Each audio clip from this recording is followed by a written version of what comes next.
back with this story about, if you recall, last, I guess, end of April, beginning of May, actually coincidentally on the 66th anniversary of the Church of Satan or something, or 56th anniversary, Roger Stone was at the White House praying over it because there was a portal, or so he thought.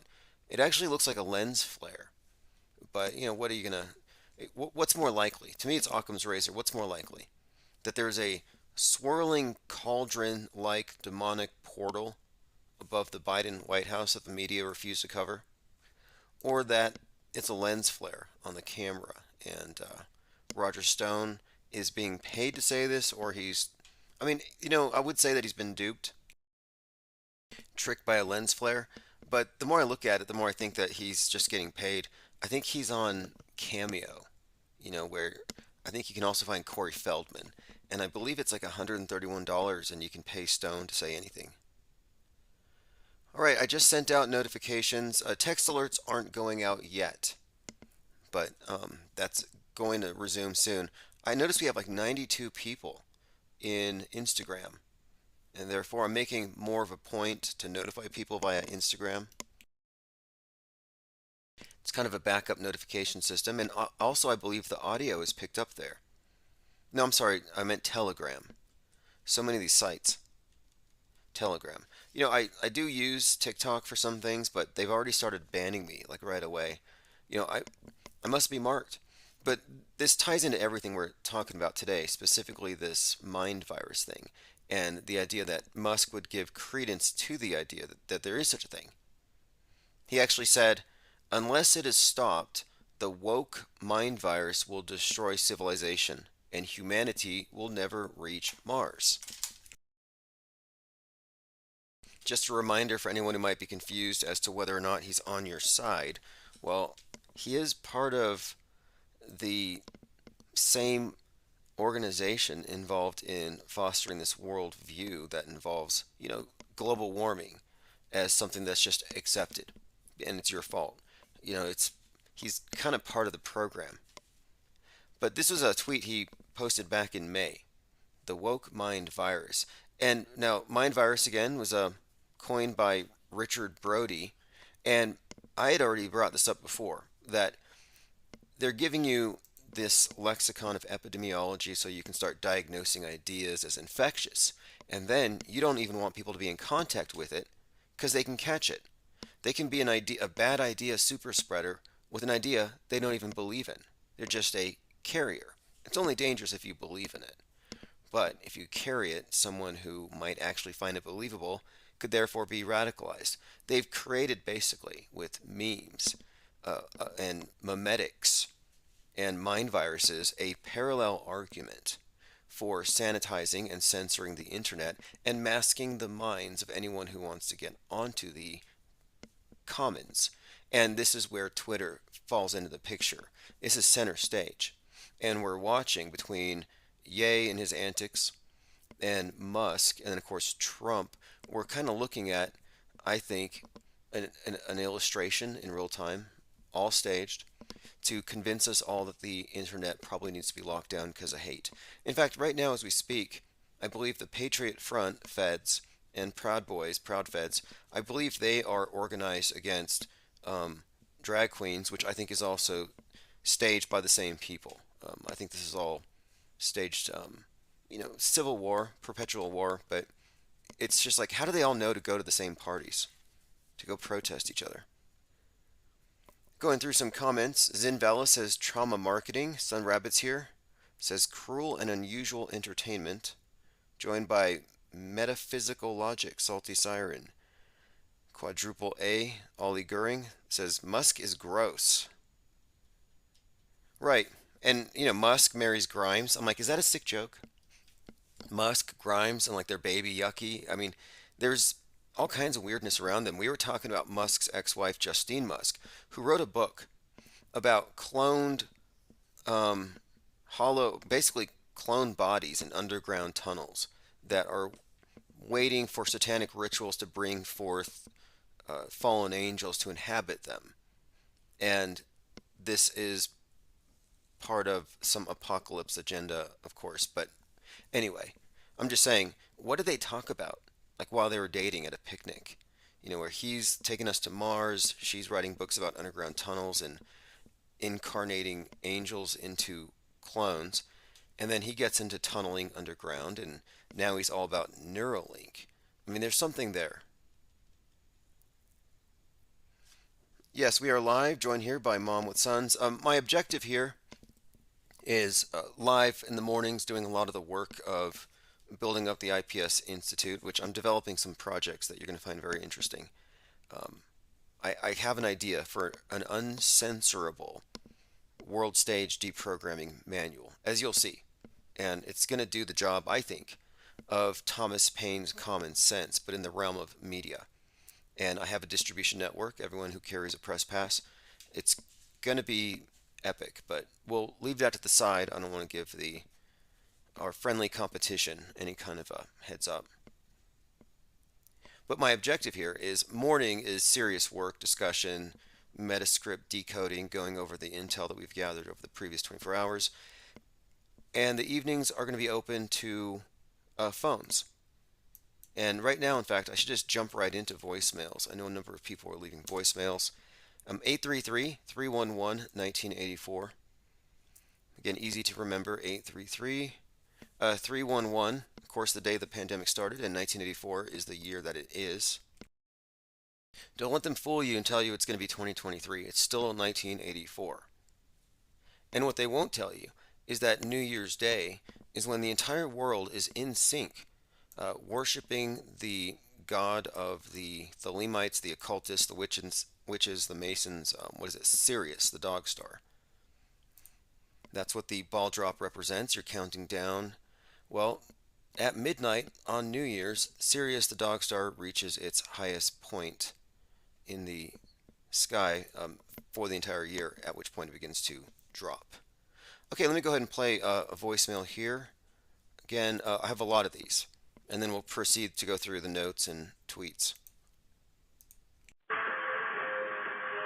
Let us know if you need to get back to us. You have important information about the current event. You can reach our... Okay, I can read the transcripts. Let us know if you need... Oh, get back to us. You have important information about current events. Yeah, it's true. We really do. And it's not just me, of course. It's the think tank. That's the actual focal point. Let me go ahead and continue here. You think they're gone? You think they're gone? We are not fucking around. Be careful what you wish for, because the genie is still sucking on my mom's bottle. Okay, I'm hoping that's a wrong number. I really am. 833-311-1984. Feel free to call in as well. Like I said, I'm going through a number of voicemails. That was just one. I don't know if he was talking to me or someone in the room. Like maybe it was a butt dial. Does that happen with an iPhone? Yes, you may be aware that Elon Musk has just openly charged Anthony Fauci with the murder of over 1 million people by means of the gain of function research. Okay, great. Thank you. That's Lynn. I'm glad this was brought up. I just saw this and I was watching some videos on this just now about how Elon Musk has posted some tweet. I think he offended the LGBT, MSNBC. He offended a whole group of people because he made one of these old pronoun jokes. And then, on top of it, to add insult to injury, he said, my pronouns are prosecute Fauci. And it just seems like, okay, Musk being Musk. However, apparently, in today's political climate, even mentioning somebody in a negative light puts them at risk. Now look at this on the screen. There's a commercial playing. Just random note here. It's got black goo, Saturnian cubes, some kind of demon, I think that's Venom, and satellites falling from the sky. And children playing a board game around this thing. But they could just as easily be conjuring something. Unbelievable. I'm sorry, I'm looking at a commercial for a board game, and it looks hella demonic. It's called Marvel Battle World. Okay, let me get back. Yeah, Fauci basically says that his family's being threatened, his children are being threatened and harassed by trolls. And I'm seeing the word trolls popping up quite a bit lately. Disaster trolls are what they're now calling people who go investigate and meet with suspected crisis actors, which I would never do. I'm more interested in knowing who wrote the script, who directed it. I don't care about the low level uh, bound and gagged. NDA, non disclosure agreements have this, there's this wall of silence. You're just not going to ever have a whistleblower. In fact, we may get into this later, but we have a lot of reasons we've come up with why there wouldn't be any whistleblowers, nor would we expect there to be any. Restless Bear says, I went from barely hearing about Elon Musk to random people in real life bringing him up. Yeah, it's seriously exactly that. It's a PR push. They have force memed Musk's face out there. They did the same thing with Ye, with this um, dangerous misinformation meme. And of course, Twitter's center stage. And I mentioned this earlier when Ye was hanging out with Candace Owens, the wife of the guy who owns Parler. I was like, yeah, this is all some kind of alt-right provocation. But I mean, we're past midterms, so I'm not really quite sure where they're going with this. But it seems like the public attention span has run out on the whole Ukraine thing. I hear talk about in the next 48 hours we might get nuked. Probably Seattle. Infinite Plane Radio. Wow, I can't believe I got on. Let me turn down. Can you give me 30 seconds to turn down the computer? Yeah. And I was listening. I got your voicemail here. I was just listening to Fauci complaining about how he's been made a target of trolls, and his children as well. And I've seen memes. And oh yeah. Well, Elon Musk. Let me turn down the sound. Give me like 30 seconds. 30 seconds, okay? 33 max. Oh, okay. But I want to be clear. I am not of the opinion that anybody died. I saw a lot of dancing, twerking nurses. I know a lot of people got paid. I know there's a lot of grift, a lot of loans given out to people that didn't need them. It was a major fashion statement. If you look at what 2020 was really about and how it was pushed, more or less fashion statement. Okay, it looks like, I don't know if our call's being dropped here. Hopefully we can get that call back. Let us continue. I was going through the notes. Oh yes, Musk is introducing into mainstream the mind virus.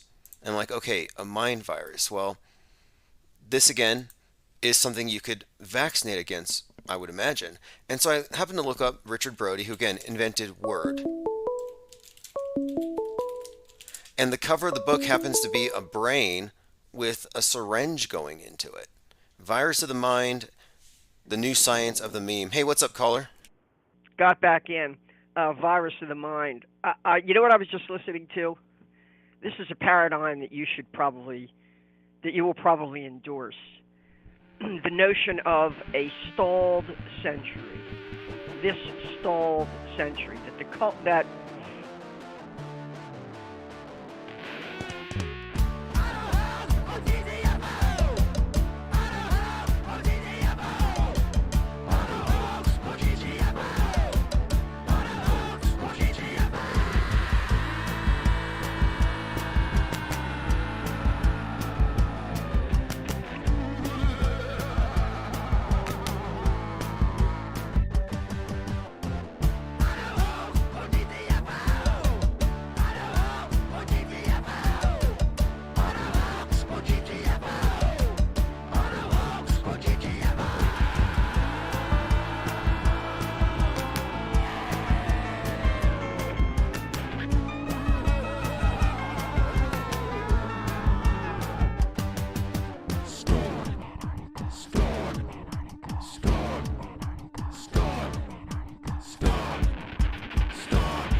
8:42 p.m. Mountain Time. We're going to go ahead and start 3 minutes early. That was Chief Crow and the Flat Earth Worms, Auto Hoax, or GTFO.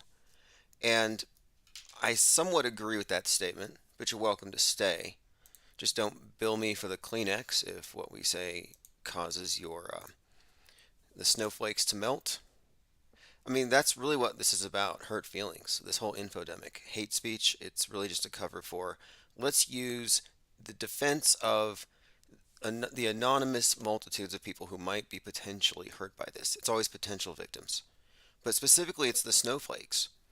Every channel we lose, every accusation of hate speech, or I think one of them was inciting violence or something, it's always to protect these it's almost like crisis actors, but they don't technically exist. These hypothetical snowflakes out there who might hear something that's probably way outside of what they usually listen to. Because what you say might offend somebody somewhere, we're going to have to get rid of it. I mean, this is what's happening, and that's one of the things I want to talk about today is the infodemic, the ongoing effort to purify the internet. And here's what I concluded, and I put this on my blog. If you don't read my blog, it's at timosman.blog. Mind viruses are fake. And this article, I think, is it's a pretty important concept. Out of all the things that we discuss here, I think this is one of the most important things because what we're looking at here is the public is being set up to accept a premise, and it mirrors 2020, only this takes place on the internet. So let me go through this article, and then phones are open, by the way. Feel free to interrupt me. Mind viruses are fake. Ideas aren't literally contagious. And this is one of the strategies that they've put in place there. They want you to think that you can catch a bad idea. You can catch it like you would catch anything else, like a contagious disease or a sickness from somebody. However, this is the thing. They're making the point that just like healthy, asymptomatic super spreaders were great threats to society, they weren't affected by it, but they could still give it to someone with a weakened immune system. That's the idea. They're applying the same logic here. You might not be affected by all these ideas that we traffic in or reading about conspiracy theories, but that's because you're mentally healthy. Your mental immune system is strong. But you're a super spreader of this mis and information. And you might pass it on to somebody that doesn't have a strong mental immune system, and therefore they might catch it. They might be radicalized. That's what they're doing. And it's key that they've come up with, they use the term mind viruses or mind virus. And Musk was the one who had really made this trend the other day in reference to the woke mind virus. Now, woke is just the left-wing version of the red pill. Same poison, same manufacturer. Kind of like how Alex Jones's Super Male Vitality is the same manufacturer as Gwyneth Paltrow's Sex Goo. Yeah, she's got this powder and it's the same stuff. Same supplier, different labels. Like the red pill and the woke pill, yeah, it's just some generic product that they just label for each of the factions. But to continue, Musk, Pope Elon, drew attention to the mind virus phrase. And I thought, this is very curious here because we just got out of a pandemic and we've already talked about this idea that they're conflating information with actual viruses. And now look at this. And this is all very interesting when you get into, I'll just read the article and I think I cover all the points here. The mind virus construct was introduced to establish the idea of isolating thought crimes. Like they were trying to, like find me the isolated thought crime. And that's what they're trying to do. I've been saying for some time on a 4-hour live stream that they're not going to tell me what soundbite was the actual thought crime. But now they have this thing, this mind virus construct, and this idea that they can isolate these thought crimes will help gain public compliance and censorship in the name of public mental health. The argument for shutting down society because of a pandemic is being applied here. So I expect an internet shutdown because of an infodemic and to protect public mental health. And, of course, to protect those who are mentally unhealthy because the spillover from super spreaders who are asymptomatic carriers of this dangerous misinformation could still affect them. Like the pandemic lockdowns, the internet quarantine, probably won't happen everywhere at once. It'll be like dominoes. And here's one of the things that made me realize that this is definitely a strategy. Just like the leftist celebrities led the way to quarantining and masking, it is the leftist celebrities that are leading the way to internet quarantining and mentally masking by exiting Twitter in a public way and agreeing to pro censorship views and attitudes for public mental health reasons. So, to protect the public's mental health, they're going to agree to certain levels of censorship. It's a necessary safety precaution. Healthy super spreaders carried the dangerous virus to people with weak immune systems. Analogously, the mentally healthy meme super spreaders, people like you, for the most part, you're a meme super spreader, but you might not be negatively affected, but you are carrying and trafficking in these ideas that could be contracted by the mentally unwell. And I want to point this out. Alex Jones, aka Bill Hicks, Alex Jones blamed psychosis for his temporary disbelief in the official Sandy Hook narrative. Which, by the way, happy 10th hoax-iversary. This is a 10th anniversary. He said, quote, and this is Alex Jones, I, myself, had a form of psychosis back in the past where I thought everything was staged, even though now I've learned a lot of things aren't staged. Direct quote. He attributed his disbelief in the story not to holes in the story. I mean, all these fake shootings are just full of holes, but that one was especially Swiss cheesed, and he's like, no, it was a psychosis. It wasn't reason. And it's not the first time he's used this explanation of a psychosis. He's even accused of his listeners of being psychotic and crazy. Now, again, this is, to me, feeding into this idea that you can catch mind viruses that make you mentally sick or exacerbate existing mental illness. And of course, this is all based on the public's gross understanding of what mental illness actually looks like. Now, I think mind vaxxers, and that's what I'm calling them right now, the people who are pro-censorship, the people who are hyper overreacting about yay and whatever words he's using, these are the mind vaxxers. And they want to convey that the intellect alone cannot filter out everything in today's media cacophony. Therefore, we need censorship. Kind of like how, now again, this is the analogy here, because they're using the pandemic model to pre-sell the masses on this concept that just as your bodily immune system was deemed inadequate by the state to stop the pandemic, our mental immune systems are being deemed inadequate to stop the infodemic. And I find many articles where they're saying, oh, people will just retweet something or share it without vetting it. They're not fact checking. They're saying that your mental immune system, your filter for mis and mel and disinformation, isn't adequate because we're being flooded by bad actors, the ones who won't mask their minds. You have the same dynamic here. Pro-vaxxer, anti-vaxxer, pro-mind vaxxer, anti-mind vaxxer, where the right are the ones who believe in free speech absolutism. They don't want their minds vaxxed. Now, here's where it gets kind of interesting to me, is that the author of the book, Virus of the Mind, The New Science of the Meme, Richard Brody, is the creator of Microsoft Word. And that's worth reiterating here because we're talking about meme control, mind control, word control, thought control. And then Microsoft, and of course, Virus of the Mind, it kind of speaks for itself, but the cover art of the book is a brain with a syringe, just injecting probably liquefied blue pills into it. But anyway, here's the thing I'm expecting, that there will be infodemic remediation that will parallel the COVID-19 response in most ways. And it will start with celebrity role models. And the recent quarantining from Twitter that we've been seeing is the starting of this particular agenda. Now, I want to point out something else too. I think this is something I just came across a moment ago. Well, Tom Hanks was the first public figure or celebrity to catch the disease.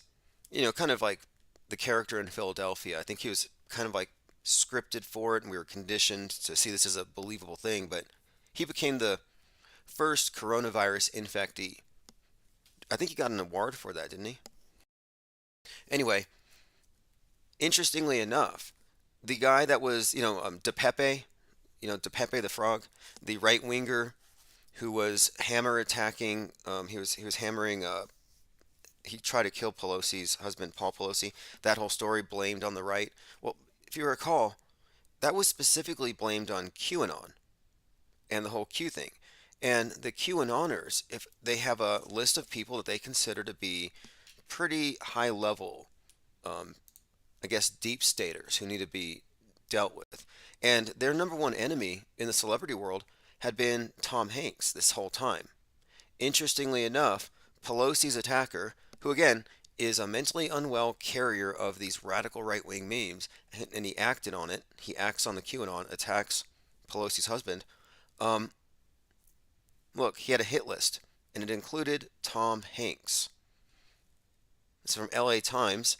Prosecutors presented sufficient evidence to send the attempted murderer, look, David DePepe. I can't unsee DePepe the Frog. Even his website had that insinuated into the name. It had something with FRENS, friends. Look, this was a construct. This whole thing was faked, staged, just a story. And the way they put the story out there, if you remember, Elon Musk was in the front of it because he spread the dangerous information that this was some kind of volitional encounter that went awry. And that was one of the first times they pointed at Musk as just being very dangerous, spreading misinfo. And of course, the attacker is a victim of misinformation. He's infected. But the fact that he had Tom Hanks on his list is very interesting. Angus MacGyver says Tom Hanks is a CIA asset. Yeah, I would assume so. I think that's the case with all of these actors. Hollywood, they're pretty much part of the same thing. It's all part of the mind war. And that's what, in my view now, NASA is not really legitimately concerned with going to this place called outer space. I think their real purview is actually mind war. Just storytelling, mass mind manipulation. Joined here by Rocco Calzone, Copacetic, Osher, Benton, Shannon Jones, G33. Look, text messages will resume tomorrow. It's I just have to save up for a few more credits, and it's not a bad thing. It just means that the number of people who have signed up has gone up quite a bit, and it raises the cost a little bit, but it's 100% worth it because it reconstitutes our live streams. And also, I have a new quota as far as recorded content, not just live streams, but a lot of the IPS Institute stuff. And we do have live streams in the morning on the video blog channel. That's the YouTube at Infinite Plane Society. I'm using it now, and I'm going to be using it for live mind mapping, which I think will be a very useful exercise and a useful way to really illustrate how we are looking at these bigger pictures, how you step back from the world stage and get the big picture view. Joined by Travis Cloud, Salty Siren, Multi-Zero Dagger. All right, well, we still have, it looks like 33 people here in the chat. A few things I wanted to talk about. Ye has been nominated, and actually he won the award for #1 Anti-Semite of the Year. And now it comes out, and this is in Rolling Stone, that he's been a Hitler fan for 20 plus years. Like, that's an interesting twist. But this infodemic is probably the biggest story right now because, again, the idea of we must lock down the internet to protect public mental health. They've created this story and they've created an argument that I think they've already pre-sold. And the public has definitely agreed to go along with it. Again, my point here though is mind viruses are fake. And they're going to use this fake mind virus to shut everything down again. And you can get back on, but not until your mind is vaxxed. And not until you're masked as far as your social media interactions. You got to mask it. Like, I go on Twitter, and I was tweeting something to one of my stalkers. And it's like, are you sure you want to call him bitch? And I'm like, whoa. It won't even let you use that word. It's like, maybe we're just talking about etymology. Or maybe we're talking about a female dog. But it actually checked me. It stopped me. It's like, wow, okay. It's going to basically be a sort of a mediator between you and the world. It's your mask. It's like this AI mask. It's incredible. They've already gone there. Now I'm looking at the taking down of Elon Musk, and just on the surface of it, I want to point out, because I look at the big picture is a lot of it's the visuals. I've been speaking a lot lately about how fashion is very important when it comes to mass mind control and can't be understated. Specifically, how it was used to more or less strong arm the average person into going along with the mindless mob, leaving you no choice. You saw rational people being chased out of drugstores by masked psychopaths empowered by the state, totally hive minding it. Anyway, look at the pictures of Musk that you see here. Like, I don't even recognize him. He looks, well, he's wearing like a lumberjack outfit. He looks a little heavier than usual, but I'm noticing now that the media is pumping out unflattering pictures. And I'm seeing the left overreacting. People are telling me in their own lives. People who never talked about him are suddenly in hate with him. And it makes me think about, for example, just the other day, he tweeted the White Rabbit, which has the QAnoners super excited. It's all getting intriguing here. One other point here. Tomorrow, this is something I should just probably find the link here before I get any further. Donald Trump has some kind of an announcement, and I want to play his video. You can hear it for yourself. Because like I said, I'm going to just play the video. This is Donald Trump's announcement about what's happening tomorrow. America needs a superhero. Now, if you're just listening, this is Trump with his shirt ripped open with a Superman-like emblem. It's a T in front of Trump Tower, and he has the laser eyes. Apparently, he wanted to do this after he cured himself of COVID with Regeneron. He wanted to open his shirt, but instead he just came out and he inhaled deeply for the cameras. But yeah, this is Donald Trump saying that the world needs a hero.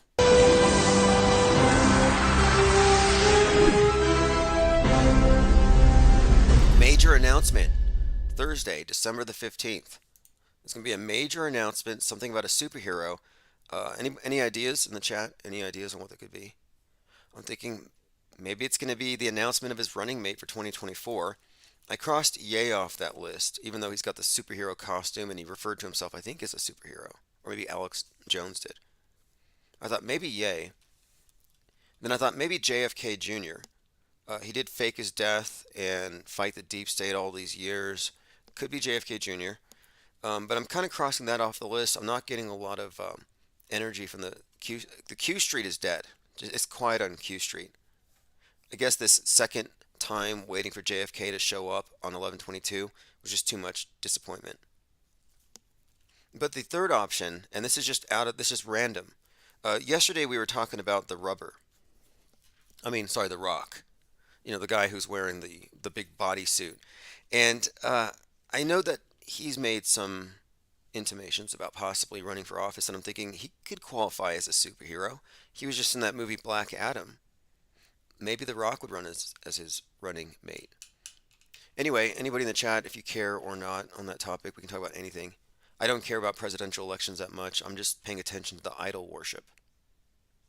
And the emergence of the possible Antichrist. Who knows what's going to happen tomorrow. Continuing down the comments, Travis Cloud says, Twitter's trying to help people from making those late-night drunk tweets they regret the next day. Yeah, exactly.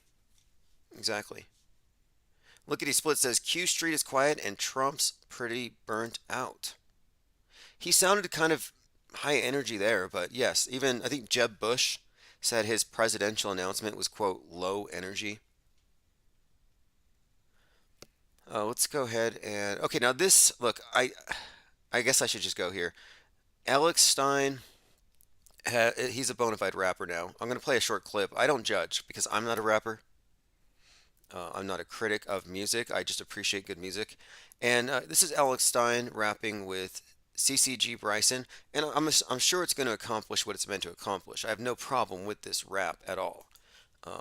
I'm just playing it for your edification. I'm going to play a couple of clips here. This is the rapper who collabed with Stein. Ooh, I got everybody mad.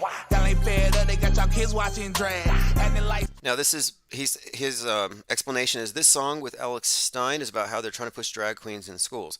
So it's one of these right wing provocative raps, and it's probably going to go viral and trend because of Stein. But let me go ahead and play a clip here. If you want to hear some of Stein's bars, and that is how he got his start. If you remember, he went viral by rapping at city council meetings, and it was a rap that was taken to be serious by people who, I guess, they thought it was serious, and they took it to be pro their side, and then they realized, oh, this was a troll. But it was a little too late, which is really the definition of a good troll. 17, 15, go recite that. Ooh, I got everybody change genders and Okay, here we go. What's wrong with the people today? And you know a homie don't play, and I'm not going gay. All right, there you have it. There you have it. Just so you know where things are at. That was in my Twitter feed for some reason. Now, here's something that I was thinking about yesterday, and I think there's a strong case for it. I think Alex Jones could come up with the money to pay the Sandy Hookers by suing Netflix. Inside job. 9/11 was an inside job. He's been selling merch with inside jobs since 9/11. And selling merchandise internationally from a well-known persona is essentially a trademark. Even if he hasn't registered it with the USPTO, it's a common law trademark, and it's enforceable. And the fact that they appropriated his meme, made a TV show about it, put him in it, misrepresented him, called him a school shooting denier who thinks the earth is flat. He doesn't think the earth is flat.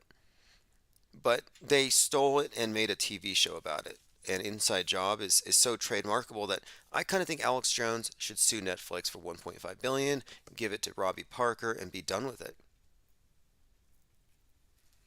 All right, let me go ahead and continue. I want to go through the notes that I put out there, but these headlines are just mostly about hating on Musk. Here's one from consequence.net. Boo-hoo, Musk is no longer the world's richest man. You know, these are all the people who believe in outer space and the space utopianism and space communism. And this idea of going to Mars is getting away from all the MAGAs, or the maggots as they now openly call them. It was Trump's former lawyer called MAGAs, the residual MAGAs. He actually called them maggots. UK lawmakers see growing risk of young men becoming far-right self-initiated terrorists. The parliamentarians urged the security services to tighten background checks, noticing that the fragmented and complex nature of the threat is driven by the internet. You see the theme here. It's the mind viruses that are infecting society, and even Fauci. Fauci talks, this is from MSNBC. Fauci talks Elon Musk tweets and negativity around public health. Director of National Institute of Allergy and Infectious Diseases, Dr. Anthony Fauci, addressed Twitter CEO's tweets about him. He basically is talking about how this is a public health threat. You can see the connection there.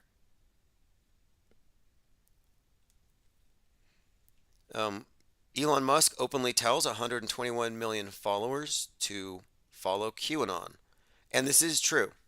It is true.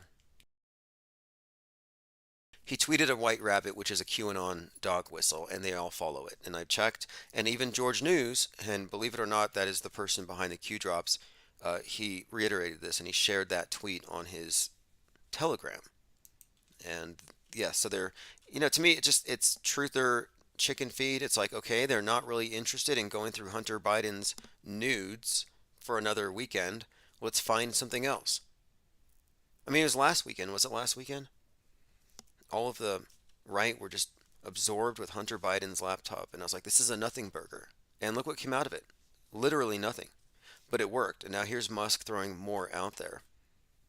Another carrot, well, we'll see. We'll see where it goes. Now, I did some more research on this matter when I suggested that The Rock is wearing a bodysuit. And the reason I thought about this is the Liver King. And you may not know who he is. I just know him from some annoying commercials. He's this big guy I just like, okay, this guy's got a rubber muscle suit on. And he has a big scraggly beard to hide the neck seam. Like it's an obvious deep fake. But he goes into the stores and he pretends like he eats liver and that's how he got big. And people believe it. They don't know it's all steroids. It's always the case. Anyway, I suggested that this guy was made out of rubber, and we've done a lot of research into deep fake technology, and it's super advanced. Like I'm saying that, I mean, look, it's a fact that there was a conspiracy to keep this from the public. The level of sophisticated face masks is pretty much classified. It was all intelligence agency stuff, and they didn't really let it out until they had the digital deep fakes. But and I have a few different videos on this we can go through, but a couple of things here to note. Like here's another picture of the Liver King, and you'll notice that he's got these different skin tones at the bottom of his torso, and his face is pale, but the body's very orange. And this is very consistent with the rubber suit. Like he just puts it on. And then I found this on eBay, and now because of my research, eBay is constantly trying to market these things to me, and so is Amazon, like these suits. The elastic neck, when you buy these bodysuits and they're hyper realistic, you can't tell they're not real. And what are you going to do? Grope somebody to know if it's real or fake? You can't tell. They have hair, they have everything. The elastic neck part gets trimmed to a custom length, but I've noticed and I've seen videos on it, many of them do, like Keanu Reeves, for example, wore one of these in that Bill and Ted movie. And he had a big beard on, and they said it was to cover up the neck seam. Realistic looking blood vessels, veins. So, I mean, the level of detail that's possible is actually kind of gross. You're like, okay, that's too much detail. This was one, it was advertised on Amazon, Show Your Manpower. Basically, you go to the club and you're wearing a muscle suit, which I think was kind of started, first, was it Batman? He was doing that before anybody. Going through some comments.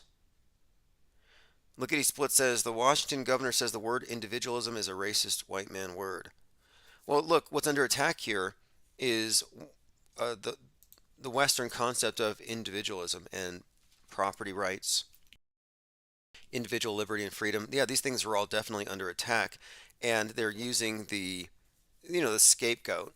Okay, the left scapegoats the white man, the far right scapegoats Jews. These are just narratives they use to control the population, to get them to take sides so they can piper them around, or panpipe them around is what I should say. I don't know if you caught that live stream earlier. I had to delete it because it's my save channel. But the panpipe thing is something we could probably talk about here. Basically, the word syringe comes from a Greek word syrinx, which means pan flute or panpipe. Pan, associated with panic, and of course pandemic or panicdemic. Everybody was so scared they locked themselves in their homes. That to me is a demonstration of a panic. They induced a panic. And it's very significant that the syringe is such a key symbol in this entire story.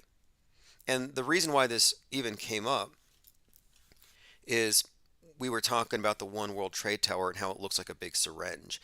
And not only does it look like a syringe or a pan flute, and it's therefore would be associated, of course, with the One World Trade Tower, I think, is associated with the One World Unity, but you can see the obvious association. But as it was being built, it functioned as a flute. The wind blowing through the structure created some kind of a noise, and apparently it actually scared people. So there you have that panic, that fear aspect again. And they said it was, some believed it was the ghosts of the 9/11 victims or something. Which is like, no, I'm pretty sure most of those crisis actors are still alive. But my point is, interesting story connecting the pan flute. And then the final thing here is this would explain the role of the dancing nurses. What pan represents is that exaggerated masculine or exaggerated male fertility god with the horns and all that stuff. And he's chasing the nymphs through the woods. And the nymphs, of course, are the female counterpart. These are just old archetypes, and I'm suggesting here that the dancing nurses, the twerking nurses on the IV poles in the hospitals and all that, yeah, that might have been the other side to this. The celebrations of Pan and the nymphs are what scared the travelers. That's where the word panic came from. I mean, that's I think, a pretty likely explanation for all of this. It's either that or the hospitals just left the pharmacies open. And I guess another thing we can add into this, of course, is Aleister Crowley and Pan, and of course the Jack Parsons connection. Too many tangents. I don't want to go down any tangents. We're not following any white rabbits here. I want to stay focused on Trump's superhero announcement tomorrow. Who's the superhero? That's one. I mean, I could do a poll. Does anybody here think it's going to be JFK or JFK Jr.? All right, let us continue. Let me play this clip. This is a friend of Klaus Schwab saying that humans are hackable animals, there is no God, and Jesus is fake news. And these are the people who are going to bring out Gaia, the global AI alliance, this whole idea of unifying the world with some kind of higher intelligence. It's just going to be another, this is the Wizard of Oz, basically. If you know the story, it's a big, scary looking visage. A lot of smoke and mirrors, but it's just a bunch of old men behind this curtain pulling the levers. But they've pulled the curtain back, and here's what they really think. I mean, all this story about Jesus rising from the dead and being the Son of God, this is fake news. Humans are now hackable animals. The whole idea that humans have, they have this soul or spirit and they have free will and nobody knows what's happening inside me. So whatever I choose, whether in the election or whether in the supermarket, this is my free will, that's over. According to... Okay, no free will. That's over. A little psychopathic to deny you any kind of agency. I'm going to play this short clip here. It's from some award show, I believe. And the Oscar goes to... So my name's Robbie Parker. All right, whoever posted that in Discord, appreciate it. 10th anniversary, very timely. Moving on, Sierra Space Life Habitat completes second ultimate pressure burst test. Yeah, they blew up a space station for some reason. Here on the ground, some kind of a test. Don't know of any significance to it other than they're preparing to replace the ISS. I have a couple pictures here I wanted to show you. Again, just to kind of affirm something here, I'm suggesting that the scandals about this recent scandal about the steroid use of the Liver King, I'm suggesting it's a fake scandal to hide the fact that all kinds of celebrities use these suits. And I think that that's why Joe Rogan immediately came out and started saying that The Rock is using steroids. I think that's a cover story. Think about it. It's too consistent. The Rock or / The Rubber, Liver King, yep, both fake. Now, we didn't get too much into it, but Roger Stone says there's a demonic portal above the White House. He's still saying that. Okay, here we go. Behind the scenes. I have a video here that goes deep into the deepfake technology, and I'm going to have to do an entire course on this for the IPS Institute. In fact, one of the things that I'm really focused on is that, and that's what I'm spending the mornings developing with the metascripts and the mind mapping. And any kind of support that you give to the channel goes into the Institute. We are building this Institute to put all this information into cohesive formats, have a curriculum. And the deep faking thing is a course in and of itself. And I have so many videos on this topic. It's going to have to deserve its own separate live stream. But I'm just showing you here. Keanu's long fake beard was used to hide the neck seam. Like even the best special effects artists still have to find workarounds for where their system isn't perfect. On the back, they have zippers, and they had to CGI those out. Luckily for the politicians, they're all wearing suits. Lickety Split says Roger Stone for VP. I'm surprised Roger Stone wasn't arrested for the 1/6 thing. It's looking pretty bad, especially for MTG. It's looking pretty bad all around, almost like it was scripted for them all to take a fall on behalf of the last vestiges of American nationalism. All right, so let me go ahead and play a clip from this video. It's called How Body Suits Are Designed to Look Realistic. And, I suspected this stuff. When I first did a course on deep faking for one of our IPS Sunday schools a couple years ago, I had posited that there'd be some kind of silicone pasting on the face where they could make small differences to your jawline or your cheek, like minute things, but very nuanced. And here, yes, you can literally do anything. And some parts of this video I had to turn away. I couldn't watch. I can't even put it on the screen. They're using the needle and they're putting hair into these rubber suits. And it's painful to watch because it looks like they're doing surgery, but it's just a piece of rubber getting stabbed again and again. But let me play a clip here. Special effects legend Kevin Yeager. Okay, this is about Kevin Yeager. And here he has Keanu Reeves and his the other actor, the co-star of the movie, which I couldn't get through all of it, the Bill and Ted's Second Adventure. I couldn't get through all of it. Although it did have a very conspicuous use of the number 113. To save the world, they had to play a song with 113 beats a minute and get everybody to sing it or some nonsense. Anyway, let me play this clip where you can see how they're adding veins and subtle details to these bodysuits. Veins to mastering a jiggly stomach. A lot of effort goes into making the bodysuits actors wear look realistic. Warning, some spoilers ahead for Bill and Ted Face the Music. Anyway, it's a great clip. Like I said, I have many examples of this, but it's to the point where it's 100% foolproof. These are deep fakes, and this has been in use longer than digital deep fakes. And all the talk about the digital deep faking of reality, you know what? It's nothing compared to what they've already been doing. And someone pointed this out. High Impact Flicks is 50 years old, and he has this video, or this, I guess it's a video, or a vlog, where he's posing shirtless in his backyard. And, it's not unbelievable that at 50 you could be that fit. No. However, and it's just a hypothetical, I'm not saying this. Hypothetically, if this guy is some kind of CIA agent, as somebody in the comments said, then he would probably have access to their CIA costume department, and maybe he took home for himself, in order to boost his YouTube ratings, a muscle suit, because this looks like a muscle suit. Joined here by Clockwork 113. Benton, thank you for joining. Yeah, hey, the objective here is a quota of 3 hours of recorded content a day. I prefer the second half or the evenings to be caller driven and definitely chat driven. That's where my focus is. The research and everything else will be in the mornings, but I'm also leaving it open so I can be outdoors and I can do interviews. Like I'm actually I'm expanding what we're doing, especially in 2023.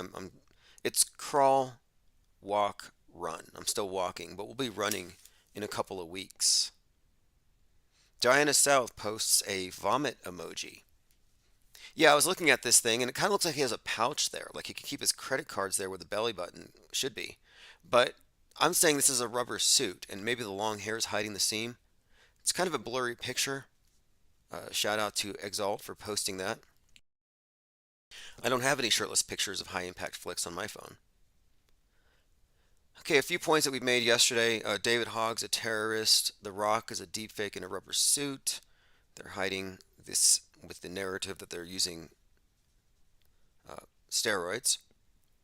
Here's another quote from Elon Musk from May. This is from last May. Quote, "Unless it's stopped, the woke mind virus will destroy civilization and humanity.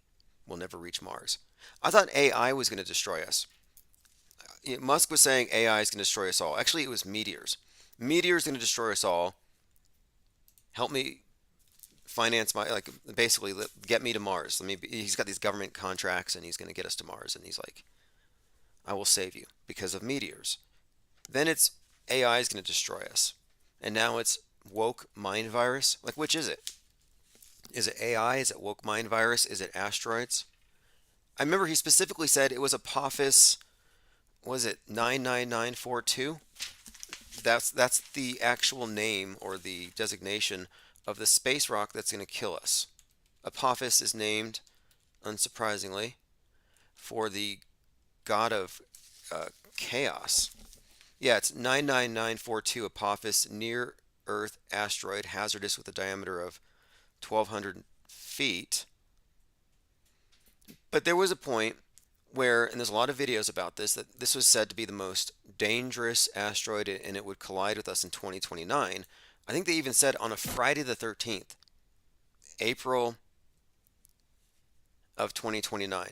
They actually had a date, and Musk would hype this up, so we were worried about this big space rock. Astronomers Roy Tucker, David Tholen, and Fabrizio Bernardi discovered a 340-meter asteroid while operating the Kitt Peak National Observatory in Arizona. The object was named Apophis, after Ra's serpent-like rival in Egyptian mythology. Right, because everything with outer space has to be attached to some kind of esoteric storyline within Egyptian mythology. Osiris Rex and Bennu, the very first phoenix, the Bennu bird.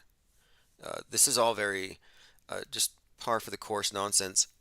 But people believe it because they see it on a screen. They think this is evidence that this thing actually exists. This is religion. This is the new mythology. And they've created a priesthood that has already served as your savior, because if you remember, there was a rock that was going to kill us a few months ago and they deflected it. They sent the dart out there and they deflected it from hitting us. And coincidentally at this time, and this is just coincidence, there was news out there that we were already experiencing Armageddon because Putin was going to nuke us all. So in other words, while NASA was deflecting a space rock, here on Earth, the word Armageddon is being put out there in all the headlines. And I'm thinking, the movie Armageddon is about a space rock that's about to kill us. And then at this same time, the star of the movie Armageddon, Bruce Willis, is suddenly in the headlines because he's got some kind of, I guess it's a cognitive disorder. And they were saying that he was going to allow his image to be deep faked into new movies. And I'm like, interesting. He's kind of like transcending, but his face is out there, Armageddon's out there. I'm just saying, it was a very concerted show this summer. And what they were conveying to us is that your scientists saved you. It was underwhelming, and maybe you didn't notice because NASA's movies aren't as good as the Hollywood movies or Netflix. Diana South, still talking about High Impact Flicks, says, the torso looks like he swallowed a cinder block. Right. Well, the torso looks exactly like the kind that you can buy. Referring back to the picture, every time I look at it, I can't unsee it. I can't. And look, I've seen a lot of shirtless pictures of people, as you have as well, and this is not a normal looking torso. Like, it looks like he's wearing a fanny pack on the inside of his stomach somehow. Like, I could see what you mean by cinder block. I was trying not to be hypercritical, but yeah, that looks more like the rubber suit that eBay's trying to get me to buy. Let's try to move past that. But look, I thought that The Rock was using synthol. I'm like, how much Crisco are they pumping into that guy? Who cares about the measurements of his biceps? But no, it's obviously it's a rubber suit and it's healthier. Think about it. If you're a movie star of his caliber, an actor of his caliber, worth as much as he's worth, do you want him to die trying to maintain an impossible physique into old age, using drugs that could destroy your heart? No way. At some point they said, hey, you want to keep this going? We got this CIA technology only available to YouTube CIA assets, agents in the field, and movie stars, but you got to sign this. And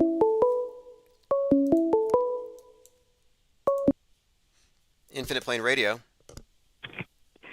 Hey, good evening. Wanted to bring up something. The last couple of podcasts or live streams you did, you brought up Justine, what's her name? Musk, yes. And the book that she wrote, okay? So I looked at that, and I looked at when they were married. And she wrote that book the same year that they got divorced. So, yeah, it occurred to me that, all right, Lord of Bones, Fact or Fiction, what you described, that book is about a lot of the things that we've been talking about lately. And it seems to me like, I don't know, it's possible that, things go sour quite a while before people separate. And it's possible that maybe, is it fact or fiction? How much of it is fact? Yeah, and the whole Book of Enoch that Lynn brought up too. has to do with, these fallen angels that inhabit bodies. Right. So, and look, the storyline that she put, for people who haven't heard, Justine Musk, her book, Lord of Bones, it contains this idea of clones and fallen angels needing a body to inhabit. So it contains the idea of possession, which is very similar to AI getting into a piece of hardware, but you're talking about like a spirit or something moving into a physical body. And they had to create vessels. And the interesting thing about it is it had to do with these underground tunnels or something. But my connection to this was that in the context of Thelemic or black magic, whatever you want to call it, what the New Agers around Crowley were practicing, a big part of it was the idea of the Moonchild, meaning you could summon something into the womb of a baby that's not born yet, and then it would somehow merge with it. And this whole idea is kind of part of that book, and I thought that's probably not a coincidence, because if you look at JPL, Jack Parsons and L. Ron Hubbard, and those rituals they were doing to summon a Moonchild, it may have resulted in something, because the priestess in the rite said she was the first to report a UFO. Dude, well, if you look at when things really started to go south, and there's a lot of stuff that's probably been going on. The church, they've been doing this stuff for a long time. But the 40s is when the nuclear bomb, they set off, they figured out how to do that kind of fusion stuff with hydrogen. And so that totally would point to some sort of welcoming of some kind of whatever dark forces that were giving human beings information that was going to speed things up on a certain level.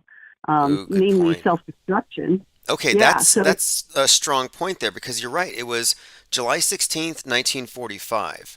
And that's a very interesting date there, because look, 7/16, that's the beginning of the nuclear age. And I kind of associate that date as the beginning of the real space age, or man going to the moon, because that's when the moon trip started, 7/16. And this is the date of course, the the Trinity Manhattan thing. And I'm thinking about it, and it's like, yeah, it does seem like the timing of it, the new age, nuclear age, space age. Yeah, and by the time she wrote her book, 2008, there would be between 45 and that, there was plenty of time for whoever to build these massive underground structures that, there were quite a few really straight-laced, high-ranking military guys that would go on Art Bell. They seemed, they had very detailed accounts of things that they saw that were so mind-blowing. It's like, okay, are these guys making this up? A lot of them, they were military guys, and they sounded, like squares, like straight up, yes, sir, kind of guys that aren't going to make shit up like that. I guess if they're maybe, if they're CIA plants or something, whatever. But there were quite a few, and, a lot of them went through a lot of shit because they had stories like that. They were dragged through the mud and blackballed and lost jobs and stuff like that. Sure. So, there are accounts. And, dude, some of those accounts that I've heard on Art Bell, they were freaking amazing. Yeah. Well, what's pretty undeniable to me here is that you've got a pretty clear connection between what she was writing and what seems to be hypothetically insinuated to be going on, or at least possible, especially with all this talk about AI. Because what we're talking about is non-corporeal or non-biological entities finding a vessel to reside in. And maybe she got inspired by him, but you're right about the timing of it. And, interestingly enough, during the time of the Moonchild rituals that were going on with Parsons and Hubbard and Cameron, that was the time during which Donald Trump was still in the womb, which is why the Twitter channel Donald Darkened is convinced that Donald Trump is the Antichrist. And by the way, do you have any opinion or guess about who his superhero is that he's going to reveal tomorrow? Trump? Yeah. He said he's going to reveal his. So is this somebody we know, do you think? His superhero? I don't know. Superman. That's the first thing that comes to mind. It's It's kind of a mystery. It was trending all day. Major announcement, all caps. He said, major announcement, the world needs a superhero. And then it said Thursday, December Oh, he's going to make 15th. something up, I'll bet. I'll bet you he makes something up. Maybe it's him with a Q on his chest. Well, funnily enough, on the trailer that where he announced it, he comes out with his shirt open and it's a big T on his chest. Oh, T for Charlie. Okay. Oh, it's him. Yeah, see, there you go. I mean, yes, he is his own superhero. Absolutely. I mean, that makes sense, right? Well, it's supposed to be a major announcement, and I kind of don't know. His caption says, America needs a superhero. I will be making a major announcement. But you called it. He definitely does the laser eyes and Superman costume thing. No idea what it's about. The world needs a superhero. And not to get all hyper analytical about this commercial, but I do see a triangle and a pretty Masonic square and compass kind of built into it, but it's probably nothing. Maybe it's Jesus with a T on his chest. Yeah, well, we'll put that on the list here. Jesus, Ye, JFK, yes, and The Rock. Those are the guesses so far.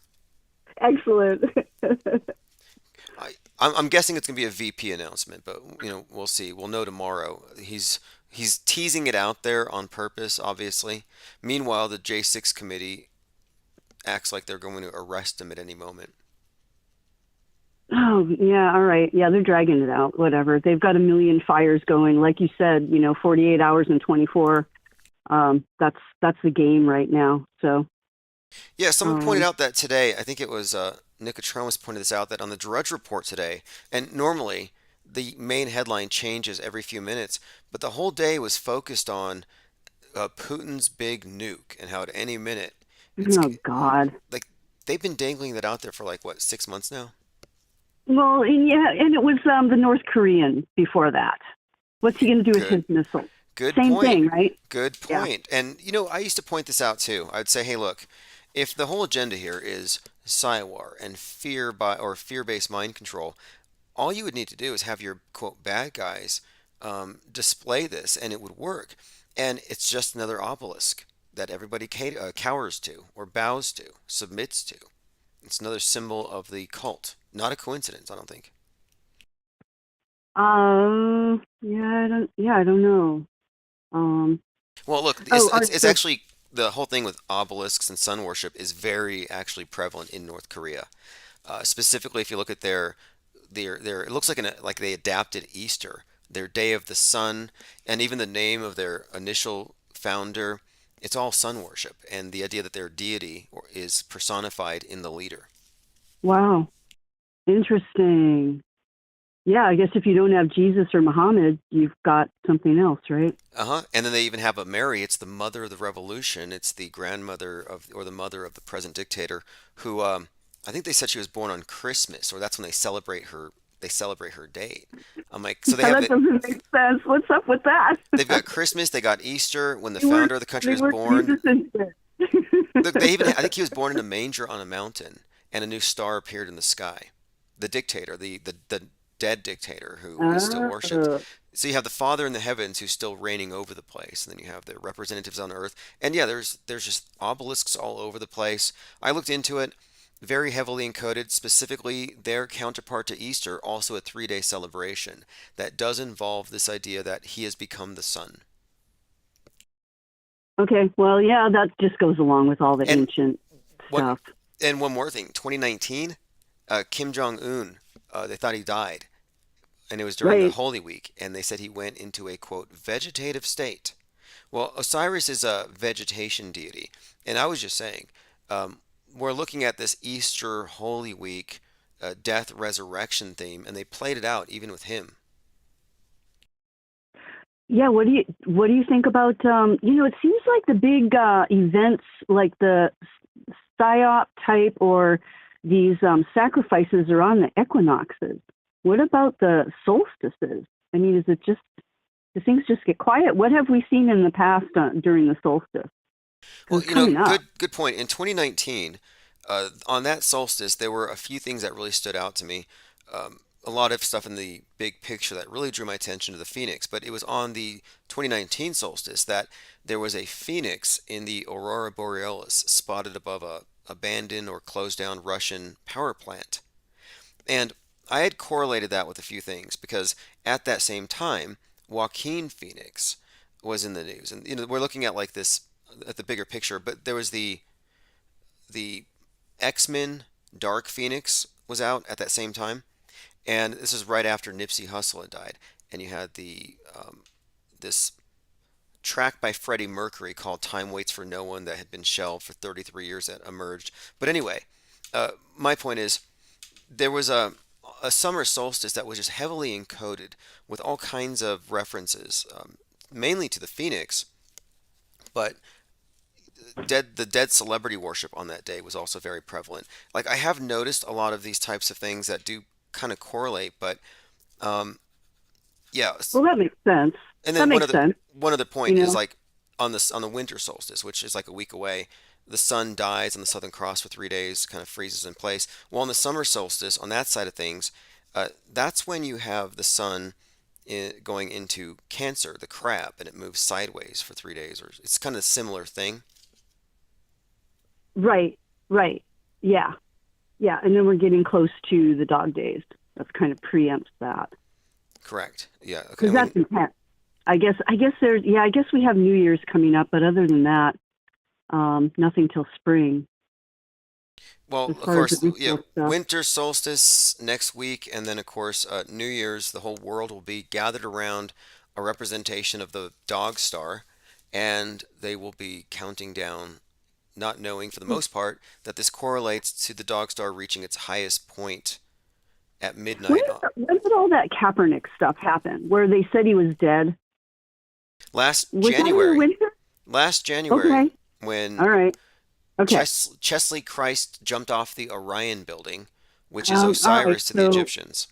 Okay. And that was okay. So yeah, well, you know what? This totally makes sense. The darkest time is when everybody just kind of hides and doesn't do anything. And so, I'm recalling now the past several Januaries that a lot of shit seems to go down in January. So it's coming up. Well, I'm looking at this repeated theme out there that you got these dangerous ideas or hateful ideas that have been let loose, that Musk has let open the floodgates to hate. And then you see the leftist celebrities that were the first ones to say, I'm quarantining, I'm masking up, I'm social distancing. Now they're virtue signaling by leaving publicly. And it's a big show, but I'm saying it's a parallel agenda. And I think they're going to make the justification that we can't all just be idea super spreaders anymore, because there are people with weak mental immune systems who can carry bad mind viruses to bad extremes. And they'll point to examples that they've created. QAnon, Club Q shooter, Buffalo supermarket shooter, all down the line. Well, yeah, this is where it's been going for quite a while now. So, just chalk another one up. That's just, they just keep trying. And I can just hope that they're not successful, because that would suck. So I guess we're going to see how far they can go without, creating some kind of mass problem, triggering the masses in a way that they don't really want to. Yeah, that's one of the things. They're dealing with, this potential of going too far, jumping the shark. Yeah, because you've been talking about it too. There's two sides of this. There's the fearful people that are going along with it and saying, we have to get rid of, AKs, and we have to, close shit down and not let people say certain things, and all these stupid sex things that, you got to know what to call somebody. But I lost my train of thought. Shit. So yeah, go ahead. Well, for the most part, I'm just thinking that if they can get the celebrities to say, hey, we all just need to lock down until it's safe out there, and the people who don't lock down, look, it's the same dynamic. The people who resisted lockdowns were on the right, and they resisted lockdowns. They said it's acceptable loss. We have to deal with it because of freedom. And that created a split. And I think they're going to create a split again along the same party line. Yeah, the Kraken and cracks, yes. Yeah, exactly. Oh, what I was going to say, though, is the other side to the fearful, cowering people are the ones that are real, I think we're noticing that there's a lot more people stepping up and saying, hey, wait a minute. Oh, that doesn't look real. Oh, what is this really about? Or second guessing and questioning a little bit more. So we're seeing a rising on that side. And so it's these juxtapositions of this stuff going on. I do see a lot of skepticism in a lot of places that I never saw before, where people are right most of the time. But the other side of it is the other side of the aisle goes further into the dark. They further entrench themselves. And I feel like the people who are, quote, waking up or breaking free are counterbalanced by those that are doubling down. And it's kind of this, to me, it's almost mutually assured perpetual contention, perpetual warfare, maybe not destruction, but... Well, and, I don't know, I see it as a tug of war, and what I see is that the dark or the tyrannical forces have been slowly losing numbers in their grip. And when when that happens, they pull out all the stops and they get serious about what they're doing. And they've got limitless funds, so they can dump everything they've got into, because I think number one agenda is to keep control of the masses and to dumb everybody down and to lock down the information. This is the big thorn in their side. And that's why you can't get more than 1,000 subs. Probably anywhere at this point. Well, Rofkin, by the way, if anyone hasn't joined me there, Rofkin Infinite Plane Radio, I think we just crossed 1770. And Woo! Yeah. Exactly. And then something else I added, Odyssey is one of the places where I uploaded the archives, and the RSS feed gets put out there to different places. Like before, they were able to pull the plug on the source and eliminate 25 podcasts. Well, now my source is unassailable. It's Odyssey. Oh, this is awesome. Okay, so wow, so you've got a freaking audience at Rockfin. That's great. Yep. Good job. Well, look, it tells you something too. Look, it tells you this. Rockfin, it's a platform few people have heard of. Rockfin, it's funny, dude. I have 1,800 subscribers on a platform nobody heard about. I can't get to 100 on YouTube without their army of snowflakes coming to see if I'm offending anybody potentially. It's amazing. Yeah, well, YouTube is super gatekept at this point. There are still people getting out and saying, I think, I don't know who it was, maybe Rabbit in Discord posted this The Truth Is guy. And, I don't know if he ever goes live. Maybe that's one of the reasons he's kind of safe. He doesn't have a live chat, and maybe he doesn't go live. They're all just recorded and put up. He says basically the same things you do. He was careful not to say certain words, but otherwise it's a good data dump. Of course, they're shorter. And, I think you pegged it a while ago, Tim. You realize that it's your live chat and your calls that is the big target at this point. The target is the think tank. It's the interaction of ideas. Yep. Yeah, it's exactly. This different structure that they don't want this to be the norm, I don't think, because if you look at how they control information, they want to bottleneck and manage everything. And what we're doing here is we're just letting everything out there, and we're crowdsourcing intel. Yeah. And I'm not an agent.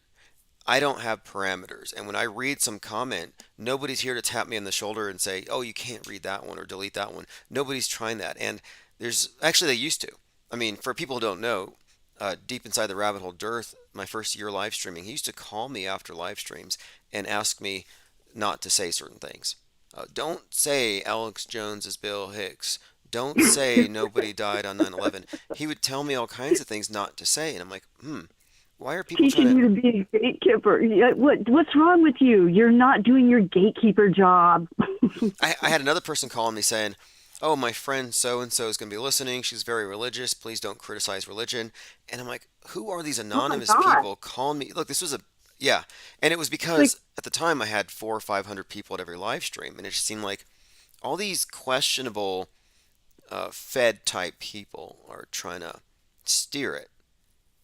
Well, obviously missing the entire point of what you do, not to mention.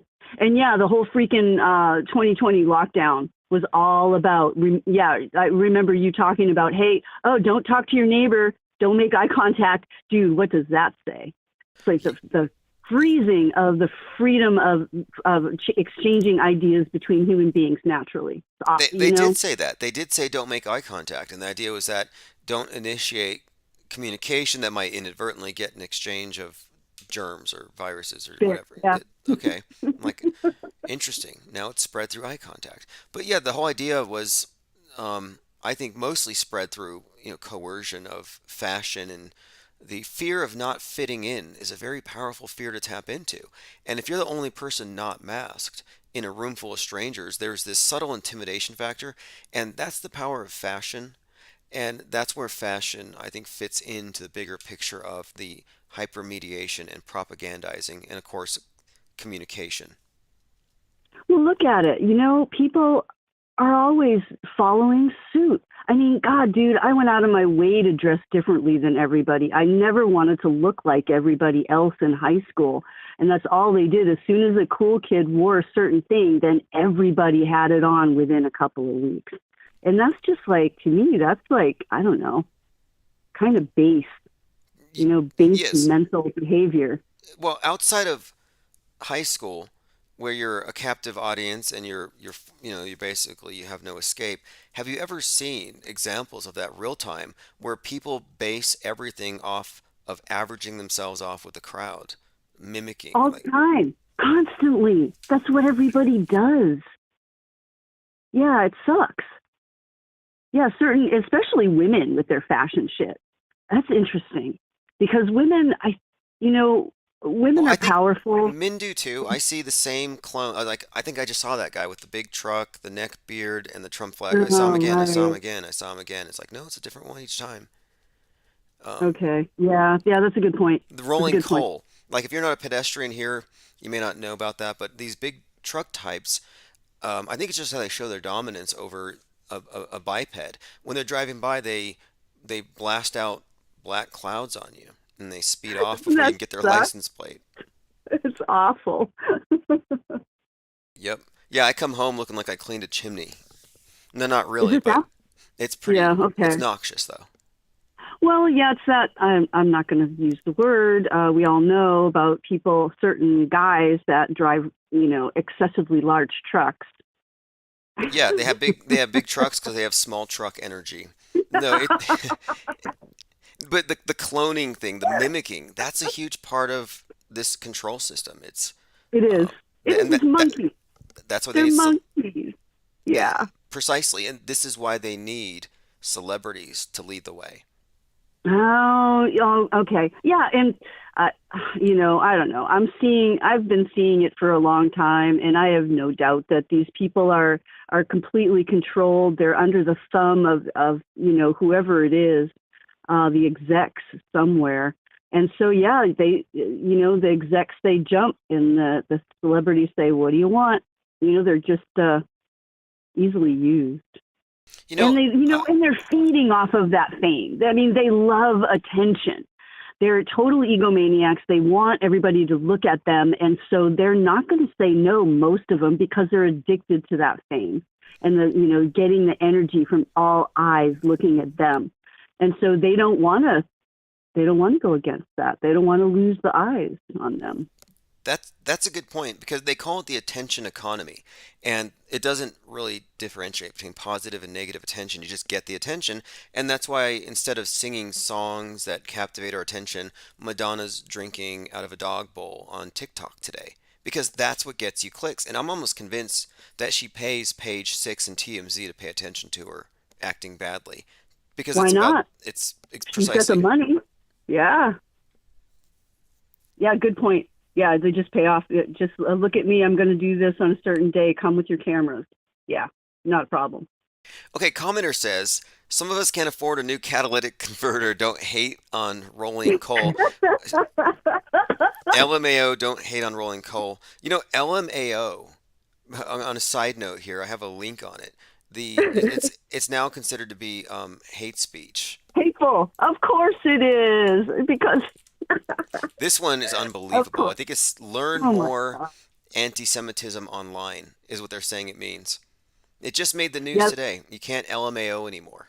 You just hate speeched. On what? Where's that banned? Oh, it's just in general? Yeah, just in general, like I think the crying, laughing face is considered to be hate, and then the AOK symbol is hateful, and Yeah, I got a nice big middle finger for that. yeah, yeah, exactly. No, that's the right attitude, and the whole thing about free speech and all this stuff is separate, because free speech is really about government intervention and government controls. We're talking This is about the bottom line. to This me, is the bottom line, Tim. You uh-huh. know, you're right on, dude. This is what they're doing. It's Yeah. culture war, So and this is because they don't want bottom-up culture. They want to be the ones to dictate with their celebrity idols that everybody emulates from the bottom.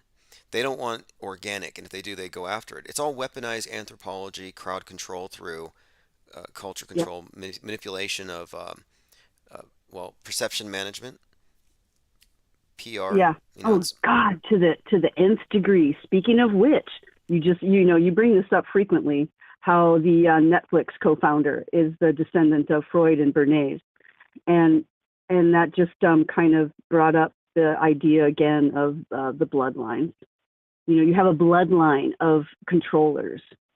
And so there's no reason why that can't run. And like you said, those angels that came down and they each had an evil thing that they taught the humans.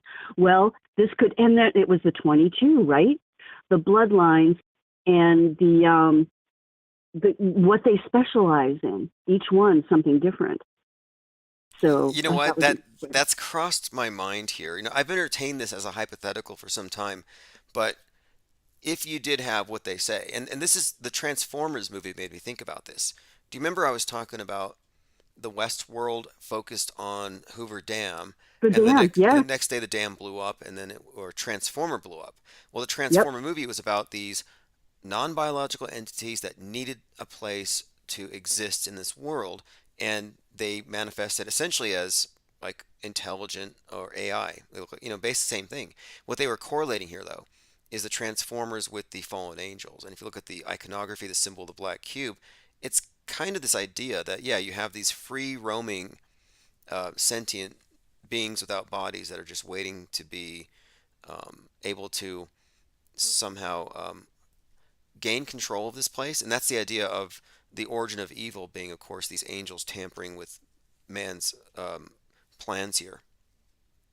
well, yeah, and if this and that the bloodlines is saying kind of the same thing, only in an organic way. They come into human bodies through incarnation, and those bloodlines are those groups that have come down through time and have been doing the same thing for a very long time. Ever since, peaceful agrarian, egalitarian societies were corrupted or taken over by the hordes that were violent, and it was the survival of the fittest rather than a peaceful art-based creative communities where the feminine and masculine were at peace with each other and living, cohabitating in a way that they didn't have weapons, basically. Oh, So they were it's easy. clear that So they to put us kill. at war in so many ways, and it it kind of fits to me if you look at this storyline anyway, that you do have this recycled, reoccurring or serial reincarnating elite. And this would explain the bloodline thing. And it is kind of I just too think much. so. It's like, you tell me that Freud and Edward Bernays are related to the Netflix guy. And when you look at the big picture stepping back, I'm like, okay, those are a lot of connections, a lot of coincidences there. Absolutely. Yeah, with the specialty that they have. And I'll bet if we applied this to other, let's look, maybe we can look back at Elon. Now, see, in this woman's book, this whole thing that kind of triggered this idea, he's obviously a blue blood. He's at the top. And so where are his relations and what's that going on, and all the, we can see the blue bloods. Maybe we can look for some more. But actually the Bernays thing and Freud and Netflix, wow, ways to control the human population and steer it. And so I think those are the ones that maybe would be more worth focus as, okay, maybe the bank bloodlines and Well, stuff like that. this is interesting too, that the television is essentially a black cube, and it's being used to synchronize everybody. And I look at it as like the slate that everybody's on. We're all on the same sheet, and it's the blue ball in the black cube that has the masses now synchronized on. Now we're all seeing the face of the world. We're all in agreement. This is the shared worldview. It was. Hell yeah. I think we're all shown the face of God. Of course, it's fake, but that's the idol. And of course, the fact that it was emanating from this black cube, it has these occult connotations. But the idea that we are in bondage with matter, because that's what the black cube represents, and that we are. It is, and it perpetuates seeing through a glass darkly. And we've been talking a lot about mirrors. God, I came across something like the next reset type things were fire and smoke. And I thought of smoke and mirrors. And we've been seeing, and then, the whole Wonderland thing. The way the obelisk is in our hands. And you brought up the ball in the black cube, and I was going to say that would be cool if you did a series. I know you'd made one picture like that. If you made a series, dude, I'd be interested in buying some of those art cards. That was a cool idea. Yeah, it's to me it's a work of spellcraft in a way. It's an illusion, and that's one of the topics I like to delve into is illusion, because we're talking about propaganda and where psychological operations fit into everything. Because I think what we're looking at could be classified as stage magic on the world stage, and people are, they're spellbound by the visuals. The whole thing is, the whole thing is, yes. That's why NASA, Hollywood, sci-fi writers, they all kind of tie in together. NASA, wow, what an enigma that whole thing is. And I know you've been bringing up, the esoteric and the exoteric, and there's these both sides, and of course that seems kind of obvious, really. There are two sides to it. And Pete Shea had made this comment about how all of these, these science fiction authors are all credited as being prophets because everything they write about comes true. Isaac Asimov, Jules Verne. And Jules Verne was the first to really conceptualize this idea of man going to the moon. And who fulfilled that? He was making this connection between, science fiction and then people realizing these things. So you have Jules Verne, Wernher von Braun, and now Elon Musk, who comes out of a book called Mars, a Technical Tale that von Braun, a friend of Walt Disney, von Braun wrote this book. I mean, some of these things are, these connections are pretty intriguing. It suggests here that we're being told a story over multiple generations. And that's one other point, too. And Lynn brought this up last night about the receivers of the propaganda are softened up for it. And I think visually we've been dumbed down specifically over the few generations that we've had TV. And interestingly enough, though, it's like H.G. Wells, War of the Worlds. Some of these stories they've been telling us in science fiction, they've been telling us for generations. It's like, obviously, that's I think it's a build-up. Getting ready, yeah, and absolutely, and getting people ready to accept something without being too shocked or violently triggered. They want them to be, subdued and fearful rather than fight and flight kind of trigger type stuff. Yeah, precisely. I think so. I think that's the nature of psychological warfare. I mean, the idea of psyops are in military manuals. It's a force multiplier, and I don't think so. I think it's to the point where it's a replacement for actual force. It's more effective. It's just amazing to me that they had people cowering around their black box just at the drop of they just press a button and everybody goes home. It's like that movie Dark City. I mean, you mentioned that people are waking up, and I think there's a potential there. I think we're definitely maybe we're at a crossroads. I would say so. Yeah. And what were you just saying? Shit, I was going to say. Well, about Dark City, about how they push a button and everybody just goes lockstep, and how remarkable it is. Yeah. So. Yeah, to me, I don't know, when you say, this is instead of actual force, just getting people to do things without having to use force, to me, that's actually probably a good thing. rather than have them actually bring out the freaking, troops, just having to show it on TV and get people to react. I don't know. Yes, that's a white pill. Maybe so many times. I mean, how many times can they do that before people look out their window and say, hey, wait a minute, they said something was going to happen and it didn't. But I know that, they do have their smoke and mirrors and can make things look like they're happening too, so it's what the masses are gullible and willing to believe. I mean, yeah. Well, there's a white pill is what JLB called it, which it's essentially good news. And the reason why this matters to me is, and I find articles about this, believing this stuff to be real in advance is not only logically fallacious, and it's an inversion of how you're supposed to process information, but it can actually do psychological harm. Psychology Today put out this article, Doom Scrolling and the Manipulation of Anxiety. And I'm thinking, why would you need anxiety unless you really believe these things were real and these people were dying in these ways? Once you figure out how much is theater, it removes that anxiety. That's one reason alone why I think it makes more sense to take a more impartial view and not get emotionally entangled into every single headline.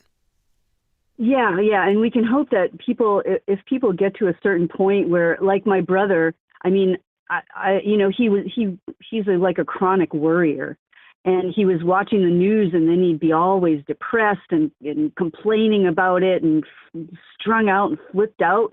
And I finally convinced him to stop watching the news. And he still thanks me for it. He's like, I'm so much happier now that I don't look at that stuff anymore. So I could only hope that people get to a certain point where they realize, I don't know, that their own peace of mind is actually more important than thinking they need to stay up on things because something might happen that they're afraid. There is a point.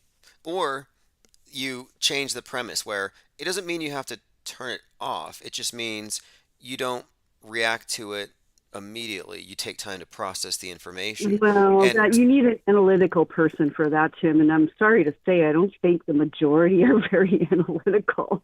Well, the thing is, they haven't been taught to be. They're selectively analytical.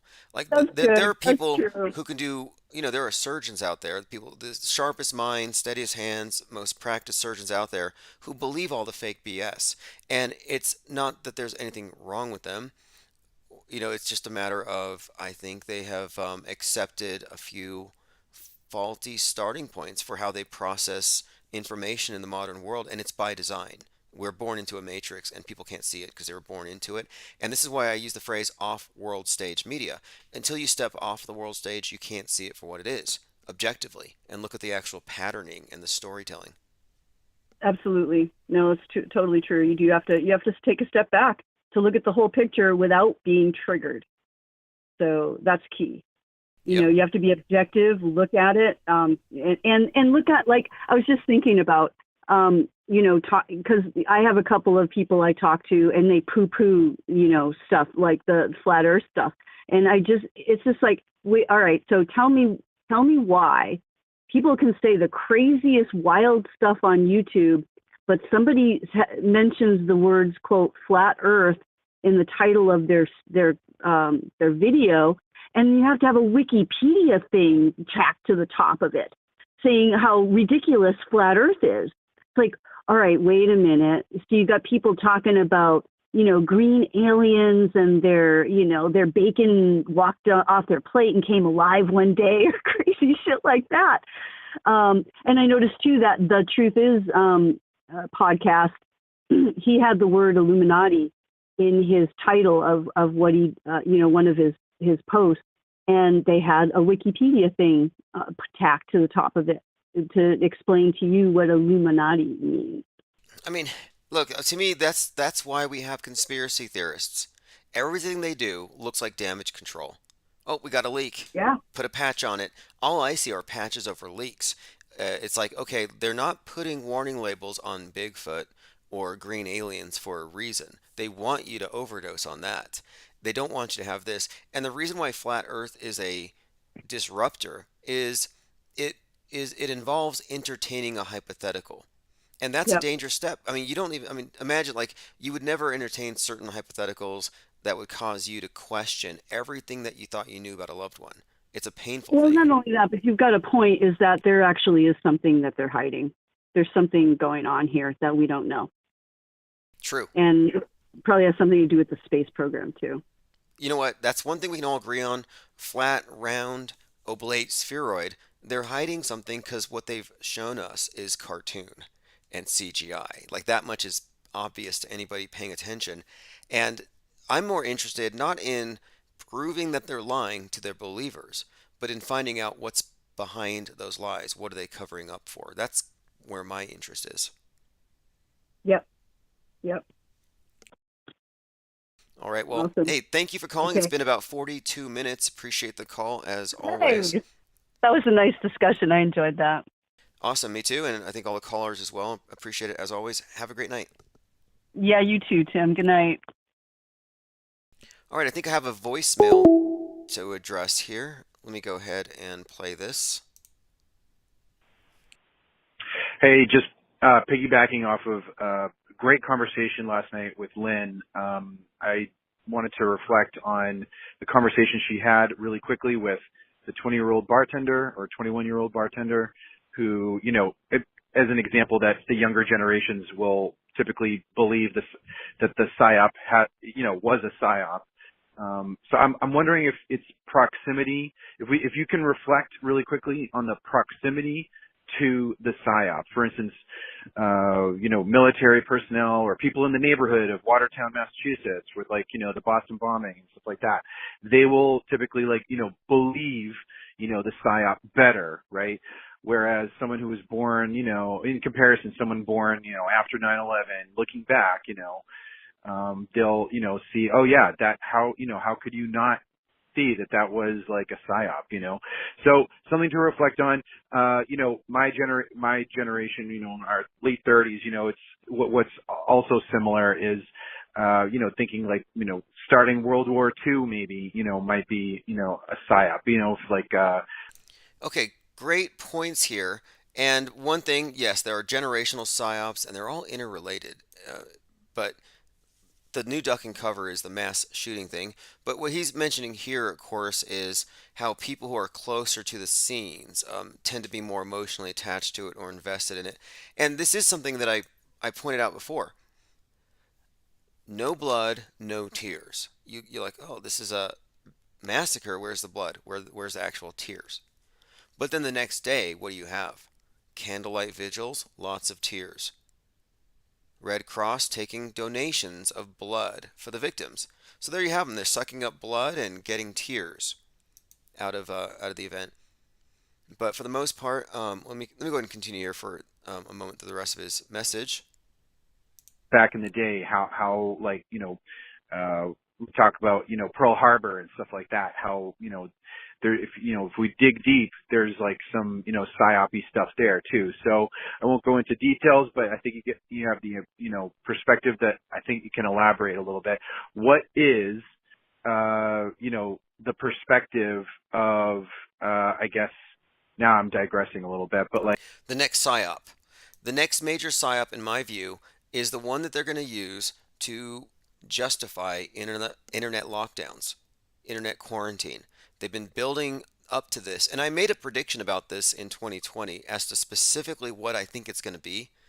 I'm not going to say it now other than to say I think it's going to be some kind of okay, think about this. We're talking about memes. Look at the meme of Derek Western chauvinism on the neck of George Floyd. How powerful that image was and what it catalyzed. That's the power. This is why they're engaged in meme control. Just like one person with a bowl of bat soup can infect the whole world, one person with an internet connection and a meme can infect the whole world. They're applying the pandemic model to the meme-demic, which they are saying is threatening civilization. And I happen to think it ties in very strongly to the trifecta of free speech absolutism, Trump, Musk, Ye. And I think what's happening is Musk is being set up to be perceived as some kind of a villain, letting this thing loose, opening the floodgates. Ye is out there openly fetishizing Hitler. Rolling Stones just did a hit piece on him saying he's been in love with Hitler for 20 years.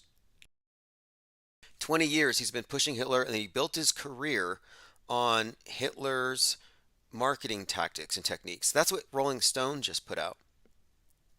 I mean, just looking at these characters together, Trump, yay, Musk. Well, look what happened on Twitter. You have the Twitter exodus. The leftists are leaving because of anti-Semitism, because of hate speech, etc. And now, last month, you had the Club Q shooting, blamed on the far right, blamed on the QAnoners. You see, it's all building up very fast here to where something's going to happen, and it's going to be blamed on free speech, Musk, yay, Trump. Something along those lines. Free speech is going to be the target. So when I look at these psyops and I evaluate them, I ask myself, what is the purpose? Why would they be faking this mass trampling, this mass shooting? And I'm saying the reason why they're doing this, it fits the pattern for 2020. I think there's going to be a psyop, and the reason is going to be censorship. And that was one of the cited reasons for the Buffalo shooting and the Club Q shooting. Censorship wasn't put in place, and hate speech leaked. A hate virus got into the mind of the shooter, who went and killed a bunch of people. Let me play a few more seconds of the voicemail. Tony Driscoll says, language is the true virus. Now, didn't William Burroughs, was it William Burroughs, say language is a virus? Someone had actually, if it wasn't Burroughs, it was, I'll see if I can find it.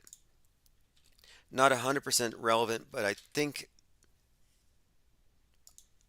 there might be something to it, because again, it was Richard Brody, creator of Microsoft Word, who put out the book Virus of the Mind. Yeah, William S. Burroughs actually said, quote, language is a virus from outer space. Okay, that's even stranger. I thought it was just language is a virus. Language is a virus from outer space. Let me play a clip here, the rest of this message. Can you elaborate on the proximity to, what a PSYOP is and how we can, bravely walk through, how like the next PSYOP will be, whether we predict it or not. All right. Thanks, Dan. Bye. Yes, great points here. And look, there is a methodology here. I woke up at 3 a.m. My auto hoax senses were tingling.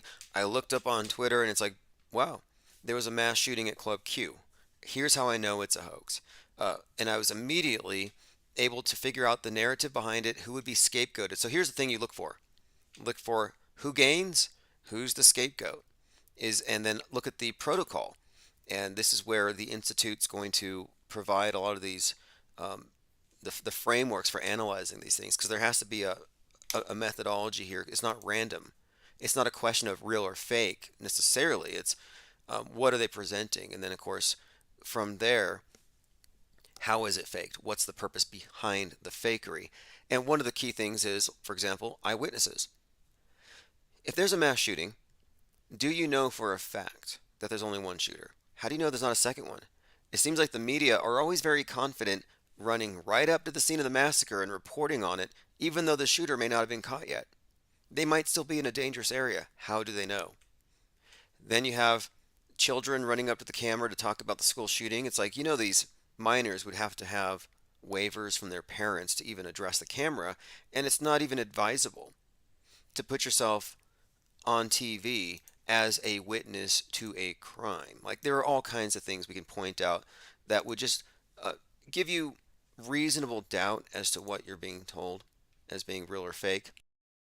And for people who really started looking at fake news at the space program, they might find this easier, because once you realize one rocket launch is fake, the next one is fake, the next moon landing is fake. You're not saying, is the next time they go up to the moon going to be real? Is the next CubeSat launch real? No, it's pretty much fake all the way down. Where is this? Oh yes, I rated my Twitter app, and I'm not going to pay $8 for a blue check. Although I thought it would be fun to blue check as somebody else, but I don't think you can do that anymore. Anyway, I rated it 5 stars, and I put Elon fakes space. It's one thing that's not going to get out there. Yay with his NASA shirt, his NASA swag. I don't think he's going to call space fake. I don't have my hopes up for that.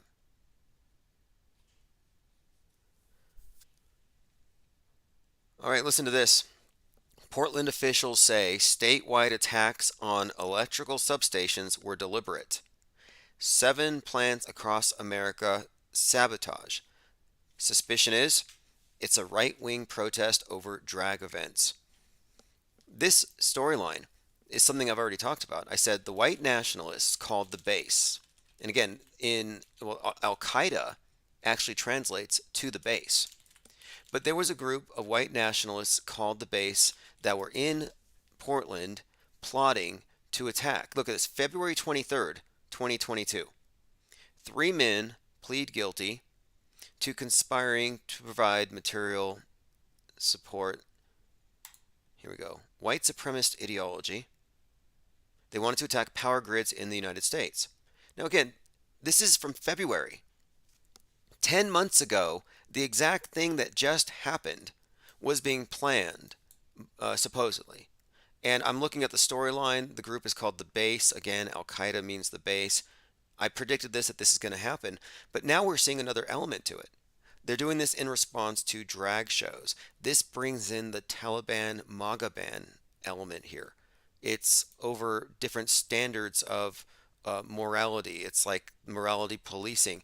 And remember, Nick Fuentes, who's up there with Ye, he would be in support of this. And, you know, the idea of drag queens in front of children is a huge provocation, and I don't know if anybody really would, I don't understand it. I mean, honestly, I'm not against protesting any of this. What I'm saying is this seems like a big setup to make it look like you got some new ultra-Christian nationalist morality squad taking it into their own hands. And it fits. Nick Fuentes, for example, believes that women should not be allowed to vote. That what are they doing out of the kitchen? He literally believes that. He believes dating is, he doesn't say the word sinful.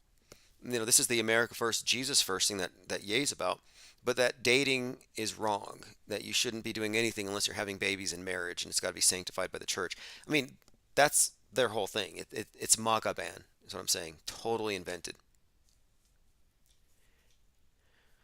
All right, this has been great. I want to say, yes, We says, I remember you bringing up that exact storyline of grid sabotage. You know, that's one of the reasons why I do the 24/7 live stream. I go back through the archives because I think we need to look at, you know, like the QAnoners talk about, the past proves the future. I'm just saying, predictive programming is a predictive model for seeing what's coming, and we've been very accurate about this. Diana South says, Amish terrorists knocking out the electrical power. Well, it's an unbelievable story. I didn't see this twist coming, but now with the Club Q, and one more thing, Club Q was basically a repeat of Orlando, Portland, the Pulse nightclub shooting. Well, remember, the Pulse nightclub shooting was done by a Taliban guy, a Taliban-influenced shooter. So now you have the introduction of the American Taliban. Like I said, everything is switched from the external Islamic terrorist threat radicalized by the Quran to the domestic violent extremist threat radicalized by QAnon. They just transplanted the whole story perfectly, and it's worked.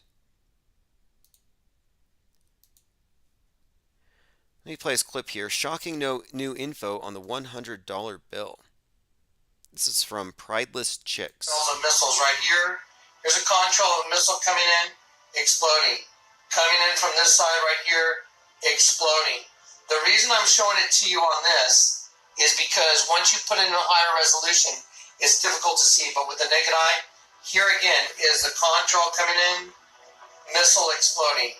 This is going to be New York City, and you're going to see the water coming through now after this. Here are the buildings. Okay, this individual has taken a $100 bill, which we pointed out.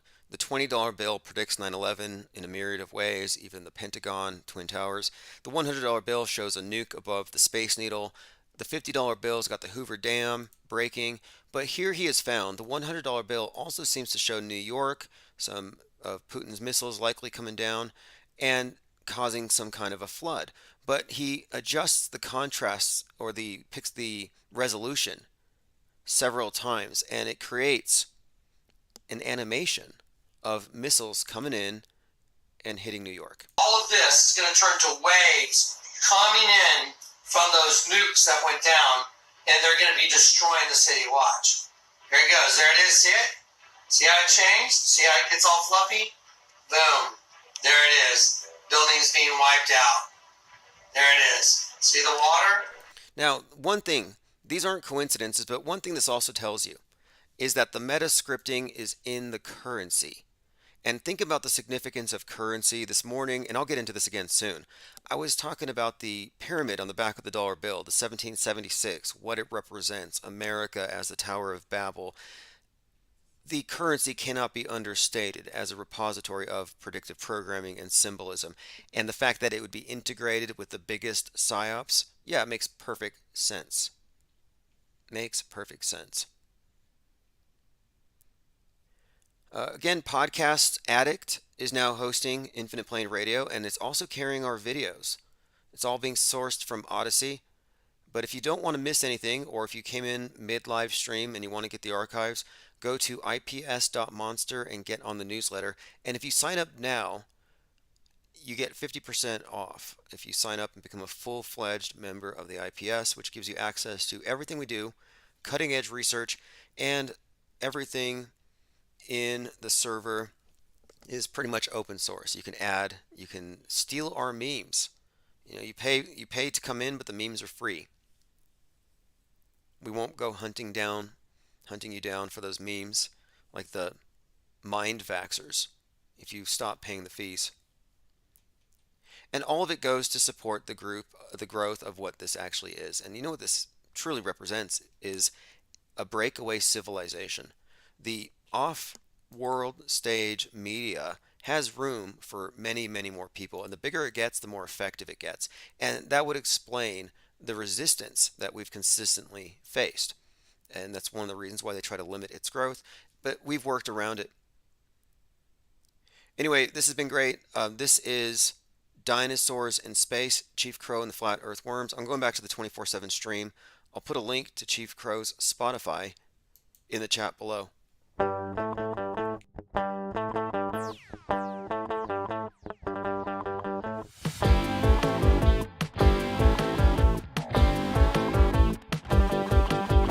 Dinosaurs in space, dinosaurs in space, dinosaurs in space. Dinosaurs in space, dinosaurs in space, all over the place. They're everywhere I look.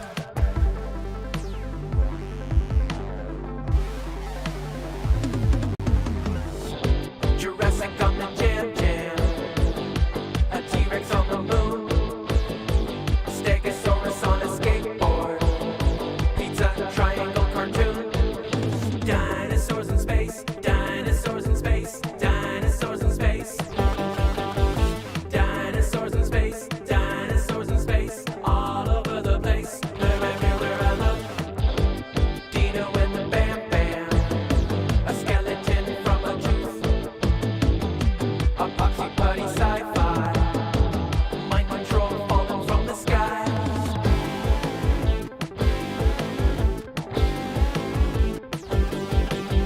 Dinosaurs in space, all over the place. Extinction in a book. I'm taking over this replay that was from this morning. Doomsday, Jim Henson, solar system. There's everyone, not the mama.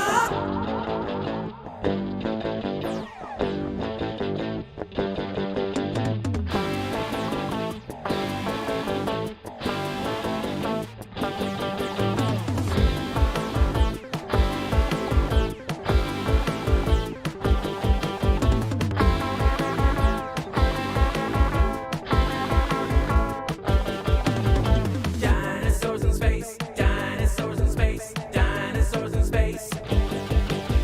Dinosaurs in space, dinosaurs in space, dinosaurs in space. So it turns out that king is if aliens fake. ever show up here on Earth, little green men might be the least of our problems. A new study indicates that instead, they'll probably be more like super intelligent dinosaurs, as smart and as cunning as humans. As one scientist put it, we would be better off not meeting them. Sleep tight. I'm taking over this replay that was from this morning. The Rock is Rubber Liver King is fake. Twitter exodus is prep for internet quarantine. And we may continue this discussion along those lines, specifically the last point about this internet quarantine that the celebrities are doing, specifically the lefties, and how it's all theater to lend credence to the idea that Elon Musk has turned Twitter into some kind of right-wing hellscape. And this is all part of a lead up to what I think is going to be a lockdown of the internet, a quarantine. You don't get on until your mind has been vaxxed. And I was talking about this today in the Discord server, this idea of mind viruses, which isn't really a science, it's more of a pseudoscience. But, notably, Musk had tweeted something a couple days ago about the woke mind virus, which was trending. Now, the mind virus term comes from a book called Virus of the Mind by Richard Brody, and he's the guy who invented the original word, which I think is also very significant in the context of memes, words, censorship, and designated mind viruses, which are just, in my view, just thought crimes.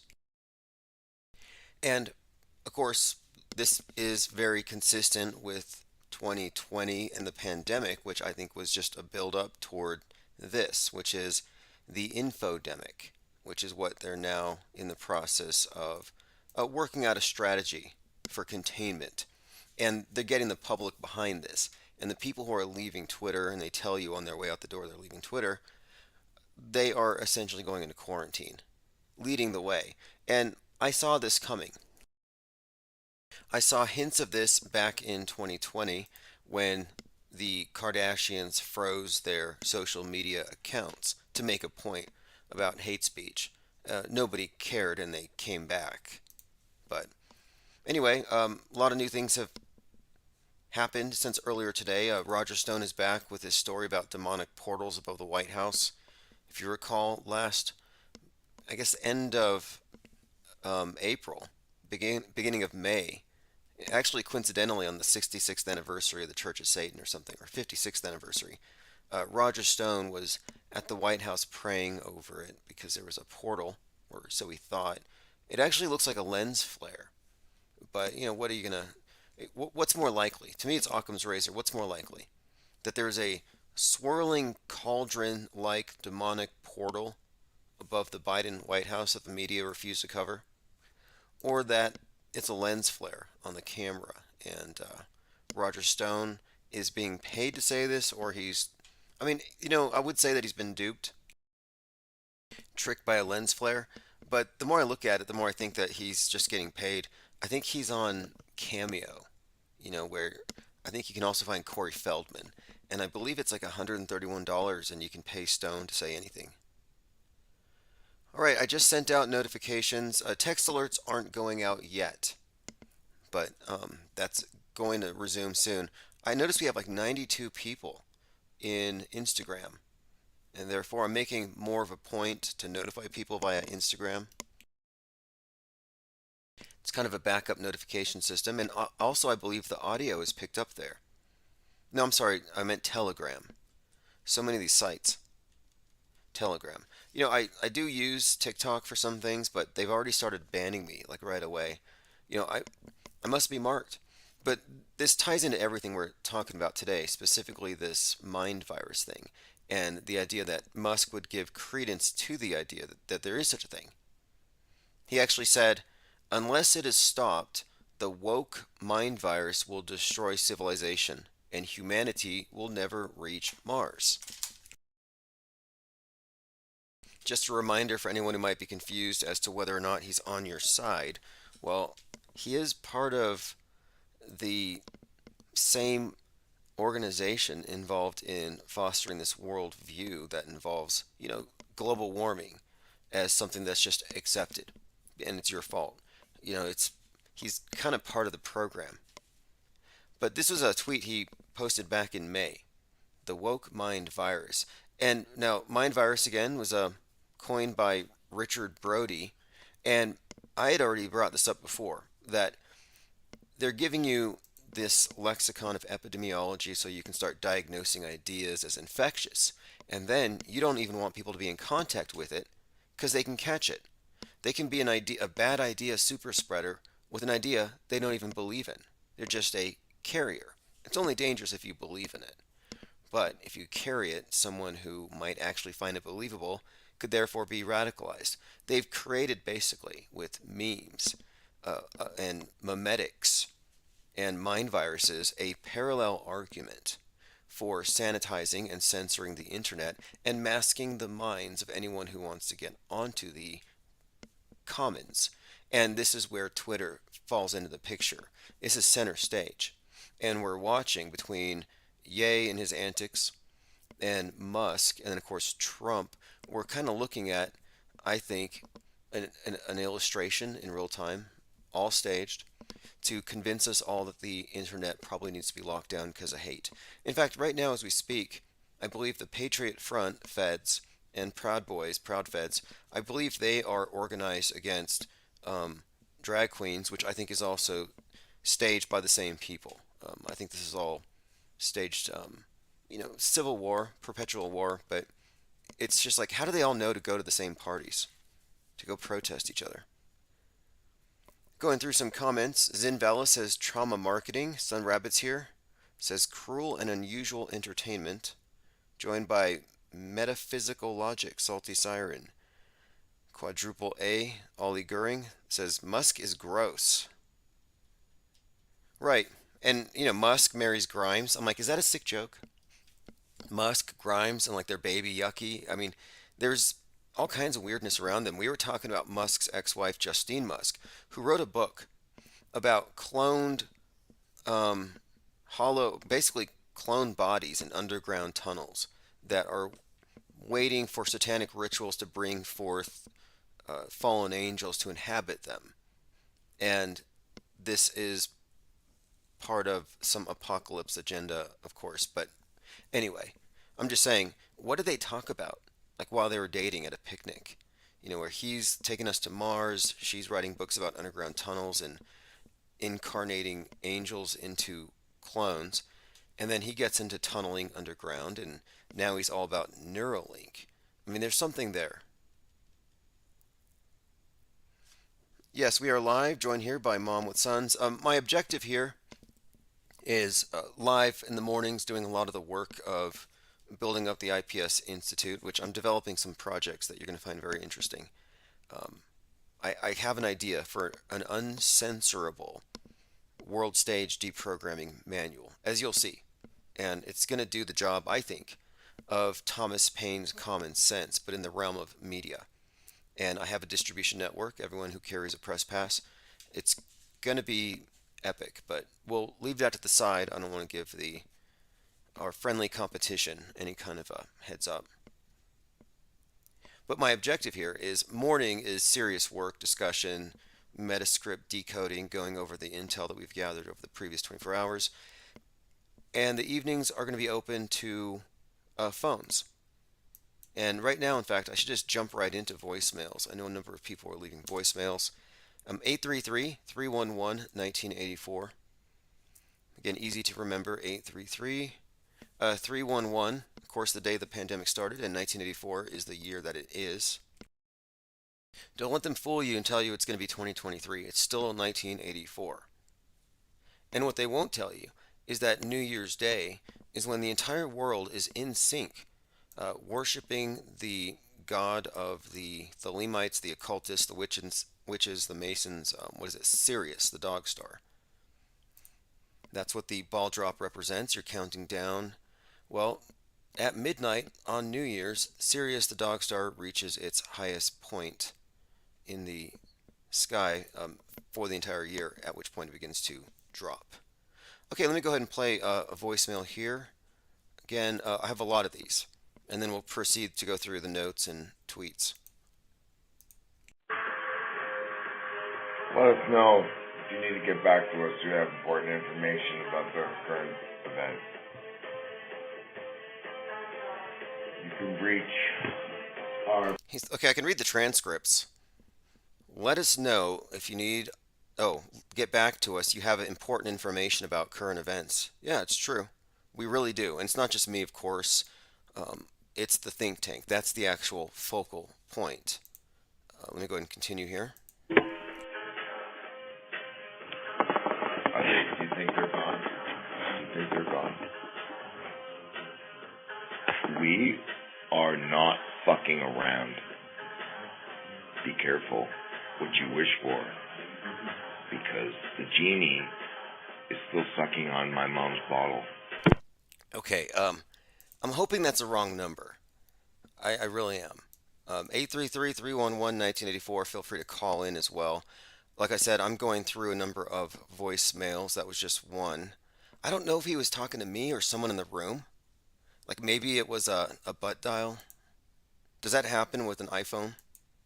Yes, you may be aware that Elon Musk has just openly charged Anthony Fauci with the murder of over 1 million people by means of the gain of function research. Okay, great. Thank you. That's Lynn. I'm glad this was brought up.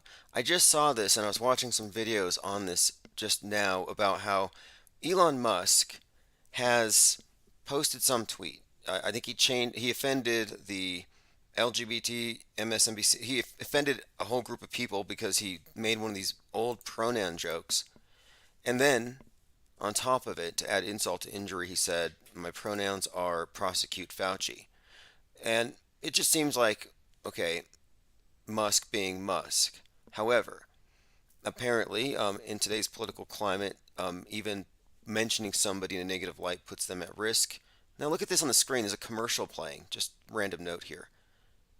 It's got black goo, Saturnian cubes, some kind of demon, I think that's Venom, and satellites falling from the sky. And children playing a board game around this thing. But they could just as easily be conjuring something. Unbelievable. I'm sorry, I'm looking at a commercial for a board game, and it looks hella demonic. It's called Marvel Battle World. Okay, let me get back. Yeah, Fauci basically says that his family's being threatened, his children are being threatened and harassed by trolls. And I'm seeing the word trolls popping up quite a bit lately. Disaster trolls are what they're now calling people who go investigate and meet with suspected crisis actors, which I would never do. I'm more interested in knowing who wrote the script, who directed it.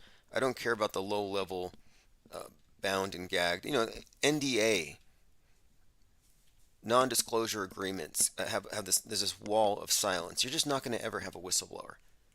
In fact, we may get into this later, but we have a lot of reasons we've come up with why there wouldn't be any whistleblowers, nor would we expect there to be any. Restless Bear says, I went from barely hearing about Elon Musk to random people in real life bringing him up.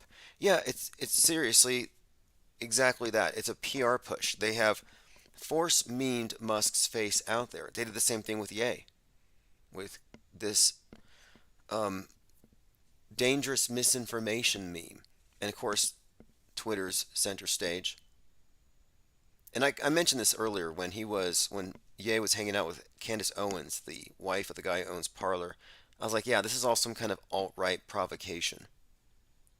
But I mean, we're past midterms, so I'm not really quite sure where they're going with this. But it seems like the public attention span has run out on the whole Ukraine thing. I hear talk about in the next 48 hours we might get nuked. Probably Seattle. Infinite Plane Radio. Wow, I can't believe I got on. Let me turn down. Can you give me 30 seconds to turn down the computer? Yeah. And I was listening. I got your voicemail here. I was just listening to Fauci complaining about how he's been made a target of trolls, and his children as well. And I've seen memes. And oh yeah. Well, Elon Musk. Let me turn down the sound. Give me like 30 seconds. 30 seconds, okay? 33 max. Oh, okay. But I want to be clear. I am not of the opinion that anybody died. I saw a lot of dancing, twerking nurses. I know a lot of people got paid. I know there's a lot of grift, a lot of loans given out to people that didn't need them. It was a major fashion statement. If you look at what 2020 was really about and how it was pushed, more or less fashion statement. Okay, it looks like I don't know if our call's being dropped here. Hopefully we can get that call back. Let us continue. I was going through the notes. Oh yes, Musk is introducing into mainstream the mind virus. And like, okay, a mind virus. Well, this again is something you could vaccinate against, I would imagine. And so I happened to look up Richard Brody, who again invented Word. And the cover of the book happens to be a brain with a syringe going into it. Virus of the Mind, the new science of the meme. Hey, what's up, caller? Got back in. Virus of the Mind. You know what I was just listening to? This is a paradigm that you will probably endorse. The notion of a stalled century. This stalled century. And maybe it's just media we're seeing this in, although some are arguing that it's also the case with the shallowness and the attenuation of technology. Because if for example, if you bought an Apple device today, it's never going to work as good or last as long as the original ones from like maybe the 80s and the 90s did. It's just not as good. You know, you plug in a microphone here and it just won't work right, whereas the old, or like old telephones. You know, I still have telephones from like I have a telephone from like the 1960s that still works. It's a solid, you know, one of those chunky, it's a solid piece of hardware that probably lasts another 50 years. But the devices you get now are these lightweight plastic pieces of crap that they just break down. They're not expected to last long. Refrigerators you used to get, they would last 50, 60, they'd last forever. All you had to do was replace the Freon. Yeah, my grandmother still has this wooden one. I think it has like an ice box on top. I think you put like ice in the top in it. Anyway, I get that for the most part, although my iPhone is indestructible. It's embarrassing how often I drop these things. In fact, they can definitely make good technology when they want to. It's not that they don't have that capability, but it's almost like they're making a deliberate decision to kind of hold back, to either cheapen or hold back or debase or degrade, or they're giving us the also-rans. They're giving us the stuff that maybe was rejected because of poor quality, but they decided to manufacture anyway because it was cheaper by the dozen or cheaper by the thousand, cheaper by economies of scale and mass production. Well, it seems like we've been super distracted with the communication devices and social media. Meanwhile, it's 50 years since anybody's been to the moon. I'm like, has there been any development on that front? Yeah, None. That sums it up. That really does sum it up perfectly. That, well, it's been 50 years since we've been to the moon. Of course, that's you know what this makes me think of? Now, for the longest time, a lot of my life, I've been fascinated with this idea of the decline and fall of the Roman Empire. I have read that what happened with Rome, at least the official narrative, and since we auto-hoax history itself, we don't know how much of this is true. We don't know if the chronology is any good. Yes. Let me come in on it really quick here.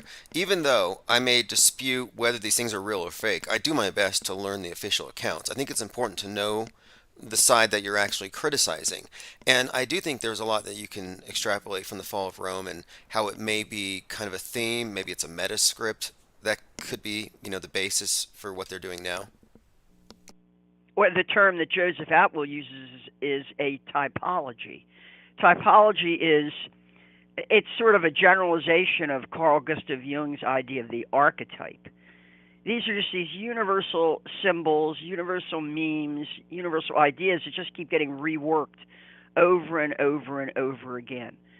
So an illiterate audience, at the time that, for example, the Gospels in the New Testament was created, the majority of the population of the Roman Empire was probably illiterate. And the people who in particular were being targeted, ideologically speaking, which would be the slave class and the lower classes, and especially those rebelling, those who might have been adhering to a messianic rebellion against Rome and refusal to pay taxes and the kinds of things that the Romans had to deal with especially among these troublesome Jews that were spread throughout the cities of the empire. And so if an audience of the common people, the Am Ha'aretz as they were called, who went to the synagogue on Saturdays to hear the scripture read because they were illiterate themselves, they would hear it read and then they'd hear the Targum, which is Aramaic for translation. If you look at your Hebrew text, there's the Hebrew, and then for a lot of it, right alongside of it, is what they call the Targum, which is the Aramaic translation.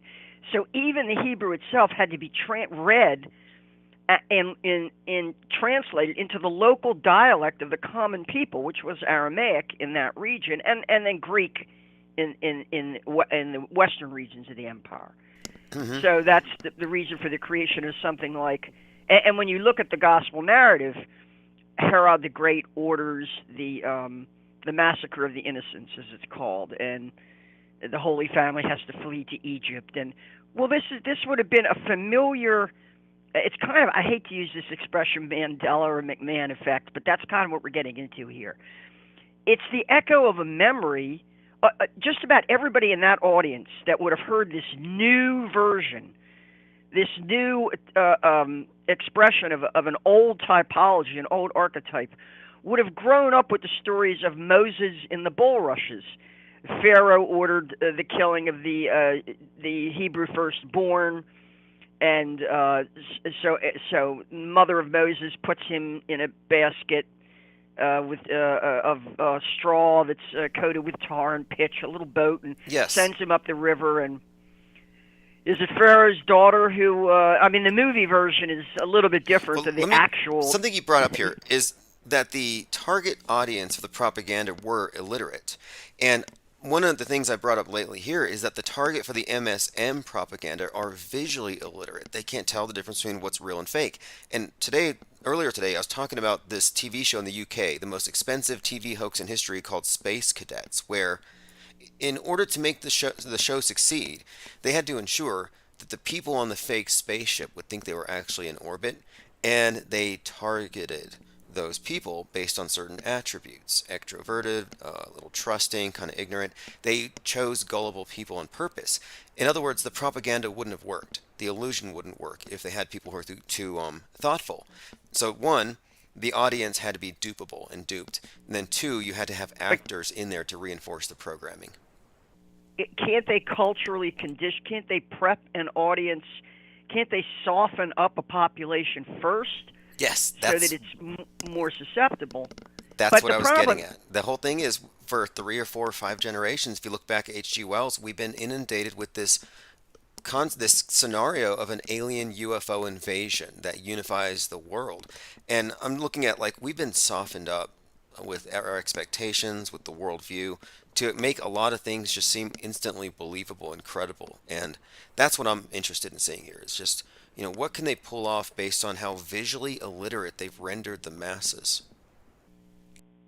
What we are told about the so-called decline and fall of the Roman Empire, and I'm using that term the way Edward Gibbon uses it in his monumental, I have every volume of that, and I managed to plow my way through it. It's difficult because he's very wordy.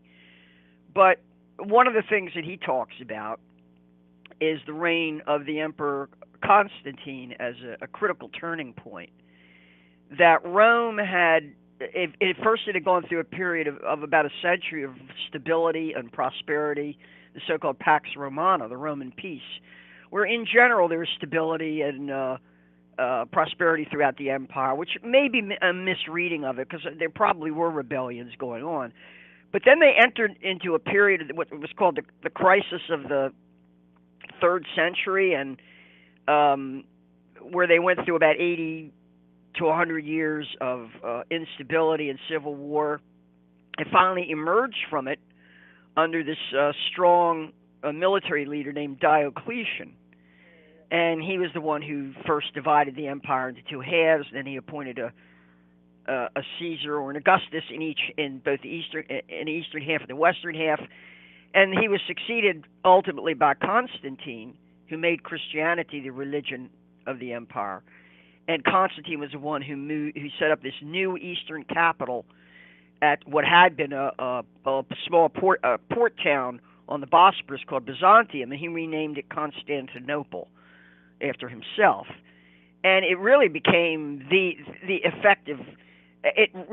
After a while, Rome, the original Rome, became sort of, the Western capital was kind of moved from Rome to Milan and then to Ravenna as the so-called barbarian tribes incurred more and more. Rome itself became kind of a backwater, and the Senate and all these venerable institutions became kind of old, and they no longer had the real power. That wasn't where any of the power was anymore. But Constantinople became the focal point for the greatest city in the world at the time, for a long time, the greatest city in the world. And when Constantine planned this brand new city, it wasn't really, like I say, it already existed as a town, but he was going to turn it into this massive world historic capital of his new vision of the Roman Empire, and it's more Eastern centered. As Gibbon explains it, there was a shortage of skilled craftsmen, stonemasons, sculptors, the kinds of people you needed to build a Roman city. There was a shortage. There was a terrible shortfall. Basically, this class of people had attenuated and died off.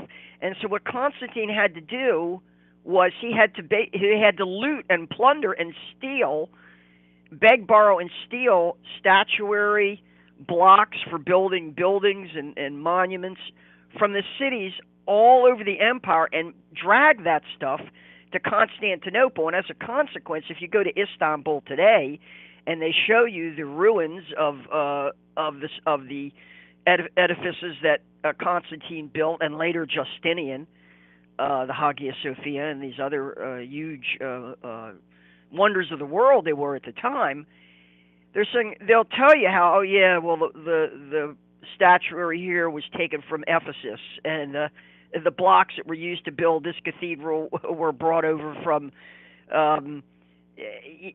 Athens, or from, in other words, that the city, that the empire had to be looted in order to create this new capital on the Bosporus. And I think we're seeing that in our culture. We're seeing the borrowing, the reworking. It's like they're plowing through the attic or the basement of old scripts, like it's an old wine cellar or something, but instead it's like a library of old scripts, old Hollywood scripts. So when you turn on the television, you see the same damn game shows on in the afternoon.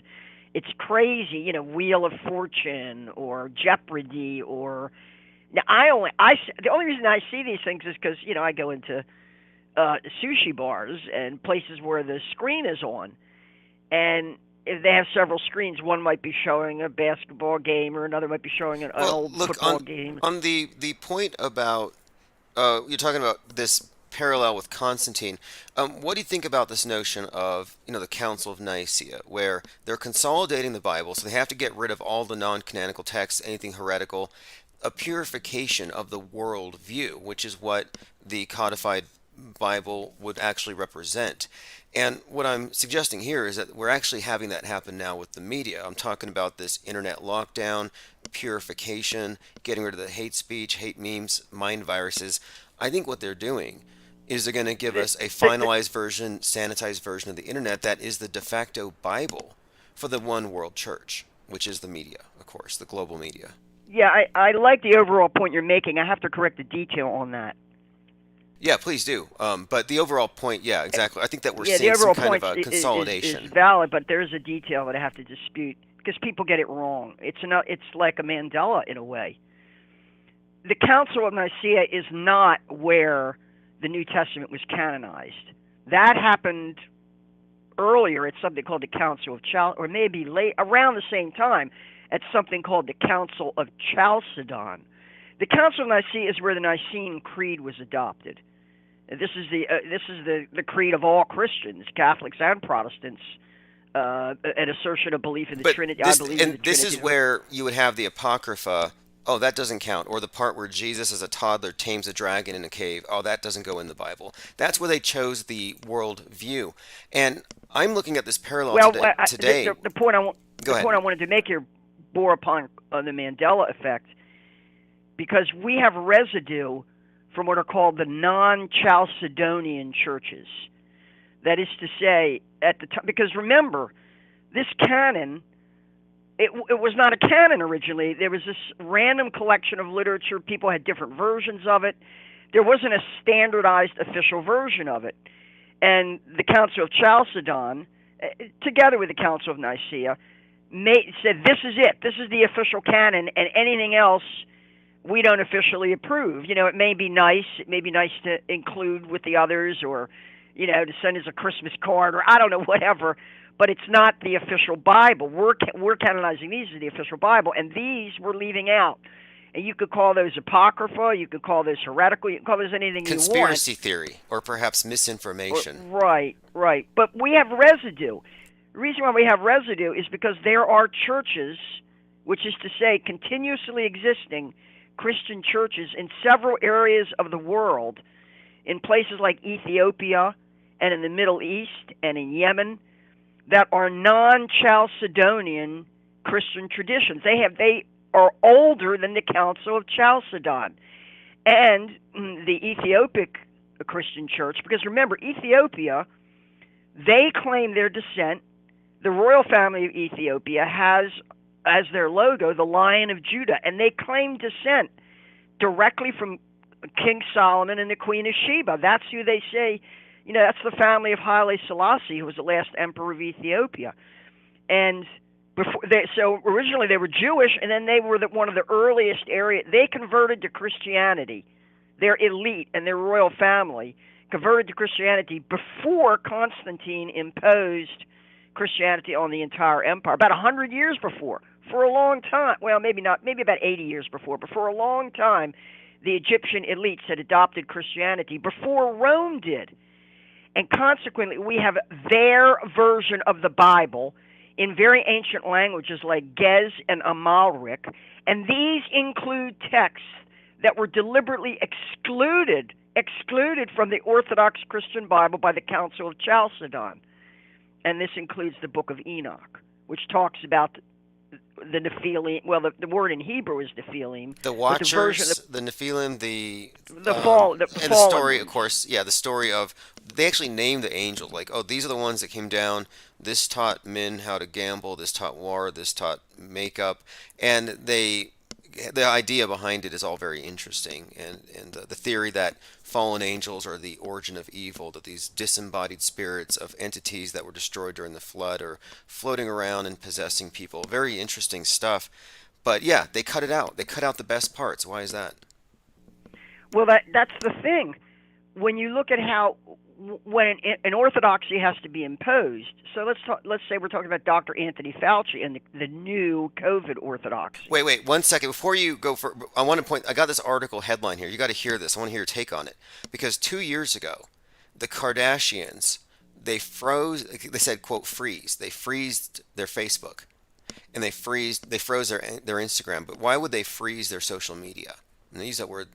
And I'm thinking, well, does that mean they're blocking access to it, or they're just freezing it? They're saying they closed they just stopped using it. They went cold turkey, and they said that they quarantined. They have been leading the way on the idea, and these are of course fashion moguls, so they're demonstrating to the masses how to act, and they're saying when there's too much hate speech on the internet, you just freeze your accounts, you quarantine.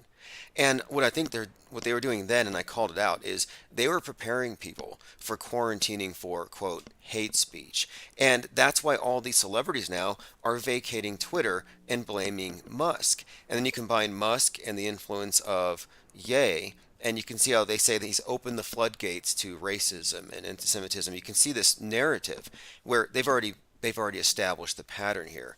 I think they're setting up the stage for a necessary quarantine. What do you think? A purge. Yeah, or a purge. Exactly. Both.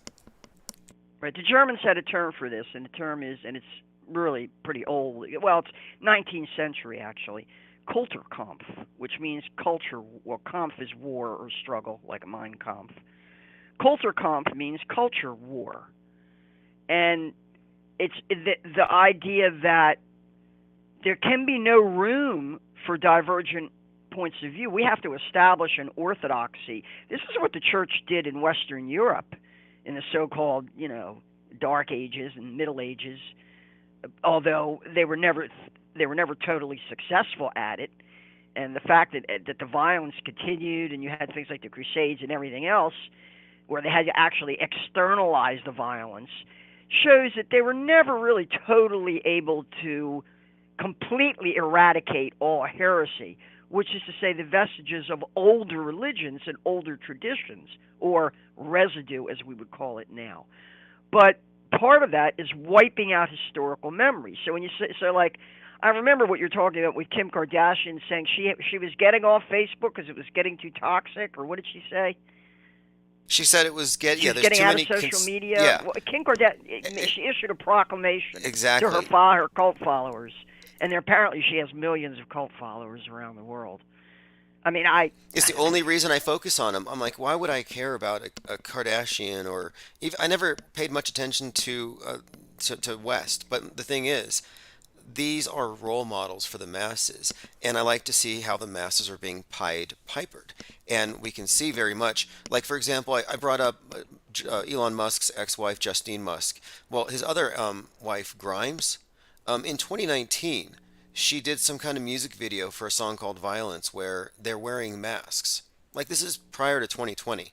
And I think fashion is a huge part of all of this. That's why I think Kanye or Ye is fascinating in this context, because what spread 2020's agenda more than fashion? Quite literally, they use fashion statements, PPE, to enforce conformity. Mask. Yes, exactly. Yeah, the mask. Peer Right, we have pressure, that conformity, fashion. In 2019, I think it was like February of it was early in 2019. Project Runway featured a fashion show by Indian fashion designer Kovid Kapoor. That's COVID spelled with a K. I guess Kovid spelled with a K must be a common name in India. Kovid Kapoor. And in this fashion show, you can go out and look at the pictures, and there was a YouTube video of the show, but YouTube has yanked it. You can't get to it now. They really removed that. But this was in 2019. They have one of the models wearing this kind of, I thought it was hideous, really. It was a plaid outfit, a matching top and matching baggy plaid pants and a plaid face mask. And I mean, this really covered the bottom. I mean, it came right on up to the eyes. It was it was something you would rob a bank with. All perfectly colored, coordinated, and had her march down the runway. And then afterwards, the interviewer is there holding the microphone and asking the designer, well, are we expecting this to see, is this going to be a new fashion trend? What's with the mask? And how do you feel about, asking the model, how do you feel about the mask? And this was all done in early 2019. So that means, so here's what I'm getting. What did the model say? Didn't the model say, I can't breathe? Actually, she says something about, well, it does interfere with breathing a little bit. She says something to that effect, not using those exact words, but yes, that came up. I think the interviewer actually says, you have trouble breathing with that, and the model says something like, yeah, she kind of blows it off. She takes it off and puts it back on, and, Great example. Great example of predictive programming. You have the rapper Future, who was with Kanye at that event last year, Pluto or Future, who had a song called Masks Off, where they're wearing these really nice, fashionable masks that actually sold quite well a couple years later. And on the anniversary date of that song's release, earlier this year, you had that Judge Muzzle dropping the mask mandate on airlines. I'm just saying. But people continue to wear the mask. The mask has become an affirmation of faith. It really has. And the thing is, at the time, I guess what I'm getting from this Project Runway fashion show is the gays are always on the cutting edge of this, aren't they? I mean, because of the gay presence in haute couture and fashion. Obviously, they have an inordinate influence in the fashion industry, and Jews as well. Well, fashion. I'm just saying. I'm not going to shy away from pointing. Fashion in general. Ye is, of course, leading the way. Predictive programming. Predictive programming. But celebrities are used to lead the way into this stuff. And one of the other developments I've noticed, I think, it's the moving us, I think, into the space age, and PPE as like the environment is no longer. I don't think they hospitable. take it so seriously. I'm getting an image when I watched the original video of this fashion show before YouTube pulled it. I'm smacking my forehead with, oh my God, and I'm realizing what's going on here. These elites up there in their penthouse suites are like, like the film American Psycho, like those characters, on Wall Street, or in Davos, raising their fluted champagne glasses and partying and toasting and saying, hey, I'll make a bet that within a year we can have half the people in the world doing this or doing that. We're going to create a whole new fashion, and let's all who bets? And someone's going to say, "Nah, you'll never get away with that. You'll never get away with that." Edward Bernays, the whole idea of propagandizing the public mind through perception management and affecting cultural changes on a wide scale with single events. He's credited with bacon on the breakfast table and associating cigarettes with women's lib. And, of course, he is the great uncle of the co-founder and first CEO of Netflix. It's like a giant game to them, some of them. It really is like, can you top this? Can you top that? And watch what we do next. And watch that. When you listen to Klaus Schwab or some of these people at the World Economic Forum, they really do think they could just press a few buttons and reprogram millions. They're convinced they can do that. And I imagine over there in China, they're convinced they can do that as well when they order a lockdown of an entire city based on nothing. I'm very disturbed. I'm very disturbed by the images I'm seeing of these alleged riots going on in places like Shanghai, where the Chinese communists have imposed these COVID lockdowns, the latest COVID lockdowns. Because what I'm seeing is, and I'm sure you've looked at some of these videos as well, and there's always a question in our minds of, why are we seeing this? And if they're on TikTok, which the Chinese communists own and run, why are they allowing them to be seen on TikTok? What's going on here? Les Luther pointed out this article. It's great. There are 13,000 of the most popular videos having to do with Ukraine, Russia, were actually video game clips shared on TikTok. Like, that's how untrustworthy a lot of stuff is. But I don't automatically consider stuff to be fake. But yes, it's important to recognize inherently just how deceptive. Well, these are very dramatic videos we're seeing from China with mobs of what you see is on one side you see this army of guys in white hazmat suits, covered head to toe in these white hazmat suits. I mean anti-chemical contamination suits, an army of them, with shields, with riot shields. And on the other side you see the masses of the people mostly with just improvised with pieces of fence post and rocks and stuff like that, and they're engaged in what looks like combat with these white head to toe hazmat suited white and white hazmat suited whatever they are, soldiers, cops, whatever they are. But what I'm noticing is the mob that's attacking them are mostly masked. In other words, the very people who we are told are out there in the streets rioting against the lockdowns in China are themselves, for the most part, not all of them, but for the most part, wearing the goddamn fucking mask. And interesting observation. And one other thing to point out, and this is kind of also notable here, we have to point out that more than half the population agree with the lockdowns. They're not siding with the people resisting the police. We're only seeing a percentage of the population that would be against it. And yeah, they obviously don't have it all right there if they're still wearing... I don't know. I mean, is the mask as politicized out there as it was here? Well, are these videos even real? Are they even real?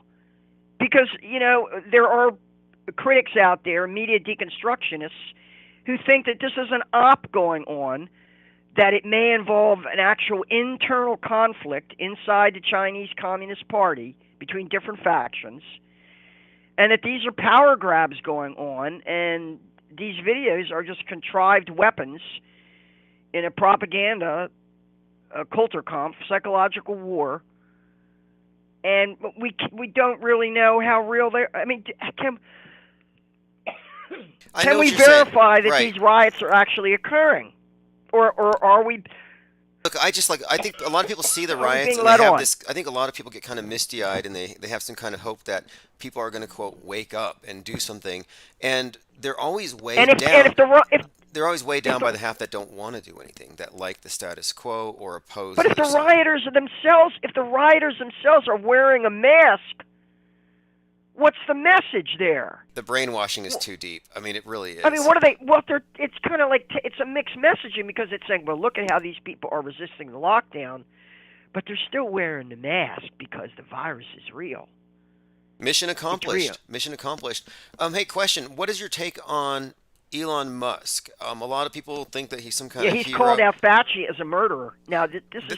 That's what you left your message about. You left a message about that. So he made this statement, and now they're saying that he is putting crosshairs on this guy. They're making Musk into a meme terrorist, and that's what I'm saying. Do you think he's a fall guy, or do you think he's actually fighting the power?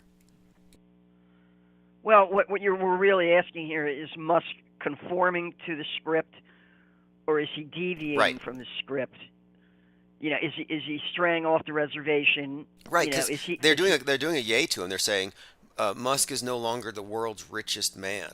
They're talking about how Tesla's stocks are going low, and they don't know how low it will go. And I'm just seeing a lot of basically hate watching on Musk. He's become some kind of Lex Luthor to the liberals. But this is really strange because here's Donald Trump going around boasting that he saved 1 million lives with his miraculous vaccine, Operation Warp Speed, with the Trump vax. And that's what I'm calling it. Anybody I run into who's willing to talk about, their vaccine experience, the first thing I ask them is, well, when did you get yours? And if they got theirs before the newest boosters came along, they got the original Trump vax.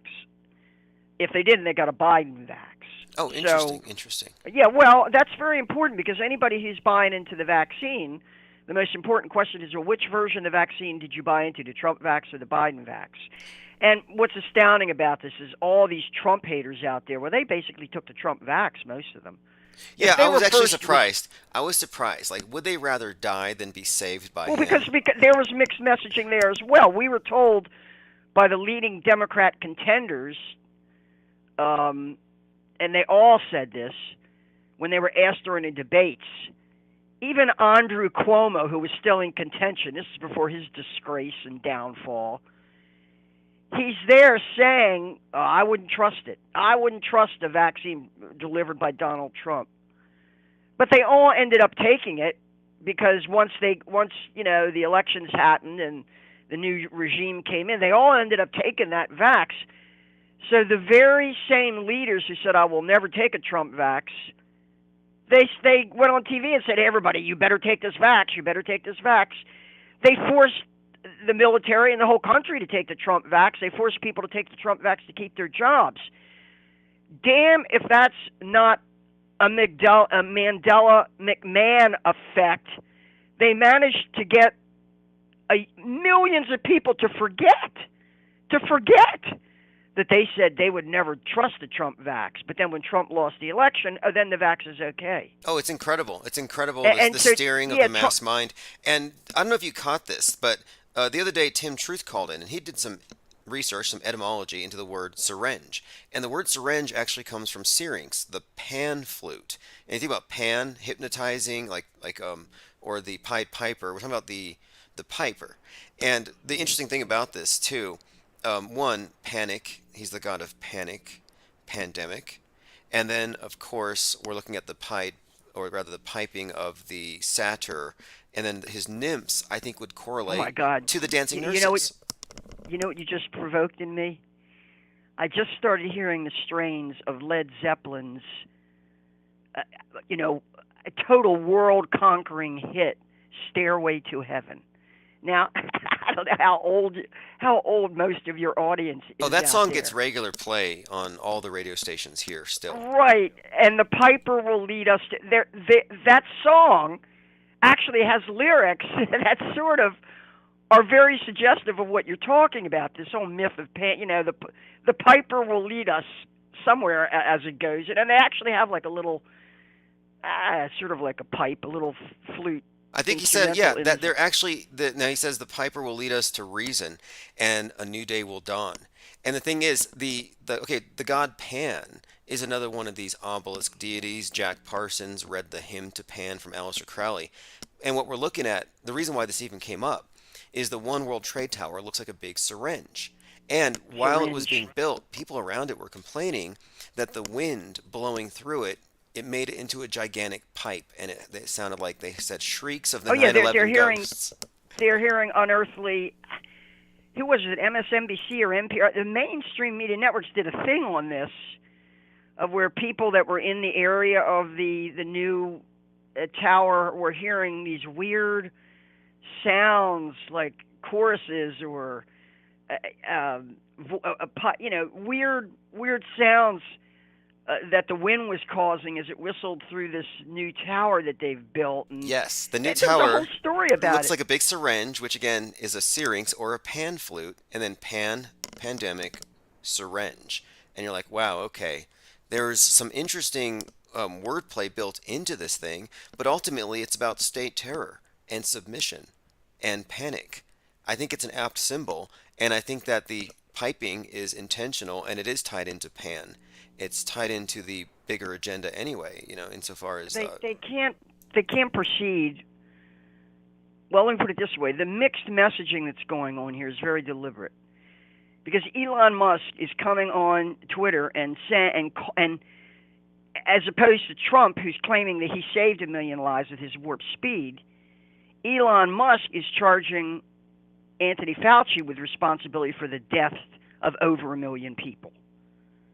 Yes, in fact, that was brought up on NBC with this interview with Fauci. They're like, he's accusing you basically of genocide. And then, of course, not only that, but people are almost more offended by Musk saying his pronouns were prosecute and Fauci. Yeah. That's now tantamount to hate speech, by the way.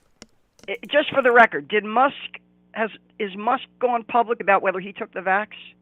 Oh, yeah, I think he did. I'm not sure, actually. I know that he was reportedly taking PCR test after test after test, just Q-tips everywhere.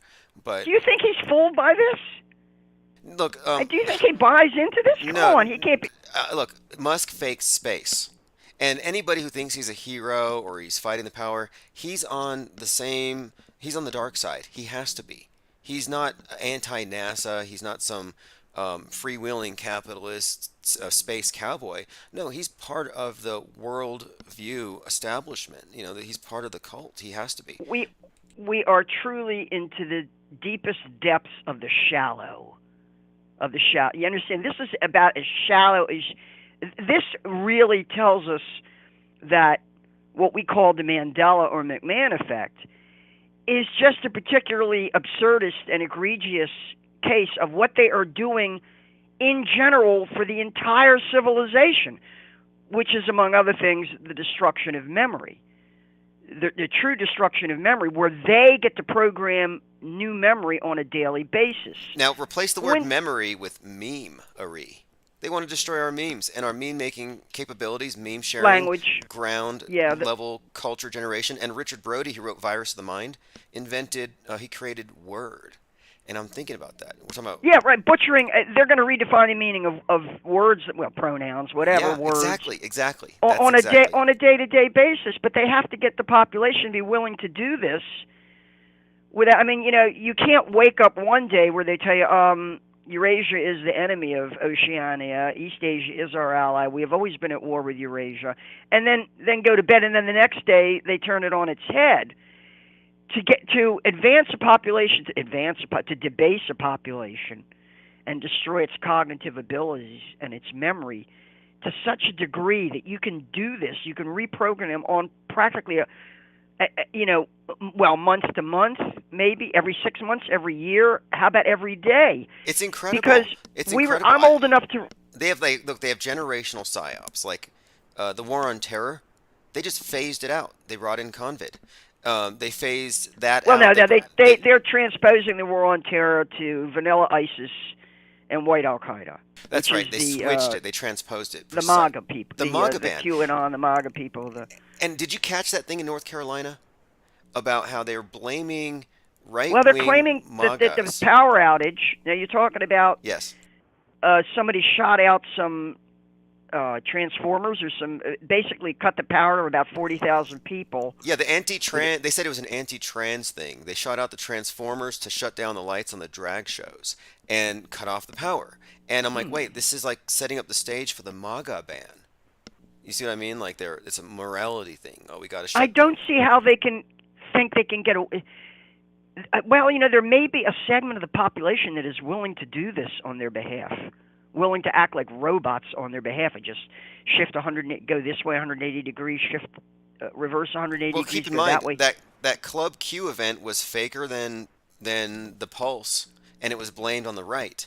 And this event in North Carolina actually correlates strongly with the Robin Sage drills from last summer. Spring, summer, where they were actually doing drills on the basis that there's going to be domestic violent extremists attacking the power grid. And the base... Well, it won't matter who they blame it on. See, that's the thing. Ordinary people just get exhausted by trying to... it's like you can't tell the players without a scorecard. They don't... they'll say the left did it, the right did it, these people did that, did it. But no, they create an environment... This is the Weimar Republic, right? You're creating an environment that most people don't care about who struck John or who killed Cock Robin or which side did this or who started it or who's having revenge. They just want some order and peace restored, and they want the inflation brought under control, and they can't afford this or they can't, people are not, they don't really want to enlist in one side or the other, even if they can get the shallowness. You're right, and it's because of this. Every 24 hours, they inundate us with 48 hours worth of news, and that means that you don't have enough time to go deep, and most people are just washed away by it. So they go to their expert pundits and they get their information from this half or that half, and that's by design. I think that's part of the process of keeping everybody visually illiterate and discombobulated. Well, those are media cult followers. The thing is, people like you and me, we have memories. I remember when Prince Charles married Lady Di in this worldwide fairy tale wedding.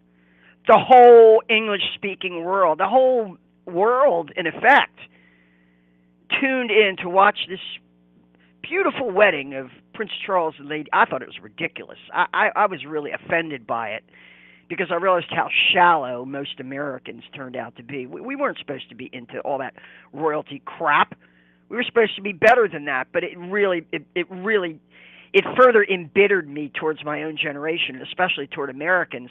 How many of them just fell in love with this Lady Di and Prince Charles thing? Well, then something happened. They got separated and divorced, and Prince Charles took up with Camilla Bowles, and we were told, as God is my witness, and I don't even believe in it, we were told there was now no way that Prince Charles could inherit the throne of his mother. He had disqualified himself by violating the rules of the Church of England and by violating royal tradition. The last king, Edward VIII, and he wasn't even married. He had not married anybody, but he fell in love with a Baltimore divorcee named Wallace Warfield Simpson. And he basically said, I don't want this anymore. I want to abdicate. Churchill was actually willing to fight in the Parliament to get some kind of exemption for Edward so he could marry this divorcee. But the overwhelming, the rules were, no, you can't do that. You've got to abdicate. And he wanted out anyway. So Edward abdicated and was succeeded by his younger brother. That was the historical precedent that was established in the 1930s. And the former Edward VIII and his new wife, Wallace Warfield Simpson, became the Duke and Duchess of Windsor and went to live in the Bahamas. Now, we were told when Prince Charles divorced Lady Di that was it. He could not become king. And people said, well, what will happen? Well, it will devolve to his eldest son, Harry, will be the one eligible to become king. Well, Harry moved to the United States with Meghan Markle. Now we're being told. I thought it was Casey Anthony. I'm sorry. No, I know what you mean. But you mean is it in other Meghan words, Markle or is no, it Kate Hudson? Which one did? No, Harry married Meghan Markle, right? No, but she looks like Yeah. Casey Anthony. But my point is, you're Right, right. okay. She could be. Maybe she is Kate. But in other words, you know, you're right. Maybe she is. I don't know where they got her from. But you're suggesting King Charles is kind of like it was never in the script. It doesn't make sense. Like, why is he there? Well, they can't just flip the script like that. A lot of us are old enough to remember. It hasn't been that long. Right? He divorced Lady Di when? In the 90s? Or was it in early 2000s? I mean, it hasn't been all that long. And of course, we all remember the death of Lady Di, how that was played out. And that's a subject for debate as well. And further investigation, whether that was faked or was she murdered yes, but or what. one thing you know. about Princess Di, which is kind of we interesting. were told, I want to establish this. It's so important to me because I'm like the character in the movie Gaslight. You know, played by Ingrid Bergman, who says, "Jesus Christ, I know what I remember what I remember what I heard. I remember what we were told. We were told there was no way that Charles was going to be king after this, and now we're being told, oh, in May they're getting ready to have a coronation of King Charles III. That's the British monarchy we're talking about. Gaslight. I've got a question. I'm throwing it out there to anybody. Maybe you have listeners over there in the UK. Or somewhere in the British Commonwealth, in the English-speaking world. Explain this to me, please. I'm not getting it. Did you just fuck my memory or what? And when was the rule changed? Look, the word of the year, according to the Merriam-Webster dictionary, one of these dictionaries, their word of the year, gaslighting. That word has gone mainstream, and that's what the media does 24/7. The Princess Di thing, yeah, it's a complicated, intricate story. She crashed into the 13th pillar, lunar goddess, all kinds of symbolism there. A couple of different paths here. Well, will all those people who they have tuning into what? They're going to have to turn this coronation into a major event, at least in the UK and Canada and places like that, where, you know, the Prime Minister of Canada. You can all watch that video. It's still on YouTube. They show you Justin Trudeau taking the oath and inducted him in as Prime Minister of Canada. And it's an oath of loyalty to the Queen and to her Privy Council, and includes a promise to keep secret whatever is discussed in council chambers. And he is bound to adhere to the rules of secrecy as a loyal servant of the Queen. That was his oath. And I think every public official in Canada has to swear allegiance to the Queen. Now, who are they going to swear allegiance to now? When Charles is crowned king, they're all going to have to swear allegiance to him as the new sovereign of the British Empire. And are you telling me that millions of English-speaking people around the world who are going to be tuning in to watch this coronation, that they're not going to remember that, oh, weren't we told that there was no way Charles could become king because he divorced Lady Di and it was never approved by the Church of England? Do some digging into it, because this royalty thing it's another aspect of the clown show, like the Kennedys being attached to the Camelot story.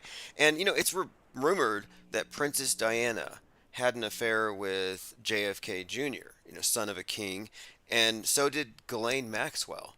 You know, this whole time I've been saying Ghislaine Maxwell. It's Ghislaine Maxwell. Did you know that? Well, the Ghislaine Maxwell Mandela McMahon effect there is, first of all, we're being asked to forget about her, and we weren't supposed to pay any attention to her trial, and now nobody knows where she is. The rumor is that she's out there in the English or Scottish countryside somewhere, being protected by the British royal family, because she's very close to them, apparently. In other words, some people say, well, she's probably in Israel right now. People are saying, nah, the reports are that she's actually hanging out on one of the estates of the British monarchy. Hey, But River Sticks in the chat says Corona Nation. A kind of interesting point here.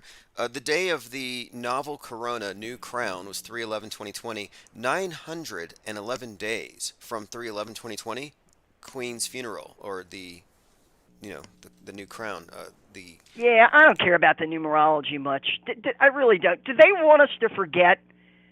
Do they want us to forget that it was Donald Trump who appointed Anthony Fauci and Deborah Birx and Mike Pence to his Corona task force and declared a state of emergency, green-lighting all these lockdowns and these mandates in March on the 13th, Friday the 13th of 2020? Are we supposed to forget all that?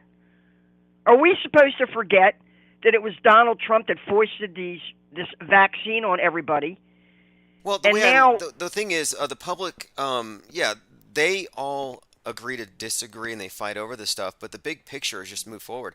I think we have seen the imposition and implementation of a new religious paradigm, and mission accomplished. I think that it's already done. I think that the public has accepted the basic premise, and now we're just waiting for them to finalize the sanitation of the internet and get rid of any kind of conflicting narratives, get rid of the voices of the heretics. And I think that's really what's behind all the censorship today.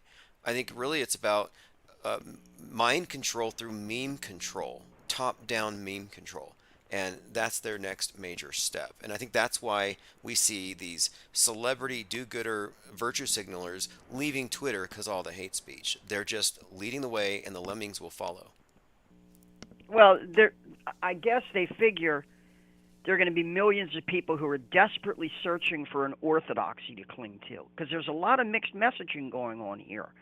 And there are a lot of people who are going to be following certain heretical deviations from the mainstream messaging. And I don't just mean things like QAnon, which really is, I don't know. I don't know that it really has any significant influence at all at this point as anything other than a false flag like Al-Qaeda or something like that. Right. It's an embarrassment now. I mean, people are probably secretly burying all of their JFK Jr. Q swag.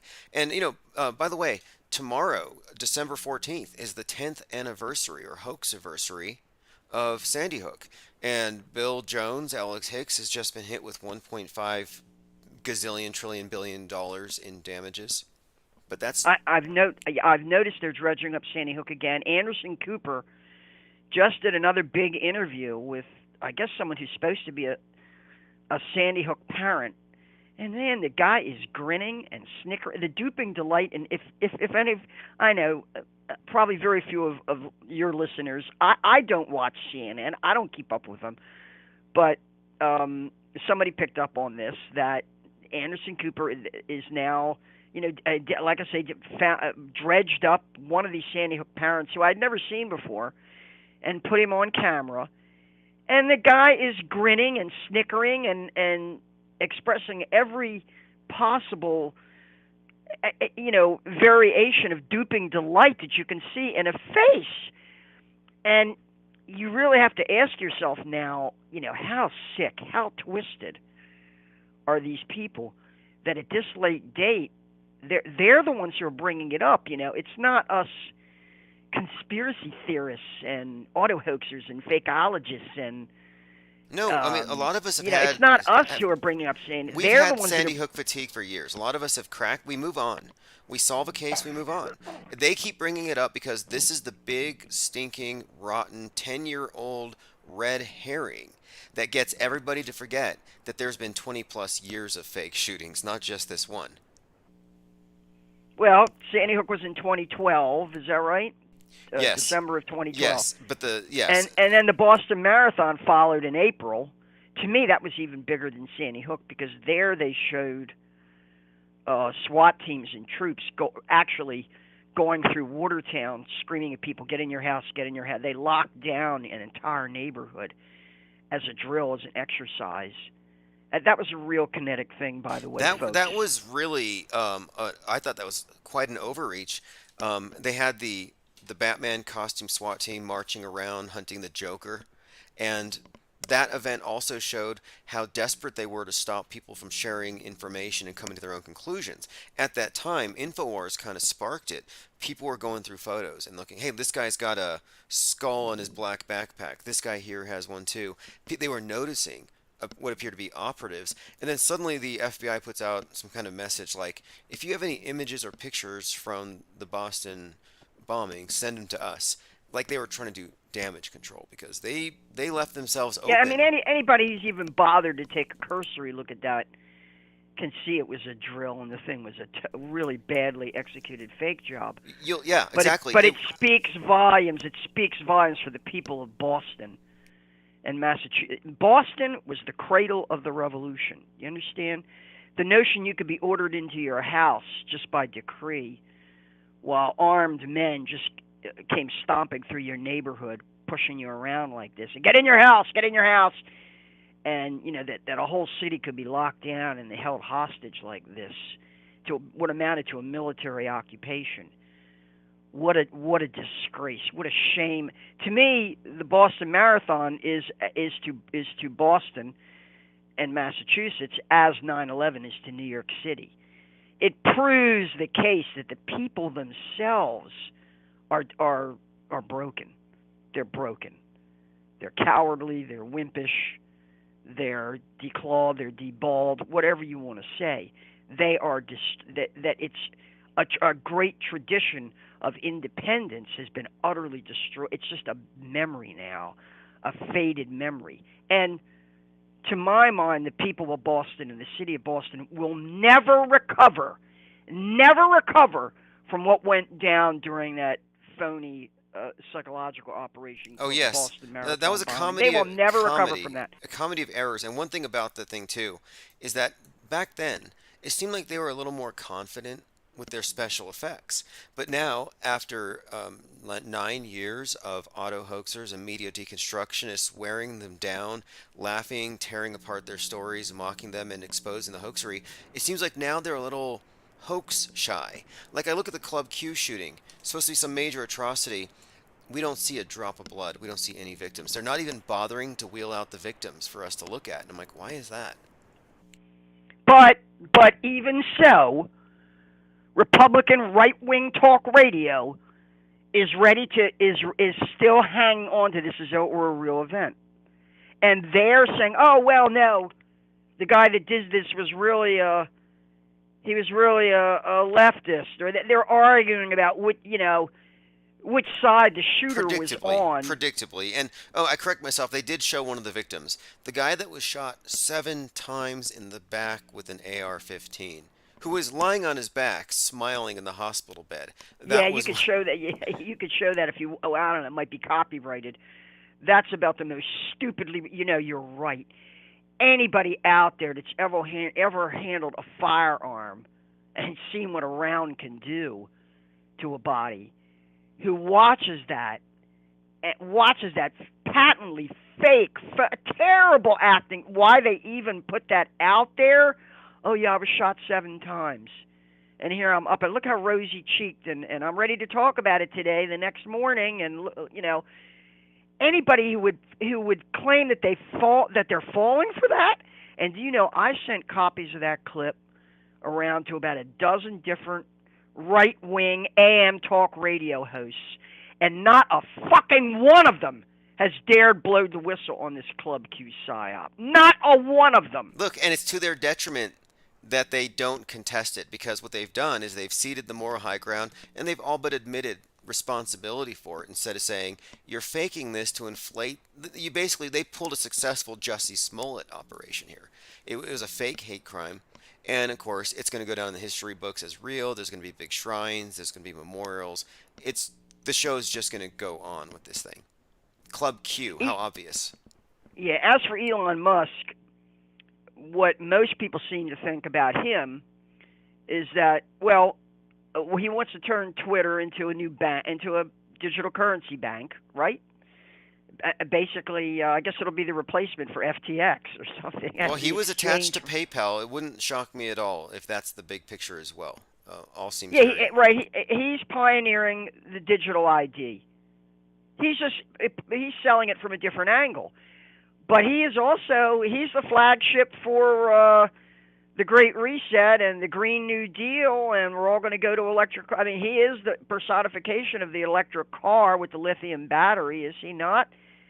He has a reversed position on that. So what I see them doing there is they're looking to co-opt. It's divide and then subdivide and then divide further. You know, all the people who are sympathetic to the idea that Anthony Fauci is responsible for the death of over 1 million people. And I want Elon to explain this to us. Which million is he talking about that Fauci destroyed? The people whose businesses were wiped out by the lockdowns that Fauci triggered? Well, that's been brought up too. With the authority of Donald Trump behind him. That's brought the thing. up that Musk would refuse lockdowns. If you remember, he was one of those who actually stood up against it. They were setting him up even in 2020 to be something of a right-wing, ultra-uber capitalist hero. And I think part of this is to ensure that people don't connect outer space travel with radical environmentalism and communism, which is what it actually is. You can't do space travel. They want you to think of without space your travel. shots. Well, they you want can't you do space travel without your shots. You Oh, have no. to have your shots in order to go to Mars, right? Oh, in order to do space travel, you have to get your shots. You'll have to be screened for all kinds of mind viruses too. No MAGA hats on Mars. No AR-15s on Mars. You won't even know what that is to get up there. But I think that they have Musk here and Bezos as the face of these space programs to keep up the illusion that space is technological progress and that capitalism is somehow leading us to space, and that keep buying into it. And I think it's a way of fooling capitalists into going into communism, radical environmentalism, this sustainable utopian nonsense being sold to them through, these personas, world stage personas. But these are people, those people who would be recruited to that have already surrendered. They've already surrendered. Because if they went along, I mean, what is Elon going to do? Is he going to accuse Donald Trump of responsibility for the death of over 1 million people? Which is it, Elon? Is it the people who are dying from side effects of the vax? Is it the people who are dying from the side effects of the lockdowns? Or what I'm hearing from these conservative cucks, or cuckservatives, whatever you call them. You know who coined that, by the way, cuckservative? That was coined by Jim Morrison, Rush Limbaugh. I didn't know that he started that. He did. Because I first heard that term being used, to tell you the truth, among so-called white nationalists. I heard them using that term as a term of derision and mockery against the sort of mainstream Republicans who just wouldn't go the distance.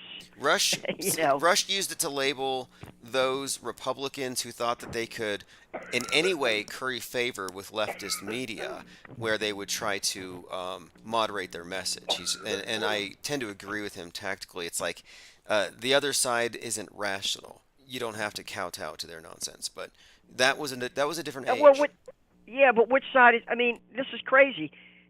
What we're going to be? Yeah, I heard this. I actually heard this today.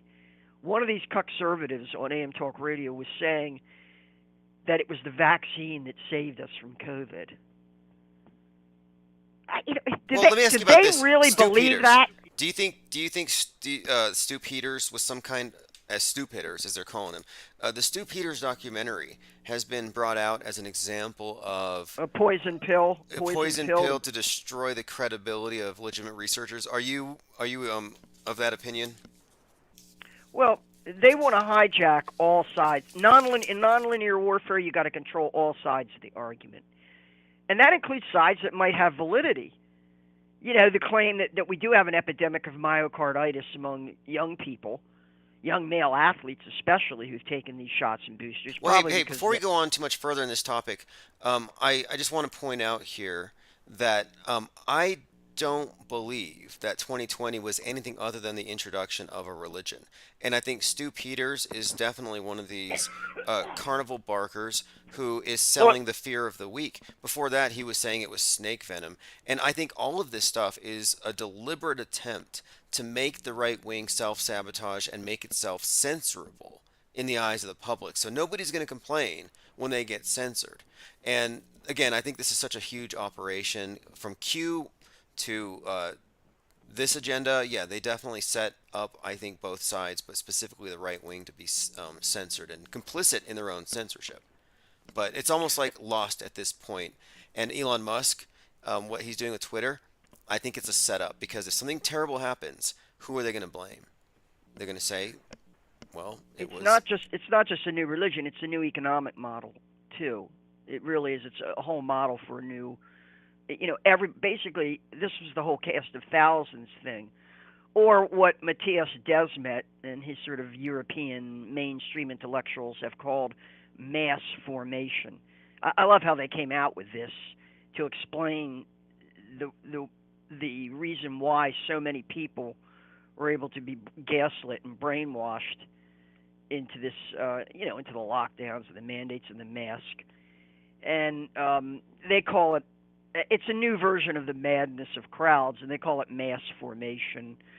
And, he likens it to what happened what happens in fascist or Stalinist societies, where he says that there's this free-floating anxiety out there. I don't think it's so free-floating. I think it's a very directed and contrived and scripted kind of anxiety that they're recruiting people into. But he says that in order to resolve this, you offer them basically a new religion, something to believe in, and he calls it a mass what I call the cast of thousands. He calls a mass formation. That's all. He just gives it a different name.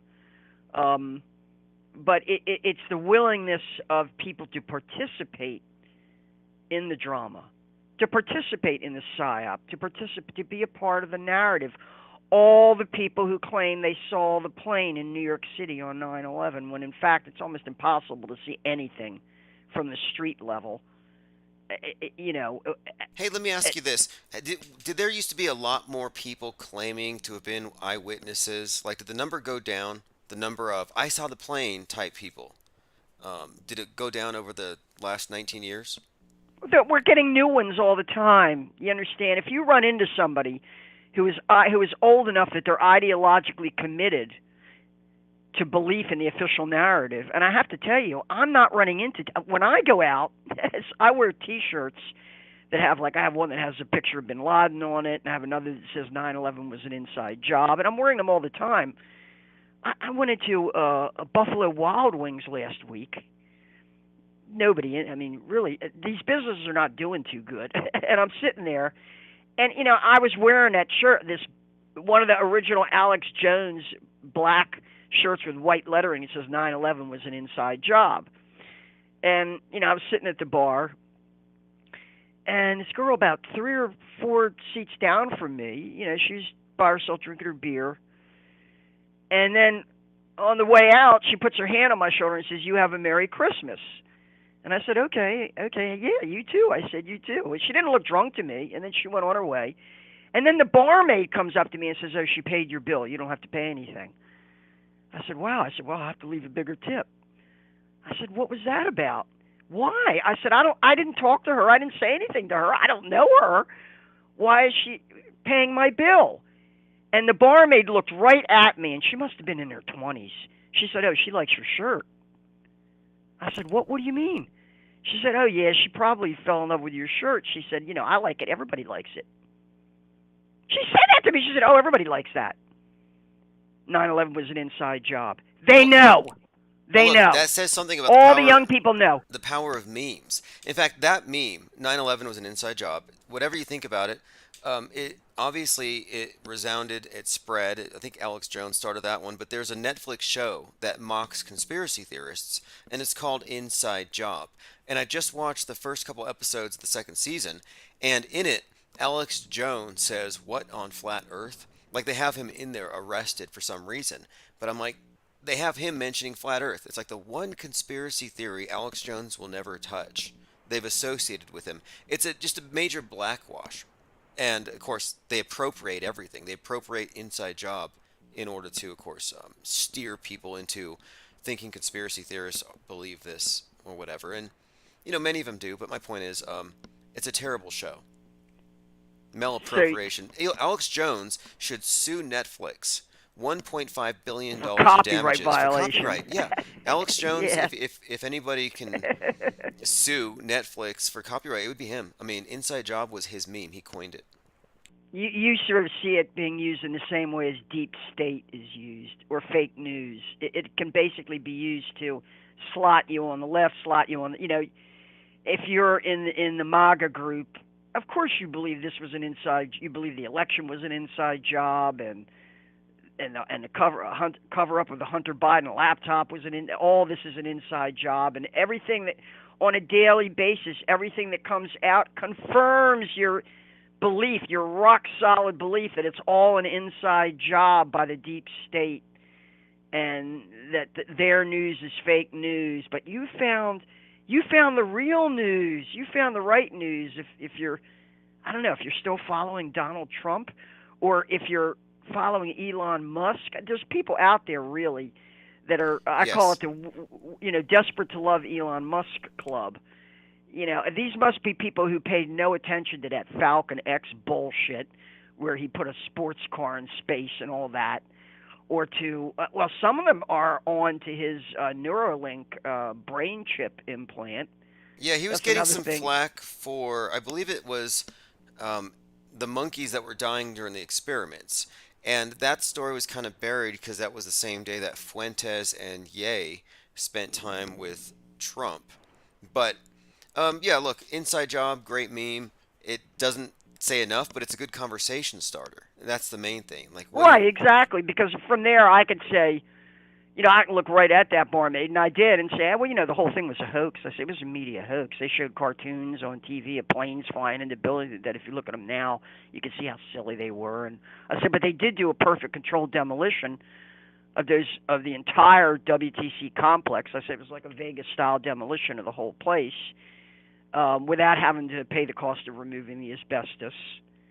And I think the smoke, I think the smoke was actually military fog generators. I'd seen some, I actually was trained in it a little bit at Fort McClellan, these smoke generators that you use for cover, to move personnel and stuff and not show up on a radar. But yeah, this white smog that you just cover city blocks at a time and sustain it for as many hours as you need.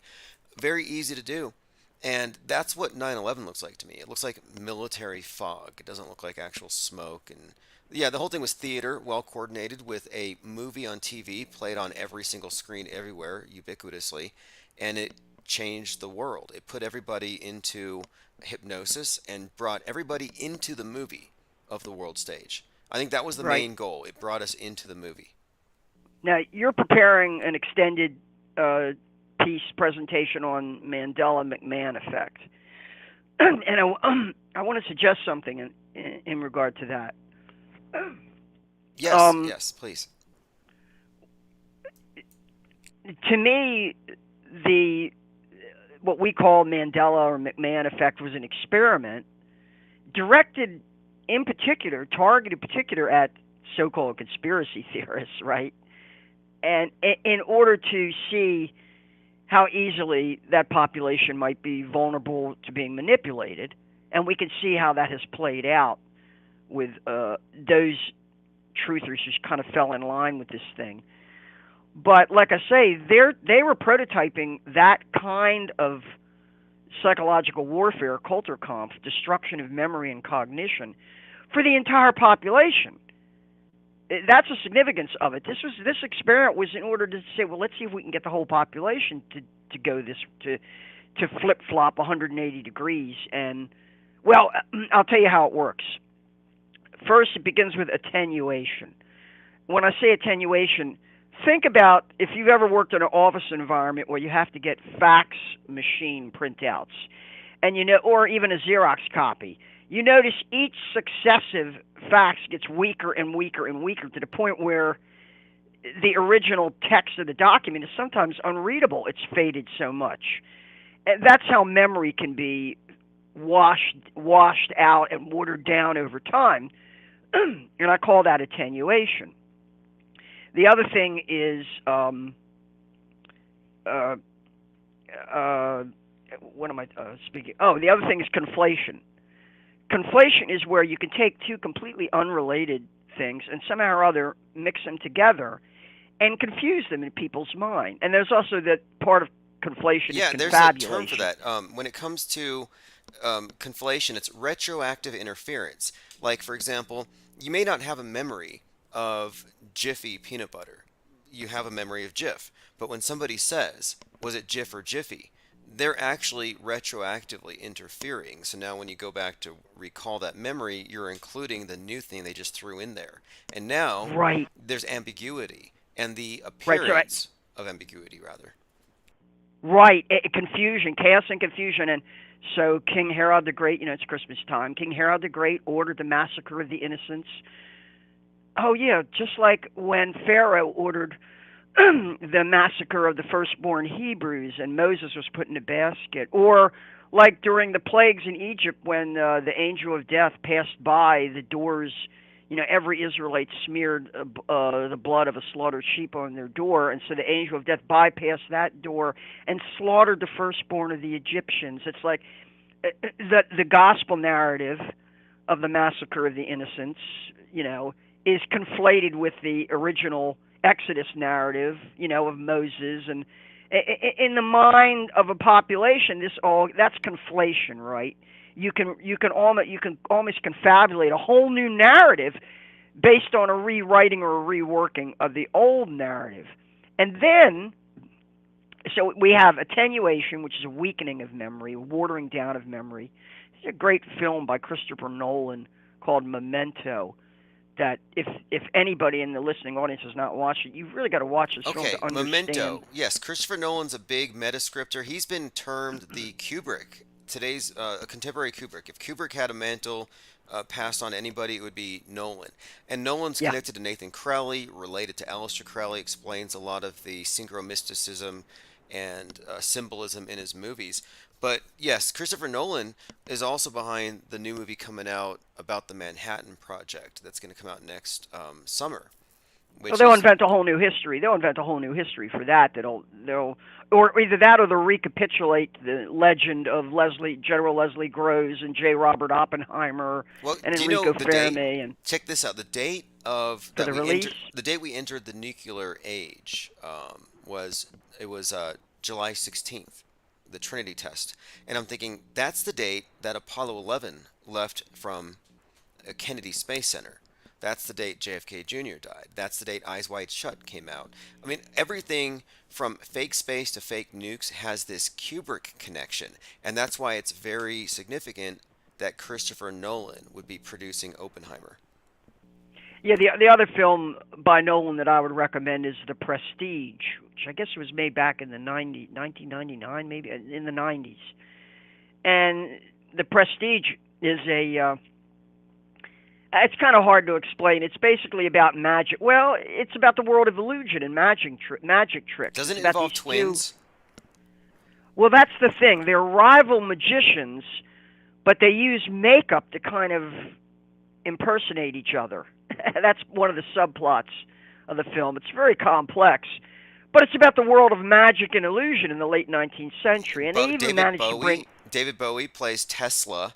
And remember, yes, he plays Nikolai Tesla. Then the Tesla is sent into space with a David Bowie effigy in it. Very interesting connections there. It all ties in, though, to Kubrick and the big deception makers. And I think if anybody is going to be the visual artist or director behind the fake nuking to come, it's going to be Christopher Nolan.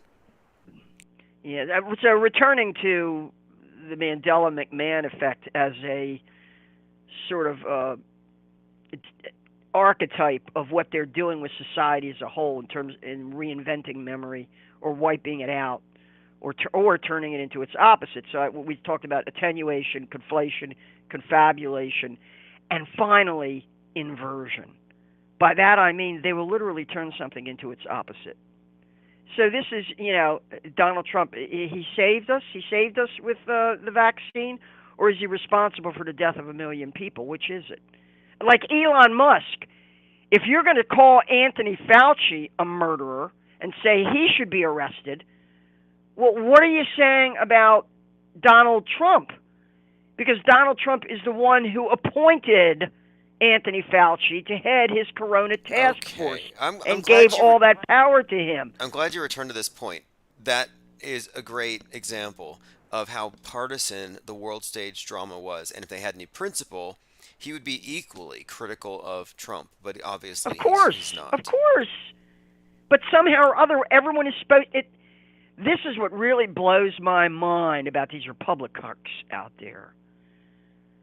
They literally have to wipe out of their mind, the memory that it was Donald Trump that brought this whole COVID thing on.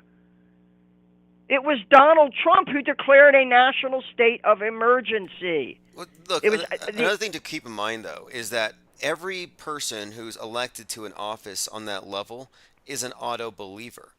In order to even participate in that realm, it's pretty much the case that they all believe in, whether it's the official story or a guardrailed version of it.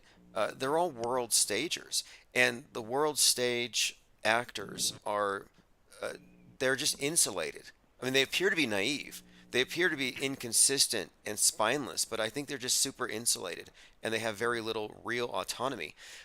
Quick, I want to get your comment on this before this crypto creep guy, Bankman. He's saying they say he's just been arrested. Yes, he's been arrested. And he says I screwed up, but billions of dollars are gone, and this is just some standard scam. Do you think that he's really the villain behind this, or do you think that maybe the billions of dollars that disappeared also went into, I don't know, creating a deep fake? I mean, do you think he's real? Okay, I have an answer for that. This earlier this evening, I went out for barbecued ribs at this place called Texas Roadhouse that does really really cheap but really good pork. And once again, hardly anybody in there. And I always, if one of the waiters or waitresses or barmaids looks like they're kind of hip, and young, I kind of want to pick their brain a little. So the barmaid in this case, she was real nice. And she was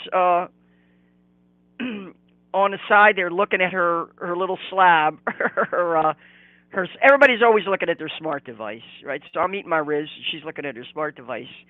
And I turned to her and I said, and this time I was wearing a T-shirt that says, alcohol, tobacco, firearms, and then underneath, who's bringing the chips?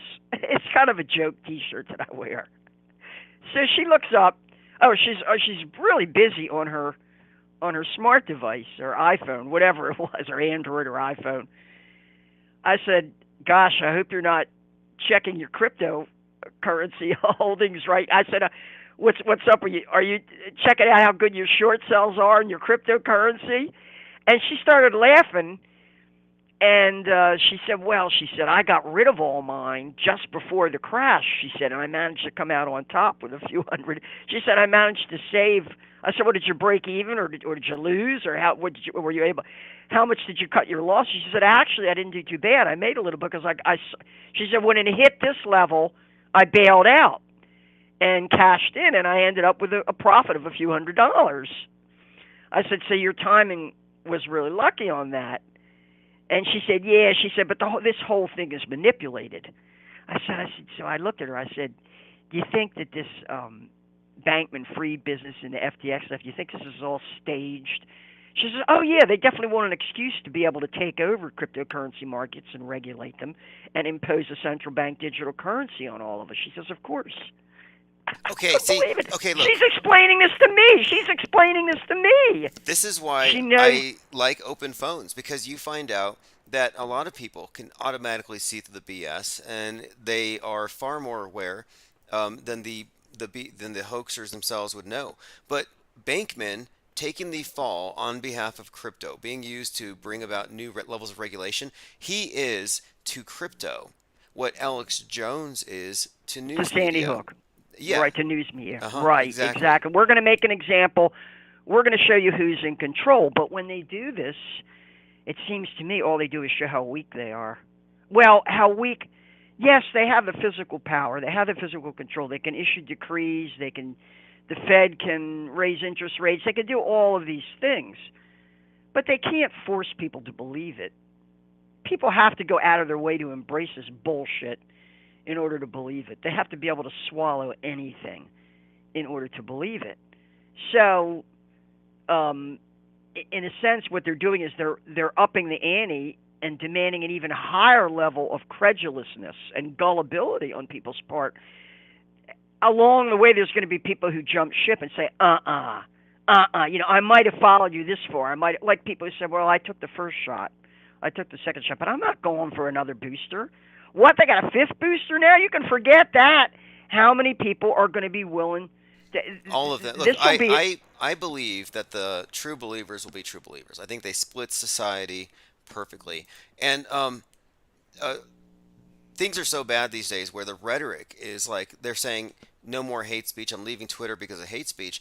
But I'm watching MSNBC, and Donald Trump's first attorney, the one who served him during his first term, I think Michael Cohen came out, and he referred to Trump's followers, and the video's not there anymore, as maggots. Like just literally calling them. He said that Trump's core supporters are maggots. You know, what do we do about the maggots? Not MAGAs, not MAGATs, but like I'm just saying, it's just fascinating how it's supposedly about free speech. You're predicting a civil war scenario, at least a simulation of a civil war scenario. Is that what you're? Look, tonight as we speak, I believe maybe it's in Austin, but as we speak, you have the Fed boys and the Patriot Front lining up against the drag queen, and the left and the right just out there on the streets, armed on both sides. And that's one of the new developments. The day of the Club Q shooting, Alex Stein was protesting a drag queen event, and there were armed Antifas there, and he was mocking, as others were, they were mocking them for having guns, saying, why do you need guns? And it's because they were inflating the appearance of a threat from the right. Well, what happened that night? Somebody from the right went and shot up one of their clubs. It made their point. And, you know, to me, it's just such a big setup. And I think what's going on now with Twitter is a huge setup for, I think, a psyop to come that's going to be pinned on Ye, Musk, and probably Trump. Well, Ye has some interesting things to say. He's positing a scenario where basically the Chinese communist model is going to be imposed on the United States and the West. That's what he's I listened to an interview with him earlier today, and his foreign policy analysis was really spot on.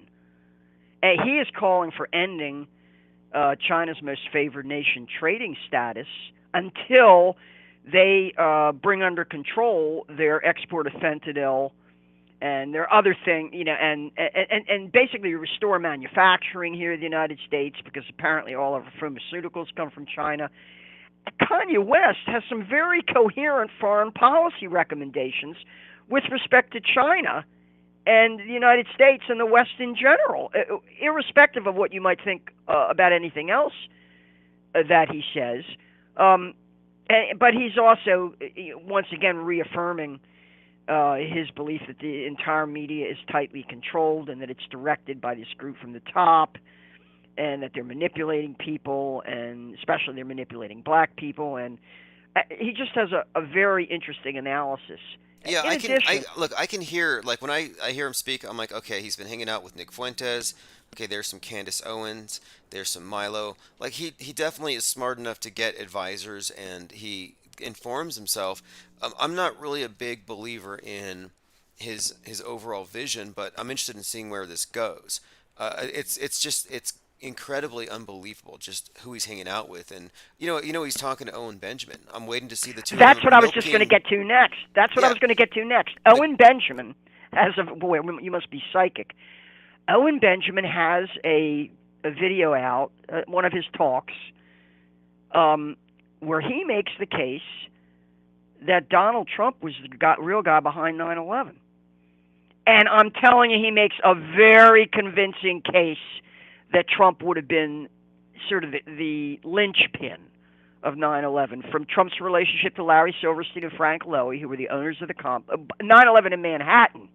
Now, bear in mind, 9/11 in Manhattan is a different subject than 9/11 at the Pentagon. Okay, at a minimum, based on the amount of predictive programming that connects Trump to that event, at a minimum, I would have to say this. He's an insider. If anybody knew, hey, we're going to take down these towers in a spectacular way, it would have been him. He would have been among those on the inside at a minimum. I don't know if he did it, but I think I'm interested in hearing this. We we have him boasting. Donald Trump we have did him, 9/11. We have him boasting that very day that with the destruction of the towers, his Trump Tower was now the tallest building in Manhattan. Oh, wow, that's funny. That's He's actually boasting. He's smiling and boasting about it in an interview on the very day that it happened. Now tell me that's not a psychopath. that is 100% what a psychopath would do. Bragging about I got the highest building in the skyline. I remember hearing that, thinking this guy is either divorced from reality, or maybe he is some kind of diabolical genius. Well, look, if Owen Benjamin could call out Trump for 9/11, then so can Kanye West. And if Kanye West can call out Trump for 9/11, then so can Elon Musk. So let's let it all hang out. As far as I'm concerned, I know we got to be real calculating here. Out there among the psychotic left, there is a visceral, gut-level hatred for Donald Trump, and a deep, deep desire to make him the goat, the scapegoat, they're the target, drooling the over it. poison container for everything, all the free-floating anxiety and the fear and everything that's gone wrong in their lives, at side effects from the vaccine, whatever. That this is what is a the scapegoat moment. is. The scapegoat is the character, is the goat that takes on the sins of the village, and then they expel it. And he. Well, one of your listeners was predicting a staged hit on Trump. In fact, he even gave a date of like August the 4th or something like that. One of your listeners was saying, they're definitely going to stage an assassination of Trump and make him they'll put it all on him and then they'll assassinate him or make it look, a fake assassination of Trump somewhere along the line. One of your listeners was proposing that, and I see that as one possible, who shot JR, like, if any of you remember that. I see that possibility in the script as well, putting it all on Trump, because what is this about, really? What happens when a society breaks down? What happens when people can't afford to keep their businesses or their homes, or their kids become drug addicts? Look, or what you're talking about is very consistent. blame. It's the blame game. Everybody's going to be looking for who and what to blame. No, I think you are onto something here, because I've been doing some research into the Fraser's Golden Bow and these ritualistic killing of the king, where if the country's not doing well, they kill the king and bring about a new one. Well, that's James Shelby Downard as well. James Shelby Downard brought it up in the context of JFK. And if you look at how much the JFK, the whole, I guess, not really the family members themselves, except for maybe Robert Kennedy Jr., but the whole Kennedy mystique has been attached to Trump via QAnon and their worship of JFK Jr. You'd see flags with Trump JFK Jr. I was thinking maybe the point of that was just for the pure association, Trump JFK, maybe because he will be at some point symbolically taken down, but I couldn't figure out why would they do it unless it was a killing of the king, right? Maybe it could be that, like, he's a scapegoat. If we are able to amass sufficient evidence that the vax has really damaged a lot of people and maybe killed some people, and that it's compromised the health of a lot of people. Look, I don't even know if we could even hope for something like that, because even if, let's say, half of the world dropped dead tomorrow, half of the people aren't going to assign, they're going to say, oh, it's because of the unvaxxed, or it's because of the vax, or it's because of the, like, I'm saying things are so divided that people will die defending their side. That's kind of where we're at right now.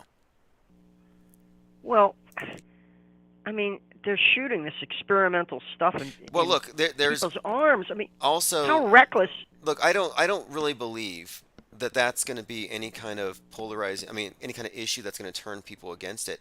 The people who love Fauci, and they hate Trump, and vice versa. This division, it was the point of it. In my opinion, the whole purpose of it was specifically this division. Well, then Fauci is Trump, and Trump is Fauci. What are we talking about here? Trump could have fired Fauci the first day when they came to him and said, We want you to shut the country down, declare a national emergency, corona epidemic, and basically it's going to greenlight all the governors to declare lockdowns, to close businesses. Look, they were when they all... came to him with him, he gave up all presidential. Yeah, when he declared that state of national emergency, he essentially said, "My presidency is over," and all authorities handed over to the Federal Emergency Management Agency, CDC, and the Department of Homeland Security. This is a state of national emergency. Yeah, look, Essentially, I remember that whole thing, and they put Trump in front of it, and he made sure that all of the patriots who might have resisted had a pacifier, which was the Q, which actually kind of looks like a pacifier if you look at the Q symbol, which could have been the real meaning of it, because trust the plan, don't resist. Anyway, thank you very much for calling. We are reaching about the 90-minute mark here. Yeah, I should go anyway. It's very important, my final point here. Don't let this huge, gigantic Mandela McMahon effect obscure the fact that Anthony Fauci might as well be Donald Trump, and Donald Trump might as well be Anthony Fauci. And anybody who has anything to say about either of them might as well put them together in the same bubble, because that's where the policies came from. Otherwise, they have to completely wipe out their memory of the last 2 to 3 years. Go ahead, wipe your memory clean, and try to pretend that there's a whole new reality that just started yesterday. Good luck. Yeah, that's a meme that needs to happen, a Fauci-Trump mashup. All right, thanks for the call. Have a great night. Have a good one. That is a very salient point there. Musk saying that prosecute this guy but not prosecute that guy. Yeah, if it's that partisan, it's pretty much ignorable and, well, fake. All right, I believe I have a few more voicemails to go through. Here we go. I got one from... I'm going through voicemails for the most part. If you want to call in, 833-311-1984. Trying to do a kind of a quota of 3 hours a day. I like these evenings to be caller driven. Always appreciate Lynn's insights and intel. I get a lot of great points from a lot of people via, sometimes it's Facebook, sometimes it's email, sometimes it's voicemails. And if you're sending me messages, I do get them. And I find all the best content on Discord, which could be annihilated anytime. And I make sure I find any good conversations, and I do export them. All right, let me go ahead and play this voicemail. Hey, Tim. I was hoping to get your thoughts on the idea of the West burning down. You've been talking about a lot lately, using terms fall interchangeably with burning of the West. I wanted to present as possible another idea of burning as being going through some sort of initiation, where we, even in a personal level, you walk through the fires and burn the dross of things that don't serve us anymore to be able to carry on in a more balanced way. So that's kind of the idea, I think, of the Build Back Better, burn down, build back better, the phoenix symbol that we've seen. It's about a purification by burning off that which doesn't serve anymore, getting rid of the old, in with the new, but maintaining the essential structure of what worked. And I do think that this burning house symbol, which was very prevalent throughout 2022, and I draw attention to it, the one on the Dawn Day stage with Ye, the ones in Westworld, the one at the Rust movie set, this constant image of a burning house, the one in Westworld, the Whitechapel, it, I believe, represents the astrological house that we're leaving as we move into a new house, the new age, and the characteristics of the old age that no longer serve or that are being phased out will be burned, and the new ones will be erected. And we've already seen and experienced and lived through much of this. We've seen and we're seeing the phasing out of the archaic religions, older concepts of space and vengeful storm gods, the concept of sin. We've seen it all reintroduced with a scientific paradigm and context. It's definitely a new, well, it's the old world order with a new paint job. Commenter says, did we lose a Discord channel? We lost the first Discord chat, the think tank. We had a few hundred people in there. They took it down. We got it back, made a new one. But I'm just saying, moving forward, there's going to be a time where I'm pretty sure that Discord's going to be purged. And I predicted this based on the last school shooters or mass shooters, supermarket shooters, all having Discord accounts and private logs on Discord where they were talking about their plans. Can't have people with private journals, just like 1984. You can't have people with private thoughts. Or those private thoughts have to be public because they might be dangerous to the public. You know, these memes, these ideas. We can't have them unfiltered. Speaking of unfiltered, Marjorie Taylor Greene is catching a lot of flack because she said if she had led the insurrection, as it's been suggested that she was a planner of it, but if she really had been a planner, they would have won. And because she said this, I think she might be stepping into some kind of possible area of self-incrimination. January 3rd, I get accused of giving insurrection tours, which I thought was hilarious because I couldn't even find the bathroom in the Capitol. True story. Then January 6th happens, and next thing you know, I organized the whole thing along with Steve Bannon here. And I want to tell you something, if Steve Bannon and I had organized that, we would have won.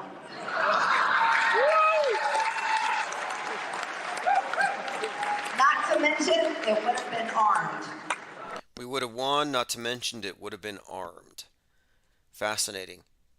Now, according to some of the January 6th recordings, Trump had said something about turning off the mags, a reference to the metal detectors, meaning he wanted his armed people there. And they said, can't turn off the mags, people are armed. And Trump said, they're not here for me. I mean, you could take lines and quotes out of this entire thing, and it's not looking good for Trump. Although I think that this is the next thing. A lot of the QAnoners believe that, you know, the first couple of tweets are Q droppings. One of the first droppings, the popcorn, the truth or chicken feed, had said, the first arrest will shock the world. And the noners all thought this meant Hillary Clinton is going to be arrested any day now. Well, since then it's changed. And you may just dismiss this stuff, but remember, the first Q drop was 10/28/2017. 1,776 days later, the Queen drops. Like, there's a connection here. It's part of the storyline. The first arrest to shock the world, anyway, is believed to be Trump. And recently, I believe at Mar-a-Lago, a lot of these palm trees were removed. And the speculation is that when they raided Mar-a-Lago, and this was on 8/8, there was some kind of presence there, FBI, but you couldn't really see it because the trees blocked it. And it looks like, according to some, they're setting the stage there for his coming arrest to be very televised, and this is meant to be some kind of incitement, and it will drive the Qs crazy. If the Q-lay doesn't wear off in time, I mean, I got a question. Like, if you go cold turkey, or you stop following the Q drops, or he stops dropping these things, how long until you're no longer a believer, hanging on for the next drop? Same thing with Mandela effects. Like, when was the last, verifiable Mandela effect? Like 1997? Are there new effects? That's kind of problematic for the future of that. But with the Q drops, how often do they need a hit to stay on it, to still need it? I'm kind of wondering. Like, are the QAnoners still so addicted to hopium that they will try to overthrow the government to save Trump? Like, I'm kind of curious to see, like, what is this end game? Or is 1/6 all the storm that we're going to get? Some drunken beer belly Viking walking into the Capitol with a spear. David A. Pryor says, there are thousands of Mandela effects and plenty of new ones. Yeah, I found a new one today. Let me think. It was oh, yes. The word politicization can be spelled as an S or a Z. Now, it depends on where you are in the world, but they're both right. However, to the Mandela affected, that is evidence of a splitting in reality, a separate timeline. Twilight Zone stuff. I don't buy it. All right, let me continue to get my scroll on here. In flat Earth news, the boxer, is his name Carl Fromm? This is a boxer. I believe he had something like 33 wins. Former boxer now. Another one of these boxers coming out. You know, it's always these mixed martial arts and fighters. His name is Frock, Carl Frock. He's the one. And of course, the running joke, they always say the same thing. Oh, you've been hit in the head too many times. Oh, really? Well, then how come not every single boxer out there is a flat earther? You get one, and it's like, oh, it's because he got hit in the head. Well, Mike Tyson's not a flat earther, is he? I can't think of any other boxers that. But there's another MMA guy as well who's been calling out Joe Rogan. But there's a pattern here. Not quite sure what it means. Maybe for some reason they're trying to associate conspiracy theories with possibly toxic masculinity. That could be the case. I can't quite figure it out, but I find this very suspect. But he makes some good points. He says the images of the Earth that we've been given are all fake. The Earth is flat 100%. There's no proof of the Earth's curvature. And the fake space agency NASA uses CGI images and everyone is different. I'm looking at them thinking, hang on, these are like cartoons. Yeah, I don't have any problem with what he said there. He seems legit. And the thing is, he will call out NASA. They will all call out NASA. They won't call out Musk. Why not? Why won't they call out Elon Musk? Mousegate. Mention Mousegate. David Pryor says it's a fine straw man, Tim. Look, David A. Pryor, here's what I'm going to say. I'm going to say that the Mandela effect is actually mostly self-deception. That you don't actually have that memory. The other day in Discord server, somebody got mad at me because they said, you can't tell me I don't remember Darth Vader saying, Luke, I'm your father. And I'm telling him, no, you don't remember that. That's faulty eyewitness testimony, retroactive interference, suggestibility, a desire to fit in with an internet subculture, but you do not have that memory because it was not in the film that way. You have a false memory. And this is science. I mean, this is a science. There are many studies that go into this that explain how it happens. In fact, part of the Mandela Effect documentary that we're working on, if I'm trying to arrange this, will be an interview with someone who deals with faulty eyewitness testimony. Because if you didn't know, more than 75% of the people who are exonerated from a crime that they didn't commit based on DNA evidence are found to have been convicted by faulty eyewitness testimony. And the idea that Mandela affected people are bringing forth authentic memories, yeah, that's kind of based on a fallacious understanding of how memory works, one. And two, you're positing that your memory is pretty much perfect. I want to see records that you want a spelling bee before you tell me that dilemma and dilemma with an M, N, or an MM is somehow a Mandela effect. I'm sorry, it doesn't count. Were you a straight A student? Do you have a perfect memory? I mean, a lot of these big Mandela pushers are terrible spellers. I'm always noticing this. David Pryor says, can you explain the Fruit of the Loom album cover? Oh, you want to know why there's not a cornucopia in your pants anymore? On your underwear tag there. It was never there. Again, these are false memories. Again, my point though is this. Your claim to have the memory is a false claim. I'm not going to call it a hard lie, but you do not have the evidence to make that claim. I just reject it. Hitchens' razor. That which is asserted without evidence can be dismissed without evidence. But moreover, I don't even have to give you the benefit of the doubt that you actually have that original memory. I don't even give you that. There's no reason to. And I can explain it. I've reverse engineered the Mandela effect. There's a documentary on it, and there's nothing that any believer can do. Because, you're entitled to your own opinions, but not your own facts. And the facts are not on your side. It's very well understood what causes it. Moving on to the next topic. Oh, speaking of which, I found this in, I just found this and it's unwrapped. I was going to sell it on eBay, but it's a Ford emblem. And it's too big for my vehicle. And my vehicle's not a Ford. I thought it'd be funny to put it on there, but it's a big Ford emblem. And I'm going to use this in the Mandela Effect documentary. I'm talking to a cinematographer. We're actually going to do some in-person conversations. And I'm going to talk about this emblem here because this is supposed to be a Mandela effect. The little swirly on the F is evidence that the world changed or it shifted or something. And I'm saying no, there's actually a very interesting story about why there's a swirly on the F and why it's always been there. The Mandela effectees will say, it's new. I remember it without that thing. Well, no, the reason why it's there is that that is a cursive E. And if you look up close, the F doubles as a T, giving you a TE for Thomas Edison, Henry Ford's BFF. They were such good friends, they had houses adjacent to one another on both coasts. They were such good friends that Henry Ford put Thomas Edison's initials in the logo. You can't just say it's a reality shift and a swirly. No, there's a whole story for that swirly. Sorry.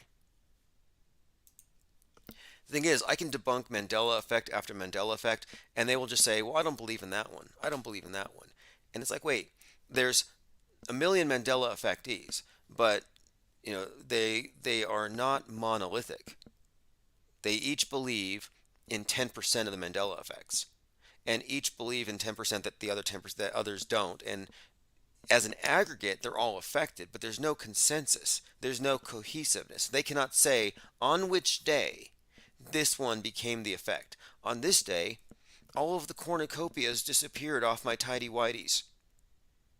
No, it happened the day that you remembered it, or the day that they asked you about the Mandela effect. No, I'm sorry, it doesn't work like that. It's not cohesive, it's not coherent. Now let me bring up this too, just about groups and about consensus, and everybody knows. Everybody knows is not an argument.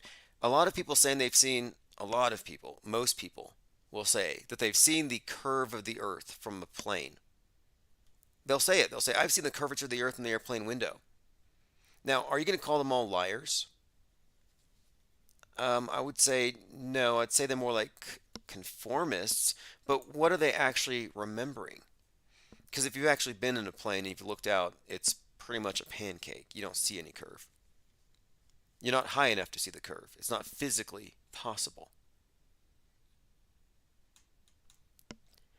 Another topic that we're dealing with alongside the Mandela effect, and I think it's a parallel topic and it's propped up by many of the same logical fallacies, is the belief in the International Space Station.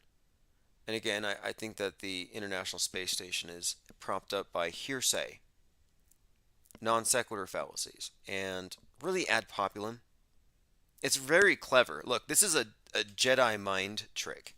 It's very clever, and it really takes a precise deconstruction to really understand how it works. You really have to take it apart piece by piece. Why do people believe there's an ISS? Most people will say, I know somebody who knows somebody who saw something, or I saw a light. Well, just because you saw a light doesn't therefore mean the ISS was within the realm of possibility. Just like your supposed recollection of a Mandela affected item, your supposed recollection doesn't mean that that is a possibility. We're talking about essentially people who are taking hearsay and throwing it in as possible evidence that must be debunked when it hasn't been properly bunked in the first place. Going through some comments. Now look, I know a lot of people are pro Mandela effect because it's an interesting topic. It opens up conversations. You're talking about questioning the nature of reality, auto-hoaxing reality, but I do think, and I agree with the caller, Lynn, who said that the Mandela effect seems to be some kind of targeting, gaslighting operation, and I specifically think that it was created to target the people who notice that the news is fake, people who notice patterns. I think it was there to discredit eyewitnesses. For example, I don't believe there were any planes and nobody died. Yeah, well, those are factual observations, fact-based observations. But if I also say, And I also remember Ed McMahon passing out money, and the logo on my underwear changed, and the lines in the movies keep changing. Well, I've just admitted that in my worldview, reality is shifty. Well, if reality is shifty, then can the news be fake? If reality's fake, can the news be real? I mean, I'm just saying there's kind of a conflict there. Either you believe in objective reality and you're calling out the news for distorting it, or you're saying there is no objective reality. And if you're saying there is no objective, then why are you even bothering with the nuance of fake news? It seems to me like a major misdirection operation. Not to mention time wasting and gaslighting operation. And it's really only propped up by the ignorance of its adherents about the effects of suggestibility, retroactive interference, the interrogator bias. There's a dynamic between the person, like it's like when you have a magic trick. The magician says, look at this hand, look at this prop, follow my narrative. And then he does his trick. Well, the Mandela effect is a magic trick in a similar way. The magician is the guy saying this or that. You know how magicians play card tricks? The Mandela effect is very similar to a card trick. I've likened it to a party trick.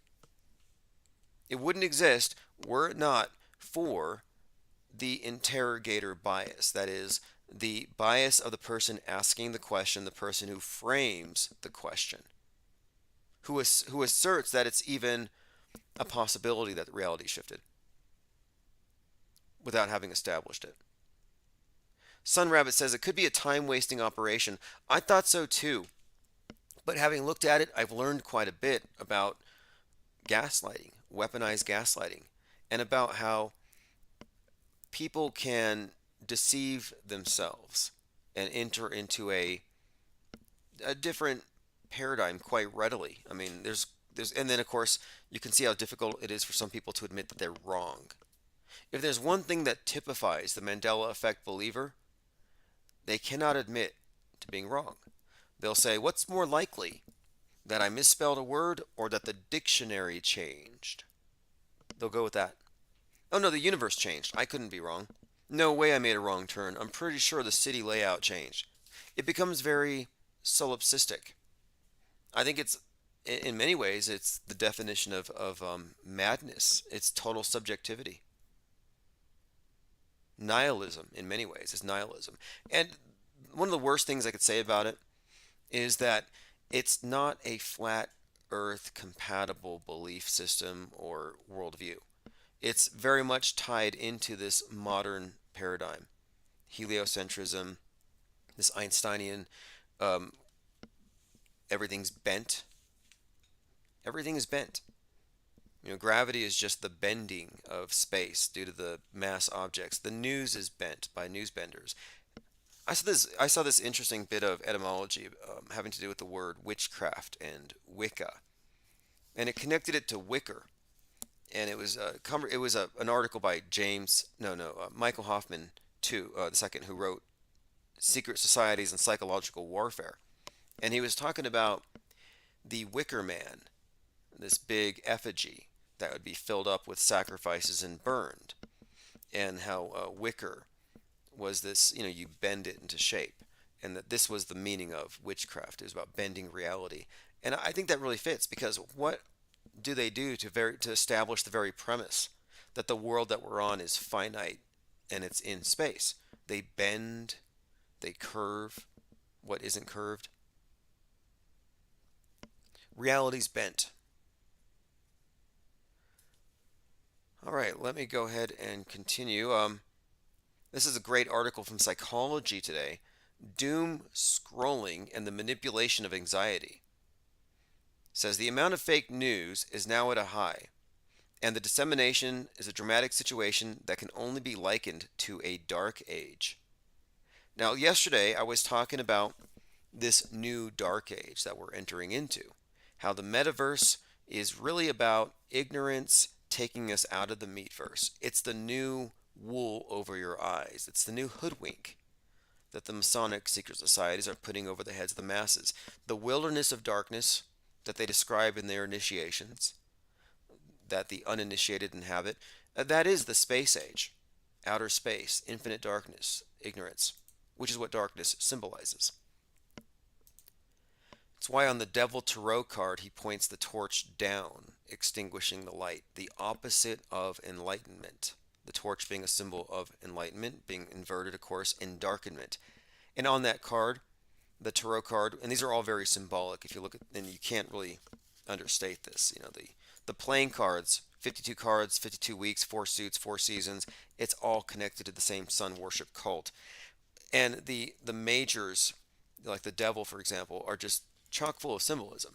And the devil with the torch of endarkenment is squatting on a black cube, like the monolith of Kubrick or your black iPhone. And chained to this cube is man and woman. And they're not tugging at their chains, they're enjoying themselves. And that's where we're at.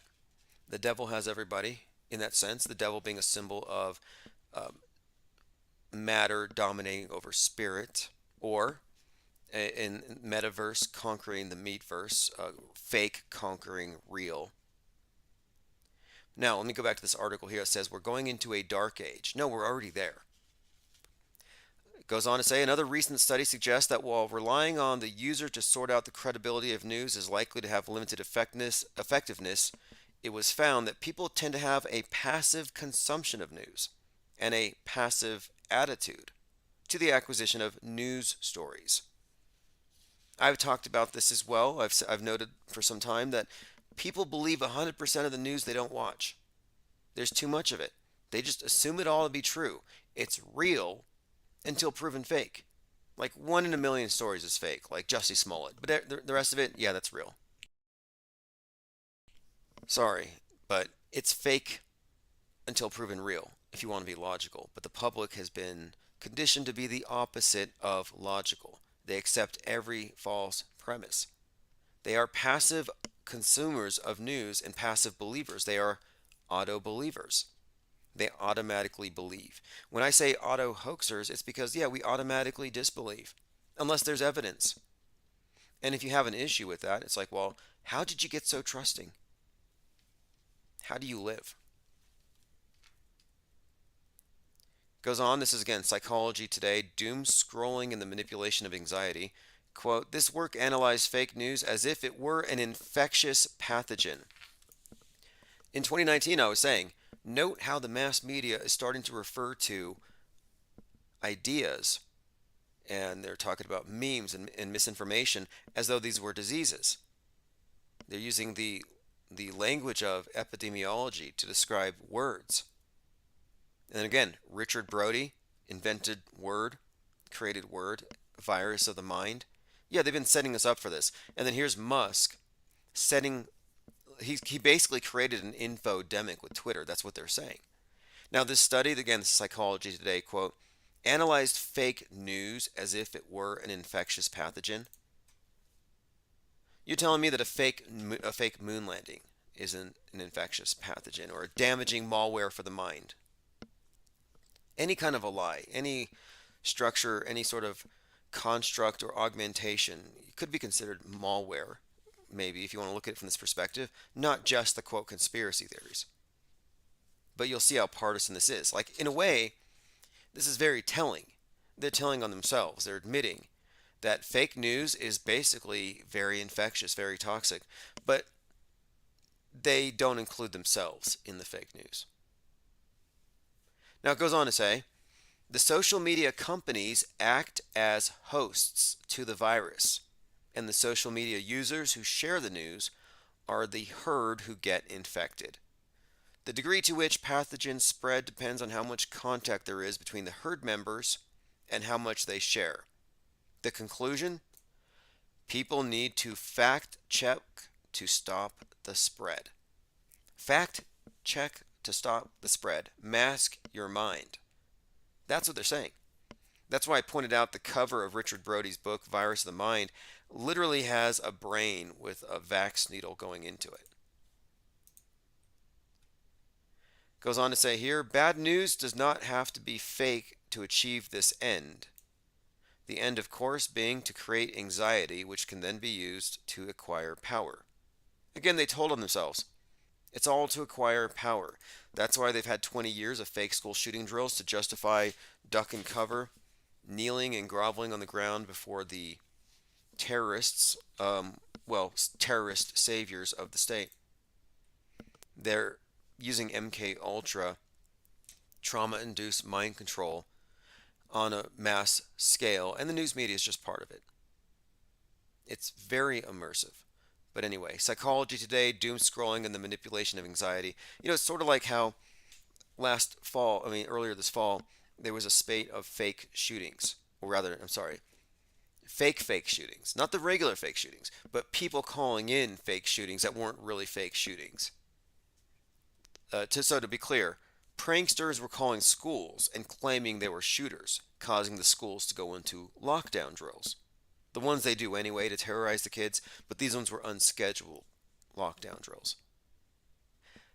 The problem was, they say, that these fake lockdowns were very traumatic and were actually traumatizing the students. And I'm thinking, why are these ones traumatizing and the other fake ones not traumatizing? Again, they tell on themselves all the time. All right, a few more little headlines to keep an eye on. Pentagon issues warning on China's space capabilities. They've dumped some more space junk on us recently. Trump's business was found guilty in all 17 cases of tax fraud. 17, another Q thing. Here's an interesting headline, and this ties into my analysis of Kanye West / Ye back in January when I said he was going to have a public fall from grace. Here's a headline. Kanye West's hate-spewing, career-tanking descent through the alt media. There was always another low-rated cable show, another podcast, another website willing to host the fallen star. All scripted. If you ask me, I don't believe he's actually fighting the system. I think what he's doing is like Alex Jones. I think these are saboteurs. I think these are free speech saboteurs, and it's going to work into this Elon Musk infodemic agenda. William Shatner explains why his trip to space was horrible. Again, they're trying to convey to us that from outer space, from God's eye view, things aren't looking very good. It doesn't make sense to me. It's like from up here, things look really bad. Down here it doesn't, but from up there you can see the global warming. It's like saying from across the street you can tell that your neighbor's house is just a mess inside. It doesn't make sense. But they always bring this up. They say from outer space, the Earth looks like it's about to die. And William Shatner said he felt like he was at a wake, that Mother Earth was dead. He says all he saw was an immensity of death. Fascinating. William Shatner opening his mouth about the life-changing trip to the edge of space and why it freaked him out and turned him into an environmentalist. Now, if you don't know the history of the Blue Marble, in the late 60s, there was a group called the Whole Earth Movement. Stephen Brand, and the whole thing was basically NASA, show us the whole Earth so we can tell people that it's suffering, so we can show people how fragile it is, and they will become environmentalists. This has been the case from the beginning.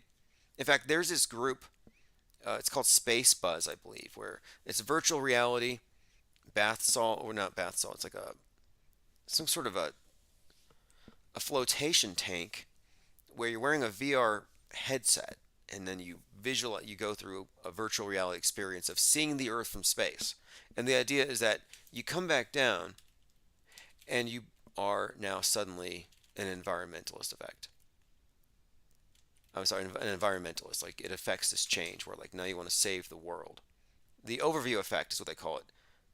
A change in consciousness reported by astronauts. After observing our planet from space, they feel an obligation and responsibility to take care of that fragile blue dot forever. Yeah, this is basically a form of transcendence. Like I said, this is a new religion. You go to heaven, you transcend the earth, its boundaries, its politics, and now you just want to save the world and become one. Make everything one, unify around this saving the blue dot. The problem with this is that Shatner didn't go high enough to see a blue dot. Shatner went up barely to the Kármán line. He didn't go up high enough to even see any curve.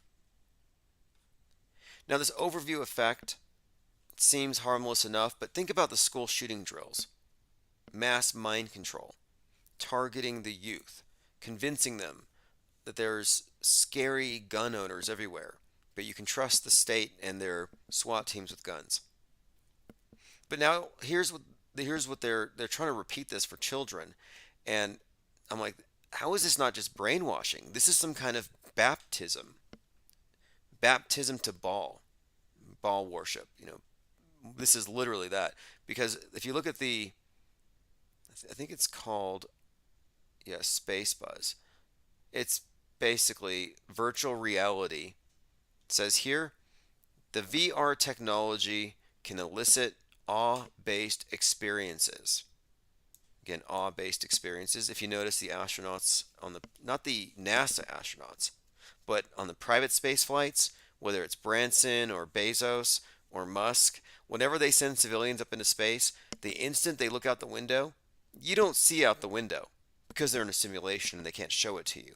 But they show you the faces of the astronauts looking out the window, and every single one of them will have their mouth wide open, dangerously wide open. And it's to convey that this is so awesome that their jaws just drop. But they overact, all these space actors. But anyway, it says here, researchers have found that the VR technology can elicit components of awe-based experiences and induce cognitive shifts in participants' world views, similar to the overview effect. Goes on to say here that it turns you into an environmentalist. It says here, Virgin Galactic officials cite the overview effect as a motivation for carrying people to the edge of space because it changes the way people think about the world. It says, critics note space travel needed oh, this is bad. The critics say, traveling to space to experience the overview effect itself involves significant environmental pollution. That's kind of par for the course. They're polluting the heck out of the environment to get you to go up high enough to think you ought to save the world. And then you have the climate summits, where every one of these climate fanatics flies over there in a private jet. Meanwhile, the true believers, the low-rung, rank-and-file cannon fodder, are protesting against private jets, setting themselves on fire to protest private jets. Meanwhile, the people who are fighting for their cause are, well, private jets. Here's what William Shatner said. He said, I was in grief for the earth. I saw more clearly than the slow death of the earth and we on it. My trip to space was supposed to be a celebration, but instead it was a funeral. The vicious coldness of space and the earth below filled me with overwhelming sadness. Every day we are confronted with the knowledge of the destruction of the earth at our hands. And then this is the point I wanted to bring up. Early photos of the earth taken from space inspired a mild version of the overview effect in earthbound viewers. The images of the earth, because it is the image of the beast. It is the earth god. The image became prominent symbols of environmentalist concern and been credited with raising the public's consciousness about the fragility of the earth and expanding concern for long-time survival on a finite planet. They showed you the blue ball in your black cube, and now you believe you're on a finite planet and we have to save it. This image, though, that's the thing. The image changed people's view of the world. I mean, to me, that's really what the space program was. It's a psyop to change your worldview.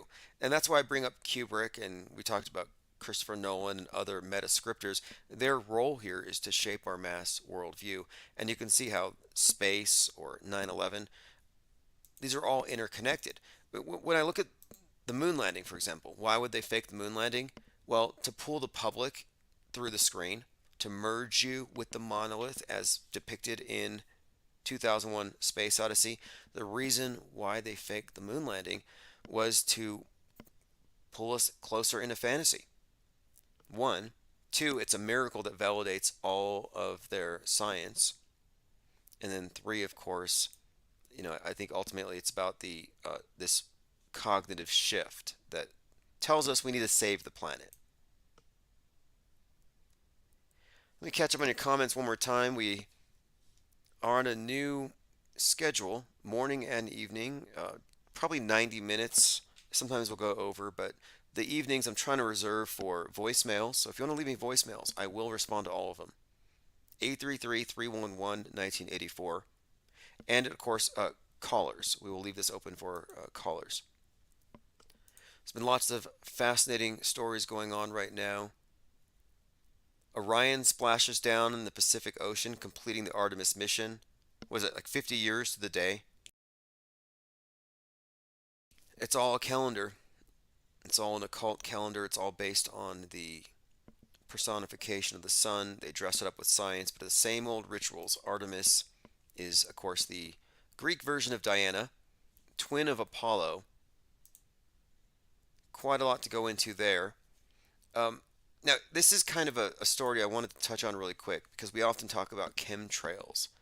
Well, airlines, now this is interesting because it's another one of these partisan things, which is why I don't think it's real. On the left, they're scared of the sky, they're scared of the environment collapsing on us, climate change. But they don't believe in chemtrails. They think that's crazy. On the right, they think climate change is crazy, but they believe in chemtrails. Then if you get to a chemtrailer and you ask them, what are you really against here? They're saying, well, it's not chemicals. It's a bad name. It's a misnomer. It's not chemtrails. They're actually modifying the weather. It's geoengineering. So most chemtrailers, if you back them into a corner, they're against geoengineering. And what are the climate change believers so worried about? Man changing the climate. Kind of a reckless form of geoengineering. But I remember Greta Thunberg was talking about why she took a rowboat across the ocean to the UN and she doesn't fly because flying is bad for the environment. And I thought it's interesting how there's no agreement between the environmentalists and the chemtrailers on much, but they both agree that planes are the problem. The environmentalists are saying that the planes are destroying the environment, and the chemtrailers are saying that the planes are destroying the environment. Well, here we have it. Airlines have confessed contrails are a major climate problem. Now, they're not saying chemtrails, but they're saying that the contrails, which is my point of it is, the official explanation is you're looking at condensation trails. Those are called by chemtrailers chemtrails. But whatever you want to believe that they are, scientists agree that they are modifying the weather. It says here, Kyle Arnold, aviation reporter at the Dallas Morning News, has made headlines for his article, which reports that airlines and climate scientists have reached a consensus that contrails do have a significant impact on the climate because contrails create clouds that trap heat in the atmosphere at the critical altitudes where airliners fly. It says here, to be clear, because this is a liberal site, contrails are frozen water vapors and carbon from jet emissions, not chemtrails, which is a demented conspiracy theory not worthy of serious discussion, similar to Marjorie Taylor Greene blaming Jewish space lasers for incinerating California forests. In other words, we can all talk about the problem of airplanes heating up the world and destroying the weather, but you have to make sure you believe it's because of contrails, not chemtrails. You can't believe the right things for the wrong reasons. Going through some comments, Truth Hurts 21 says, did you see the Piers Morgan interview with the environmentalists? He was seen as bullying the poor vegan. No, I haven't seen it. I'll take a look though. Piers Morgan had Ye West on, I believe.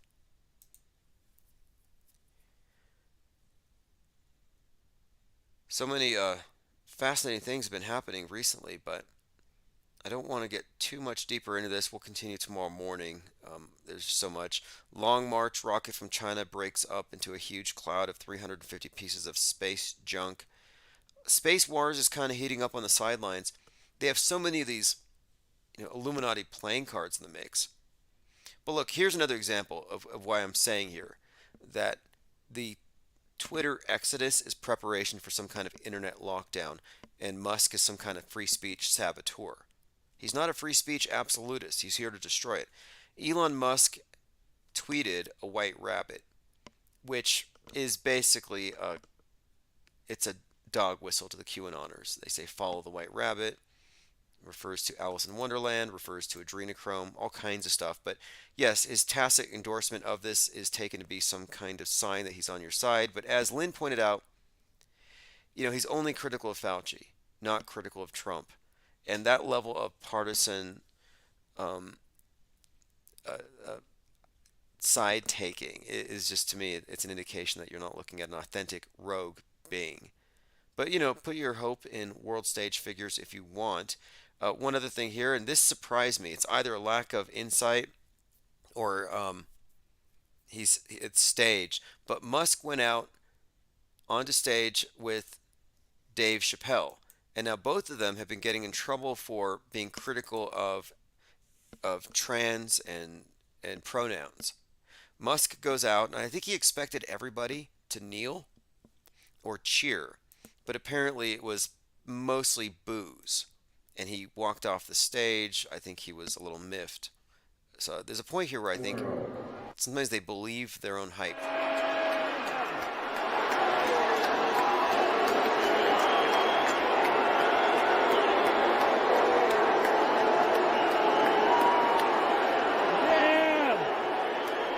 Well, good luck getting on the Mars arc, the space arc to Mars when the floods hit because of the Republicans and their refusal to stop using dino juice.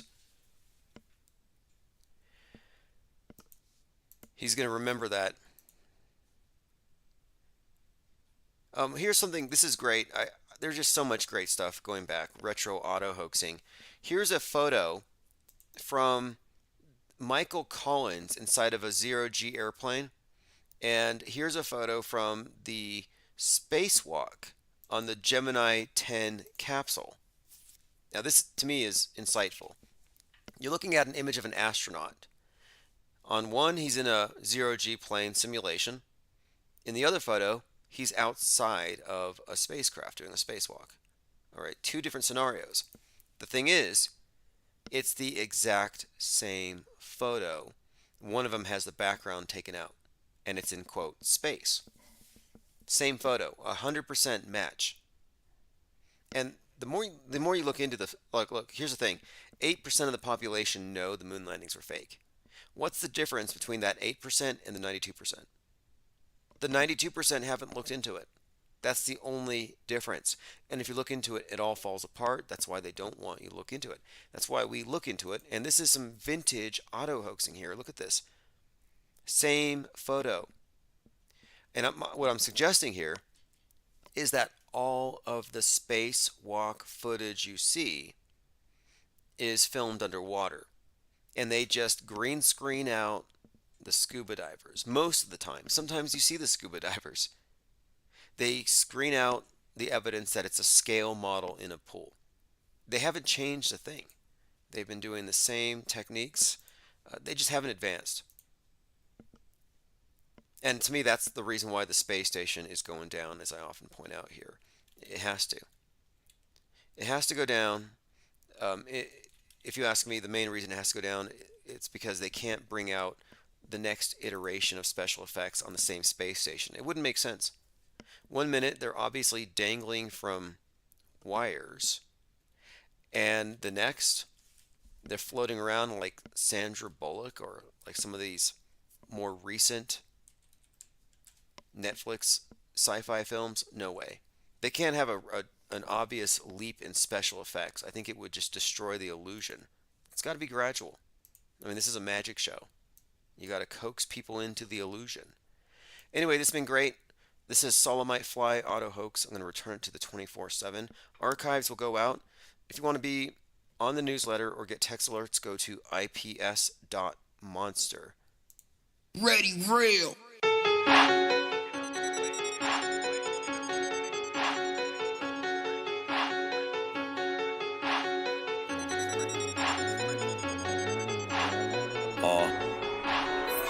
CIA be lurking, I be in the turban.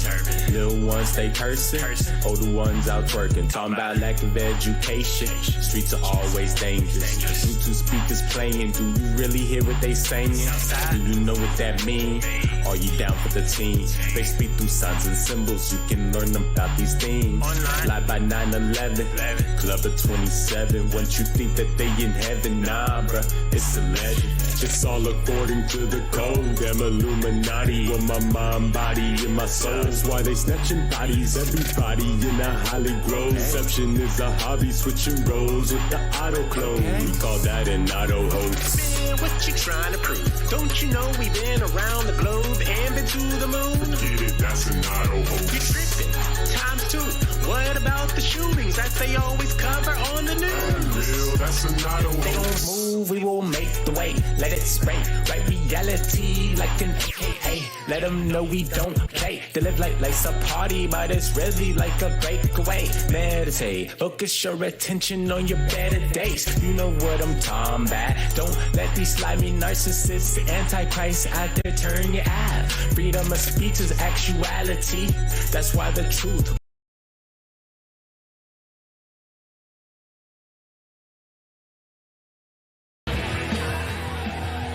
All right, everyone, thank you for joining. 8 p.m., 11/4/1984. By the way, phones are open. Numbers on the screen. Whatever you want to talk about tonight, whatever you want to discuss, whatever you think is important. There are so many things to talk about. I think everyone here has Kanye fatigue, but they whipped out this Kanye card, this race card thing, and now they're giving him a huge platform on Twitter. And I think Twitter is probably being set up to be parlored. You know how they start pulling him off of Apple and Google. But anyway, they brought that out to get rid of the whole nuke thing. Before Kanye was on his racist or anti-Semitic tirade, everybody was worried about Armageddon and the end of the world. And it's like, this is it. This is the distraction. And this is what they have been doing habitually. There's a pattern. It's an MO. It's like, okay, well, 18 years, 19 years, radical Islamic terror, gone. COVID, it's the only thing we talk about. Gone. Putin. And I was like, well, what's going to take this off of the minds of the masses? What's going to change our focus? And it became Kanye, clearly. Not sure what's next. I don't know. Perhaps they're setting us up and distracting us for what's happening on the 8th, the Ultra Mega Blood Moon. Just a heads up. All right, let's see here. We are joined by a lot of people already. Sent out the Penguin signal by text. Again, infiniteplane.media. You can get the text alerts. Joined here by Salty Siren, Cope Aesthetics 737, Shannon Jones. Rocco Exploring again, says good vibes. 737 says smells like Cypress Hill concert in here. Randy H, first time watching live. I only catch you on Spotify. Yeah, recently we were pulled off of Spotify. And I messaged them and I said, what's the complaint here? Because somebody lodged a copyright complaint against the podcast. Not any specific track, not some specific clip, but against the whole thing. They claimed they owned it. And I wasn't notified of this complaint. They just pulled my podcast down and I had to spend a day and a half reconstituting it. No big deal. Now we have redundancies. Just search Infinite Plane Radio. You'll find us everywhere on every platform. But some malicious actor struck us down. No big deal. Although I noted that Spotify's headquarters is in the One World Trade Tower, which I've never been to. We were just talking about 9/11 in the Discord server. And we were asking, has anyone here actually been inside of the Twin Towers? Because the discussion got into the area of, is this thing theater? Is it real? Were the towers even occupied? And that's kind of where our discussion ended when I started this. And, people are at different levels of, I'm not going to say understanding, but I'll say different, people have different perspectives. They've arrived at different conclusions when it comes to these various events. You have the general consensus is the mainstream. The alternative is usually a spin off of that. Usually it's just a partisan angle, but if you go into the conspiracy realm, it's generally going to fall under what you'd call false flag, which means they believe it happened. They just think somebody else did it, and it becomes a bit of intrigue, a whodunit.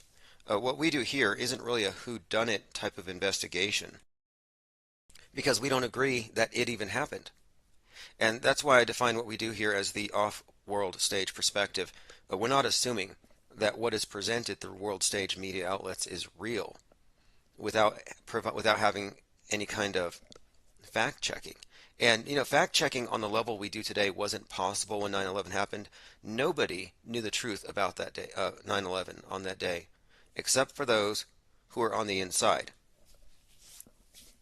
It would not have been possible to have arrived at the necessary conclusion or the right conclusions, because it wasn't really until later that people started to include into their assessment special effects, movie special effects, and their use in Psywar.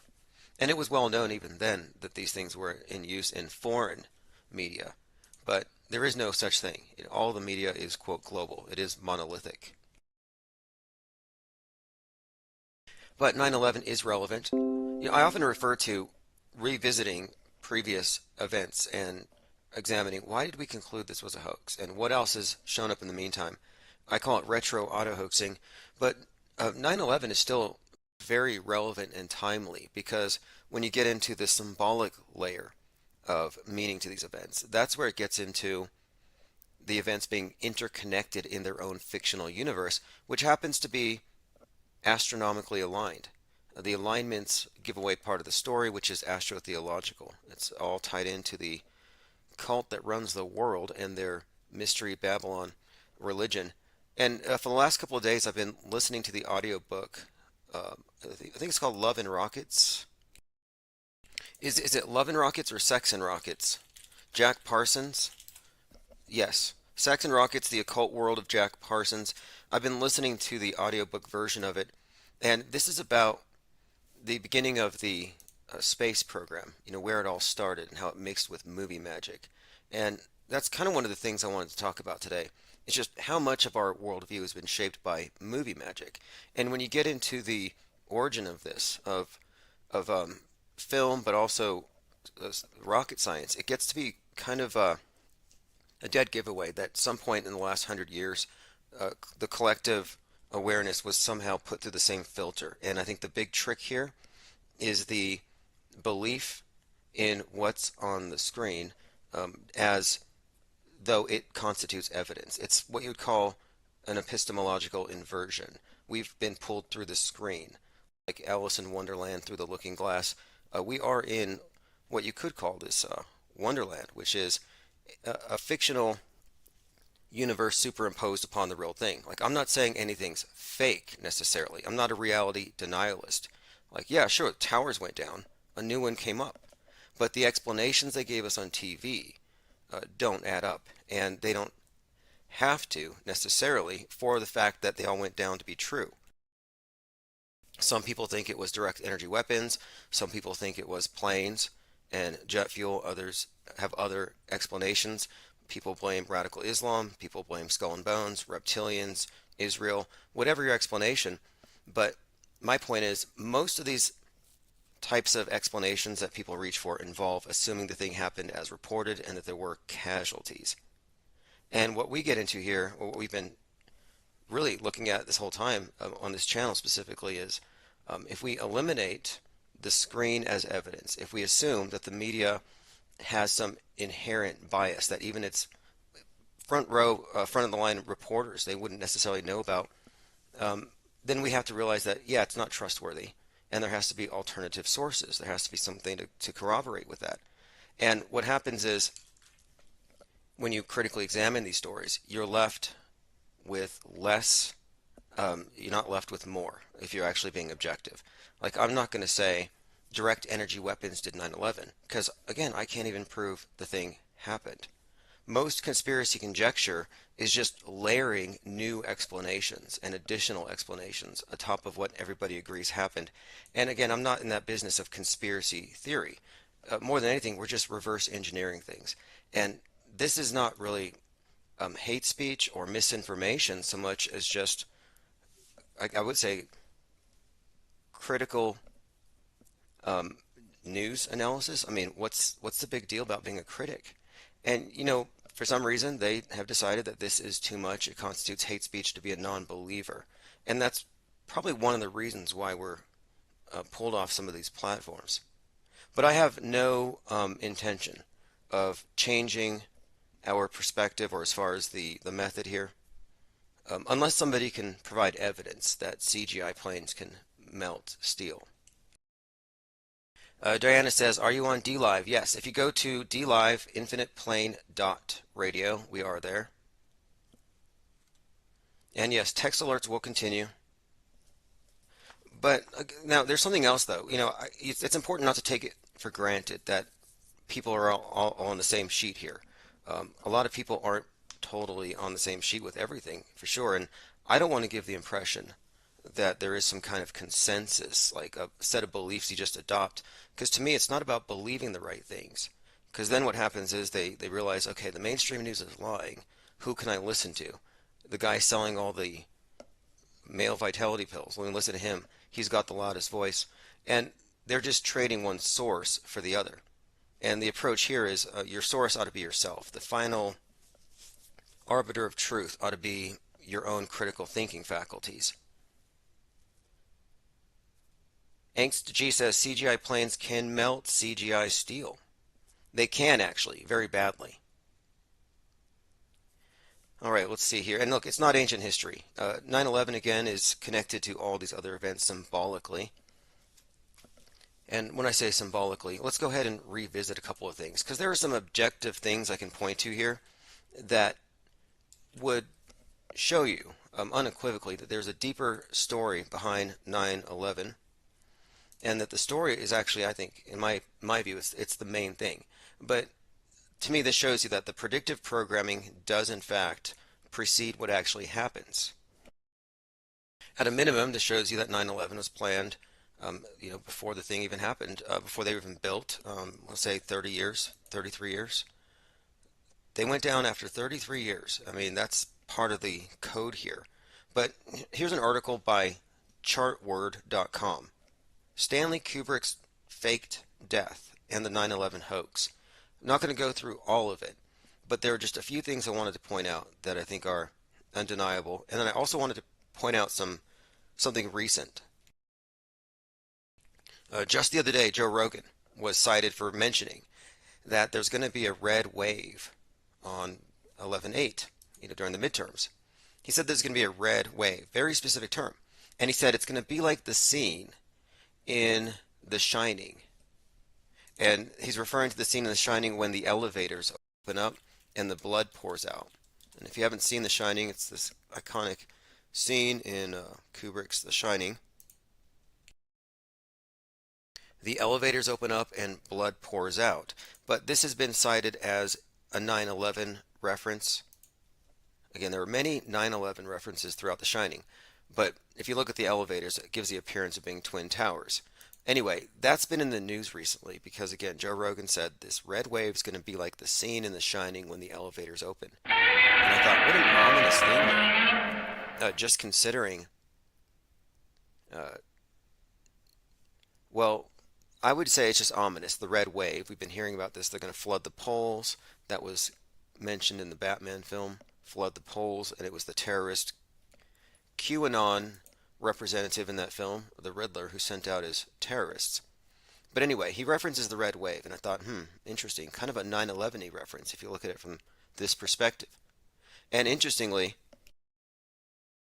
on the Queen's death procession, the twins from the Shining movie were actually there. They made an appearance, and they were in front of the London Tower Bridge, which has the two towers.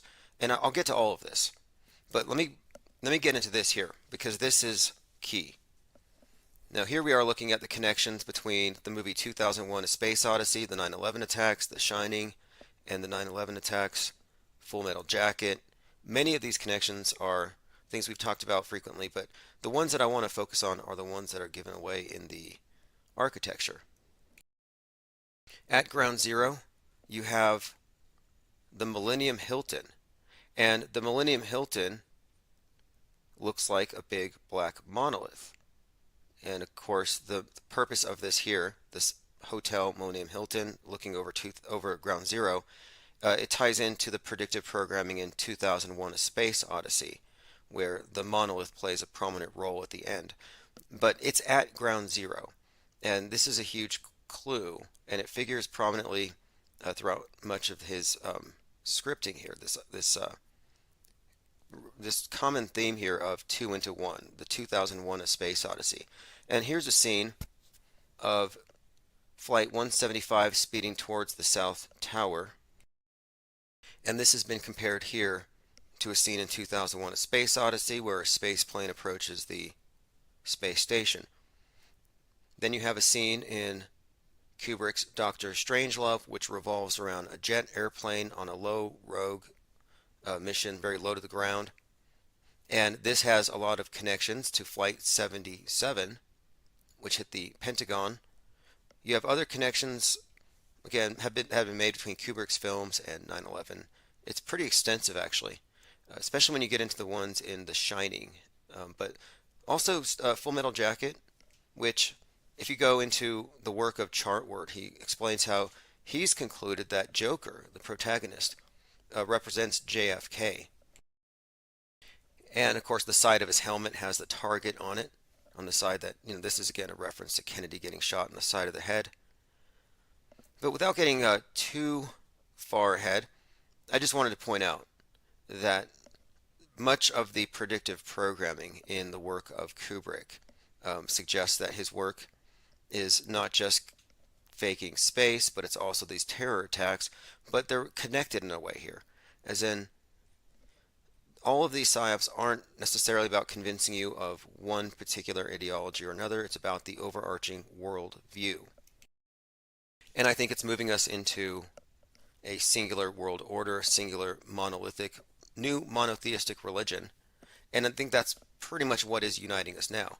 If you look at the climate change religion and how that's uniting us globally in every way, how COVID united us globally, that's what I mean when they say that they're installing a new religion. I mean, they already have.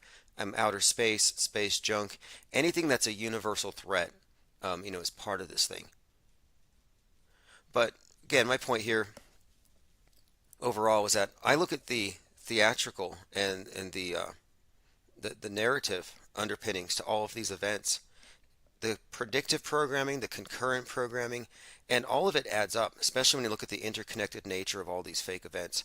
It all adds up to what we're looking at as far as there being a worldview, a religion for all intents and purposes, but essentially a filter that has gone over the minds of the masses and have put us all into a false worldview. Like the whole idea of questioning the shape of the world to me is just kind of like, it's not really even about that. It's about, one, how big of a lie can they tell, but two, it's about worldview. Because whatever the shape the earth is, you're only going to see it as it is. You can't see the curve. We're not big enough. It doesn't even make a difference in how you live your life. But it's about the worldview being superimposed, one that might artificially constrain your migration, or who knows what else. But worldview warfare, if you ask me, is the real role behind NASA. If space is fake,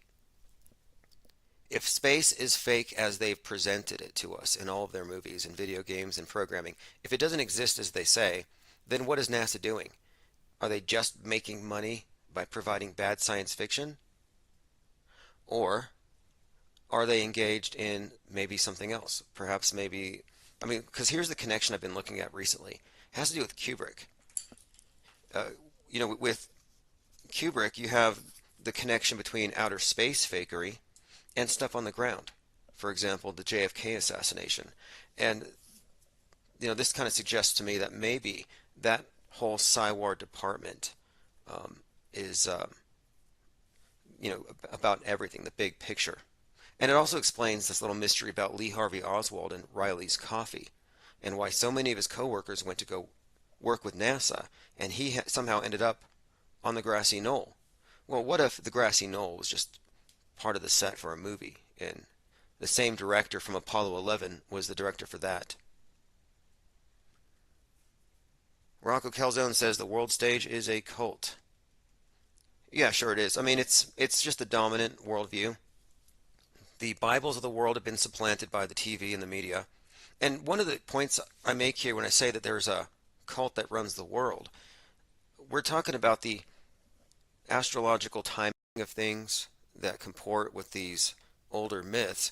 And I'm suggesting here that just as the religions, like the Abrahamic faiths, they're all based on this astrotheological religion. They're based on the personification of the sun, the moon, the stars, the constellations. The storyline is based in the stars and the timing, the movement of the sun through the course of the year. And I think that the mass media, having replaced religion, is still the same basic cult. And everything is still timed. They still give us the same myths, the same rituals. I mean, look at the significance that we see on certain dates. Like, in this chat tonight, we were talking about 9/11, which is the New Year's in the Coptic calendar, and the significance to the dog star. And how, interestingly enough, New Year's Eve, which we celebrate here throughout the world, January 1st, that's when Sirius the dog star reaches its highest point, after which it falls. And I'm just saying, you have these mass rituals that everybody's involved in, and many may not know that when they're counting down to the ball dropping for the new year, they're drawing down the energies of Sirius, or at least that's what the ritual's about. I mean, my point is, it's not labeled, oh, you're going to be participating in some ancient cultic religion that's really super obsessed with the calendars. No, they don't mention that. Randy H. says, remember folding up the dollar bill as a kid and making the Twin Towers? Right. Well, here's some interesting things about that. The $20 bill and the Twin Towers on the back, I actually have that image. There's a couple of things about it. One, there are so many connections between the Twin Cities event of George Floyd and Derek Chauvin and 9/11, and it all starts with a $20 bill that he passes on that happened to be fake. But the Twin Cities $20 bill, and the word 20 derives from twin 10, but the whole thing is just nothing but symbolism when you get down to it. But remember, 9/11 starts off, the first plane hits the first tower at 8:46 a.m. 8:46. George Floyd kneeled on 8:46. And in the Twin Cities that day, the sun set at 8:46. And these alignments, these are the things that I'm saying, are very precise. And the significance of these things cannot be overstated. And all of these events are interconnected. And it's all tied into the same symbolic system, and it's all based on, I'm saying, this astrotheological cult, whatever you want to call it. I mean, there is no, I couldn't point a finger at any one thing, but there is a system of symbols that involves, it's pretty, I would say, repetitive. I mean, you can almost, well, we've been discerning the meanings of very specific symbols, I would say, and we can go through this stuff.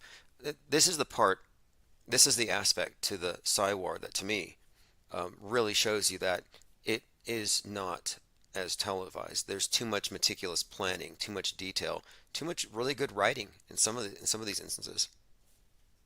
But there's quite a lot to decode. But let me go over this really quick. This is from chartword.com. You have the twins. Again, we're talking about the twins in the hallway on The Shining. Creepy twins, blue dresses, and they represent the Twin Towers.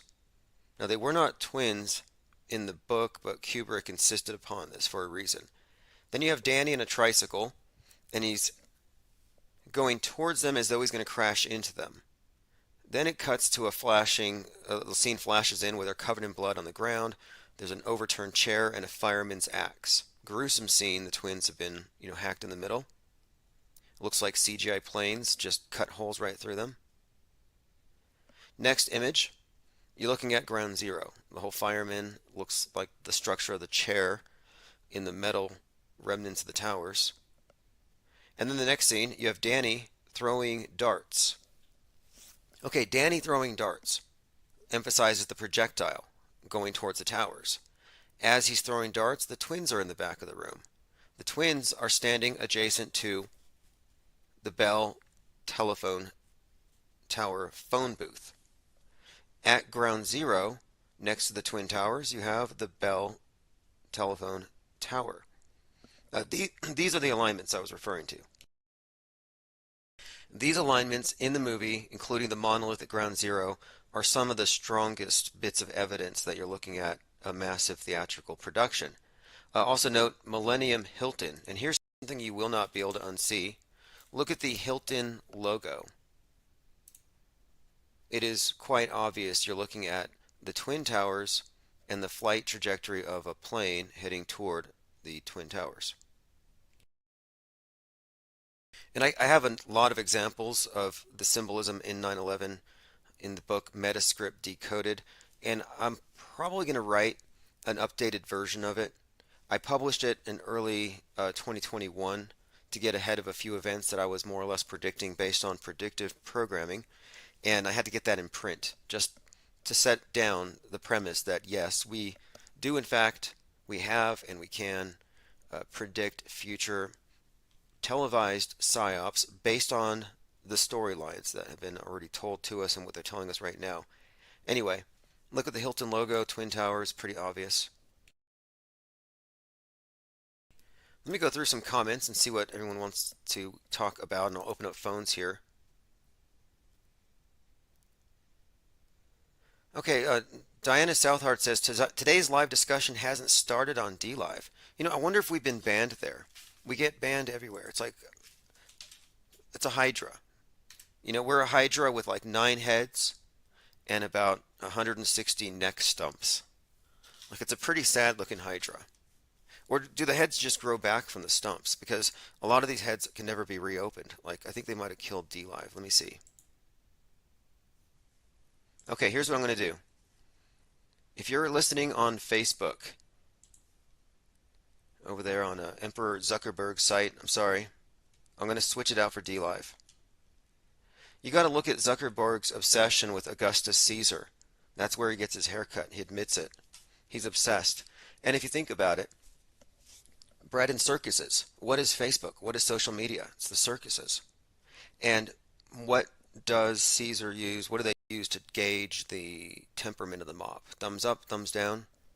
And I see that site as being the circus. You know, and it's all a mental circus that we're in. But the big circus, of course, is social media. Bugs and Netflix. Bugs and social media. All right, let's continue going through some more. Oh, by the way, someone mentioned the $20 bill folded up, giving you the Twin Towers. Well, the $100 bill folded up gives you the Space Needle with an EMP blast above it. And that is interesting if you look at how often the $100 bill is associated with the Space Needle blowing up. Look at the new Sonic movie. He's running through Seattle, throwing bombs in the gutters. It blows up, it floods, jumps out the Space Needle. Anyway, he gets paid in $100 bills. Then you have the movie, more recent, Free Guy. When they push the reset button in the simulation, the guy who does it is wearing the $100 bill. That's a consistent thing having to do with the Space Needle and the Centennial Project out there. They put $100 million into it, but there's a ton of predictive programming for 9/11, as most of you here know, and there's just as much for something to occur in Seattle involving the Space Needle and some kind of EMP-like burst. Although, you know, I've entertained the notion that maybe the Ground Zero Seattle event was just Corona. Maybe that's it. I mean, it doesn't have to be a nuke. But I don't know. I mean, I'm not hoping, but we're constantly seeing this reiteration, and nobody knows the future, but there are patterns that are evident. For example, leading up to 3/11/2020, we were already looking at that date. We said Ground Zero Seattle, reboot of civilization. All these codes that we had more or less picked up, phrases that had been repeatedly tossed around. And if you haven't seen the mind maps at metascript.cc, you'll probably like what we put together. I've been putting together a lot of these ideas just to show you how the media does, in a very echo chambery kind of way, get its messaging across all platforms. And it's kind of fascinating to look at it from a detached perspective. All right, let us continue. Randy H. says, you know it's coming when a shill like Rogan starts talking about it. Yes, Joe Rogan talked about a red wave, and I got, I get the impression here that red wave is definitely code for something else as well. You know, the Patriot Front, and of course you have these other groups that are all there, controlled opposition in my view. They're all there guarding the polls. You have the ballot box patrol, looking for mules, delivering ballots. It's really absurd right now, the level of paranoia on both sides. They both think the other's going to steal the election rigging contest. It's like, why can't we just each side agree to try to rig it to the best of their ability without trying to steal it? But yes, the red wave, and it's also going to be something about the eclipse on 11/8. And if you care to get into it, the 11/8 is rather ominous from a predictive programming point of view. All connects to Donnie Darko and Trump and this Antichrist thing. But yeah, we are going to have a total lunar eclipse. I've heard it called the Ultra MAGA Blood Moon. And MAGA, by the way, if you didn't know, MAGA means witch. MAGA means witch. As in magus. If you're a magus, you are a wizard. You're like Gandalf. But if you're the female counterpart, you're a MAGA. Of course, the MAGA hat, scarlet, not a coincidence. In fact, I did a bit of mind mapping on the symbolism around MAGA and how it connects to many other things. Let's go through some of these mind maps. Some of this stuff is kind of interesting to go through. And I have added some new ones.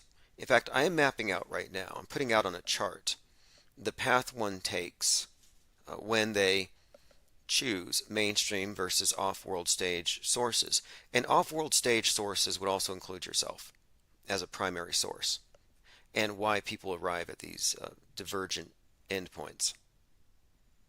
I also mapped out the world stage character we know of as Elon Musk, and why the costume he wore on Halloween was immensely significant in the sense of Kabbalistic symbolism, New Age Thelemic symbolism. And it's disguised as a mere bit of billionaire cosplay on a holiday, but he bought it from a store called Abracadabra, which is a very significant word in the bigger story. But they can hide it in plain sight. He can put on his Antichrist costume and flaunt it. He does it on Halloween, nobody sees it. Alright, let me catch up on some comments. Diana Southhart says, Trump Tower has an upside-down pyramid built into its side.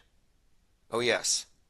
There's quite a lot of interesting facets to the whole Trump Tower thing and Trump himself, but, you know, Donald Trump appeared to us in 1958. Rather, the predictive programming for Donald Trump actually started in 1958. That's how far back. It's always connected time travel, and yeah, time travel is a huge part of the Donald Trump story. In fact, Donnie Darko is about time travel. And the QAnoners are big believers in time travel.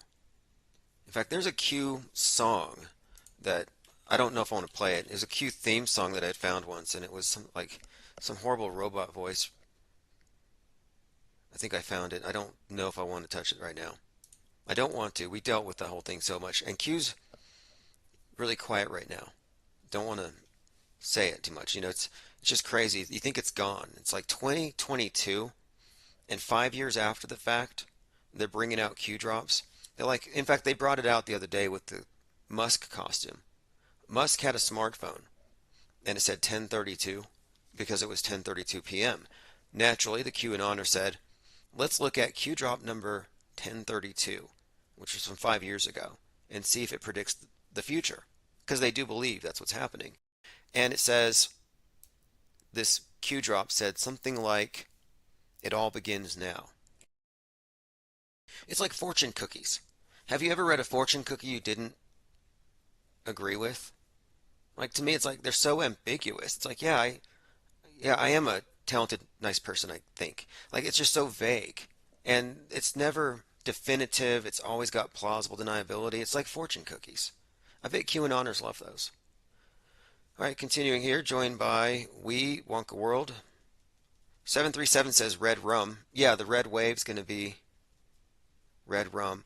I have a video that someone put together of Donald Trump surfing the blood wave from that scene in The Shining. And this is all very interesting to me. There's just this Kubrick connection is just deep. And the new Kubrick, the Kubrick of the day is definitely Christopher Nolan. He has that mantle. All right, we're back on D Live. Diana South has found us. David A. Pryor says, Spice Girls did a music video for Two Become One at the World Trade Center pre-2001. The towers are focused in on at the beginning. And we're not saying that the Spice Girls bombed the Twin Towers. We're just suggesting here that many of these celebrities and artists are cogs in a machine that is so vast that they probably don't even know it. Like, they might have some insights, but I think it would be better for everything to remain in a need-to-know basis. And what we know, I think, puts us above on the pyramid, the level of in the knownness than most of the people in the media, most of the teleprompter readers who believe what they read, sadly. Lloyd Miller says red means communism. Oh yes, let's get into that for just a moment. Elon Musk wearing a red samurai suit that ties into Iron Man. Iron, and these are all symbolic connections. You can look into it yourself, but Kabbalistically look at the correspondence charts put together in the book 777. You can find these correspondences quite readily. But yes, Elon Musk wearing a red suit, he's associated with Iron Man, Mars, red planet, iron, of course. Then you have red communism, and the red planet is in fact the plan for a communist utopia. It's space communism. It's literally that. And that's why I've been saying that it's interesting how far that some people will go and they stop just short of seeing the truth. Like the majority of conservatives and right-wingers who know that climate change is a hoax, they're like, oh, that's a communist hoax. Watermelon Marxism. Green on the outside, red on the inside. I see through that. Greta, you don't fool me. And she just came out and she said it. She took off her sheepskin and she's a wolf. She's like, yep, I'm a communist. Down with capitalism. That's where they're at. They're just open about it now. And they see that. But they don't recognize that the space program is just an extension of radical environmentalism. It's predicated on all the same things. They echo the same things. The world's going to end. It's flooding. Climate change is destroying the world. We need to go to Mars. We need to live sustainably. We have to live on Earth as we will live on Mars. That's communism. It's a gulag system. It's definitely it's indentured servitude. Maybe that's the best you could say about it. And when you go to Mars, what's going to be there? The plan that they've made it's very ascetic. It really is, by necessity. They've even said that you can donate your blood. You can spill your own blood, have your own sweat and tears mixed into the regolith and made into brick they call astrocrete. Real blood and soil connection with your new final destination. My point being, yes, the whole program to go into Mars, and I'd say even the whole age of Horus that the New Agers are speaking of here, the Aeon of Horus, that is all about turning this world into Mars. And Mars is this utopian perfected society. It's really what it is. It's code. It's not a place. It's not a destination in the sky they're going to take you to. Now, they're going to bring it down here. And I don't think it's a coincidence that the Chinese are dropping space junk right now as we speak. Look, 23-ton Chinese rocket debris falls to Earth over Pacific Ocean. A 23-ton rocket body from China's launch of Long March 5. Well, Long March is one of these phrases that the commies use to emphasize that you're not going to get these capitalists to give up their high standard of living and adopt this and overthrow their employers and unify as workers of the world. It's going to require several generations of brainwashing and a long march through their institutions. This idea of a long march, subversion, I think that's what this Long March rocket could even be representing. Because here you have people around the world think that going to Mars represents the highest achievement of man technologically. Look what we've done. And this is the result of free market and cooperation and these technologies just developed. But in reality, I think that the space program was just sold to us as a way to get us to adopt, again, the civilization of stasis that the environmentalists have planned for us. And they say this, I mean, even pre-2020, the discussions about lockdown, they've been ongoing for a long time, but civilization of stasis is one of these phrases that I've been hearing from the space papacy, Pope Bezos. All right, let me continue through some comments. David A. Pryor says, Donald J. Darko. Yes. Yes, the movie Donnie Darko is definitely one of these movies that's replete with Donald Trump predictive programming, even stuff about Q. I mean, do you remember the scene where Donnie Darko is watching a football game and he's wearing a sweater and it says Triumph, like Donald Triumph or Donald Trump, and on the screen the football player's jersey's got the number 17. And this is slightly before the scene where he burns the house where the pedo lives and exposes all this Pizzagate like stuff. I mean, yeah, there were a lot of interesting tie-ins. In fact, it was set in 1988, which was a year that Biden ran for office. I mean, didn't Biden have to he had to step down for some reason? I think he had been caught with plagiarism. He was lying, repeating someone else's script. I'm not sure what, but all right, joined by Rourke66. Peter W, thanks for joining. Thirst for Truth, Sleepy Random. Wee says, I would say a good percentage of predictive media is not consciously planned, but organic synchronicities. Perhaps a revealer of a particularly planned event. Interesting. I mean, how would you know? You'd have to find the person that wrote it. And the thing is, I was digging into this question, the meta scripters. Who are the writers?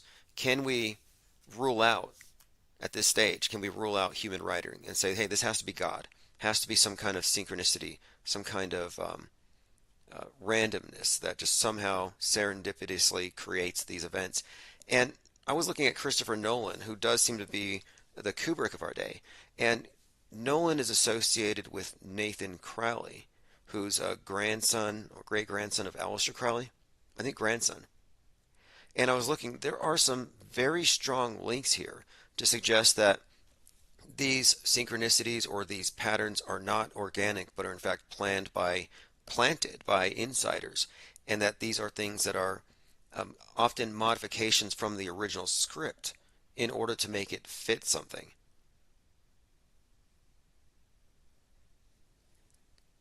All right, let us continue. Sleepy Random says Elon fired 66.6% of Twitter. Right. Yeah, we'll probably talk about Twitter. I saw that Kanye is tweeting up a storm. And we've had this discussion about, some people are saying Kanye's got a point. It's true. And I'm like, I don't know if I'm going to trust the most popular celebrity in the world who is married to a Kardashian, connected to the whole O.J. Simpson hoax and who knows what else. I'm not sure if I'm going to trust that particular source for anything, especially if they believe that outer space is real. If they think outer space is real and they're planning to go to space and they're in talks, they're so high up the pyramid, I don't think that they can actually go rogue at that point. If they do, it's in a way to incite people to get them to vote a certain way. I mean, look, he's friends with Candace Owens, the whole White Lives Matter thing. And I predicted this back in January based on their story. I said, look, January, February, as Marilyn Manson's story was pretty clear that he was being typecast as this kind of Hades to the Persephone in Evan Woods, the Dolores from Westworld. Then I saw him working with Kanye at that Pluto Return event, Dawn Day 2.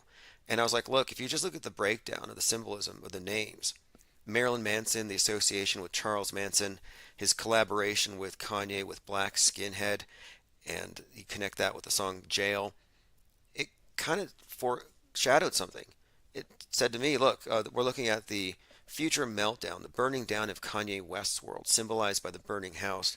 And this is going to correlate with this Kraken narrative, which is connected with Russia and the burning down of the West, which is what Greta wants to happen. In fact, she said that just today or a couple days ago. But even then, I was saying, we're going to see the burning down of West's world, Kanye West's world. It was actually foreshadowed January 9th in that 19-story building fire. That Twin Parks Northwest Tower, when that burned, we were looking at the bigger story, and we were saying, look, from a meta-scripted perspective here, it looks like the Kanye character, he's going to personify the falling down of the West. And look at the influences that are being blamed. He's blaming Hollywood. He's blaming the corrupt Antichrist West for all intents and purposes, which is specifically who the Russians are targeting, the Antichrist West. Of course, Hollywood is just code for that particular influence. All right, let's continue. Lloyd Miller says, Westworld no longer to be... Yeah, I didn't know if it had anywhere else to go. It ended after the 4th season. But the messaging was pretty clear by the end of Westworld. It tells us pretty much what's going to go down here. I mean, look, I was watching Westworld, and I was like, look at this latest episode. You've got the man in black who represents Hades on the Hoover Dam. That's a pretty interesting connection there, because Hades, of course, associated with the Kraken, and we've been looking at this repeated theme of a crack in a dam. Liz Cheney had just said, the crack in the dam's going to break regarding 1-6 and Donald Trump. Repeated phrases that just emphasize the same idea. And the next day, there's a bomb at the Hoover Dam. It blew up one of the transformers. Well, I don't know if it's a bomb or something, but one of the transformers blew up. And I thought, that's interesting. Transformers blown up. Turns out that there's a Transformers movie about the Hoover Dam. And it ties into everything that Westworld is about. Artificial intelligence, running loose, AI invasion, non-biological entities, NBIs, consciousness detached from any particular biological entity, but implantable, transplantable. Wonka World says, that's pretty good, Tim. Still some natural sync seems likely, even a small percent. Well, whenever I look at these things, as complex as they are, I think to Arthur C. Clarke's rule about any sufficiently developed technology is indistinguishable from magic. I'm like, okay, what's more likely? And it is, in my view, it is completely fakeable. Everything we see is completely stageable, completely fakeable. But we have to reject the premise that the news media is being honest 100% of the time. And I'm not saying everything is fake. Nobody's saying that. And that would be a gross mischaracterization of the view of those of us who are skeptics of the media. It's almost as bad as saying everything is real, which is precisely what the majority believe. But no, not everything is fake. It's like, if you ever dealt with a pathological liar in your real life, somebody who lies incessantly, a manipulator, if you've dealt with such a person, you couldn't say, oh, they lie all the time. No, they tell the truth sometimes. You ask them the time, the weather. When it comes to things they don't have to lie about, they don't lie. It's only those events that give them strategic advantage. They lie for a short period of time. It's like a spell. They cast their spell and they move on. In fact, if you look into lesser magic, you would find that lying is part of that. And the media does that. The media is a liar. Again, doesn't mean it lies all the time. Garrett Summer says, Westworld canceled because not wanting to expose the end game. Now, it'd be nice to know if we could get, I'd like to know how it ends, though. Have you seen Utopia, the American version? Because in Utopia, the main characters find these comics that were yet to be published that told them the future about this pandemic. And it had all kinds of corona tie-ins, interestingly enough. But the main theme of the story was they knew too much, and they had to be hunted down and killed. And a bunch of people at a comic book convention get brutally killed. I felt bad recommending the movie because it's so gory. Enucleation, is that what they call it? When they pull an eyeball out? I mean, terrible stuff. But anyway, imagine if we were to see this unreleased Westworld. Would they come after us like that? Maybe there is something in there they don't want us to know. Although the end of it was pretty much EMP. Just a heads up. Lots of Space Needle focus. Look, one of the main symbols in Westworld, the whole 4th season, oddly enough, was a Space Needle. There's a character drawing a Space Needle, dreaming of a Space Needle, and it all connected with this idea of this AI takeover, and then some kind of EMP blast wiping them out. But there are some interesting bits of storytelling throughout Westworld. No, I mean, if they canceled it, I'm assuming the story ends somewhere. I'd like to know where it ends. Like, what would they be concealing? Because as far as I know, it ended. But it seems like every movie on Amazon, everything on Netflix is kind of mirroring that. It has the same themes. One of the most reoccurring themes right now happens to be, aside from space junk and stuff falling from the sky, happens to be the uploading of consciousness. And I don't necessarily think that's even possible or feasible, but they promulgate the stuff to make you believe it is. And why would they do that? Could just be that it's part of the bigger replacement religion. They've replaced your flood gods, your angry flood gods. They've replaced sin with virus and your carbon footprint. They've replaced heaven with outer space. Maybe they need a way to replace transcendence and give you an explanation for the journey of the soul.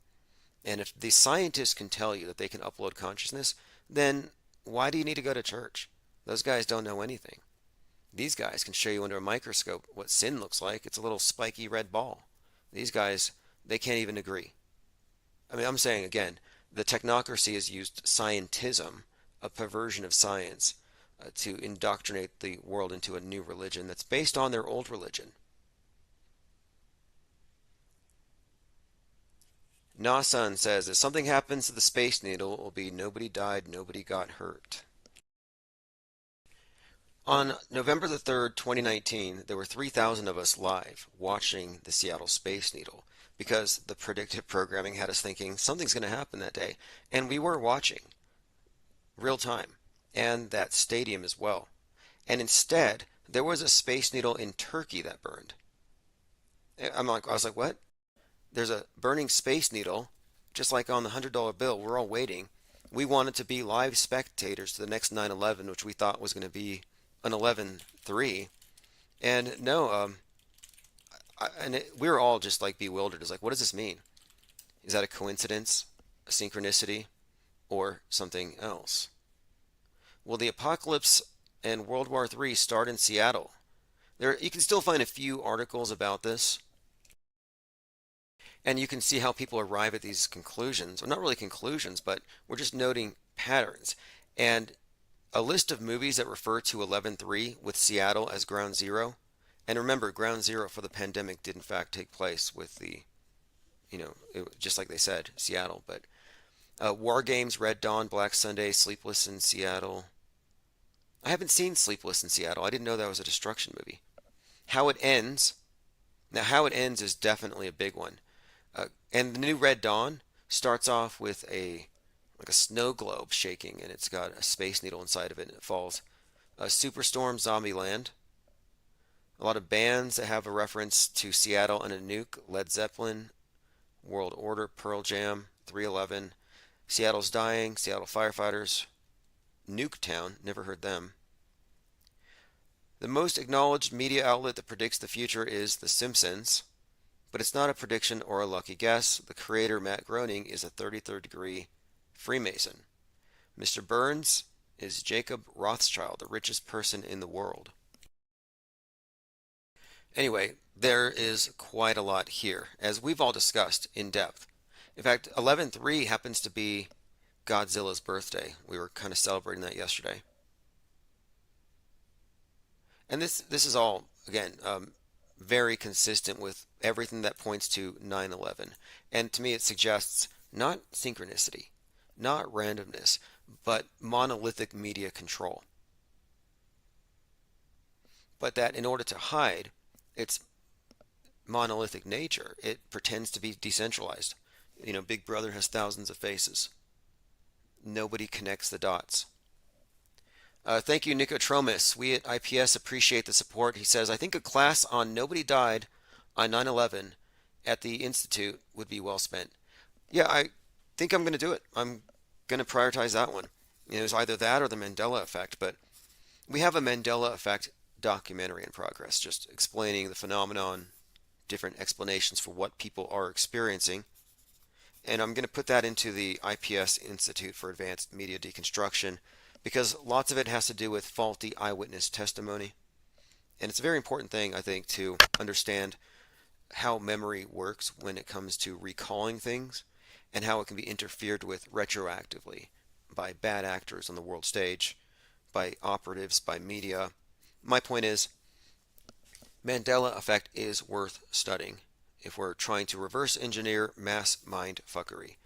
Now, as far as nobody died on 9/11 or the story of 9/11, the various aspects to it, yes, that deserves a course in itself. It really does.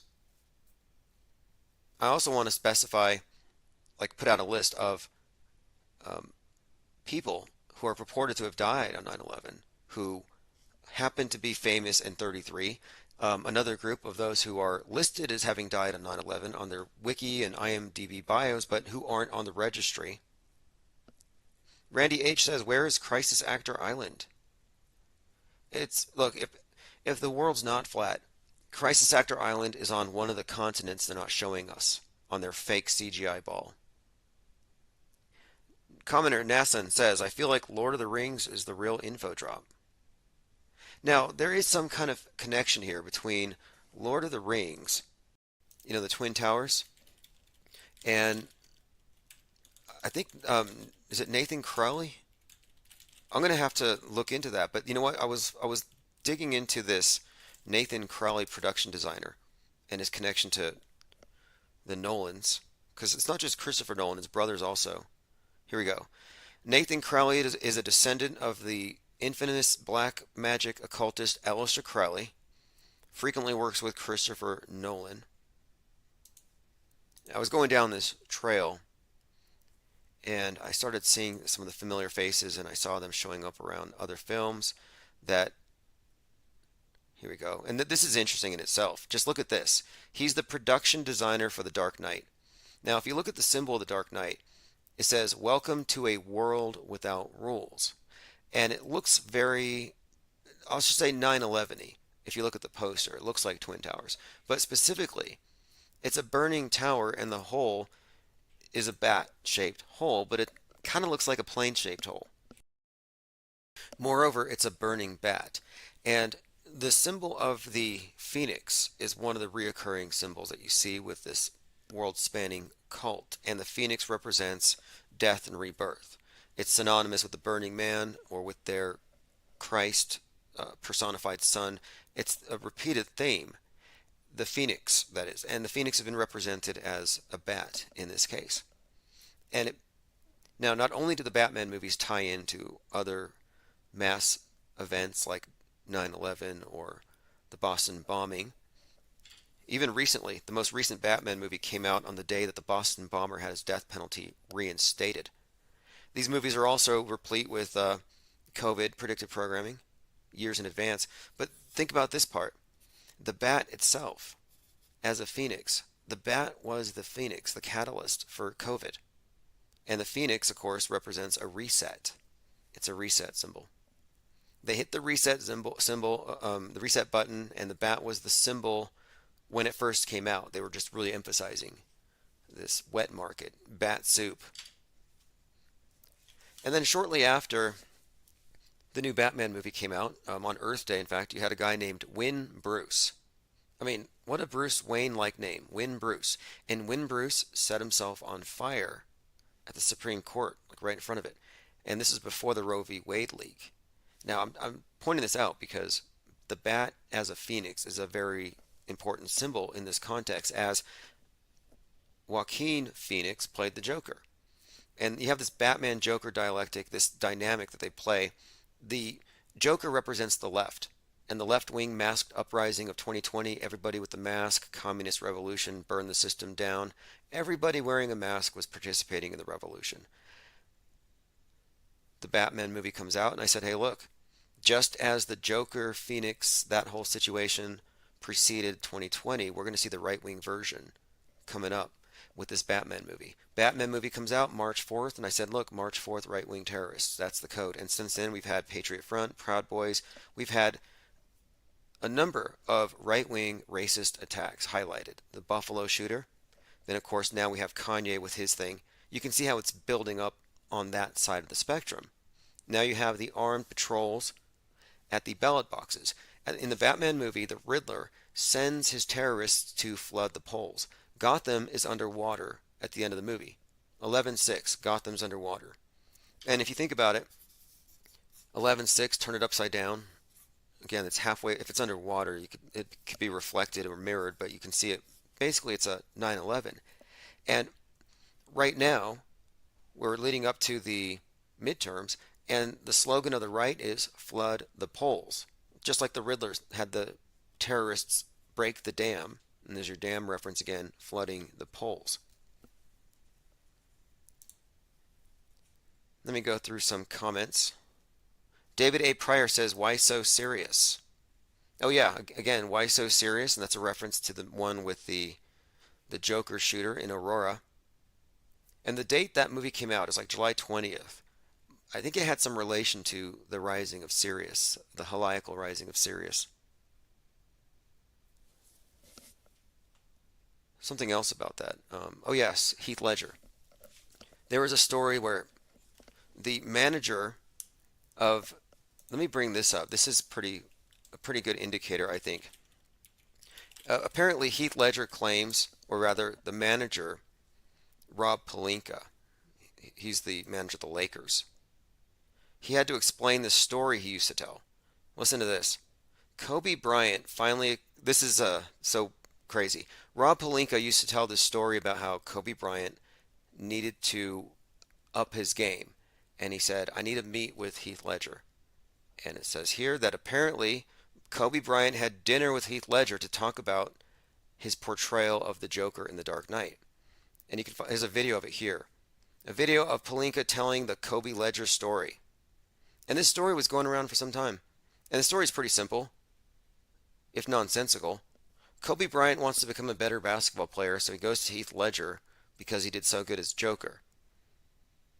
Now, I don't know if the story makes a lot of sense other than name dropping, but this is the story Pelinka was telling. And let me play the story first. I remember just a really quick story. There was one time when Kobe, who I worked with for 18 years, was going back to play Madison Square Garden, and he had just seen The Dark Knight. Obviously, you guys saw that movie. And he's like, hey, hook me up with dinner with Heath Ledger because he got so locked into that role. I want to know how he mentally went there.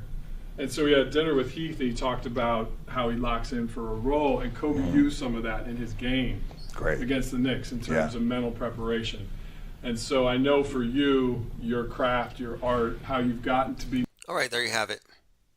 Pelinka telling The Rock about how Kobe upped his game by talking to the Joker. Now, the problem with the story is that Heath Ledger was dead at least 6 months by that point. Like, how did Kobe watch a movie and then hang out with that dead actor? And I started thinking, like, what could be the explanation for this? And I think I know the explanation because I don't think he's lying. I think Kobe's like, hey, I'm going to be a death faker, and I'm going to talk to somebody who's mastered it. You know, how'd you make the transition from world of the living to world of the dead? And, you know, death faking, you know, is a very prominent feature on this world stage. They have their own entrance and exit points. All of them are very questionable. You know, and that's one of the ways that I think that is it's like a marketing technique. Death faking, right up there with getting swatted and getting canceled. You know, getting canceled is the new death faking. Like, you think Kanye's losing anything by getting canceled? I don't think so. I think getting canceled didn't hurt Alex Jones either. I think this is, again, just it's for street cred. I don't think it's a coincidence that right now David Icke is being canceled. David Icke cannot go to the Netherlands right now. And I'm thinking, wait, he's got to be riding on the coattails. Look, Netherlands bans UK conspiracy theorist David Icke from the EU. Conspiracy theorist David Icke banned from dozens of European nations for at least 2 years. Lizard elite conspiracy theorist banned from 26 countries. The Dutch government has banned the controversial British conspiracy theorist David Icke from entering the Netherlands. You know, I mean, it sounds bad, but it also, to me, this seems very contrived. He's such a threat to the system. Yet, he doesn't question NASA. Or maybe he does, but it's one of these things where it's more like NASA's lying, but there's something else going on. The moon's hollow, and we were created by reptilians from Sirius. But then you ask how many people died on any of these events, and the answer is they all died. It was a satanic sacrifice. In fact, David Icke's the one who really started, or really, I don't know if he started it, but he really updated and modernized the whole blood drinking elite thing. I mean, he used to just say it. I used to wonder, how does he not get sued for what he's saying? Everything that QAnon is parroting was parroted by David Icke years ago. They don't go as far as to say that the Queen is a shape-shifting 12-foot reptile, but up to that for the most part. But he's being banned right now, and I'm wondering here, the timing of it just seems a little interesting. And there's been this reoccurring theme with him. He's been banned again and again and again. And how is it that you can be banned and canceled, but everybody knows your name? Going through some comments. Randy H says, they come after you so fast these days, they used to be at least subtle about it, now they just ban you from the entire country. Right. Well, I remember Michael Savage, the radio host, was miffed about being on a ban list. He wasn't able to go into the UK, I believed.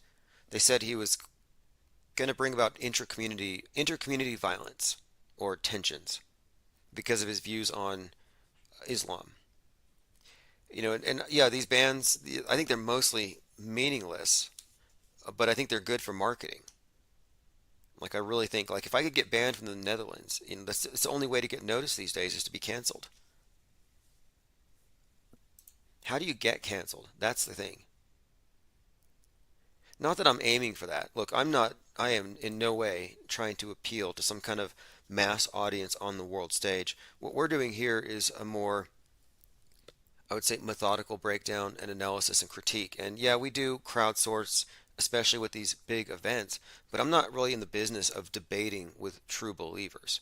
Not that I'm opposed to it. I welcome all questions. If somebody says, how dare you say this event was fake? I'm like, well, what is your evidence to counter that? If you're just citing, I saw it on the screen, I'm just going to bring out Hitchens' razor and dismiss it.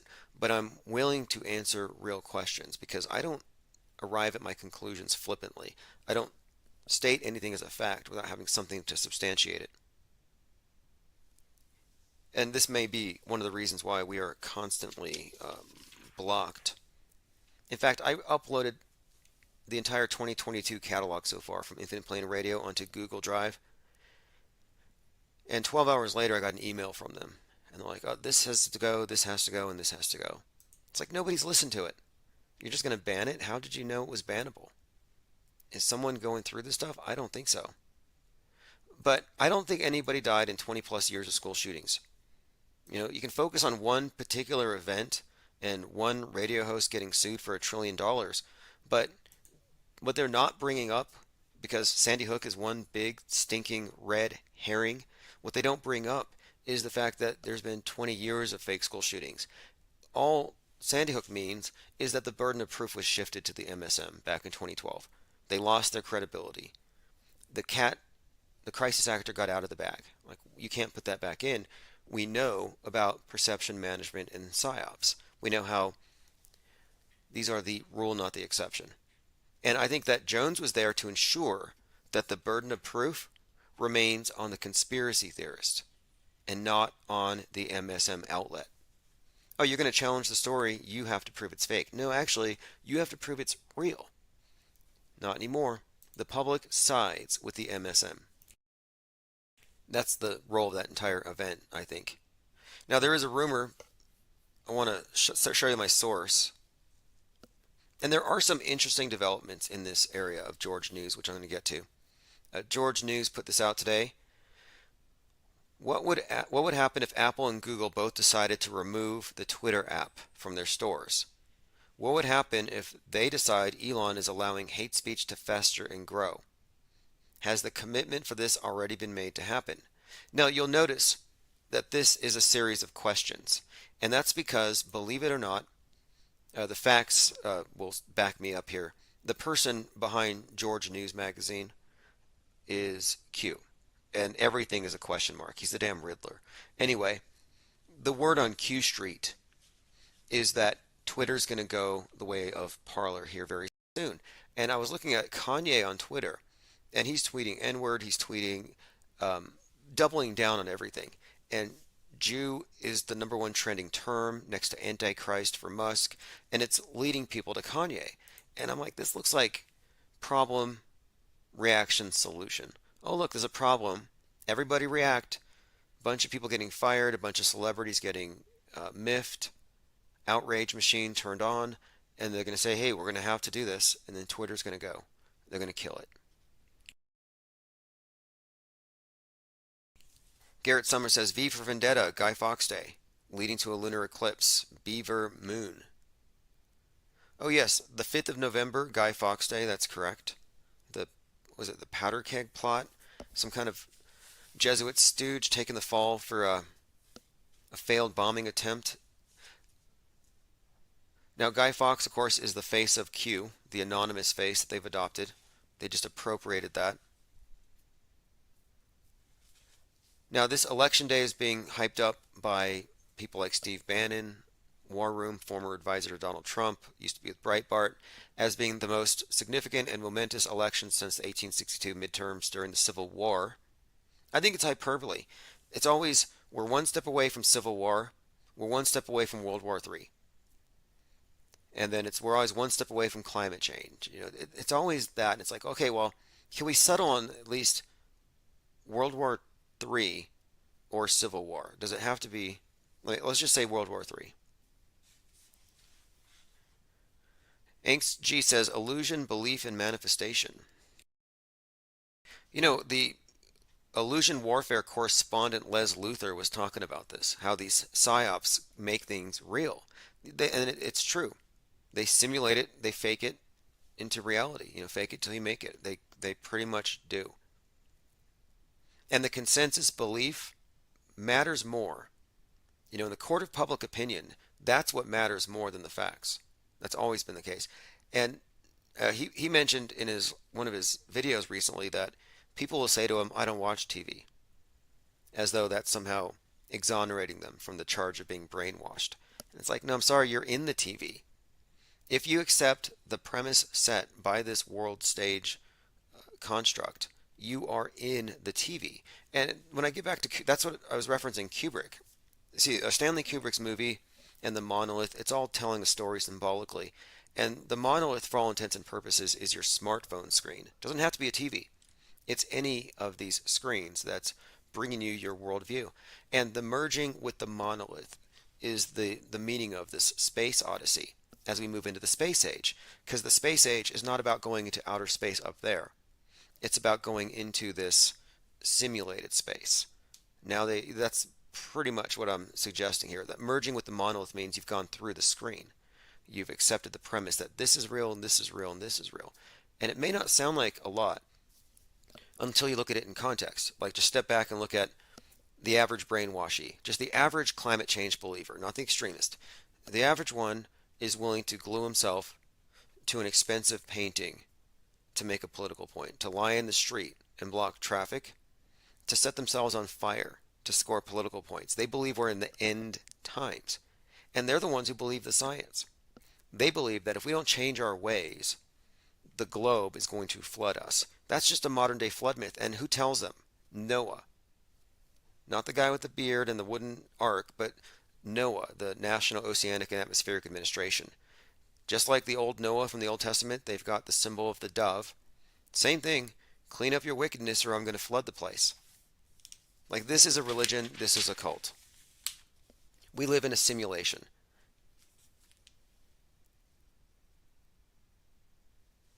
Angst G says, Les Luthor has a better explanation for the Hegelian dialectic. Oh yes, and look, he's on the ground there talking to people and witnessing. He's an eyewitness. And you know what they call him? The BBC refers to people who fact-check their claims, quote, disaster trolls. It's like he's fact-checking the media. No, he's a disaster troll.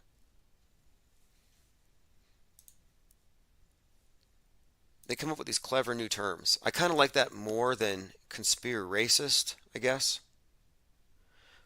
This is from Street Media TV. Kanye was removed from that wax museum. They actually removed his sculpture, but Hitler's still in there. People think that's kind of unfair. Apparently, Kanye West was literally going to name his 2018 album Ye Hitler. Like that was literally going to be the name of it. Is anybody still interested in Hammer Time at the Pelosi's? I did find an interesting tidbit here. I'll just play this really quick. This is a news clip that was actually pulled. They said it didn't meet their journalistic standards. But this is a clip that, I guess this is termed dangerous misinformation. But what they're saying here, and this is NBC News reporting it, okay? This is not a conspiracy theorist. This is NBC News. They're saying, quote, Paul Pelosi opened the door. He didn't flee. He didn't declare an emergency. Then he walked back into the house, after which point he was attacked. I'll play this. Pelosi home exactly a week ago today. They initially didn't have any idea exactly what was going on. They knew they had a high priority call on their hand. What was unclear, what was happening inside the property just behind me.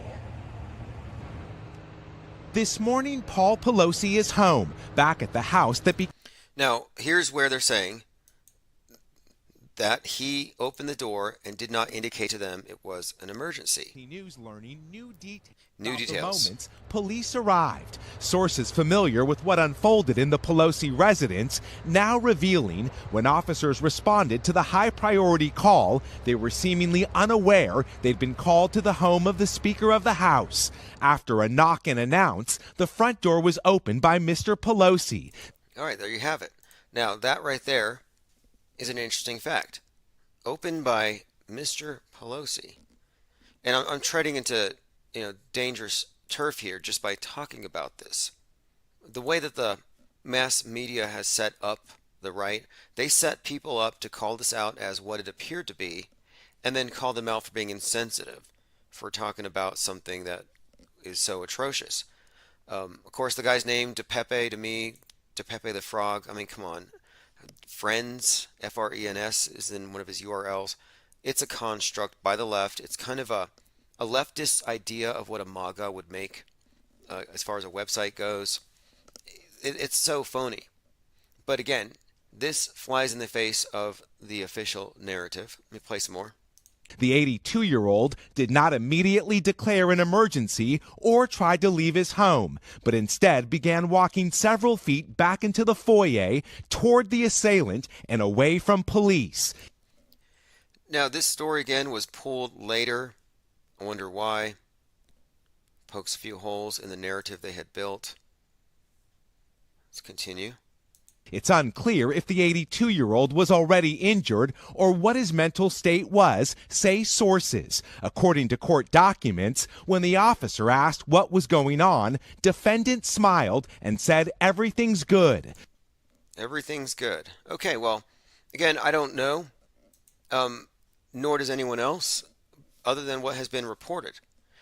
And what has been reported here has been stricken from the record. They pulled this later with an apology about it didn't meet their standards. It's the Ministry of Truth. NBC deletes report on Pelosi attack. Watch segment here. NBC deleted a story about the attack on Paul Pelosi from the Today Show webpage because it, quote, did not meet our reporting standards. Oh, it wasn't fake enough. I see. It wasn't lying enough. It wasn't divorced from real. It wasn't delusional enough. It was too close to real. It got really close to the facts. So let's go ahead and burn that. The suspect, named Pepe the Frog, has confessed to breaking into the speaker's home. Look, this is a world stage name, David DePape. Let's just call him Pepe the Frog at this point. Instead, the video's been deleted and the story's been appended with an editor's note. This piece should not have aired because it did not meet NBC News' reporting standards. The report featured several asides that appeared to unnecessarily call into question certain aspects of the incident. And it highlights here a number of things. We still don't know what unfolded between Mr. Pelosi and the suspect for the 30 minutes they were alone inside the house before the police arrived. Now, of course, this has been turned into another event to blame on right-wingers, and now he's a QAnoner, of course, if you can believe it. And I find that hard to believe anyway. I mean, I kind of understand the QAnon thing being plausible in a way, but unlike most die-hard QAnoners, there's no MAGA hats. There's no MAGA swag. And why is an illegal immigrant from Canada going to be so concerned with American presidential elections? There's just a number of things that don't add up there. But I think it was a hammer attack on free speech. Nothing more than that.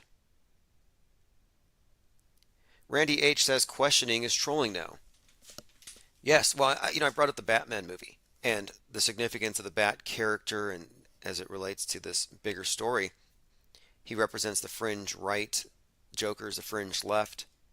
But the new one has the Riddler as the main enemy, and the symbol of the Riddler is a question mark. Like, that's the main evil symbol of the day. It's the question mark. And I'm like, wow, that's interesting. You associate that with all of the extremists. And what is Q? QAnon. Nothing but questions. Every Q drop is just a bunch of questions. And these questions are meant to get you to come to your own conclusions, or they're meant to lead you in circles for 5 years, going on 5 years. And I've been saying, even before the Batman movie came out, that eventually they're going to send in the blue helmeted NATO troops to kick down your doors, beat you up, and rip the question marks off your keyboards. They might not have to do it. They might not actually have to lay a hand on you. Just leave your keyboards outside, and they'll have to inspect them, make sure there's no question marks and no Qs. They might just delete them from the internet. Like every app to be on the iTunes, on the Apple Store, or on the Google, they got to have the question marks removed. On your smartphone devices, they're going to have to just pull them. Why do you need them anyway? And this is another reoccurring theme. 2022, you had the Riddler, the question mark, as the evil symbol. But the movie Don't Look Up, Don't Look Up is about a comet about to destroy the world. But it does destroy the world because people didn't believe climate change because they looked up their own information. They did their own research. Don't look up, we might all die. Okay, let's continue. And hey, the other day I was talking about how George Floyd was killed by climate change, not fentanyl, and not the knee on his neck. And of course, Kanye was nearly sued for $250,000 for saying it was fentanyl, which is the basis of Candace Owens' documentary. I was saying it's climate change because, well, we can't breathe because capitalism. But I'm thinking, no, it's more likely he was killed by misinformation. There was a lot of misinformation about COVID going on around May of 2020. That's probably what took him out. All right, Angst G says, Biden delivers final warning to election deniers. Nobody's denying elections happen, or that it happened. Nobody's denying it. There are election skeptics. And election skepticism is rife on both sides. It's almost like, at this point, it's becoming a sore loser contest, and I almost don't want to participate. Whoever can cry out the loudest that they were cheated gets to win. Is that how it works? You throw the biggest tantrum, and you get your people to make the most noise, shoot the most bullets, block the most roads, and you win? I'd rather just have it a standard, fair election rigging contest. Tyrone McCloskey says, the Pelosi house is probably not where they live. It's a hood for billionaires, but these people rarely stay there. Right. Look, we're so close to the midterms. You really think that a week out from the election, someone so close to the presidency on the other side would be attacked in a way that could be specifically and pointedly blamed on the other side? It's too perfect. And then you have MTG, Marjorie Taylor Greene. Or is it Marjorie Taylor Stein now? Isn't she getting remarried soon? You got Marjorie Taylor out there, January 2021, talking about treason. You got to kill Nancy for treason. They're able to just point fingers so easily. They make it easy. The right gives the left all kinds of ammo. All right, let's see what else here. Going through your comments. Tyrone says these houses are for meetings and fundraisers and such. Well, the left is blaming Q, and the right is blaming crime. And that tells me something. If they have their explanations ready to go, then it's probably a hoax. Like, for example, whenever there's a school shooting, left will say it was the guns, the assault rifle 15s. And the right will say, no, that was caused by weed and antidepressants. And it's a mantra. Literally, alt-right, right-wing. We wouldn't have these school shootings if we didn't have SSRIs and too much weed. It's always super divided. Well, with this event, they're saying, no, this was caused by Q and MAGA and Trump and political discourse getting violent. And the right is saying, no, it's caused by crime because the left is soft on crime, which you could argue, sure. It's just a natural progression. It's not even a slippery slope. You know, one minute you legalize defecating on the sidewalks in public, and the next minute they're going to demand, you know, entrance into your homes with hammers. It's like you have to have some kind of rules in place. I can understand that perspective, but this story, made to order, designed to attack the right wing and justify increasing censorship.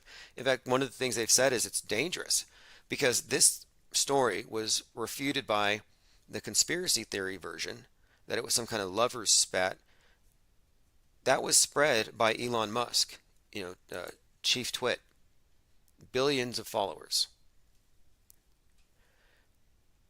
All right, let us continue. Let's just go through here. Hillary Clinton's back in the news, or at least a CGI facsimile. Not just an aberration. Hillary Clinton blasts the GOP's embrace of calls for political violence.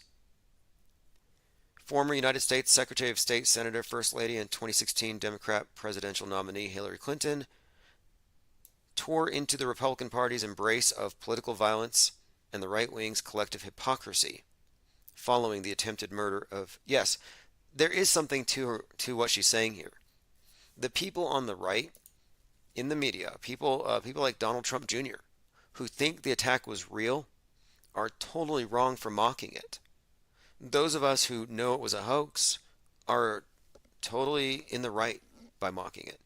It's a completely different set of standards. I mean, it's not a double standard. It's just the fact that if I thought it was real, I wouldn't be flippant about my commentary. Like, I don't have a dog in this fight. I'm not partisan. And the partisan take on it is just kind of sick. Like, where do you draw the line? And then you had Donald Trump had an attack on his Mar-a-Lago, or some intruder went in there, set off some alarms, probably fake. Sleepy Random says, how can Fetterman run for office? He's worse than Joe Biden mentally. That's very ableist of you, and ageist. Now, Fetterman, yeah, I think he's trying to appeal to something, some kind of grassroots thing, wearing a hoodie and dirty sweatpants. But one of the odd things about him is, as mayor, he was tattooing the death dates of anybody who died under his watch of gun violence. Like, he's like a walking, living tombstone. Very interesting character. Randy H. says, Hillary said some super divisive stuff. Rogan's right. They're making Republicans. What could be more divisive than saying Hillary Clinton eats babies and her husband traffics children? Like, you have to understand that each side is equally culpable in the coming Civil War, World War III, apocalypse, nuke-ocalypse, whatever it's going to be. No side looks good. Although, objectively speaking, the left is literally crazier than the right, by all metrics. You know, left-wingers, libs, they spit, they get violent. I've experienced it. I went to a climate change event, and none of my friends wanted to go protest with me. I got a megaphone and had a sign that said "Stop Global Warming," but on the back it said, I think it said "Earth is flat." And I just went up to the podium while someone was talking about volcanoes and how they were going to threaten our lives. And I said, You're brainwashing your children. Global warming's a hoax and the earth is flat. And instantly, all 3,000 of them just shapeshifted. Just angry, frothing at the mouths, middle fingers up, just practically clawing at me until I got out of there. And it just shows you, it's like they're all a bunch of nice silver ponytails one moment, and the next minute, The Walking Dead. 3,000 of them, and they had one single mind. And I've experienced it before. I went over to an Occupy Wall Street protest with a sign that said, "God bless capitalism." And you can see the group take on a singular mind. It becomes a superorganism. It's no longer a group of disparate individuals, but it's one being. And it's about as smart as the dumbest member. And it loses its sense of self-preservation. We watched this all throughout the summer of 2020. Yet mobs running at cars. Like the car's a big hunk of metal moving very fast, and they just run in front of it. It's literally like The Walking Dead. And they can get triggered just like that. Okay, let's see. Let's continue here. Tyrone McCloskey says, Fetterman is a new version of Jesse Ventura, but Oprah wants her stooge doctor directly in the Senate. Yeah, unfortunately, I haven't kept up too much other than to listen to a few podcasts about these characters, and I have to say that people like Steve Bannon and others have been merciless, attacking Fetterman not on his positions, on his party platforms, but on his looks, or on how he appears. He was described as being satanic. It's like, just because you're bald, and you got a goatee, and you're dressed in black, and you have the death dates of people who died, strangers who died all over your body, doesn't mean you look like a Satanist. For a minute there, I was like, man, maybe this guy's actually sacrificing those people. It's like, here, my Dark Lord, and put the death date. Let me become president. Like he's trying to work his way up the pyramid the old school way, the fast track way. Oh yeah, if you're a Satanist, you don't need to go through years and years of the climbing up the political hierarchy. You get the fast track. Why else would the guy be tattooing dead people on his arms? Let me bring that up, just so you know, I'm not exaggerating at all. His tattoos are strange. Fetterman's tattoos under scrutiny in Pennsylvania Senate. Fetterman has here it is, the dates tattooed of people killed through violence. People.com, John Fetterman reveals the story behind his tattoos. Tucker Carlson called the tattoos fake. That's fair. Just so you know, tattoos are 100% fakeable. I'm pretty sure that the QAnon shaman's tattoos were fake. They were very incoherent, inconsistent with his, hippie New Age worldview. The white power stuff didn't make sense. They were all fake. And I'm pretty sure that the QAnon shaman is Owen Schroyer from InfoWars. All right, here we go. Fetterman writes that each of the tattoos on his arm marks a day on which someone died violently while he was mayor in Braddock, Pennsylvania. The first one is 1/16/06. That's the date on which Christopher Williams was shot dead while delivering pizza. Okay, now that's interesting. Fetterman goes on to detail the other dates memorialized with his tattoos. My decision to mark these deaths with tattoos was inspired by their permanence, the fact that these people and their stories will be with me forever. You know how Freddy Krueger accumulates the souls of his victims? Like, if you're not familiar with the story, Freddy Krueger kills people in their dreams, and then he assimilates their souls. And at the end, when they defeat Freddy Krueger, all the souls get released. Like, I'm getting Freddy Krueger vibes off Fetterman. I get that etching art permanently onto your body isn't how most politicians would express their concerns for their communities. But I don't care what anyone else thinks, it feels right to me. Carlson said, quote, all your stupid fake tattoos, it's a costume. Duh, it's not real. Man, Tucker Carlson is a bully. Auto-hoaxing a guy's tattoos. Tyrone McCloskey says there's nothing organic about Fetterman. Yeah, it's almost like Emperor's New Clothes. It's one of these things where how can people act like there's nothing there? Same with Biden. We have a lot of these naked emperors just bumbling around, and they're surrounded by people just worshiping them. And then you're like, hey, that emperor has no clothes. Can you do something? And they're like, conspiracy theorist, hater, silence. Burn your books, censor you, take down your podcast, pull you off of 25 platforms, delete your Google Drive. It's like, could you at least tell me what I'm saying wrong here? Like, what do I have to do to stay on Spotify? Do I have to spout anti-Semitic rhetoric? But I think we are very much a targeted channel, and I think it's just because we're a little too critical and they don't like criticism. Pelosi attack deniers are clearing the way for something even more sinister. Rawstory.com. Stuart Rhodes messaged Trump begging him to conduct mass arrests. There's a lot coming out. Anybody who went to 1-6 was basically duped. It was a honeypot. You were following some stoner goofball like Baked Alaska, laughing, guffawing, coughing COVID on Speaker Pelosi's phone. Oh, just harmless fun. Guy walking around with a Viking costume. It's all a big joke. Nothing serious. And then you have this guy who says, yeah, we were trying to get permission to kill the other side. And then, of course, everyone's attached to it. Just a setup. All right, let's continue through my notes.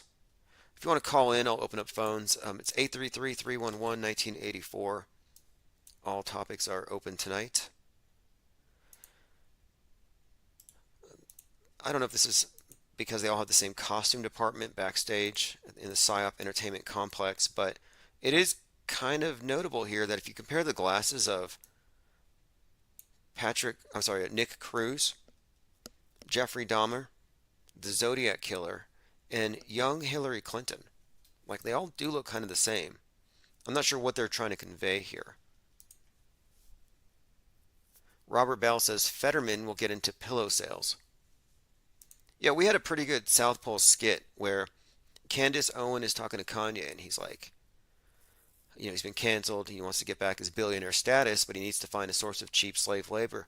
And she takes him over to her favorite election denialist friend, Mike Lindell, who has overstock, tons of pillowcases he can't sell, and they basically make a deal with Kanye that they're going to make them into Klan hoods. Anyway, that cartoon should have been viral by now, or at least it should still be on TikTok, but it's not even findable. It's been burned. Kyrie Irving gave $500,000 to the ADL. Kyrie Irving apologizes after the Nets suspend him for refusing to disavow anti-Semitism. He gets suspended because he won't disavow an InfoWars video about globalists. You can't say globalist, you can't say reptile without them misattributing what you're saying to what they're saying that you're saying. So he gave the ADL $500,000. It's like, here's $500,000. I'm sorry. And they gave it back. The ADL gave back Kyrie Irving's $500,000 donation. They don't want his money. It says here, we were optimistic, but after watching the debacle of a press conference, it's clear that Kyrie feels no accountability for his actions.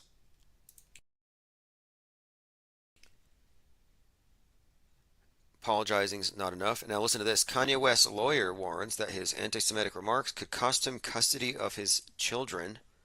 They're definitely escalating it. Yeah, if you want to call in, 833-311-1984. I'm going to be scheduling some guests very soon as well. I want to get a few people on. Les Luther, someone I want to speak to soon as well. Longer than 30 minutes this time. The other night we ended on a talk about how Musk is part of this idea of introducing AI and Neuralink, and how this technocratic elite's new religion requires a God construct. And it's going to be personified in some way at some point, I think, by AI. That I don't believe in artificial intelligence as some sort of spontaneously sentient being or any of that, but I think the public can be convinced of some talking statue, an idol. They'll fall for anything. Anyway, this Danish political party, the Synthetic Party, is led by an AI named Leader Lars. And this is very consistent with the World Economic Forum's idea of Gaia, this notion that, human government, it's fickle. Human beings, we're not all that dependable. We have our loyalties. We can be manipulated.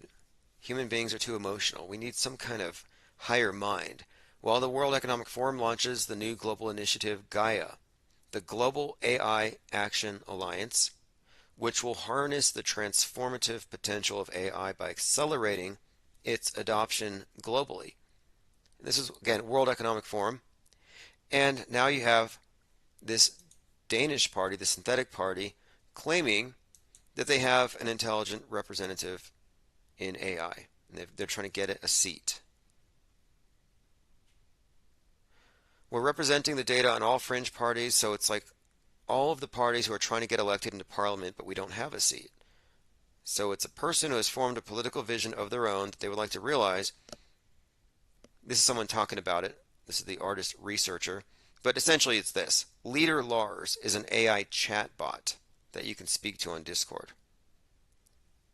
It's a chatbot.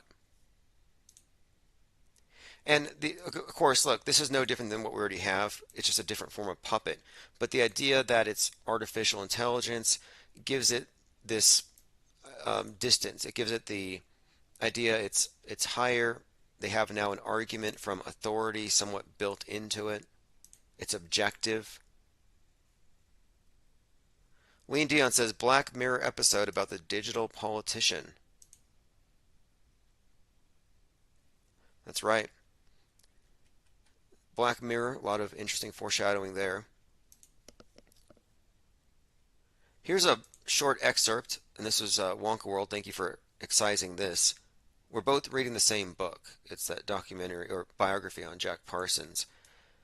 Caltech scientists who include, now this is again a reference to JPL, Jack Parsons, and these rocket scientists at the very beginning, before landing on the moon or going to space was even taken seriously. But listen to this. Those aspects of science which the scientific purist damns as mumbo-jumbo, those new alchemies and astrologies, out of which the race may in time construct unsurmised wonders of chemistry and astronomy.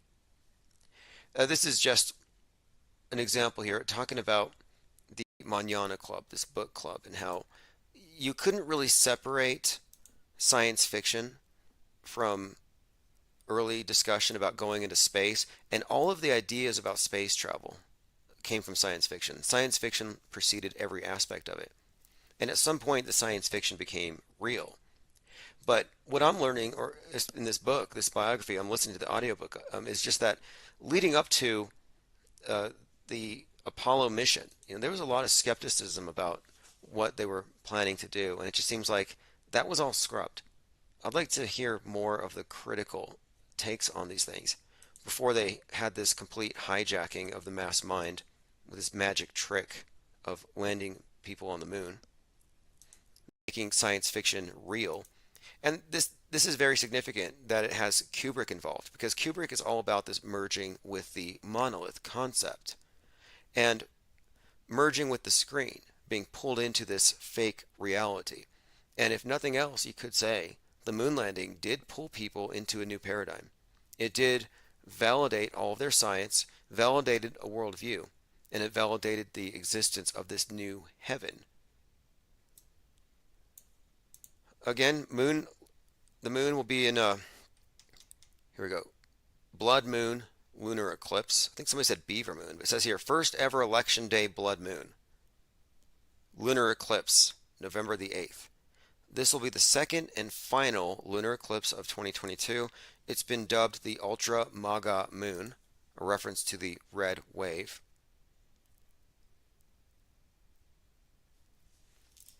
Now, I mentioned the Patriot Front, and the founder of the Patriot Front is someone named Thomas Rousseau. And I thought, okay, this is an interesting name, because look at Rousseau, you have the Genevan philosopher who is credited with the ideas that led to the French Revolution, a red wave. Patriot Front, Thomas Rousseau, affiliated with the Daily Stormer, a white nationalist, neo-fascist group, huge part of the alt-right. Again, Patriot Front, sorry, no girls allowed, but it's this right-wing Antifa. Now here we are approaching midterms, Patriot Front at the ballot boxes. Their leader's name is Rousseau. If that's not a red wave reference, I don't know what is. That's to me, that's clear, predictive programming. A world stage character with a name like that kind of reminds me of Kenosha. Kenosha was kicked off because of the shooting of Jacob Blake. And I believe it was Conspiracy Charlatan emailed me about it then. He said, hey, look, Jacob Blake could be a reference to the Black Jacobins, a reference to this French Revolution style.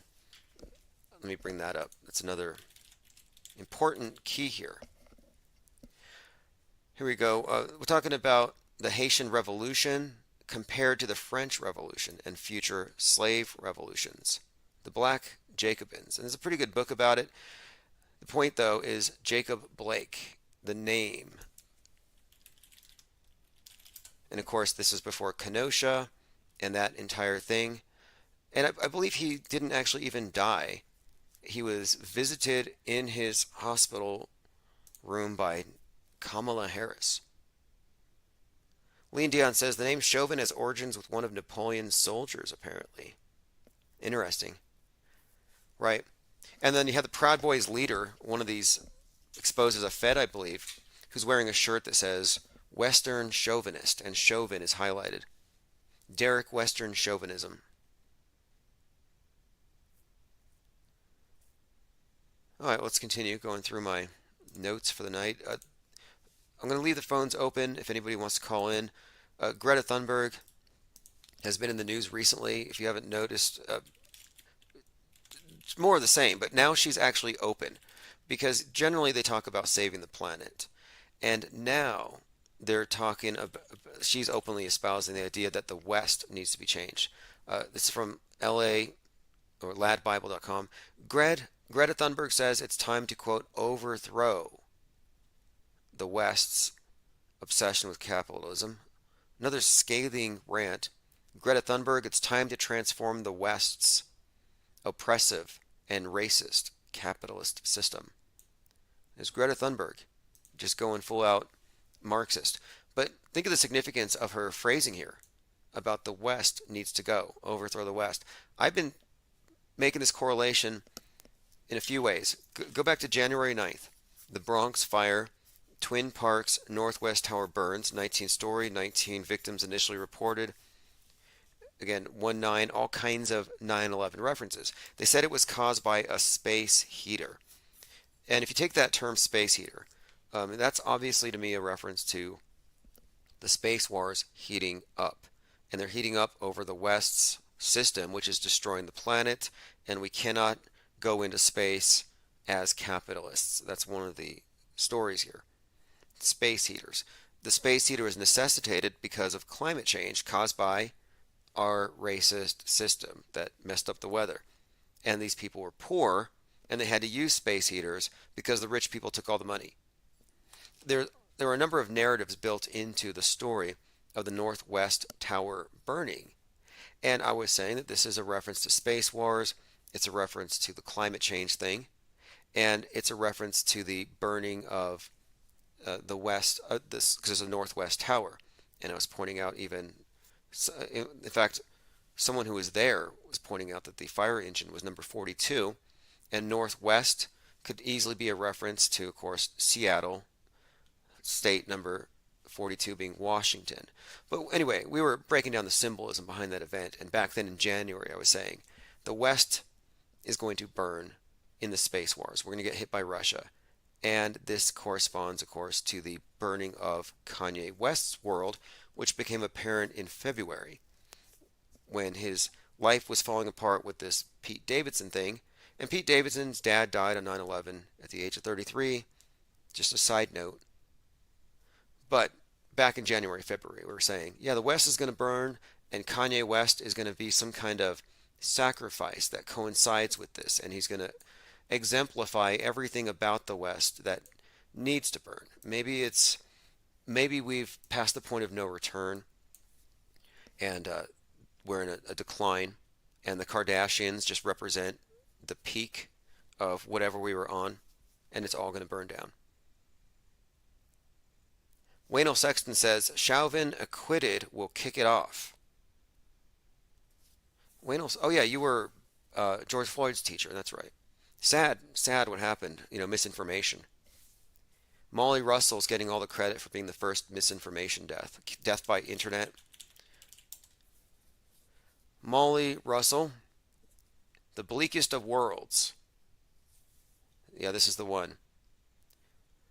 Cause of death has been ruled death by internet for the most part. Social media companies blamed.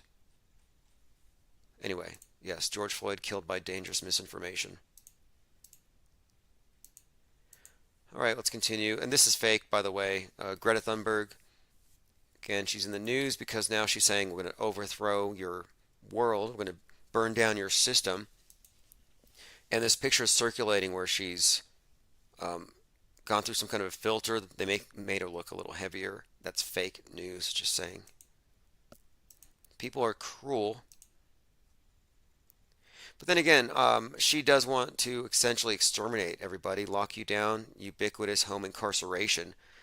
And this is a trick. You get a child to say something like, how dare you, we're going to kill you all, lock you up, appropriate all the wealth, redistribute it. They say these things and just laugh. Oh, it's just a kid. It's like, well, who do you think's writing this person's scripts? Randy H. says Mike Lindell back on Twitter 2 hours ago. Yeah, Mike Lindell tweets me like several times a night. Wakes me up. He's like, buy my pillows. I'm like, no. I'd be sleeping fine if you wouldn't tweet me or message me. I have a video here. I don't know who put this together, but General Flynn was among them. This is a short clip. This is Joe Rogan talking about the coming red wave on 11/8 under the ultra MAGA blood moon. And the video animation has Donald Trump dancing in front of the blood pouring out of the elevators from The Shining. Positive, but General Flynn gives you the facts, so it's like facts, but it's also heavy. So here we go. This is Joe Rogan. And I want people to listen to what he says. And I'd love your take on this clip, Aaron, as well as the Creflo clip. There we go. There's a lot of people that are afraid of reprisal, they're afraid of getting attacked, and they'll silence. Now, it's a little echoey. Joe Rogan's talking about how people on the right are afraid of speaking their minds, but there's a big red wave coming. I feel like I've heard all this before, but he compares it to... The red wave that's coming is going to be like the elevator doors opening up in The Shining. The red wave's coming. It's going to be like the elevator doors opening on The Shining. And that phrase has gone viral, that little clip. And then here you have The Shining. Now, if you're looking at the screen, it looks like the Twin Towers. The elevator has these two vertical rectangles. It looks like the Twin Towers. And then the blood pours in.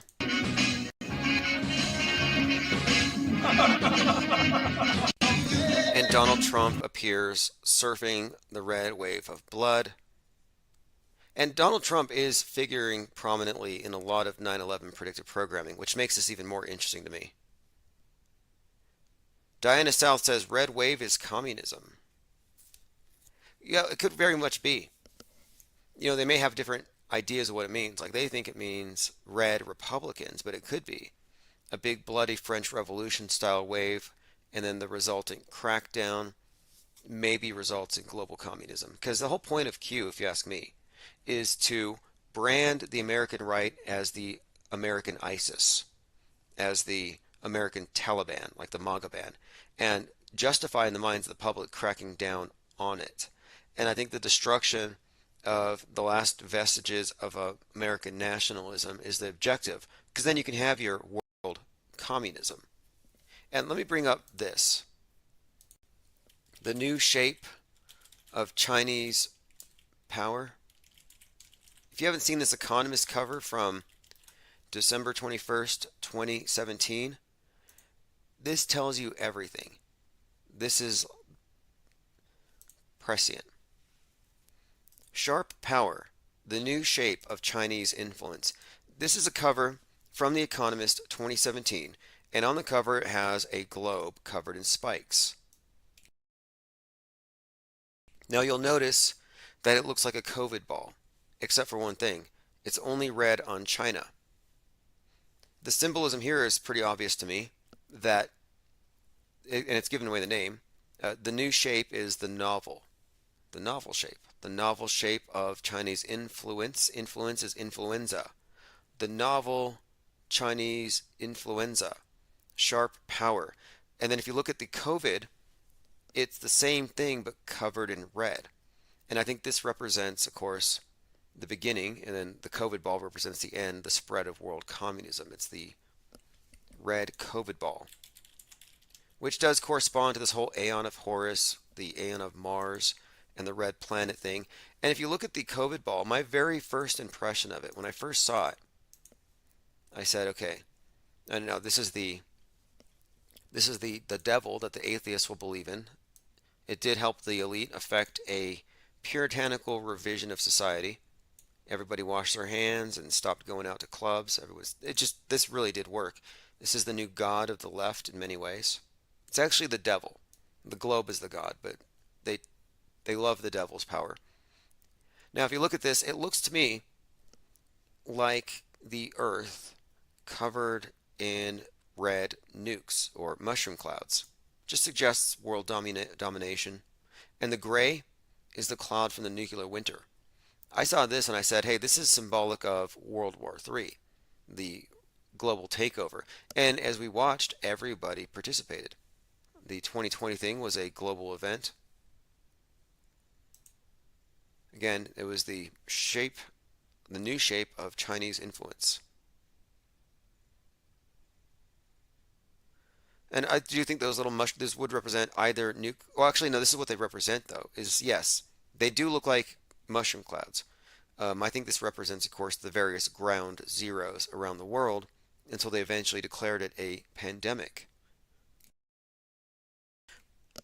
But I'm not convinced that nuclear winter isn't next. I think there's just a series of things that have to be in place first, and obviously 2020 was needed to put into place all the controls they would need over media.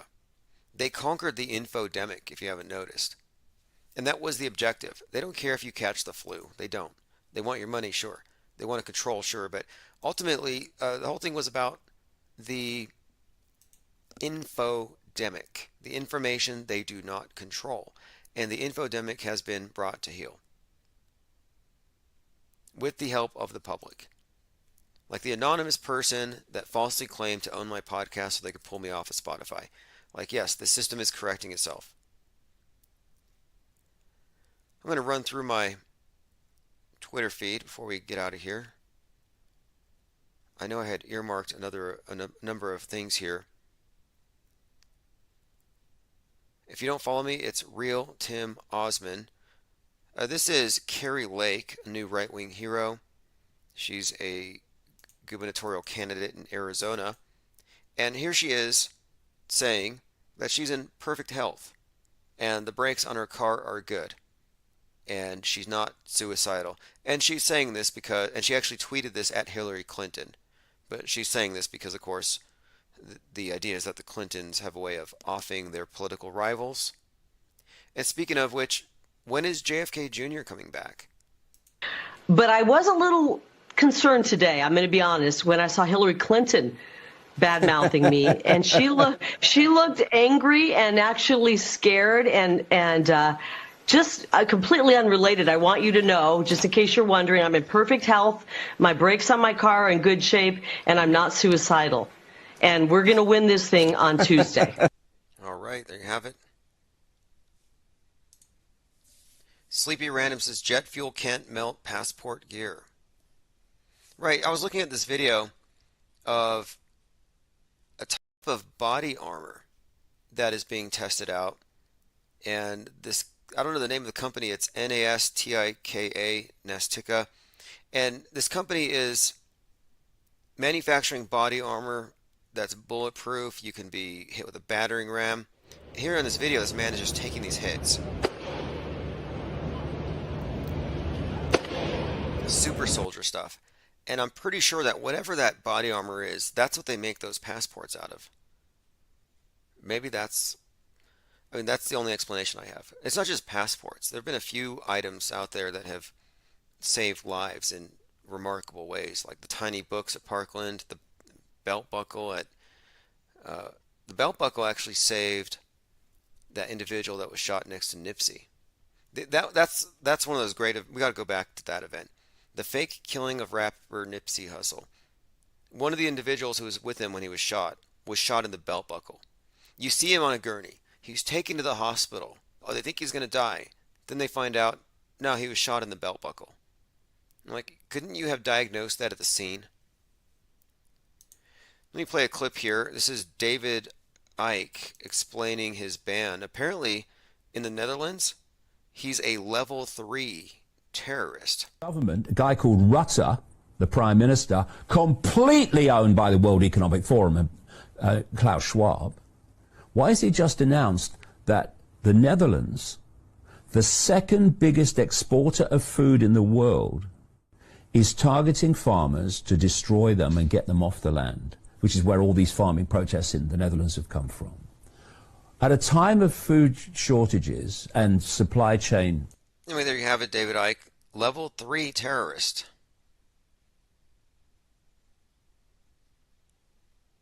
Okay, this is Marjorie Taylor Greene. I got to play this. This is classic. And murdered. But the only crime victim you hear about from Democrats and the media is Paul Pelosi.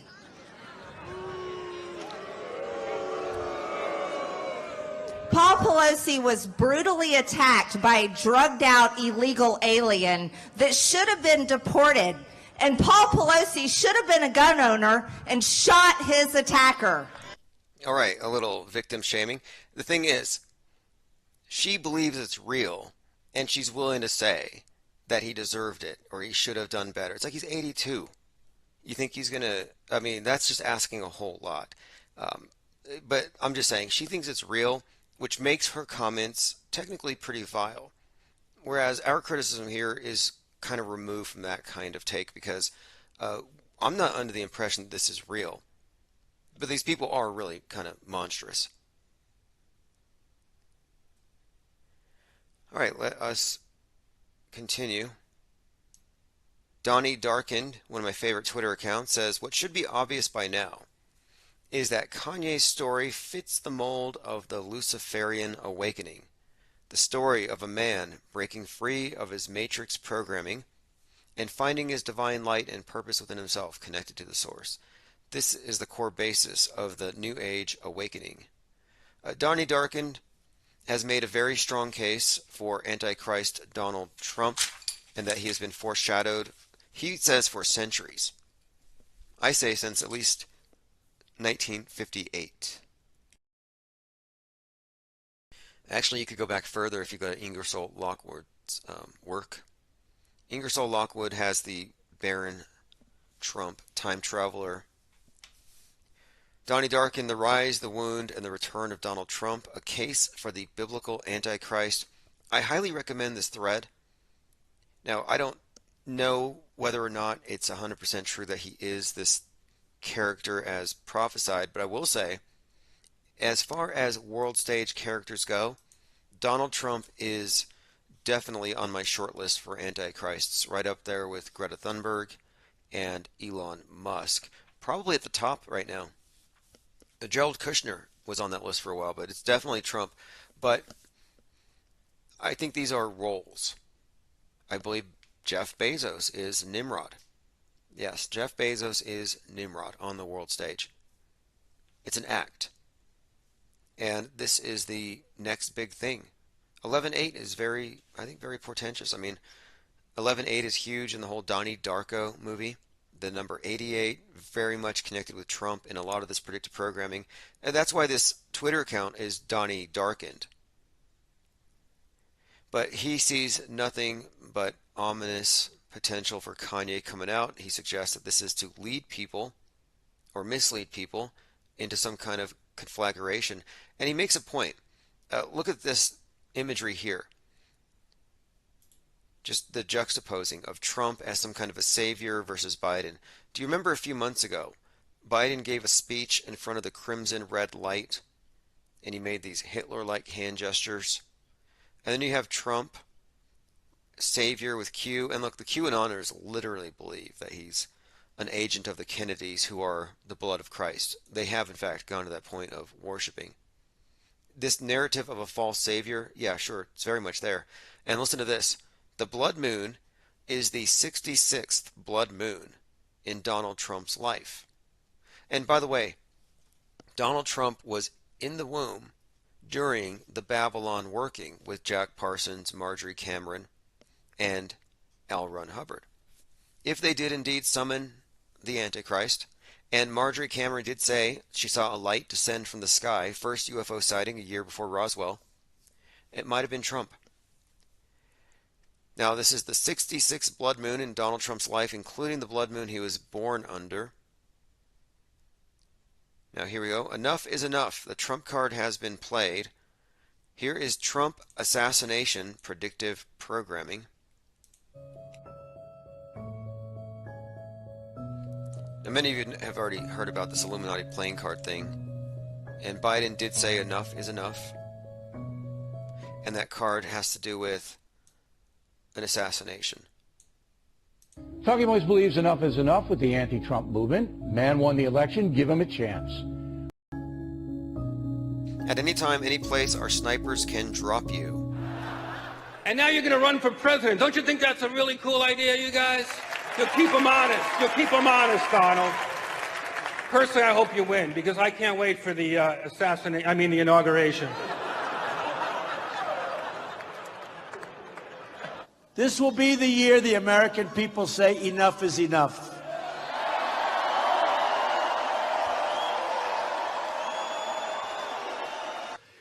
This will finally be the year the American people say enough is enough. Enough is enough.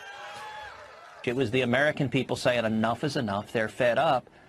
And say enough is enough. Say enough is enough. Enough is enough. And we do not tolerate this kind of behavior in this country.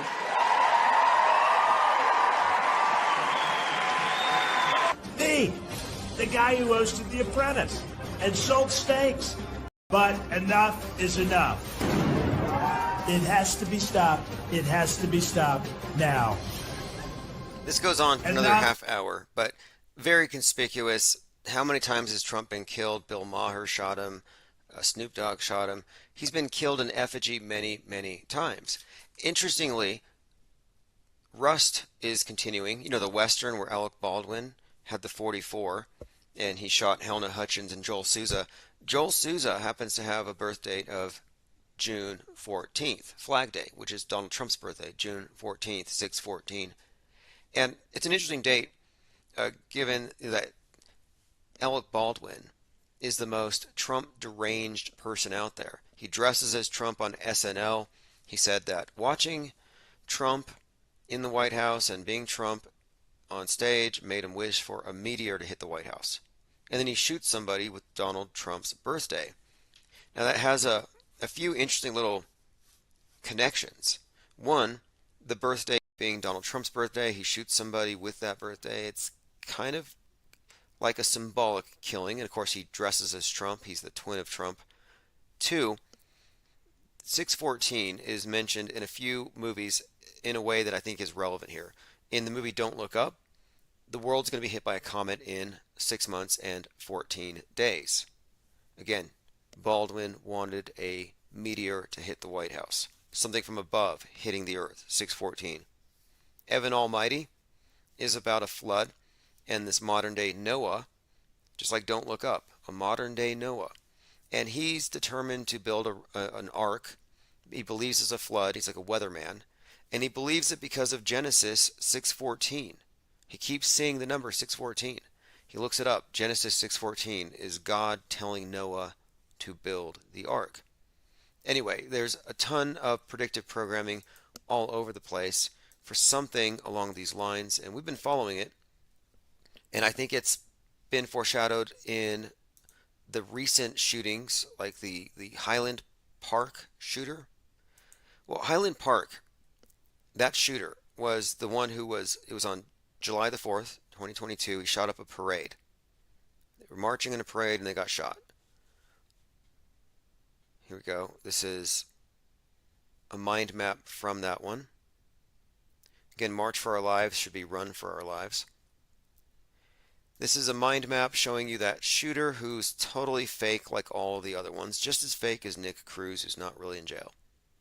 Anyway, this guy has a bit of a history. He used to follow Trump around to Trump rallies, and he was always dressed up like Waldo, from that book, Where's Waldo? The red and white candy cane striped outfit with the beanie cap and the glasses and the goatee. This guy, the Highland Park shooter who shot up the parade, looks just like Waldo. And on his wall, in his bedroom, he has a Oswald, the shooter of Kennedy. He has Oswald on a newspaper, like just a little shrine to Lee Harvey Oswald right there on his wall. So that's alarming. This guy has a shrine to Lee Harvey Oswald, and he goes to these Trump rallies dressed as Waldo. Very strange, and I thought, where's Oswaldo? But then it gets even stranger. He shoots up the parade while his mom's at Target. And if you look, she's got the Target bags. And like, oh, that irresponsible mom, she's at Target shopping while her son's on the roof shooting up a parade. Then there's a number of other things really strange about this, especially when it gets into the numbers. He's got the number 47 tattooed on his temple. He's got 47 on the side of his car. He shoots up the place on 7-4. Anyway, Lee Harvey Oswald shot Kennedy. Kennedy goes to Parkland Hospital. And during this time, Patrick Cruz from Parkland High is in the news. Highland Park, Parkland High. There's a connection here with this Parkland thing. And I think I know what it might refer to. Kind of a side story because it's been building up for a couple of years here. A couple of other things. Just connecting this Lee Harvey Oswald fixated individual to the Trump rallies he's been hanging out at. At these Trump rallies, Trump wears a hat with the 45 on his temple. And then, of course, I mentioned in the Kubrick film Full Metal Jacket, there's a lot of foreshadowing for 9/11, among other things, but that the main character Joker represents JFK. And Chartword explains how he arrives at this, and it's pretty clear it is the case. And on the side of Joker's helmet is a target. And I've correlated the target on the side of that helmet with the 45 on the side of Trump's hat and this bigger story that's unfolding. I even I found some more predictive programming suggesting that there's going to be some kind of an event of the sort. But I'm suggesting here that, of course, anything that happens is scripted in advance and not real. Why else would you have hours of predictive programming to lead us to the right conclusion? The Juice says, I've been hearing the word Antichrist being thrown around a lot lately, but none of them are charismatic. That's your opinion. I mean, the fact is, the most famous people in the world are repulsive and unrelatable. It's all about what is enshrined on the world stage. It's not about what you think. It's about what the brainwashed believe. The world kneeled to a hoax. The world is constantly following false saviors. It's believing in false doomsday scenarios. I'm pretty sure that you may not be falling behind whatever Pied Piper that the masses are going to fall behind. And that's why I study the fake news anyway. We have to know what the lemmings or the lemming-like followers know, because we've already learned the hard way that you cannot opt out of the world stage. Yeah, they'll give you a stimmy check because you had to wear the costume like a good crisis actor, but you don't get an opt-out. And, I like to know what people believe. And if they're ready to believe that Trump is their savior, I would like to know how far they're willing to go. Okay, let me continue here. Ollie Goering says, that's why they have thrice times fold wild cards. Trump, Ye, and Musk. They need the composite. The pool of one world stagers not enough. Yeah, I thought about that.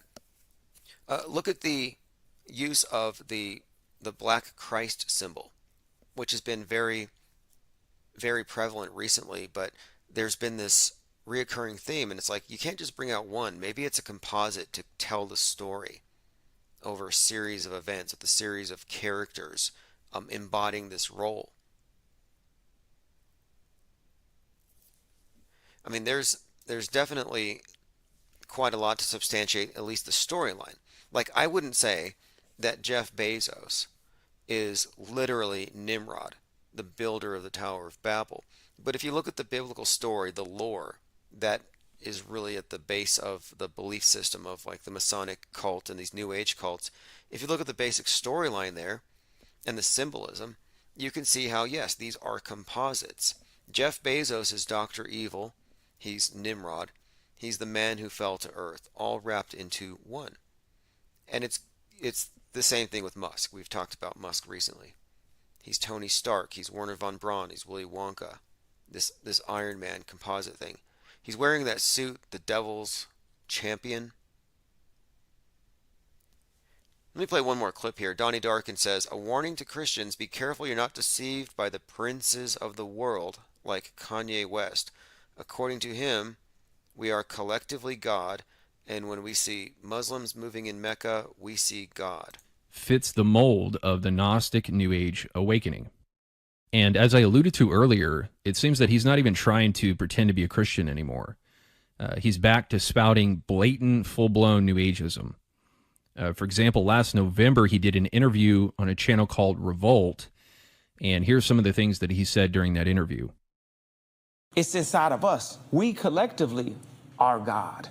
We as a collection, God is in us. So collectively, we are God. As we move, like when they move around Mecca, when you see that, you see God inside of that, the way those people are moving. Once we move and we realize that we just all have to be on one accord, like to do what Quincy Jones did in the studio, but do that to our life, that we all in one accord. And then the algorithm, you know what I'm saying, the 808.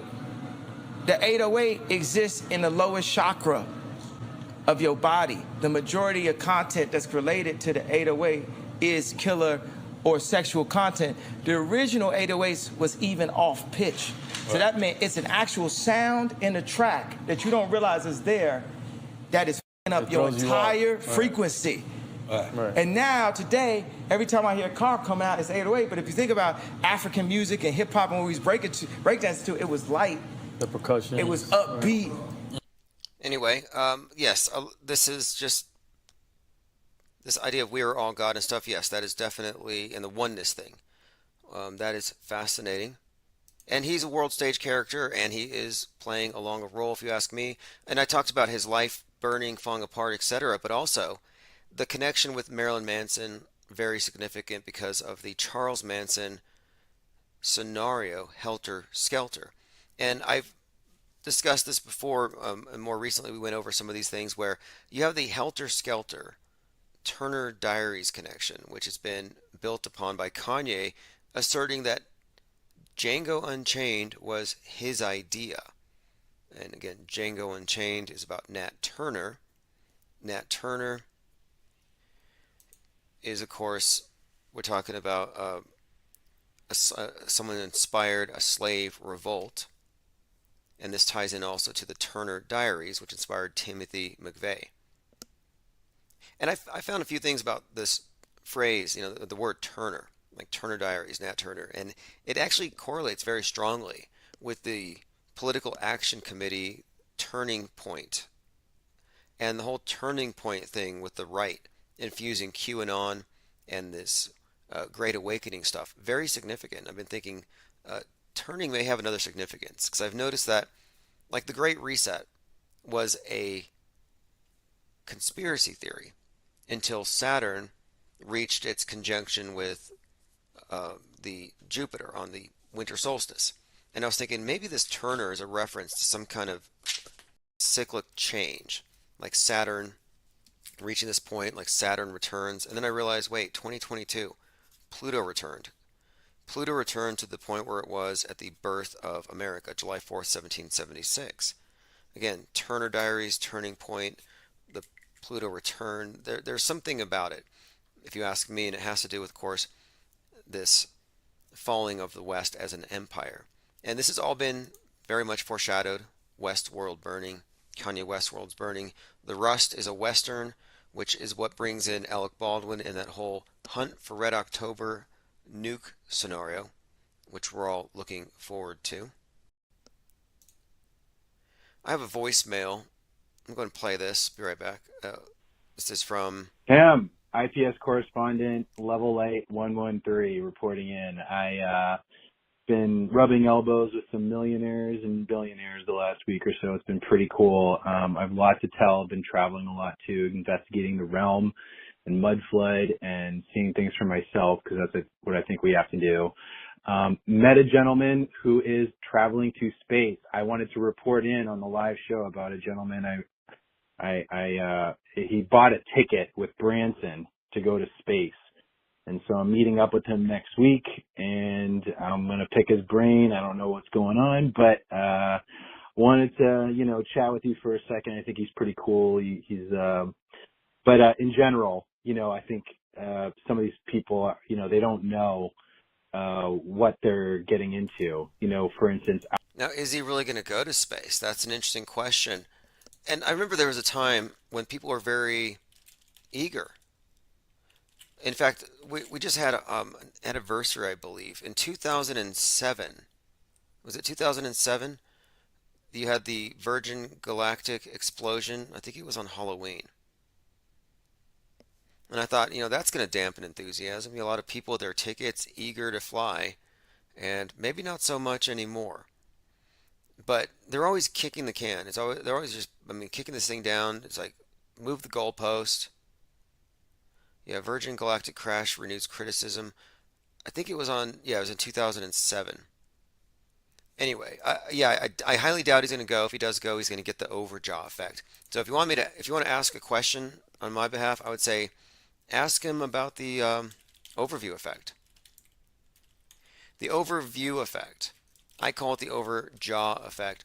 The overview effect is a cognitive shift reported by astronauts when they view Earth from space.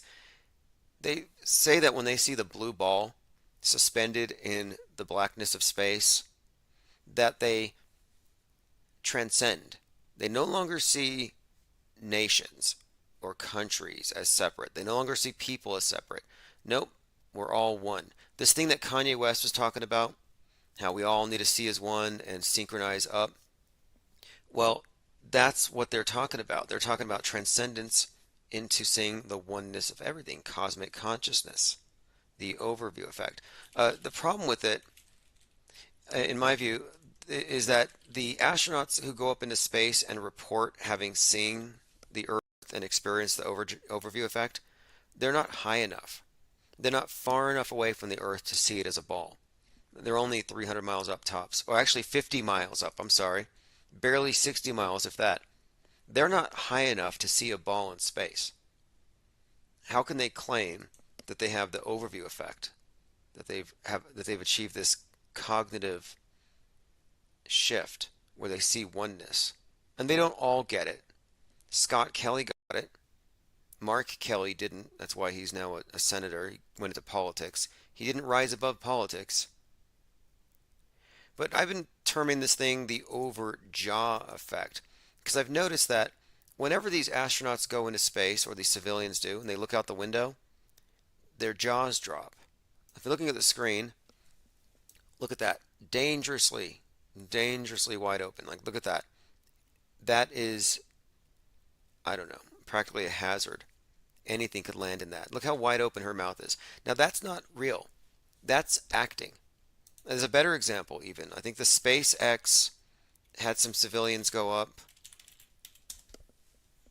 If you look at their faces when they look out the window, their jaws are always just so wide open. It's like you're going to hurt yourself. And the overjaw effect is so they can show you that what they're seeing is that profound. It's for your benefit. They don't show you the Earth from space. They don't show you anything impressive. Anytime you're shown something at all, it's from some external camera and it looks like a CGI environment. You never really see their point of view as they see it. They're very, very careful at what they show you. And when you do look at these clips, like the first all-civilian space flight with SpaceX, you only see them for 3 or 4 seconds at a time. It's a bunch of jump cuts. There's not one continuous shot. Why is that? Only when they're buckled up, not when they're floating around. It's because it's jump cut. It's because it's parabolic flights. It's because it's fake. But as far as if somebody thinks they're going into space and they're giving a bunch of money, you know what I would say? I mean, not if it's a friend, but I'd be like, well, you bought a ticket to go to space. I have a few bridges I'd like to sell you. I mean, what wouldn't the person buy into? You're gonna give someone like Branson a few $1,000,000? To, for instance, I want to know, maybe he has been told something, or maybe he hasn't been told something prior to purchasing tickets into space. What other questions could I ask him, Tim? Yeah, ask him, hey, I have a bridge in Brooklyn, and I'd like to sell it to you. All right, yeah, look, space travel's fake, the moon landing's fake, space station's fake, the ISS is fake. You can be a multimillionaire, you can be a billionaire, and still be fooled. Having a lot of money doesn't mean you know what's going on, and you could easily be duped. I'm just saying he's not going to go to space. There's going to be another crash before he gets the chance. Your friend's not going to go. If it's with Branson, I think he only takes women. And that's part of the symbolism inherent in Virgin Galactic. Virgin is a reference to Isis, to Virgo. It's the goddess. He's got a goddess on the plane, the space plane. When the space plane launches, it's carried up by the White Knight 2, the WK2. It's like these twin planes with a shared wing. If you look at the main symbol of Virgin Galactic, it's an eye. I'll go ahead and pull up a couple of images here if you haven't seen it. But as the SpaceX and NASA and Blue Origin represent the god, like Osiris, Horus, the various god names they use, New Shepherd is a reference to Tammuz. Virgin is definitely a goddess-oriented endeavor here. Same cult, gods and goddesses. It's all about, space sex. It's a fertility cult, and SpaceX is named that because it is, in fact, phonetically proximal to space sex. It's a joke and not a joke. It's just in your face. And I was watching the last launch that Virgin Galactic did, and Virgin Galactic's launches are comical. Not just the overjaw, not just them floating around with their mouths wide open, acting like they're impressed, pretending like they're not dangling from cords, but there's also bubbles in space that are just, if you look at these various launches, I think these civilian ones are worse than NASA's in some ways. They don't know how to hide their bubbles. But yeah, every aspect of Virgin Galactic is about goddess worship. It corresponds, of course, to the goddess Isis, as the ISS too is a reference to the goddess Isis. Everything here with the space program is about the mystery religion, or mystery Babylon they call it. It's about this astrotheological cult, but it's been dressed up like science fiction. The idea that anybody goes to space is a farce. Nobody goes to space. And if you know somebody who knows somebody who says they've gone, I'm like, well, somebody along the line there is not telling the entire truth. It could be an NDA. Somebody's acting.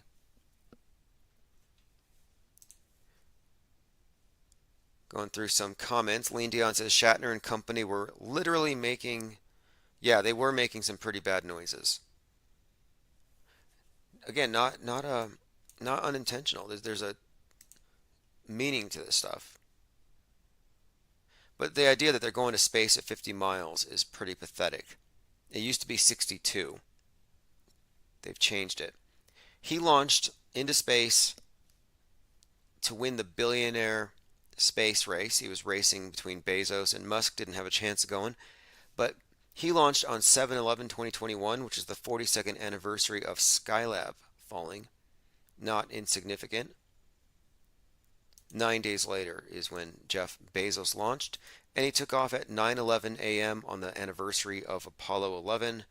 Double shout out to Stanley Kubrick, who directed both of those movies. All right, I'm looking forward to the Ultra MAGA Moon. Tomorrow, Guy Fawkes Day, could be interesting. Kyrie Irving has taken the world's mind off of nuclear Armageddon. It's like, look, Putin could nuke us now and nobody's going to care because so-and-so said the J word. So-and-so said the N word. Look how fickle the mass mind is. Look how easy it is to distract people. Like, do you remember when social distancing and masks was a thing? And the people who were really believers in it would pretty much have you tossed into a gulag or a Guantanamo if they could for non-compliance. And yet now you can find them out spitting on their political enemies. Like, I might not agree with anything someone has to say, but, you know, getting physical and spitting on people, yeah, that's taking it too far. But yeah, you can find libs who used to believe in pandemics and stuff spitting on their political opponents. It's like, did you forget? Did you forget the new normal already? Yes, they did. They forgot about Putin. And that's probably the whole point of it. You know, this is how they operate. Now, what's going to take our minds off of Kanye? What's bigger than Kanye? Any guesses?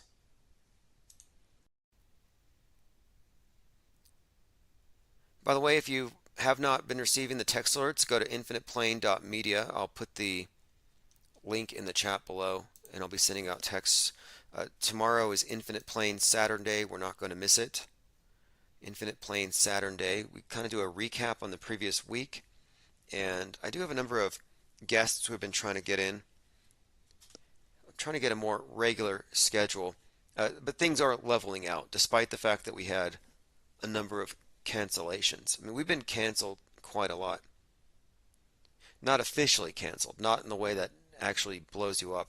It's the Barbra Streisand effect that they aim for.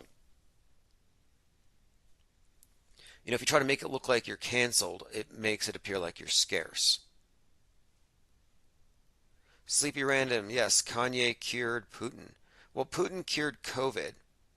COVID cured radical Islam. Kanye cured Putin. What's going to cure Kanye? It's probably going to be the red wave. Or, yeah, Lean Dion says Poseidon. Poseidon, the Kraken, the red wave, nuclear winter. This red wave thing, though, I think holds the most weight, simply because of the name of the Patriot Front's leader, Rousseau. That is 100% code. That's a reference to what's to come. Just as Derek Chauvin, the name is very much tied to the story. The Patriot Front thing is too perfect. In fact, the Patriot Front made their appearance on 6/11 when 33 of them came out of the back of that U-Haul. And the police were like, how did you know they were coming? Oh, we had some of our own mixed in with them. It's like, oh, really, some? Out of 33 Patriot Front members in masks in the back of a U-Haul, how many of them were cops? How many were feds? How many were real patriots? I'm guessing all 33 of them were feds.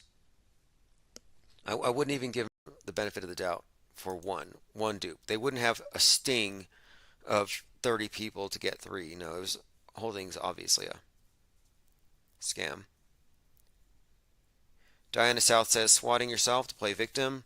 Yeah, Marjorie Taylor Greene has swatted herself 3 times, I believe. I believe Tim Pool's been swatted 13 times. Gavin McInnes, he's done a few questionable things to himself on camera, but he swatted himself. Unbelievable that he has any credibility. Again, founder of the Proud Boys, pulled a Jussie Smollett. Like, you cannot criticize Jussie Smollett if you have swatted yourself. But yeah, swatting, canceling, death faking, these are 3 marketing tactics that have been, you know, tested time and again, and they seem to work. All right, thanks for joining. If you want to get the archives, you do need to subscribe to the newsletter. go to infiniteplane.media, and of course the reason why is that we don't know necessarily where we're going to be as far as platforms go. I've centered everything at ips.monster. I no longer bother telling people to go to this platform or that. Why even name them? YouTube may not exist in a few years. Why give their memes any kind of mention at all? ips.monster takes you right to the archives, the think tank, and the sign up, everything that has to do with the site. Of course, a lot of our content is now on Rofkin. We have like 1,400 subs there. Look, we can't build 100 on YouTube without getting censored, without getting strikes. And we're up to like 1,400 on Rofkin, which is much smaller than YouTube. If you think about that, how is it that on some little known site in the corner of the interwebs, without even promoting it, we get 1,500 subs in a couple of months? We've been on YouTube off and on for 5 years. And look, there was one period in 2018 when YouTube wasn't paying attention, and for about 6 weeks we went from a few hundred subs to 11,000. They didn't let that happen again. But yes, Rofkin has our archives. I mark everything there free. You don't have to be a paid member. There's your link. We're also on Odyssey. And if you search Infinite Plane Radio, you can find us on your favorite podcast provider, whichever one you listen to. Even if they pull us, it doesn't take me long to, again, we're a Hydra with like 15 heads and 80 neck stumps. But just search Infinite Plane Radio. Lickety Split 333 says, just getting here, what's the topic? Well, the topic is, what's going to cure Kanye? Kanye cured Putin and the nukes in Armageddon and Judgment Day. Putin cured COVID. COVID cured radical Islam. Just trying to figure out what's coming along next. I'm kind of waiting for Kanye to go OJ. I thought they were going to make that happen, but it seems like it's more like Helter Skelter. It's going to go more Charles Manson than OJ. The predictions based on, again, predictive programming, these aren't premonitions, these are not guesses. Everything indicates that the mass media is bracing to report on some kind of right-wing event. I'm expecting some kind of Timothy McVeigh type of situation. And why would we even call this out? What's the point? This is not doom and gloom. I'm not making predictions with that in mind. Like, buy my discounted food storage or storable food items. Get your, waterproof Bible and your ammunition because, it's like, no, this isn't about grab your Bible and your guns and run for the hills. I'm saying we're looking at patterns so we can auto hoax it. Like, we know how they can fake things. We know they can fake nukes.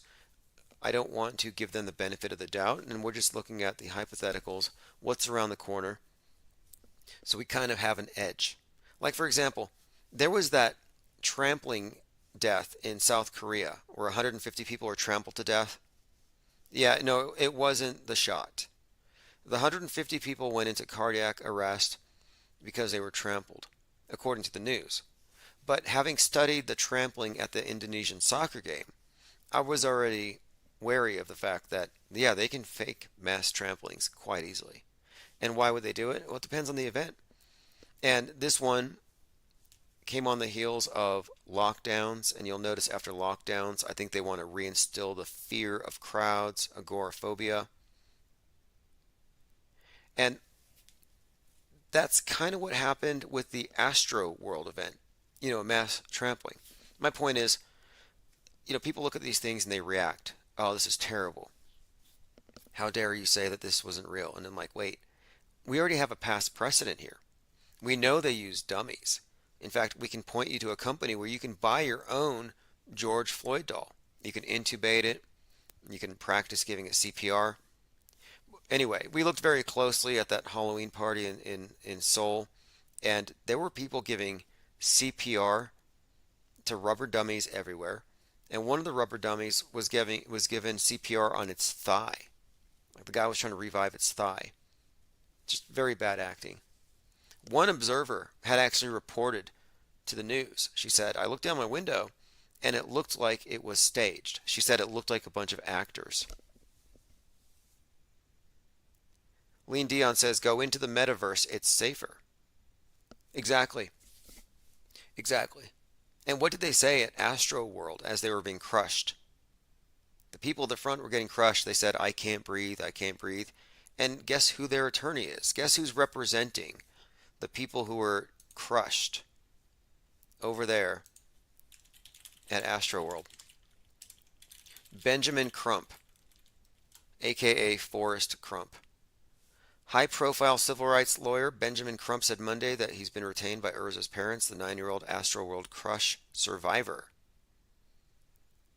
Anytime I ask you how many bullets were fired, how many people died, how old was so-and-so, like how old is Candace Owens, how many bullets did Frank James fire into the subway, how old was Timothy McVeigh when he was executed, the answer is 33. Anytime I give you a pop quiz and it's a number, just a hint, it's going to be 43. Anytime I say, at this event, the people said they couldn't breathe, and Benjamin Crump represented, or a lawyer represented him. Who is it?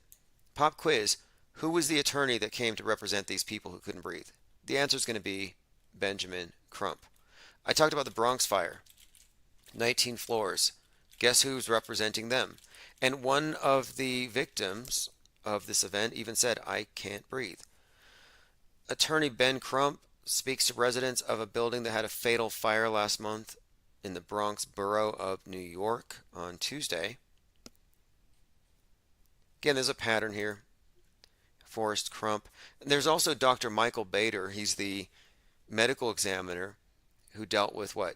JFK, Elvis, Epstein, Adam Lanza, Gabby Petito. I mean, a who's who of dead celebrities. They all go through the same examiner.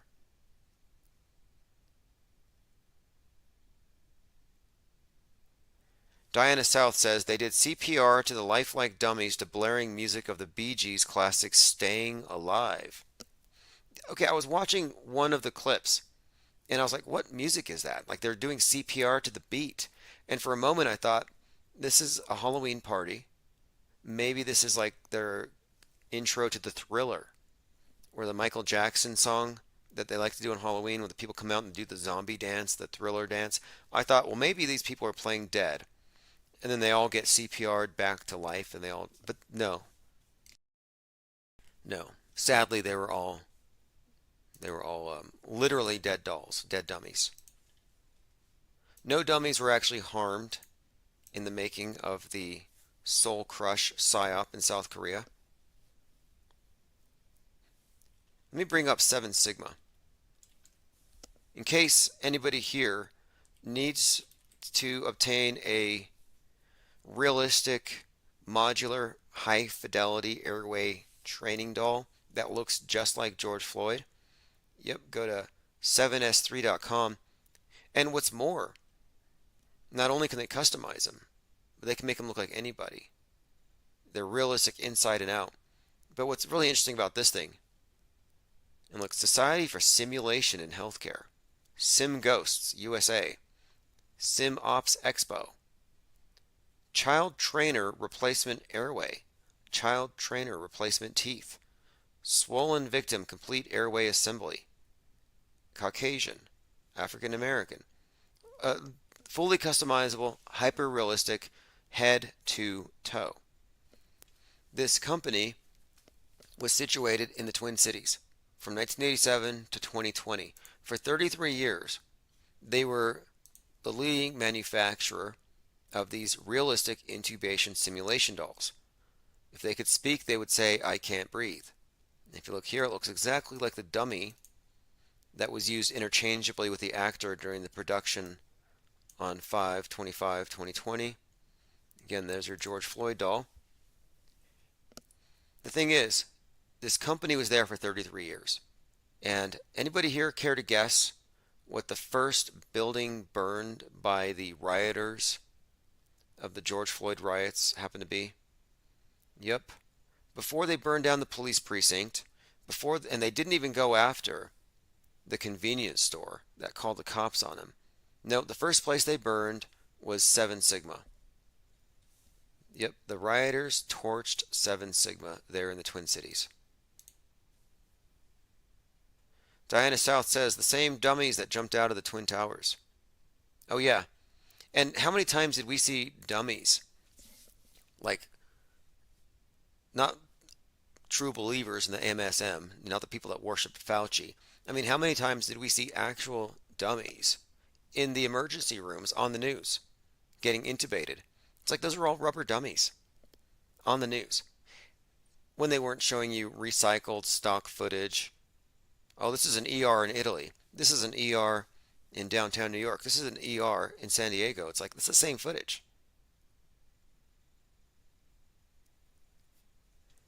I'm pretty sure that the dummies that were shot out of pneumatic cannons from the World Trade Tower on 9/11/2001 were probably made out of fire hose.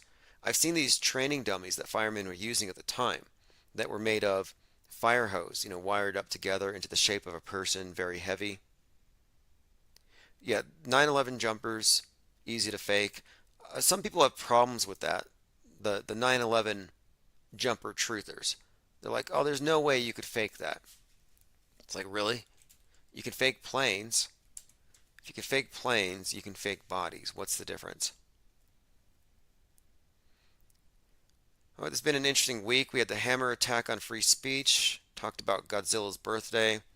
Antichrist Musk. Blood clots are the current thing. You'll hear more about that between now and Stu Peters' documentary comes out in a few weeks. Blood clots are so hot right now. In fact, I'm reaching out to a number of embalmers who have reported this. I'm doing my own research. I am calling around and making some calls here just to find out who is actually making this claim. It's something I'm going to be confronting here in the coming days. Diana South says the Dummies Actor Guild.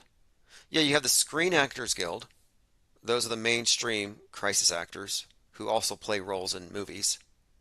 Then you have the Government Actors Guild. They can't make it into the SAG, the GAGs. These are the crisis actors. The Dummy Actor Guild, I don't know where you would include, like, how would you include the actual dead people that they use? Whenever they use real deaths to advance their stories, you have dead crisis actors. Whenever they put bodies in these external trailers outside of hospitals, these external refrigeration units, these trailers that were set up for it, they were using real bodies to fill those up. Now, you can't prove those were killed from this or that, but they were being appropriated for the optics of it. Case in point here, the morgue beneath the hospital was closed so that they had to use the bodies outside. In the outside freezers. They had to move the bodies to the outside freezers. It's like, why would you do that? You have a perfectly good refrigeration unit here in the basement, but you're going to roll them out in front of the public and then put them in these trailers in the back parking lot. And of course, these trailers are noisy. You can hear them from down the street. So if you're in the college area, you're in the dorms, you can always hear these refrigerator units out there, keeping the excess deaths, the apparently excess deaths, cool. Now, they're not excess deaths. They look excess. It looks like the hospital's full because they're using these auxiliary units. But my point is, no, they used the auxiliary units because they needed these bodies to perform as crisis actors.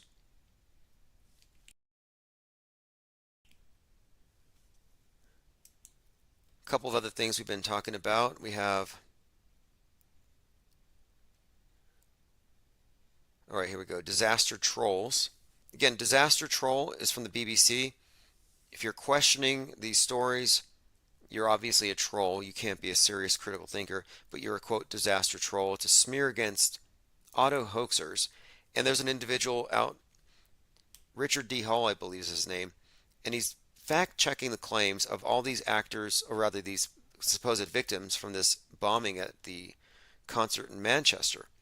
And some of these people are claiming that they're being stalked because he's actually going to their doors and he's just fact-checking them. And he's being called a disaster troll. No, he's a reporter.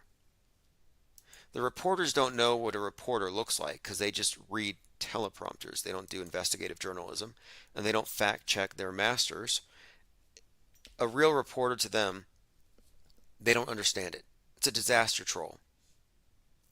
So much projection when it comes down to it. Who are the disaster trolls here? They call you a hoaxer. Like, I'm not a hoaxer if I'm calling out a hoax. You're the perp. I'm calling you out. And you're calling me the perp? It's like I go to a magic show and I'm like, hey, that's fake. And he's going to call me the magician? No, no, no. Like, you see what they do. They totally project, and people go with it. Halloween stampede hammered Pelosi's. The trifecta of hate speech rises. Again, Parler, Kanye, Musk, Twitter, Trump, Truth Social. The trifecta of hate speech.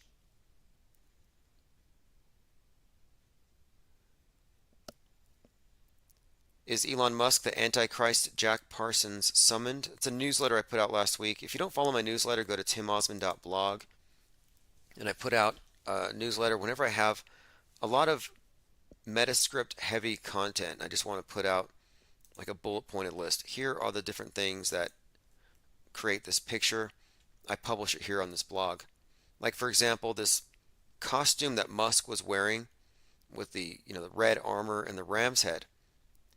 All of this, as I outlined here, correlates perfectly to the composite character that he is. Of course, Werner von Braun, Tony Stark, Willy Wonka, and of course, it ties in to the symbolism of Mars and the New Age body of symbols that are all correlated with this. Specifically, Aries, red, and the number 4. And of course, Aries is represented by the ram's head on his chest. It does have upside down crosses on it, and it's called the Devil's Champion. Again, just because he wears it on Halloween, you might be inclined to give it a pass. But, given his history of blatant, what do you want to call it? Satanism is just not the right term. But when you do flash the colors, the symbols, the numbers, the code of the occult societies that run the world, what else can you say? He may be playful about it. Yeah, it's a costume, it's cosplay. The number 42, it's from science fiction. Hitchhiker's Guide to the Galaxy, he puts 42 on everything. But no, the 42, that number, which Musk puts on everything, 42,000 CubeSats. He's constantly throwing it out there. Well, that number has a meaning outside of Musk's use of it. Jeff Bezos bought a $42 million clock. Yeah, 42 is a coded reference to the god of time, to Kronos, to Saturn, the god of life and death, or the cycles of life and death, the god of recycling, you could say. Diana South says Elon's mom is a Satan worshiper. Something interesting about Elon Musk's mom, May Musk, and this actually is extremely interesting. I found a picture of her that someone posted in our server, and she had like a red background. And I did a right click and a Google Lens search.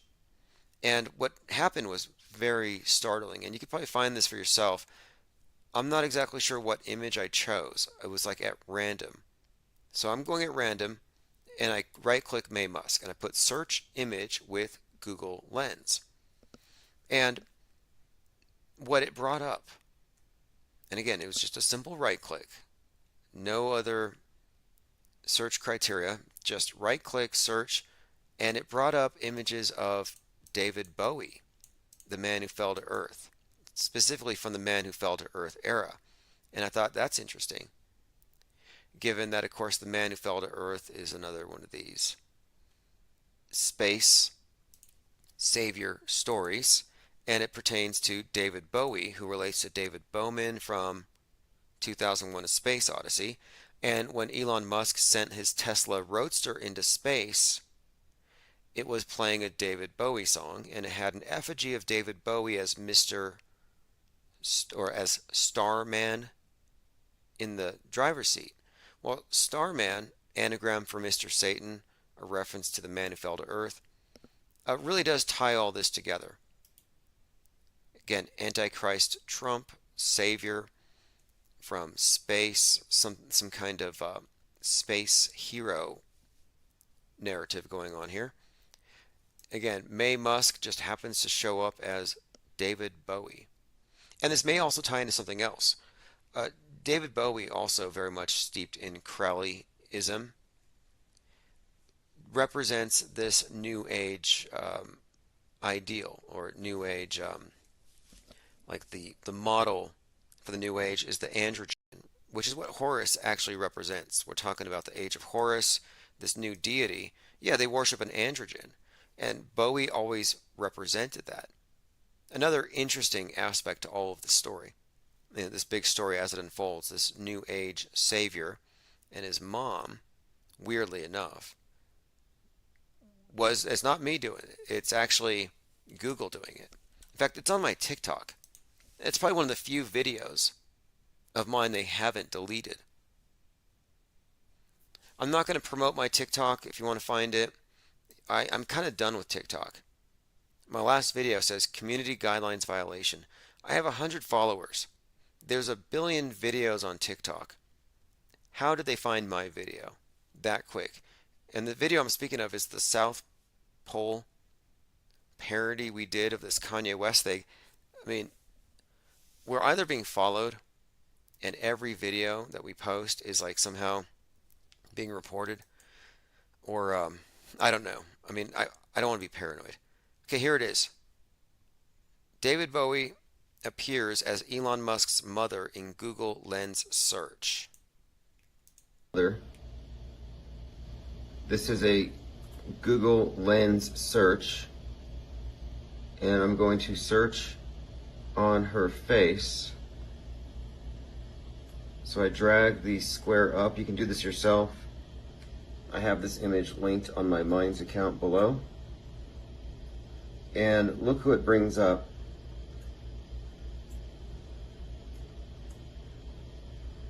On the bottom here, that it would be Starman, David Bowie, along with May Musk. Yep, nothing to see here. Found that by accident, by coincidence. The reason I found it was this. Somebody posted it and they said, this is Musk's mom. And I said, okay, you guys are just joking. This is some kind of other actor. I right-clicked it and it brought up Bowie.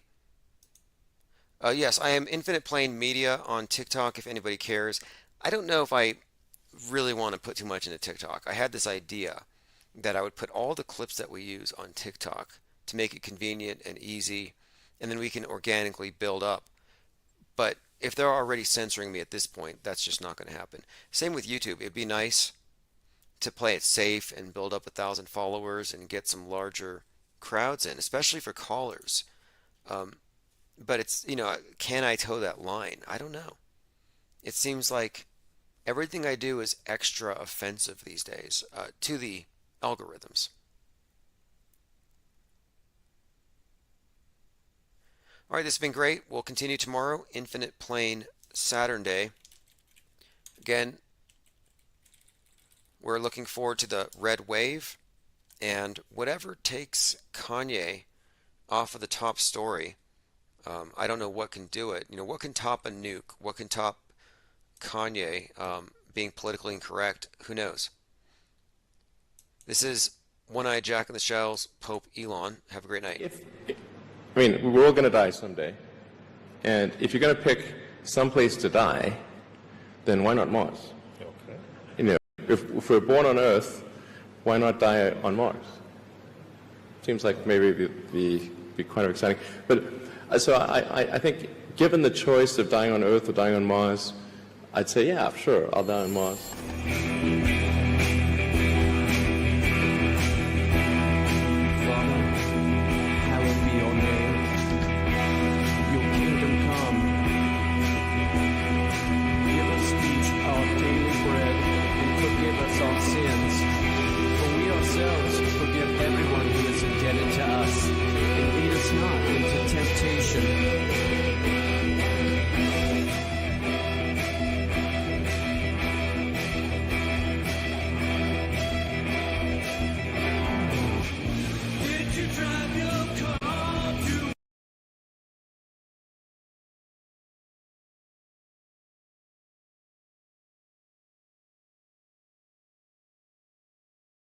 using moons. You see the gas.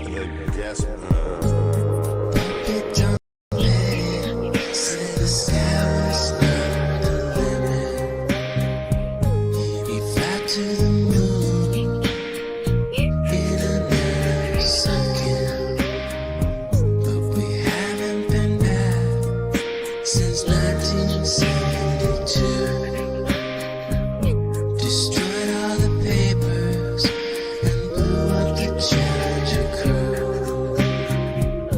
Except for the twinsies, space is fake AF. Space is fake AF. Look out into deep space away from the sun, it's the darkest light you can imagine. Hey, space boy, you broke my rocket man heart. Where are the stars? Alright, sorry to disappoint those of you who aren't in the know, but space is fake. That's Chief Crow and the Flat Earth Worms. You can find Chief Crow on Spotify. I'll put a link below to this track. We're starting a little bit early. I sent out text notifications. I sent out email notifications. And, I probably should have put something in the title about Elon Musk and his Antichrist outfit, but we'll get into that right away. I talked about it on the day that he showed up in that costume. And it's one of those things where, is it just a costume? Sometimes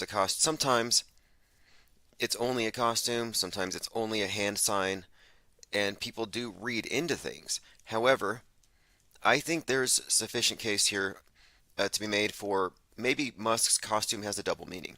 One, it's a harmless joke, a little bit of billionaire cosplay.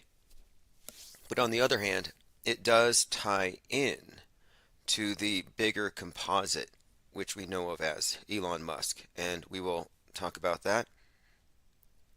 Let me go ahead and see who's here already in the chat. Like I said, I sent out notifications. I know it's early. It's prior to 8 o'clock a.m.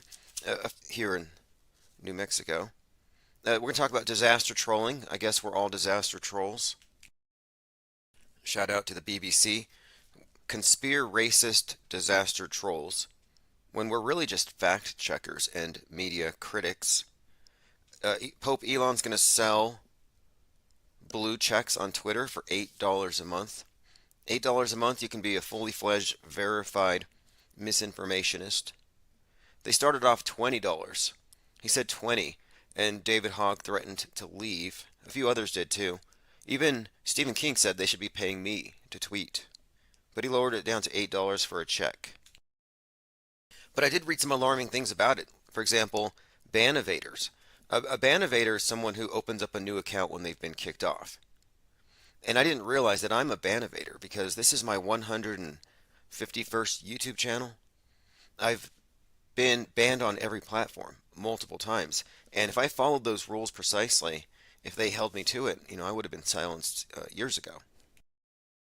But I am a ban evader, and they say that on Twitter, ban evaders will be removed.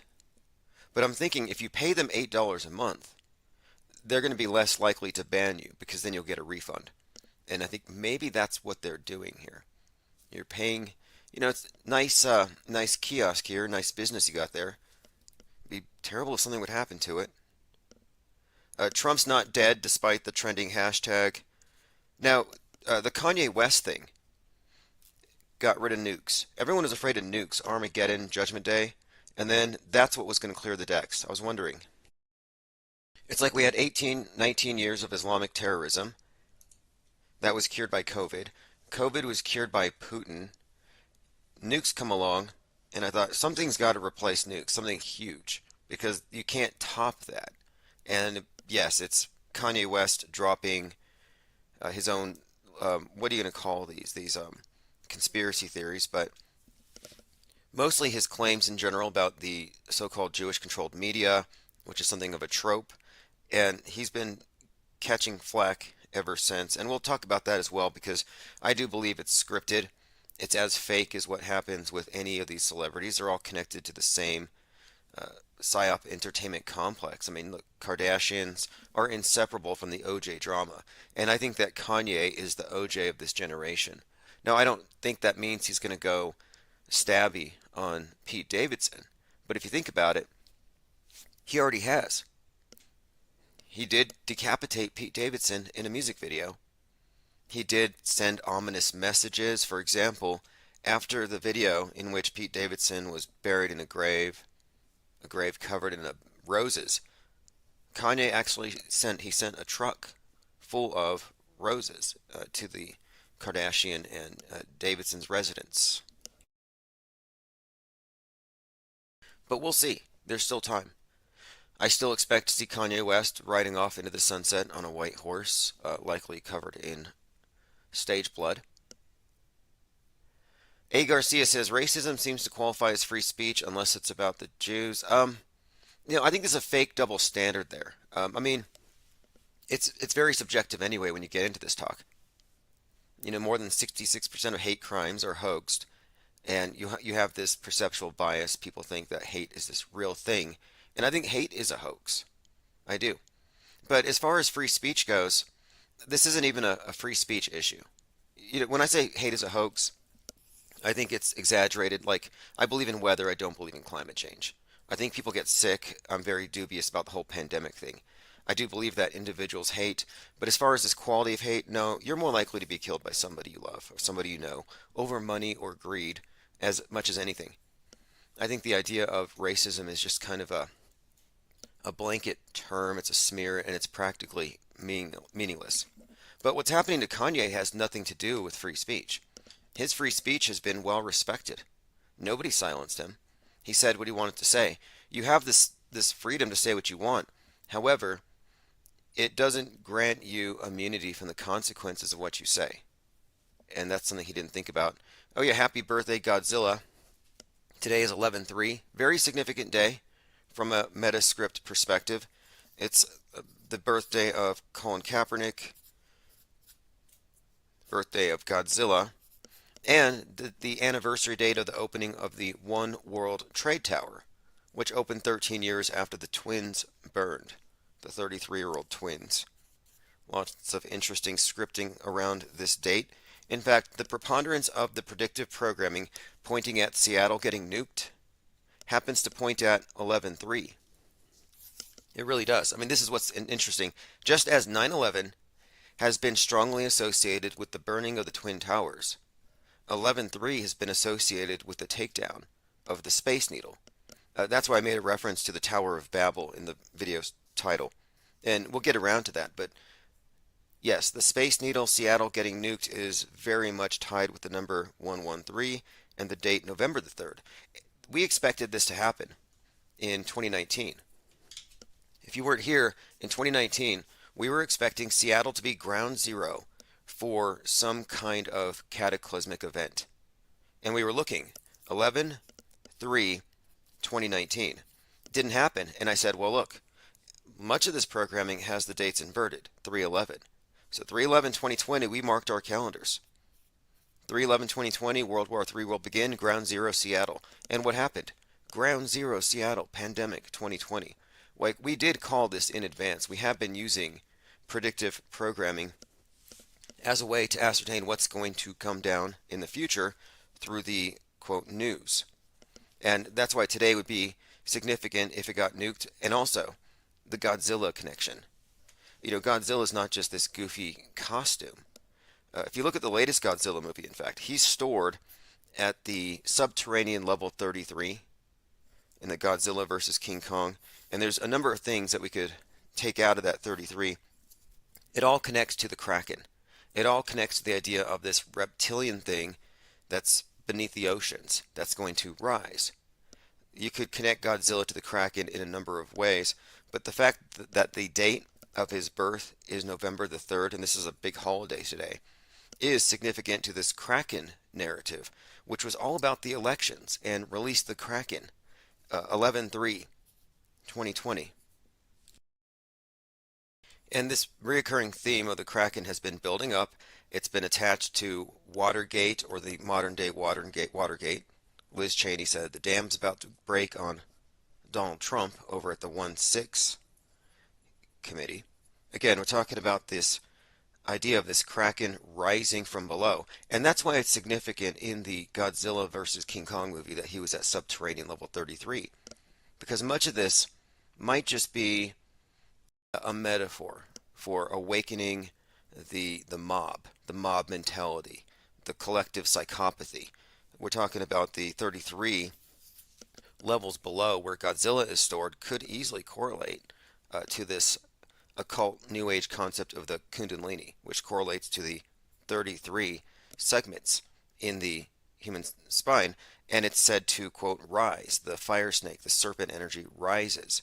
And I think there's a correlation here between the rising of the subterranean Godzilla, the rising of the Kraken, and the rousing of Leviathan, or the mass mind. And that could be, in fact, the Kraken itself. And I've suggested this before, that the Kraken is more likely the mass psychosis on the left and the right, the extremes, going mainstream. It's more likely that than an actual massive octopus-headed creature from below the oceans popping up somewhere on the Pacific Northwest. No, I think it's about this mental shift.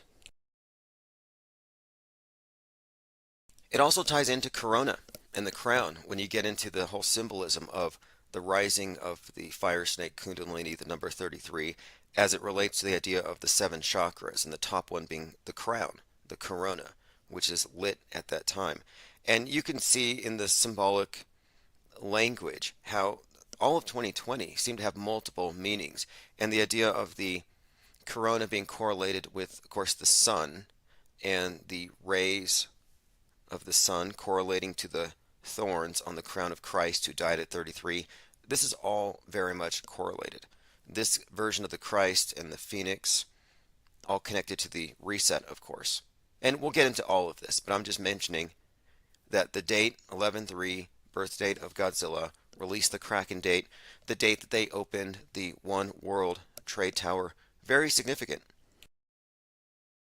You could also extrapolate, look, 113, not just the date, but 113. That is very prevalent throughout all of Pixar, and it always pertains to the same theme, post-reset. Pixar has the film Wall-E, which is essentially about this. It's about the one world rising from the ashes, and that's what the Twin Towers falling represents. Burned down like a phoenix. 13 years later, they opened the One World Trade Tower. And they were originally going to call it the One World Trade Tower Phoenix. And Donald Trump was part of that plan. It was going to be called that. It would have been too obvious. But let us continue. There's just so many things about the number 113, the date, and the significance in the bigger picture. But let's go through. Spirit Jordake says, Godzilla Plasma Reset. Tomanoid 2 says, Godzilla's radioactive home is under the sea. Godzilla, King of the Monsters. Right. Right, and again, I'm correlating Godzilla with the Kraken because specifically the birth date. Let's go through the notes that I've. There's been some new mind map developments as well. I did a mind map just showing the path from world stage to off world stage and how people arrive at the conclusions they arrive at with regards to what they believe when it comes to the televised reality. I also mapped out the character we know as Elon Musk, how he's constructed, and how this all pertains to the costume he wore on Halloween. We'll discuss that next. In fact, let's just go over that now. Because it goes back.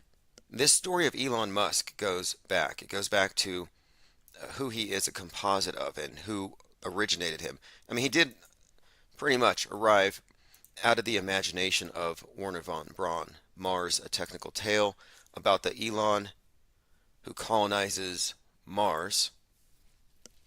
But listen to this. Is Elon Musk the Antichrist Jack Parsons summoned? This has to do with that Babylon working at the very origin of NASA. But this is a symbolic breakdown of Elon Musk's world stage persona. And coincidentally, I was making a list of all the people I thought could be possibly construed as the Antichrist. Greta, Donald Trump, And I was adding Musk, and then here on Halloween, he makes the news for wearing this costume, which was described as satanic. It looks like the Red Power Ranger, just a red suit of armor, samurai style. But there's a few more things about it. And again, it's Halloween. He has a pass to wear this. And the question here is he wearing a costume? Is he engaging in cosplay as anybody, would, especially a celebrity like everybody else is? Or are they using Halloween as a cover to deliver some kind of coded message? Now, here's what I've kind of arrived at here, because the costume does happen to sync up with everything else about the world stage construct we know as Elon Musk. This affirms all my suspicions about his role. One, let's just take note of the features of it. Red costume, adorned with a ram's head. And we can ignore the upside down cross for now. That's just too obvious. But it doesn't, I guess we can include that. But let's go with the ram's head. Of course, it resembles an Iron Man's costume, it being red. And then it's called the Devil's Champion. But he purchased it at a store called Abracadabras in New York for $7,500. It's unique, one of a kind.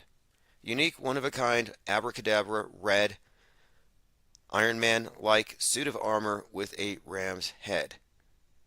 Timestamp 1032. I know there's a QAnon tie-in to that somewhere, but we're not going to get to that till later. Now, he's a composite character comprised of Werner von Braun's Elon from Mars: A Technical Tale, Tony Stark, aka Iron Man, and Willy Wonka from Charlie and the Chocolate Factory. Now, if you're not familiar with that one, he tried to buy Gene Wilder's home, or he did. He started a candy company, and this is all about the time he was trying to make his company Boring trend. Boring is the company that drills the holes for the Hyperloop. That's the Willy Wonka-like tunnels to these subterranean bases, etc. But that's the Willy Wonka tie-in to his character, the eccentric side of him. But he's also merged Tony Stark, Iron Man, and Von Braun is really much part of his persona and his disposition, his kind of flat affect. Now, the significance of Musk as head of SpaceX is vital here. The Kabbalistic symbolism correlates Mars to the color red, Aries, which of course is the ram, and the metal iron, plus Horus, the falcon-headed Egyptian deity. If you get a copy of 777 and other Kabbalistic writings by Aleister Crowley, you can read these Kabbalistic associations. They're neatly arranged. But again, red, Aries, iron, Horus, the falcon-headed god, these are all things connected to Mars. Mars, of course, is observably red because of the iron, and it's the fourth planet from the sun. Now, I'm going to build on a couple things here with the entertainment media, the Metascript, and the other connections here. Mars has been, according to NASA, found to have a feature on it that resembles the House of Stark's logo, which is this wolf head. The House of Stark on Mars. This is a tie-in, of course, to the Game of Thrones, which the Game of Thrones has the House of Stark with an iron throne. The Iron Throne is another Mars reference because the iron. Of course, House of Stark, well, Tony Stark, Iron Man, another strong reference. And I want to mention that Robert Downey Jr. played Iron Man, and he based his Tony Stark on the real-life Elon Musk. He admits this. But again, the House of Stark logo is on Mars. Tony Stark, Iron Man, House of Stark, Iron Throne. And all of this has to do with the reset, by the way. In Game of Thrones, Westeros burns, and this is all about burning this age as we move into the age of Mars, or Horus, which we'll get into here. Again, Musk's Falcon 9 rockets are a reference to Horus, the god of Mars, and he has proclaimed himself the Imperator of Mars, like the Emperor of Mars, on Twitter at one point. And just yesterday, he updated his Twitter account, his location, he put it to hell, because Antichrist was trending because of him. Now, you might think this is all a joke, but remember, Ground zero for NASA, ground zero for the space program. Jack Parsons, Marjorie Cameron were trying to conceive the Antichrist with the help of L. Ron Hubbard. I mean, I don't know who the daddy would have been, but let us continue on the New Age significance. The Thelemic New Age declares that this is the Aeon of Horus. This is the Aeon of Mars. Musk is leading the way to Mars. In the Book of the Law, which was channeled by Aleister Crowley, this is where it all comes from. He declared, this is the Aeon of Horus. It came out of this book that he channeled from Horus while on a coke binge in Egypt somewhere. Now, the main part of the book, though, is about the word abracadabra, interestingly enough. The book is actually called the Book of the Law, but they'll call it 418. Oh yeah, Liber 418. That's their Bible. That's the Bible of the New Age Crowleyites, which is inseparable from the space program when you get into the occult symbolism. That's why you had Jack Parsons, the American counterpart to Aleister Crowley, there with science fiction writer and founder of Scientology, space religion, Hubbard. They were creating this, our modern space religion, hiding the occult stuff, occulting Mystery Babylon, covering it up with science fiction. But again, the Book of the Law that the Crowleyites all swear by, they swear their oaths. You know, Masons swear on Bibles. Well, the Crowleyites swear on the Book of the Law. Now, the book is called Liber 418, and this is very significant to them because 418 is the gematria. It's the gematria equation for abracadabra. Now, the word abracadabra means something along the lines of, I create as I speak, or something along those lines. And according to Crowley, quote, it is the word of the Aeon. So there you go. Now, again, abracadabra is the name of the shop where Musk bought his costume. And this was publicized, like this was put out there. Like we all know where he shopped. Why? The costume resembles the Emperor, the fourth in the Tarot deck, which is the backbone of this New Age cult and all their teachings. It's really based on the Tarot, which encodes their astrotheological cult. And this is easy to see. Get your deck of playing cards, 4 suits. It's the same 4 suits from the Tarot. Your hearts are actually chalices. Your spades are swords. Your clubs are staves. Your diamonds are pentacles. And these represent the 4 seasons. If you add up all the different characters and all the numbers, you know, the royals and the numbers, you get 365 because it pertains to the year. 4 suits, 4 seasons, 52 cards, 52 weeks in a year. And the Tarot builds on that, but it goes even deeper. Well, here's the Emperor looking just like Musk in the red, and what's the main feature that you see here is the ram. It really emphasizes Aries. Again, it's that Mars connection. It's associated with the color red and the number 4, Aries. Now to continue, again, JPL, where NASA had its origin, began with a Thelemite warlock named Jack Parsons. Like, this is an admitted bit of history or whatever. I mean, it's well known by his own writings that he was indeed self-declared such. He was the American counterpart to Crowley. Now, why would it be ridiculous to consider that Musk would be joking? Like, why would we consider that to be a LARP? If Jack Parsons wasn't a LARP, a live-action role player, if they weren't just trolling, if they really were part of some ancient mystery cult that had all these trappings, that have all these symbolic associations, then why would we laugh off Elon Musk dressing as the devil's champion? Considering Parsons' link to the space religion Scientology's founder L. Ron Hubbard and the movie star Marjorie Cameron, who happens to be the world's first UFO eyewitness. 1946, they get together, do the Babylon working to summon the Antichrist, or the spirit of the Antichrist. They didn't want a baby to have to take care of. They were trying to summon the Antichrist spirit, and then it would just, you know, I guess, I don't know, find a vessel. And I assumed it was Trump, and it may still be. The timing fits. However, the next year she saw lights from the sky. Actually, it was that year. The next year was Roswell. Pre-Roswell, Marjorie Cameron reportedly saw a UFO. And my point is, this is the correlation between NASA's origin, Elon Musk's role in the space age as it pertains to preparing the masses for an alien savior slash antichrist. And one more thing, it should be noted that in these occult circles, in the Thelemic cult, they play cosplay all day. That's all they do, is they play like they're gods. They literally dress like the gods they wish to be possessed by. They call it assuming the god form. That's why wearing red is significant. If Musk is wearing red and he's wearing the ram's head within these temples, yeah, he would be considered the vicar of Mars, like the Pope is the vicar of Christ.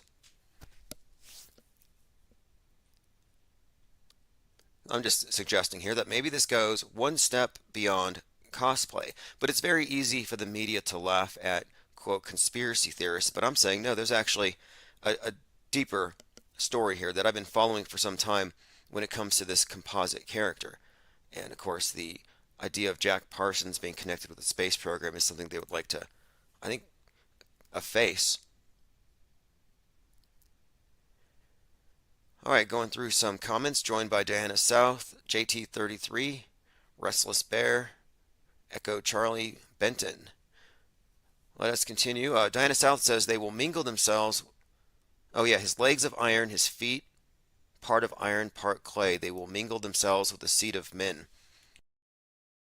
Biblical reference, Daniel 2:3-3. Interestingly enough about this mingling of clay and iron or something, it reminds me of Neuralink and of this promise of unlimited evolution facilitated by technology, the technological singularity. And this whole idea of technology arriving at a point where it takes over as the main evolutionary catalyst from nature, that's what they're selling us. That's this new fake salvation. I mean, salvation, I think, has always been fake, whether the church sells it or some cult sells it. And I think this space religion, this modern religion, this is the global religion, the new universal faith that worships space as the new heaven. Yeah, they're actually selling the masses on this new form of transcendence and this technological singularity. And it should be noted that the name of the individual who coined that term, technological singularity, his name's John von Neumann. Like, that's just too obvious to me. Just to recap, Elon Musk's costume comports perfectly with the Kabbalistic associations and the New Age associations of the character of the Emperor and the Tarot card, and it relates Musk, I think, very much to a bigger, rather an older occult tradition, not just some billionaire playing cosplay. And you really look, Halloween, yeah, it's a children's holiday, sure, but it's actually another key here. It's like they make it so easy to laugh these things off, but the timing of it, not a coincidence. All right, let's continue through the notes. 2 black radio hosts in Arizona could be a roadblock for Kanye West if he decides to sell his White Lives Matter t-shirts. Yeah, shout out to Conspiracy Charlatan. I actually got the story from him before CNN reported on it. Yeah, a couple of individuals have actually obtained the trademark to White Lives Matter, which blocks Kanye. And the fall of Kanye West is entirely scripted, and it's not over yet. This is something I don't want to get too much into, but it's a heads up, it's going to be big. The new current thing for anti-vaxxers is going to be clots. Tim Pool, Louder with Crowder, and then Stu Peters has a documentary. The next current thing is clots. Just be ready for it. And when it comes to clots, I do have a little bit of personal experience on this, and today I am going to be calling a number of funeral homes, and I might call a few morgues, because I'm going to expose this as what I think it is. I think this is just hyperbole, and I think it's a hoax. But the idea is, of course, that they're finding, and I can play some clips, but I'll probably get banned just for playing them. That's why I don't want to deal with it here. But it's just, again, it's just the current thing.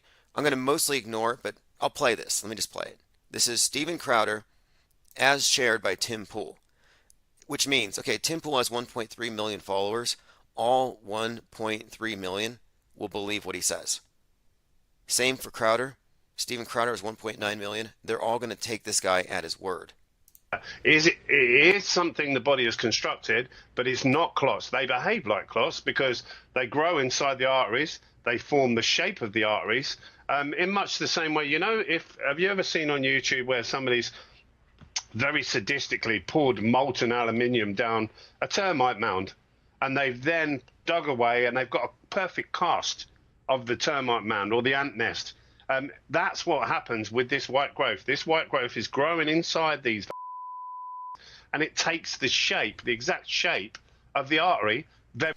Now, if you didn't understand that, he was comparing the state of someone's arteries in what he's finding in his funeral homes to the structures that he's pulling out resemble the molten casts of the inside of anthills. When you dump the molten inside, the molten aluminum, pull it out when it's cooled, and you get an idea of what the inside looked like. And he's describing this. Anyway, it's the new current thing. A lot of people are going to believe it. I'm just saying here that I have a few reasons to think that what they're saying is entirely bogus. But I'm going to deal with that as a separate topic. Remember when vax equals sterilization was the current thing? That was it for a little while. This whole current thinger thing, like the current thing, is usually ascribed to the NPC left. Whatever flag of the day, whatever martyr of the day, whatever cause or GoFundMe of the day, whatever outrage of the day, they're going to line up behind, and they all fall behind the current thing. They all support the current thing, and they all telegraph it in some way. And here, I'm starting to notice that on the counter narrative, there are also current things. And vax equals sterilization was the thing that they were all barking at once. Now nobody's talking about it. Well, the new current thing is clots. Just a heads up.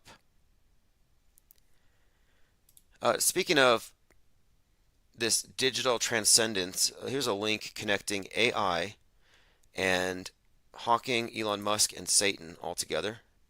Elon Musk isn't the only one warning about the future of AI. Stephen Hawking said it could be the worst event in the history of mankind. Now, here's an individual who's suggesting here that artificial intelligence and any kind of Neuralink is just going to be the gateway, quite literally, to hell. Chemical machine and receiver. Satan is an acronym for silent assassination through adaptive neural and social networks. I'm putting brackets in there. And it's... Okay, I'm going to pause from this technophobia. These are the people who are carrying iPhones in their pockets. And look, if you're scared that your technology was brought to you by the devil, they've already got your soul kind of in bondage here if you're carrying one of these phones. It's too late. Tim Osman says the clot thing's been going on for over a year, and stillbirths are on the rise.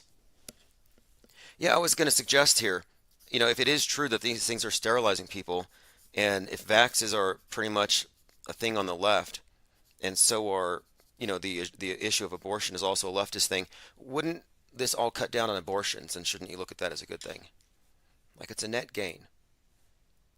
Look, I don't take it all that seriously when somebody says that they know for a fact that bodies are showing up clotted because some internet embalmer. Here's a few things about it. One, how would the embalmer know the status of the person? And then two, whenever somebody dies, the coroner has to decide, do we cut this person up or not? And it's pretty much determined based on whether expected. Is this an accidental death, or is this something that was likely to happen anyway? And it may not be necessary.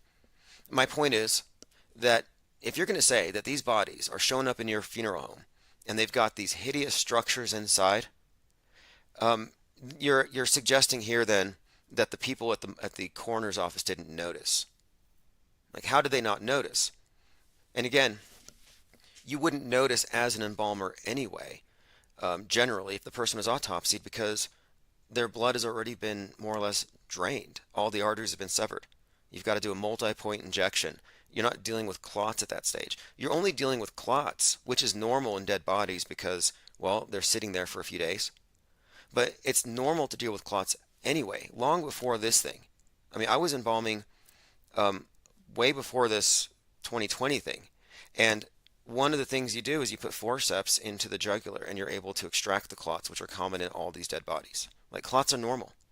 Like, it surprised me, in fact, how big some of these fibrous clumps were. And you would have to use the forceps to constantly pull them out as you're injecting into the carotid artery. Or you would have, inconsistent perfusion of the embalming fluids. You have to constantly massage out the clots. Clots have always been a thing with dead bodies. It's not new. My point is, though, you're only going to have an intact circulatory system in somebody who died of natural causes. You're not going to, like these suddenly dead. Like, you had 150 people suddenly die of cardiac arrest in South Korea from boosters or whatever. Like, give me a break. Even if this were true, all these suddenly dead people, they're dying in their 30s. If they're dying in their 20s, 30s, or 40s, they're probably getting autopsied. We're not going to see clots on the embalming room table. I think these embalmers are all lying. And I think they're lying for money, and I think they're likely crisis actors. And I've watched the whole clip. I've been following the story, and I've been in contact with them. In fact, today, I am going to be calling some of these funeral homes. I'm not going to do it live. I'm going to get some interviews, and I'm going to speak with some experts in the field. I'm just saying no embalmer would ever be encountering an anomaly like that, because it would have been noted at the place where they do the autopsy, which is separate. The place where they do the autopsy is separate from where they are embalmed. Embalming is done by a private company. The state does the autopsy. And when they do the autopsy, they take blood samples. They take tissue samples. They take samples from every organ. If there was any kind of anomaly, they'd be the first to notice. Now you're suggesting here that the coroners and all the autopsy techs, the Dieners, the morphology techs, they're not noticing these growths, but then they are being noticed at the funeral homes. Like, there's a problem, there's a contradiction there, and I just don't buy it at all. I don't believe it. And I've seen these accounts, and look, Stu Peters has a documentary about this coming out in a few weeks. On his trailer, he's got Kate Perry with her eyeball malfunctioning. She has that eyelid was twitching. He has her on the trailer. Oh, look, she got vaxxed. There's a blood clot going through her eyelid at that moment. Like, no, that's part of her broken robot dance. It's a choreographed move. And she invited, quote, flat earthers and spaces fakers to come witness it live. But he put that in the trailer for his documentary. Like, this is sensationalism. I would almost say that the hysterical, hyperbolic anti-vaxxers are just as bad as the COVIDiots were in 2020. They couldn't be as bad because they don't have any power. They just get censored. But in terms of being divorced from reality and being based on some kind of panic, yeah, that's where they're at, in my opinion. But we'll see. I'm going to do some investigation. All right, let us continue. Nick Cruz was sentenced to life. He's not going to get the death penalty. And this has made a lot of Parkland victims and survivors mad. And by the way, one of the March for Our Lives marchers was shot through the hands in St. Louis at that other event, which also happened to be at a performance art school. But yes, Nick Cruz is going to be alive, and I wonder if he's still receiving fan mail. He was receiving a ton of fan mail in 2018.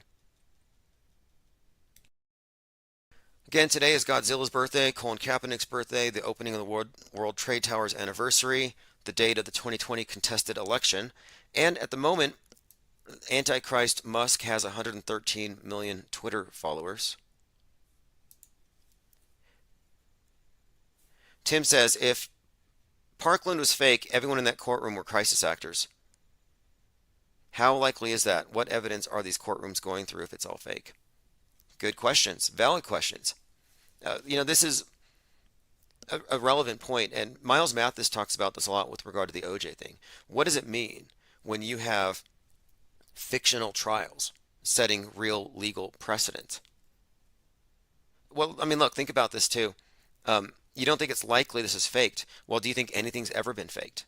Have any of these shooters ever been faked? It's not like this would be the first time the court systems have been whored out to the PSYOP entertainment complex.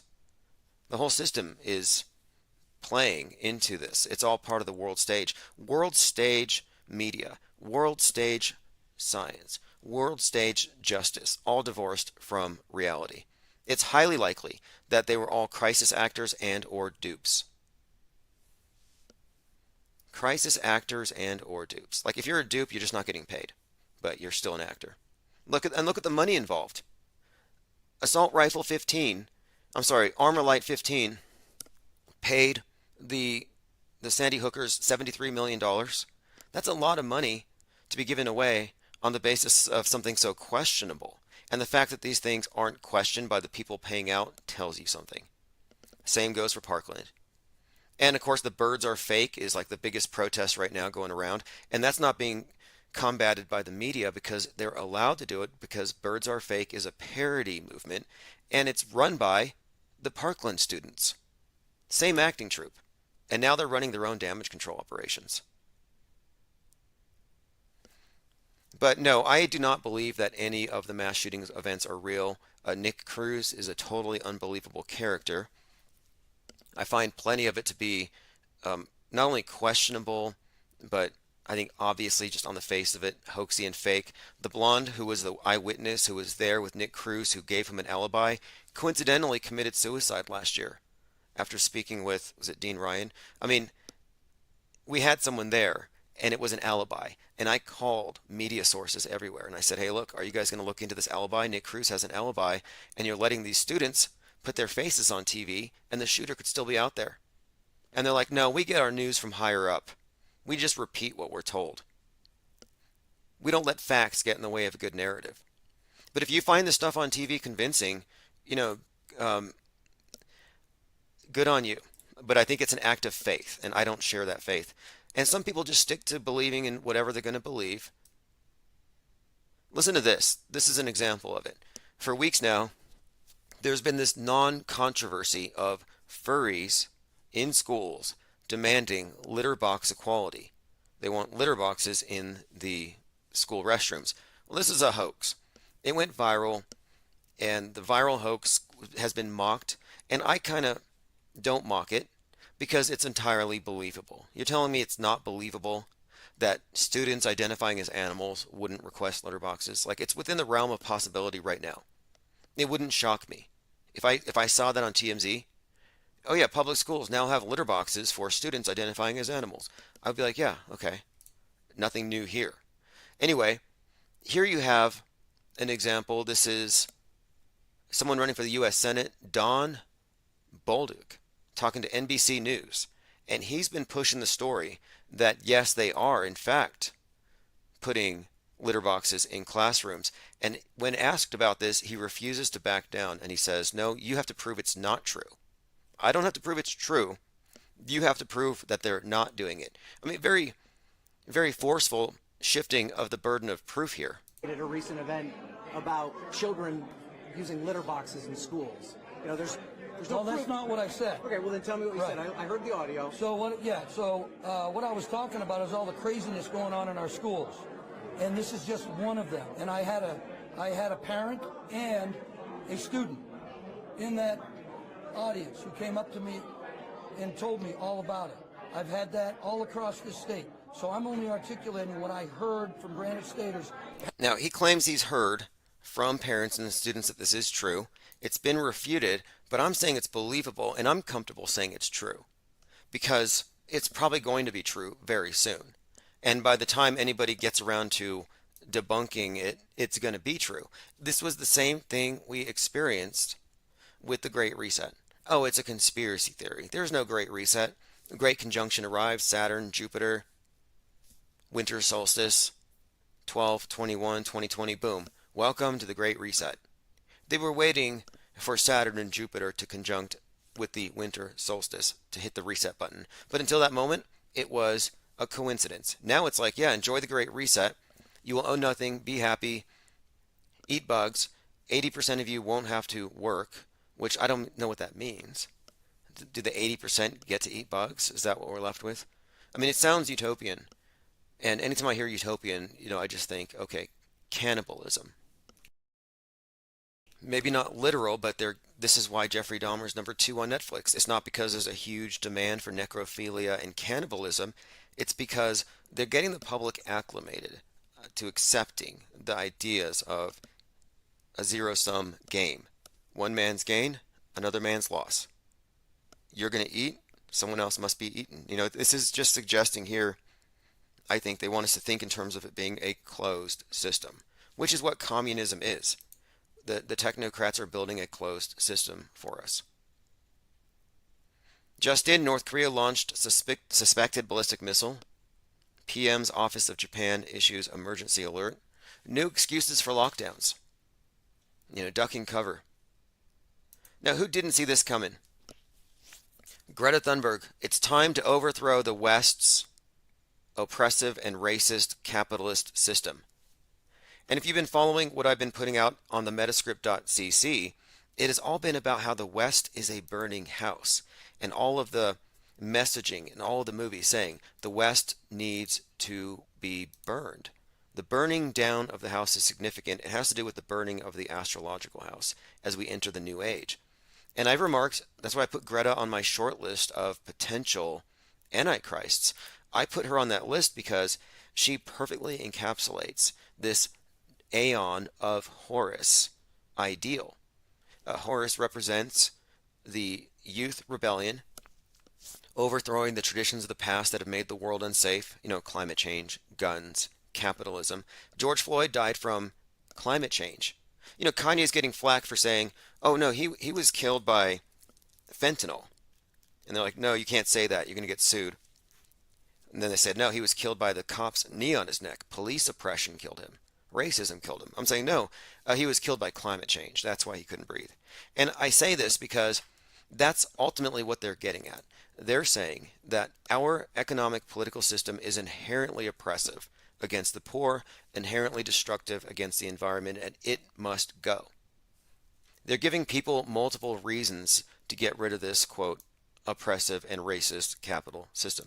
Again, this is Greta Thunberg recognizing that, hey, all along, I was marching behind a stalking horse for communism. That's pretty much it. I remember calling her a watermelon Marxist, day one. Oh yeah, she may be green on the outside, but wait till you see what's on the inside. All red. The activist claims that the world's current, quote, normal, dictated by the people in power, has caused the climate breakdown. Tomanoid 2 says Soylent Green and Ray Liotta movies, No Escape, Escape from Absalom, both set in 2022 with cannibals. Yes. Soylent Green set in 2022. Soylent Green came out in 1973. 1973 figures prominently in 2022. That's the year of the first Roe v. Wade leak. That's the year of Watergate, which correlates to the January 6th committee. 73 was the year that Elvis was beamed by satellite to 1.2 billion people. And I think he reached that level this year with that Elvis movie. Lots of 1973 happening this year. And again, cannibalism right now. Alu Goering says Snowpiercer. Yeah, a Snowpiercer, interestingly enough, is about cannibalism, a closed system. They're all trapped in a train going around a frozen world, which symbolizes our system and it being a, quote, closed system, where the people at the very back are being eaten by the people in the front. But a couple of things about that movie, Snowpiercer. I think the main thing about it is it's taken to be a sequel to Charlie on the Chocolate Factory. I brought up Willy Wonka. But yeah, Snowpiercer is Charlie's train when he grows up. I mean, it's all, to me, almost plagiarism. I mean, they pretty much stole the story. It's definitely overlaid. Let's see here, going through your comments. Echo Charlie says, Utopia becomes a failed economic system. Well, right now we have been sold on Mars utopianism. And that's what I think this age of Mars or Aeon of Mars / Horus is actually about. They get us to accept, hey, the perfect way of living is the one we built in our models, like the one on Mars that we're going to have. No MAGA hats, no Qs, no question marks, no individual property rights. All the things that make this world bad, we're not taking with us to Mars. They go to Mars, they build the perfect society. And once they get you to accept that this is perfect, it's sustainable, it's this perfect vegan commune, separate from anything that made the world what it is today. Once they build that in your minds as acceptable, and they've already brought Bezos, Jeff Bezos / Nimrod out to communicate this. He said, we have a choice here. If you want freedom and liberty, you got to go to space, because here on Earth, it's going to become a civilization of stasis. They have talked about this, a civilization of stasis. They want to lock this down. But again, it's because they want us to adopt on Earth the way we're going to live on Mars. It's not about sending you to Mars. It's about making Earth Mars. And Mars just happens to be a gulag system. Bunch of communes. It's space communism. It really is. And this is reflected in the rhetoric with Putin versus the, quote, Antichrist West. It is the West that must be stopped at the Kármán line. Manifest destiny. It can't go on. It can't go into space, because if we let Bezos go into space, he's going to bring down trillions of dollars in wealth, and it will disrupt the world systems. It'll make life less sustainable here on Earth. We'll have mega yachts everywhere, and the communists won't be able to compete. And of course, it'll destroy the environment. This is the big schism here. We can't let the West win, because they will destroy the world if they're allowed to go into space with this mentality, this cowboy mentality. And this was pretty evident in the series Mars on Netflix, where you had two groups going to Mars. One was a group of scientists led by women, and the other was a group of oil drillers from Texas that went to Mars. The women discover life, but the men with their oil rigs drilling holes into Mars, raping Mars, literally cause an earthquake and kill everybody. What's the lesson there? I mean, it's pretty obvious. And that's why Jeff Bezos wore a cowboy hat when he went to space. He went to space on the anniversary of Apollo 11, launched at 9:11 a.m. This is in 2021. And the cowboy hat, I think, symbolizes that in the West, the richest man in the world, he sees space as a new frontier, the final frontier. This is why they brought William Shatner up into space, Captain Kirk, space, the final frontier. And now we have this conflict of visions between the West and the space commies. Space cowboys versus space commies. That's the next thing.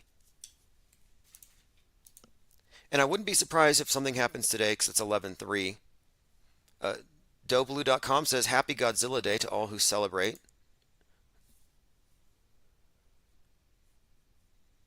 Let's go through some more things. We talked about the event at the Pelosi's, and what a setup that was. That was a hammer attack on free speech itself.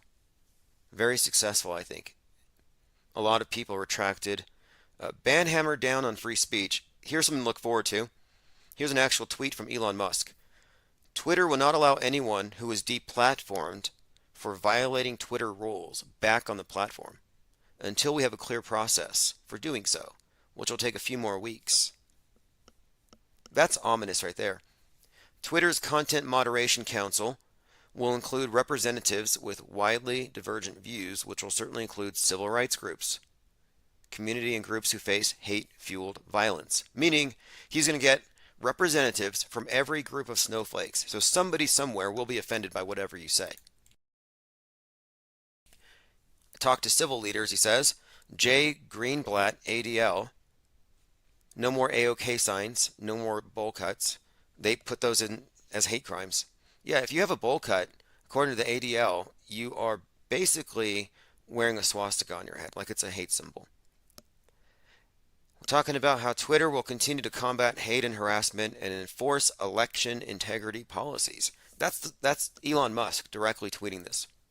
There's your devil's champion Antichrist letting you know that you're going to get banned because you're going to offend somebody and you're not going to get back on. Ban evasion. Like, I am thinking that maybe I'm going to have to spend $8 a month for a blue check because I think they're going to be less likely to kick you off if you're a paying customer.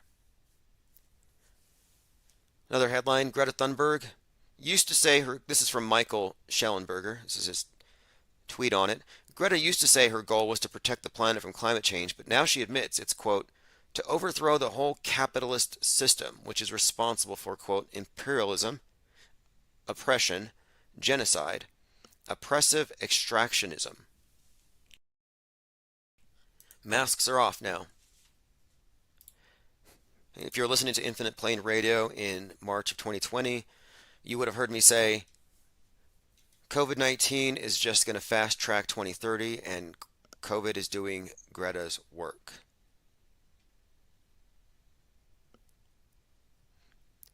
Elon Musk, here's the number, 113.3 million followers. His location has been moved to hell in response to this, and he's just clowning those of us in the know. He's like, yes, I'm the Antichrist, or one of them, right here in the open, and nobody believes you.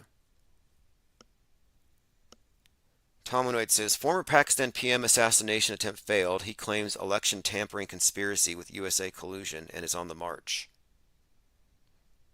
Yeah, that's a new trend as well. The election rigging contests are now being accused of being more rigged by the other guys. Like, how do they draw a line? Like, what level of rigging is fair in these rigged election rigging contests? Echo Charlie says, but true Marxism has never been tried. You know, they had that excuse until 2020, but any communist who says, oh, we've never implemented it, Obama's like, well, we're the ones we've been waiting for. Everyone who did it before us, yeah, they were wrong. No, they did have their chance. It's called Chazistan. CHOP. Chazistan out there in Seattle, which was ground zero for the reboot of civilization. Right there, they opened up the first ever Marxist paradise. And it only lasted a few weeks until I think a couple of 19-year-olds were murdered at the front gate. I don't even know what happened. I mean, there hasn't been any movies about what happened in Chazistan. One of our reporters was chased. We actually have a call. One of our reporters was chased out of Chazistan by a guy with a lead pipe. And he was on a bike, luckily, and he outpaced the person. But Chazistan was a Marxist paradise that lasted a few weeks. They had a farm with a fence around it, but they had it divided. They had it racially segregated against whites, and then it was indigenous only. And then they said, this is speciesist, and they tore down the fences. And then some kid cosplaying like a kung fu master, using a broomstick like a bow staff, did all these martial arts routines and destroyed their crops. That was the end of it, though. Never forget, Chazistan Chop 2020, Tim Osman. No doubt, you let them take control, that's what will happen. I was going to say, acceptable losses. Let's just build a wall around that part of Seattle. And then open it up in 6 months, and we'll see what they've created. And it would be, I imagine it'd be sustainable, green, equitable, everybody dressed up in, whatever they're making from within. I mean, I don't think they would be devolving into cannibalism and murder and gang warfare and all that, right? Of course not. Yeah, that's right. Raz is the guy. The leader was Raz, and he's handing out AR-15s from his Tesla. And Raz, interesting to me, I thought, is backwards is Czar.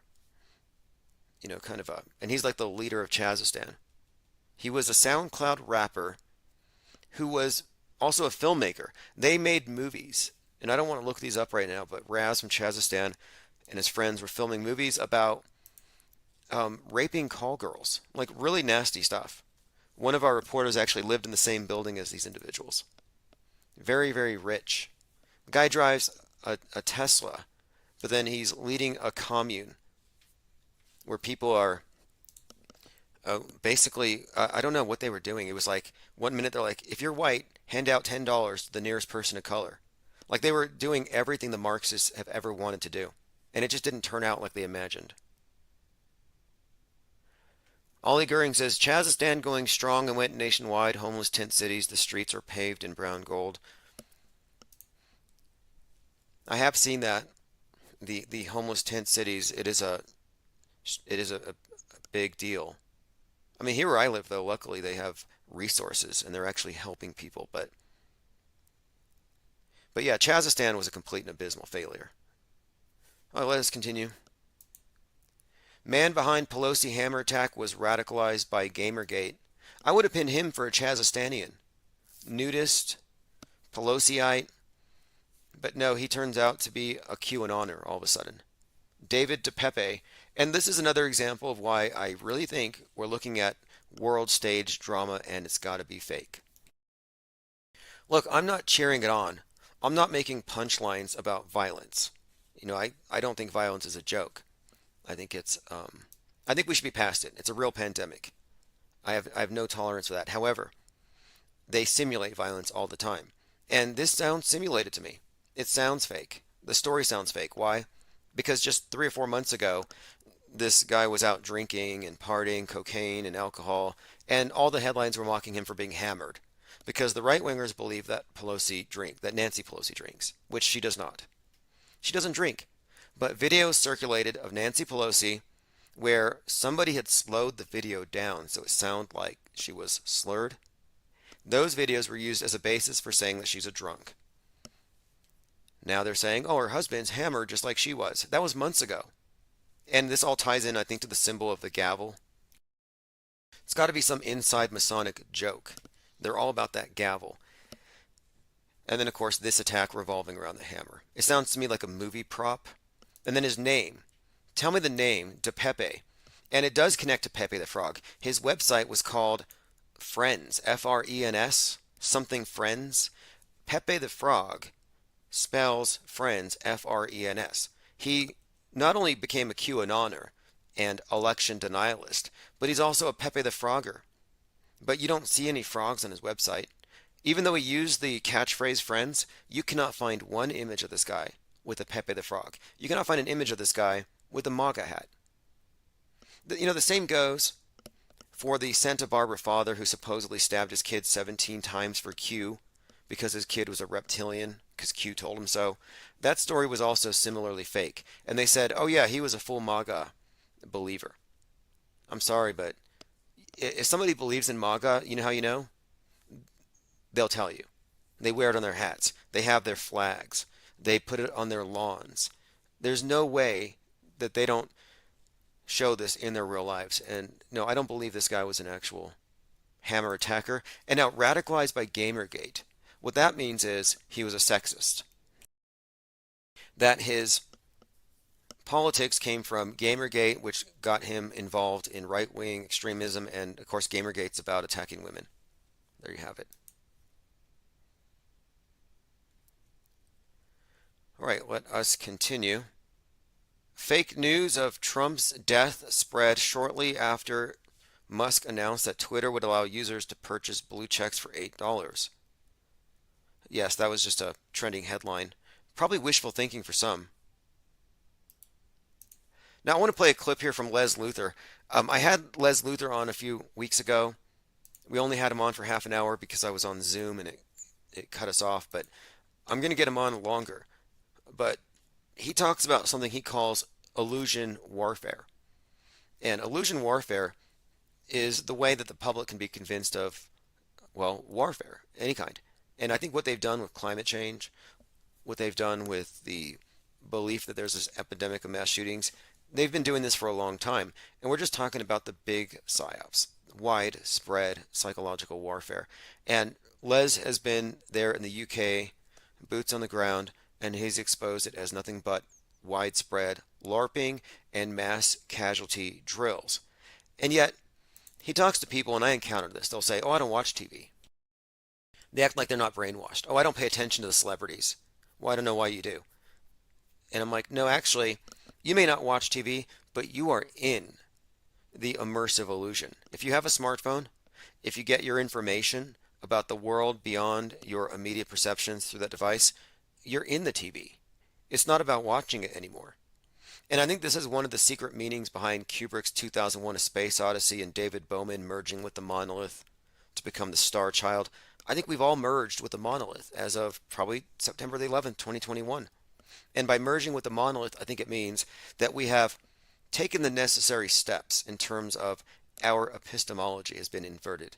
We have stepped through the screen, and that has become our reality filter. Now, here we have Les Luthor, who talks to people who tell him, I don't watch TV. And he's like, okay, this is his explanation for it, how he addresses that.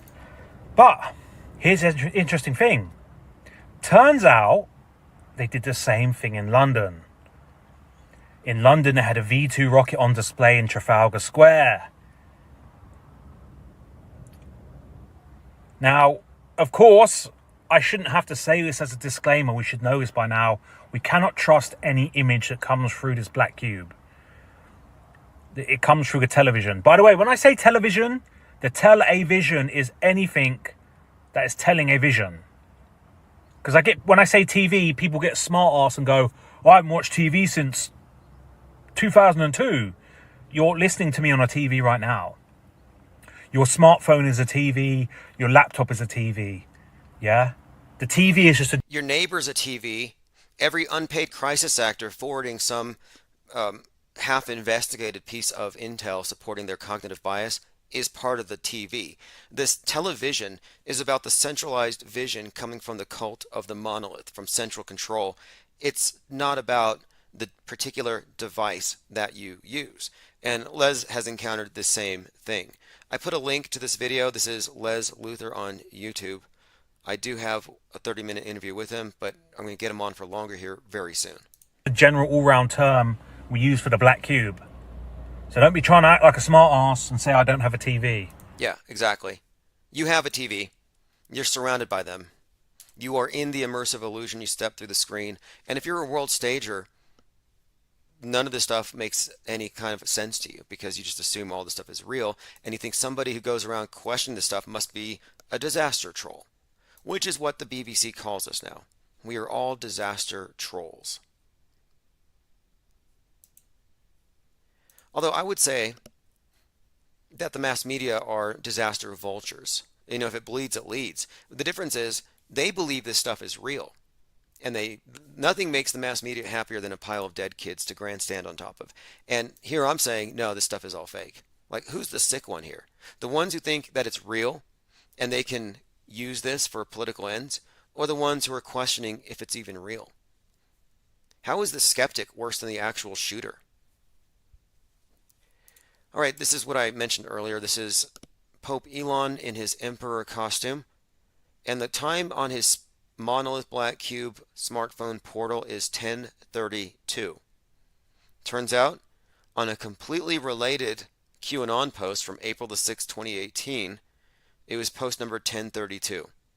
And it says, "We are active." There you have it. We are active from Q. That's how Q drops work. These things are old. That particular Q posting, think about this, is 5 years old. And you have somebody drooling over it and correlating it to an Elon Musk costume party. And suggesting here that that number 1032 was chosen on particular. They said, hey, don't photograph me at 1033. Make sure it's 1032 because I need to tell them that we are active. And that this was posted April 6, 2018 with the foreknowledge that, yeah, Trump's going to lose the election. Elon Musk is going to buy Twitter. And November the 1st, 2022, we are going to find this to be relevant at that time. I mean, come on. That is just grasping at straws. And now they don't even talk about John F. Kennedy Jr. They're hoping that Kanye West or Marjorie Taylor Greene. It's like, what a step down. 1 minute, you got this guy behind the scenes fighting the deep state, James Bond-like JFK Jr. faked his death. He's going to come back and it's going to be awesome, great awakening. Oh, but you'll take Kanye. Or, you know, because he gets clicks. Or Marjorie Taylor Greene, which makes me think, what's your standard of judgment? Like, how do you decide who a good leader is? Is it based on how good they are at generating clickbait? Trolls? Trump's a troll. MTG's a troll. Musk is a troll. Kanye's a troll. I'm detecting a pattern here. Okay, let us continue. Again, fake news about Trump, not dead. The Pelosi hammer guy, again named De Pepe, that is Pepe the Frog. You can't tell me otherwise. Elon Musk is the Antichrist summoned by Jack Parsons, or at least they want you to think so. Today is Godzilla's birthday, and the anniversary of the One World Trade Tower. Now, what do we have here? Somebody is telling me on Twitter that any day now, JFK Jr. is going to have a verified Twitter account. Okay, I'll let you know if JFK Jr. gets a verified account, if he pays his $8. Julie Powell, a little Schadenfreude for the anti-vaxxers. Julie Powell, food writer behind Julie and Julia Dead at 49. Anti-vaxxers will be happy about this because she said a little while ago, before she died, quote, "I would argue that COVID does kill some of the right people. The anti-vaxxers, the anti-maskers are dying in legions." Now, again, this is showing you the pathology of the world stagers. I don't believe that anybody was dying. And if I did, I wouldn't be celebrating. She literally believes it, and she's happy about it. And now, the people on the other side are happy that she's dead. And they think she died from what? Guess. Each side accuses the other side of dying of whatever it is that makes them look better by comparison. This is about the saved versus the unsaved. This is a religious cult, has nothing to do with science, has nothing to do with dangerous medications or whatever. And most of the people who are totally scared about the needle drink booze, take pills, smoke cigarettes, do drugs, stay up late, watch bad TV. They're not exactly thinking about their health every second of the day for something that has a minute chance of doing something hypothetically. Like being afraid of the hypothetical takes the place of being afraid of what's real and in your face and what might actually be a viable threat to your life. But we see this on all sides. Ben Shapiro Show says the red wave is coming. Just a heads up, in 5 days we have the midterms, 11/8/2022. This has been described as the most momentous election since the midterms of the Civil War of 1862. The significance here, well, the red wave. That's what stood out to me. Because the catchphrase from the right has been "Flood the polls 2022." And back in March, that Batman movie came out where the Riddler has his armies sent out to the election day to disrupt it. And right now you have the ballot box patrols looking for mules. And in the Batman film, they bomb a dam and literally flood the polls. Gotham is underwater on 11/6. That's the story in the new Batman movie, so heads up here. Next week, the red wave is coming. Could also be a reference to a nuclear tsunami if the Poseidon happens to pop up Red October style.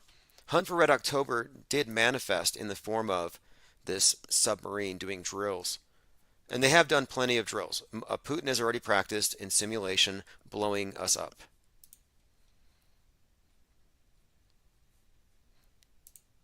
Again, today is the day, for those of you who just got here, it is the day that much of the predictive programming for the downfall of Seattle is pointed, specifically the Space Needle.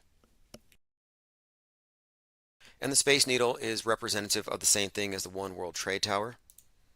I mean, you have these various ways of representing the same concept. I would say that the Tower of Babel represents the one world, one language. It's the space program and the internet. We're all united, International Space Station. But you can also see the Tower of Babel represented in other monuments to man's hubris, like the Titanic, Too Big to Fail, capitalism. That's why Bezos is so significant as Nimrod, the builder of the Tower of Babel. We're just looking at symbolism. When he gets on his mega yacht, he's flaunting Globe's wrath, and he doesn't care. Because again, he's the embodiment of Nimrod here. And if anybody should know the implications of a mega yacht, it would be Bezos. And just as Nimrod challenged God and went into God's turf, as in heaven, by the tower, Bezos too is making those same moves. And this all ties in, of course, to the symbolism we see in the Metascript, the bigger picture. For example, I told you he launched at 9:11 a.m. Well, there's a 9/11 conspiracy-themed show called Inside Job. And Season 1, Episode 6, Bezos is on his mega yacht, which represents the Titanic, represents the Tower of Babel. And it gets taken down by the Kraken.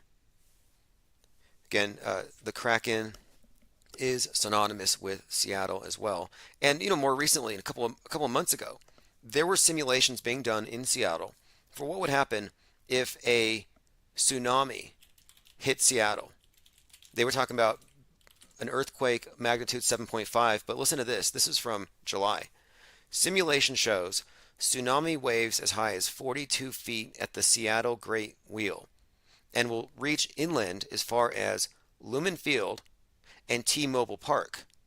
Tsunami waves as high as 42 feet.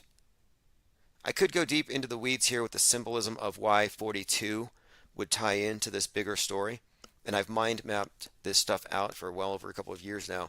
Very consistent. But what struck me is, I was watching Stranger Things, and I believe in Stranger Things, the town of Hawkins represents Seattle. And Season 4, Part 2, Hawkins is cracked open. It's split open, and hellfire is released. And it looks like fallout from the sky. Again, Hawkins looks like Seattle, 42-foot waves, all at the same time. And this has been a recurring theme, nuclear winter, because that would be one of the after effects. You got the blast, you got EMP, and then the environmental effects of lots of nuclear detonations disrupting our climate. And that could be simulated, I imagine, to some level. I mean, if they can fake it on TV, it's real. They don't actually have to do anything dramatic. Don't get your hopes up that you're going to have some spectacle. CEO of Nokia explains that by 2030, smartphones will be obsolete and will be built directly into the body. This clip came across my desk here, and I'm like, wow, look, World Economic Forum bringing out Gaia, name of the Earth God, but Gaia, the global AI initiative, where they're talking about augmenting government with something a little more objective, but not God, but a synthetic God. And I think that's what this AI thing is about. But I see these things and I'm like, are they not intentionally trying to make it look like something it isn't?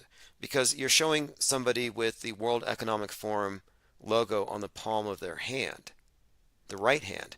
And that logo does happen to have a 666 pretty evident right there in the middle All of it. think we're going to move from this form factor to something that's on your face glasses and when computing's all on the edge. All right, 50 seconds. Who wants to answer quickly?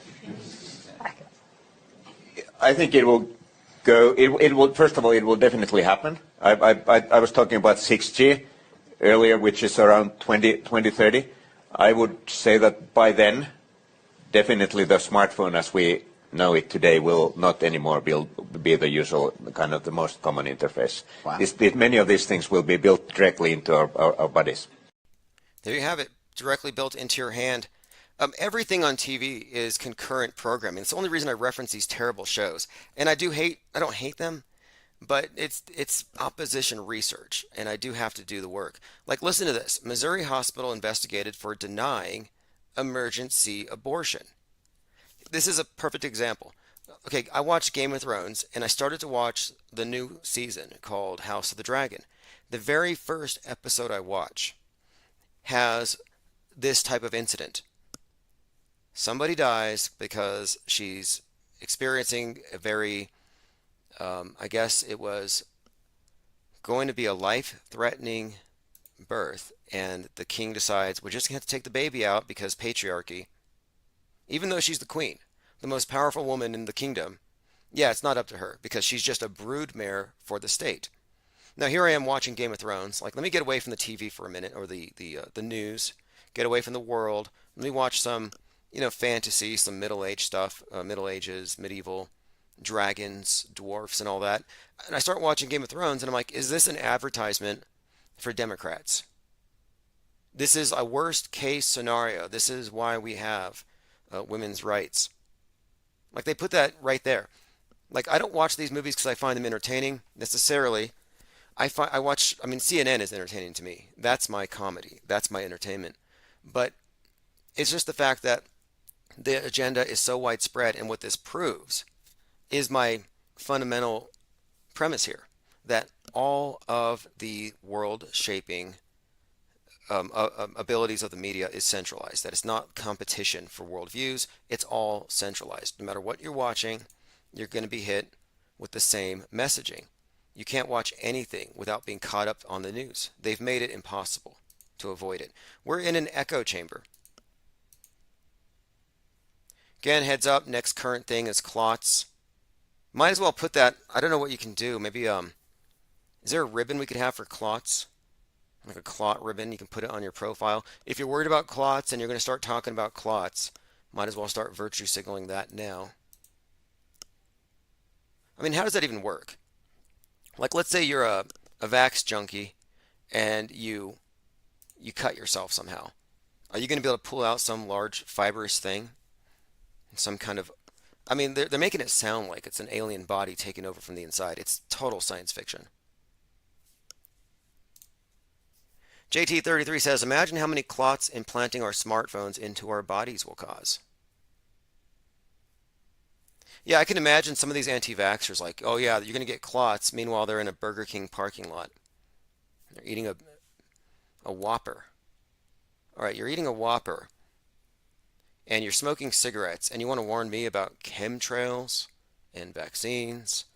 Like, I want the health nuts to warn me. Or, I'll take my medical advice from healthy people, not from internet panic-driven mobs. Listen to this. Stephen Colbert sacrificing a baby. I'm sure this is just regular comedy as normal. No, the Norquist is coming for me! I must appease him with the gift of a man-child! Come to me! I must feed you! I must feed you to the Norquist! Ah! No! Alright, that's enough of that. Stephen Colbert sacrificing a baby. Truth in plain sight. Elon Musk dressed as the Antichrist. Like, sometimes you just have to recognize that they're not joking. Another huge piece of Chinese space junk falling to Earth. Again, Long March 5B rocket, heads up. If you're a believer in outer space and you're not locking down, why not? If you're a believer in the pandemic and you're still not social distancing, despite them telling you don't have to, why not? If you are a believer in ocean levels rising, climate change, wrath of globe, etc., why are you still using dino juice? Why do you even live an unsustainable lifestyle? Like, I have all these questions, don't get answers because most people don't really believe, or rather they don't live consistent with what they profess, especially if they're evangelizing for it, I've noticed. Here's Greta Thunberg on how to tackle climate anxiety. Now, climate anxiety is something that was predicted in the movie Don't Look Up and Moonfall. In both those movies, your main scientist is addicted to, or has to take pills for anxiety. And then you had that NASA scientist a couple days ago handcuffing himself to, was it JP Morgan as some bank for climate change, and he looked just like the scientist that Leonardo DiCaprio and John Haley were portraying. But here's Greta Thunberg, how to tackle climate anxiety. And again, she's number 3 on my Antichrist shortlist. Of course, when you're a child, when you're like 8 or 10 or 11 years old, there is not much that you can really do to make a big difference. So then you start small. I started with turning off the lights at home to save energy. And that led to another thing, which led to another thing. And eventually I stopped flying, I became vegan and so on. And then I got my parents to do that too, because I started talking to them and they started to listen to my concerns. And by making them change, it also gave me the sort of courage that I needed to move on, to start school striking. So starting somewhere is really good. Yeah. There you have it. Climate anxiety, though. Climate anxiety is a thing. If you don't have it, it's because you don't know the science. I do have a new South Pole clip. We put this together last week. We didn't finish it before Saturday. And then Saturday Night Live had a skit where Kanye West went over to the pillow guy. And they didn't really do a great skit, but it was like, wow, that's very close to what we were doing. I'm going to play it. you're only going to hear the audio if you're just listening, but this is KK Kanye sources Clan hoods from the Pillow Guy. Hey, Candace, honey. Now that I'm not a billionaire anymore, I need a steady supply of slave labor to meet demand for my new KKK on Ye hoods. To Guantanamo with those business people. Let me introduce you to one of my election denialist friends. I know just the person to get behind White Lives Matter hoods you're designing. Meanwhile, behind the facade of an innocent-looking sweatshop. Hello, Kanye. I'm Mike Lindell. That's yay, Mike. Who invented and patented my used pillow. An open cell poly foam pillow used, and that's a guarantee. Full disclosure, this is not a medical device and is not intended to diagnose, treat, mitigate, or cure any disease. But it can cure crack addiction, or at least turn that addiction into millions and millions of dollars. These hoods will be the most comfortable hoods you'll own or your money back. That sounds great, Mike. Can you put swastikas on them? Between the eye holes? Yes, we can put swastikas between the eye holes, Kanye. Not to mention, this deal gets rid of a tremendous amount of overstock. We were going to have to hire Antifa to burn. But now we're good. So it's a deal. Remember, use code TRUMP1 for 17% off. White Lives Matter. Where we go one, we go one, we go all. We go all. All right, there you have it, South Pole clip. Candace Owens and KK Kanye get Clan hoods from Mike Lindell's overstocked pillowcase warehouse. Okay. Anyway, great idea, though. I'm pretty sure he's not selling all those pillowcases. And if he's spending money to send text messages like I do, there's no way he's making money. I get like 5 text messages every single night. And I think that might be one of Mike Lindell's marketing tactics. He's like, okay, we send out text messages at 3 a.m. Advertising, can't sleep? Buy this pillow, 20% off. You wake up a certain percentage of the population, they can't figure out why they can't sleep. It's their phone. It's you waking them up. And they buy your pillow. Perfect. Perfect scam, or rather perfect marketing ploy. There is a commenter in here. It's Tim Osman, spelled with an S. And just a heads up, Tim Osman was allegedly the CIA alias for Osama bin Laden. Just a bit of a trivia there. All right, let's continue going through the rest of my Twitter feed. It's Real Tim Osman. We already covered this. Clots are the thing of the day. It's Godzilla's birthday. I am looking into the appears to be another celebrity rapper death, but look, it's fake until proven real, but I got to do my due diligence. Not every death is fake. Look for the hallmarks, but it looks like another Halloween sacrifice, and we'll look into that one in detail later tonight. Here's some vintage predictive programming from a couple years ago. This is from 2011. Captain America. What do you see? On the right, his shoulders touching a Corona bottle. On the left, you see a literal big Corona on a screen. And on his chest, he's wearing a phoenix. All these 3 things tie together. Lots of predictive programming. And that's why I'm pointing this out, because today is 11/3. And November the 3rd is the date figured prominently in all of the predictive programming for Seattle getting the nuke. So just a heads up, if it's going to happen, today might be the day. Also, never forget, let's go ahead and listen to some of the Vax Nazis. A little throwback to 2020, 2021.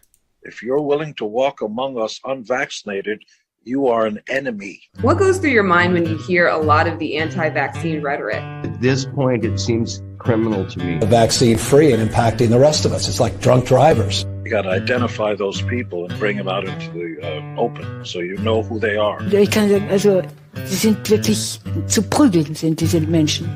Ja, also, und dann passiert people who are not vaccinated away from those who are, given that this is a pandemic of the unvaccinated.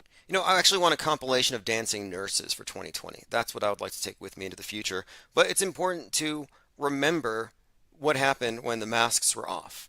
I mean, it's interesting. We put the masks on, and then people revealed who they really were the entire time. And if anything, that was the only kind of awakening that came out of 2020.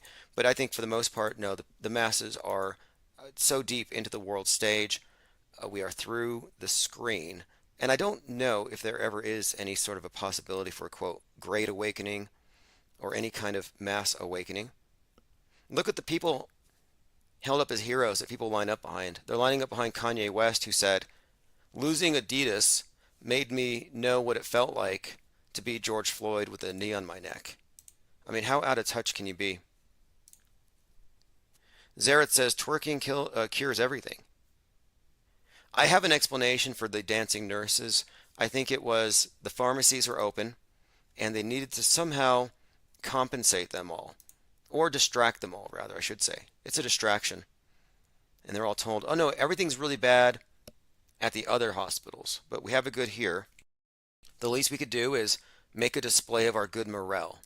And that's what they were doing. They were dancing to lift your spirits. There's a few more things about the 1-6. Stuart Rhodes, Oath Keepers founder leader, talked about how he wanted combat on U.S. soil. He was begging Trump's people to allow them to go ahead and start conducting mass arrests. What do you all think this was? Was 1-6 an attempted insurrection? Was it a sting to make it look like an attempt at an insurrection to get a bunch of people involved? And was it meant to fail from day one? Was it meant to fail, or did it fail? I happen to think it was meant to fail. It's too structured. And at first, I entertained the idea that this was an organic move, and it was a legitimate attempt to disrupt the proceedings. But the longer this drags on, the more I think this is Watergate Part 2.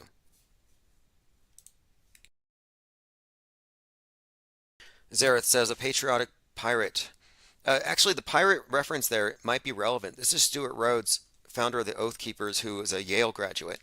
And I believe he could easily be a Skull and Bonesman. Templars. Very much associated with the whole pirate thing. Another huge piece of Chinese space junk is falling to Earth. Now, who's going to hit? Where's it going to land? The last one was in Indonesia. Before that was water. And at what point do you just say, hey, this is a weapon? At what point do you admit this is an ICBM?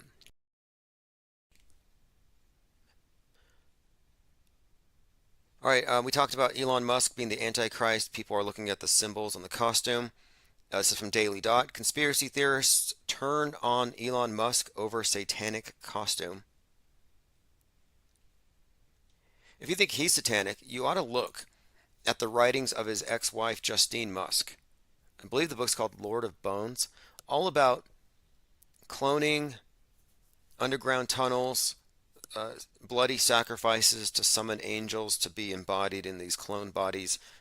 Very satanic stuff in every sense. And I thought that's interesting. Just considering, what you marry somebody, you've got to have something in common. And what could Elon Musk, a guy who digs big tunnels beneath the ground for a living, have to do with somebody who writes books about underground tunnels and satanic rituals? Probably nothing.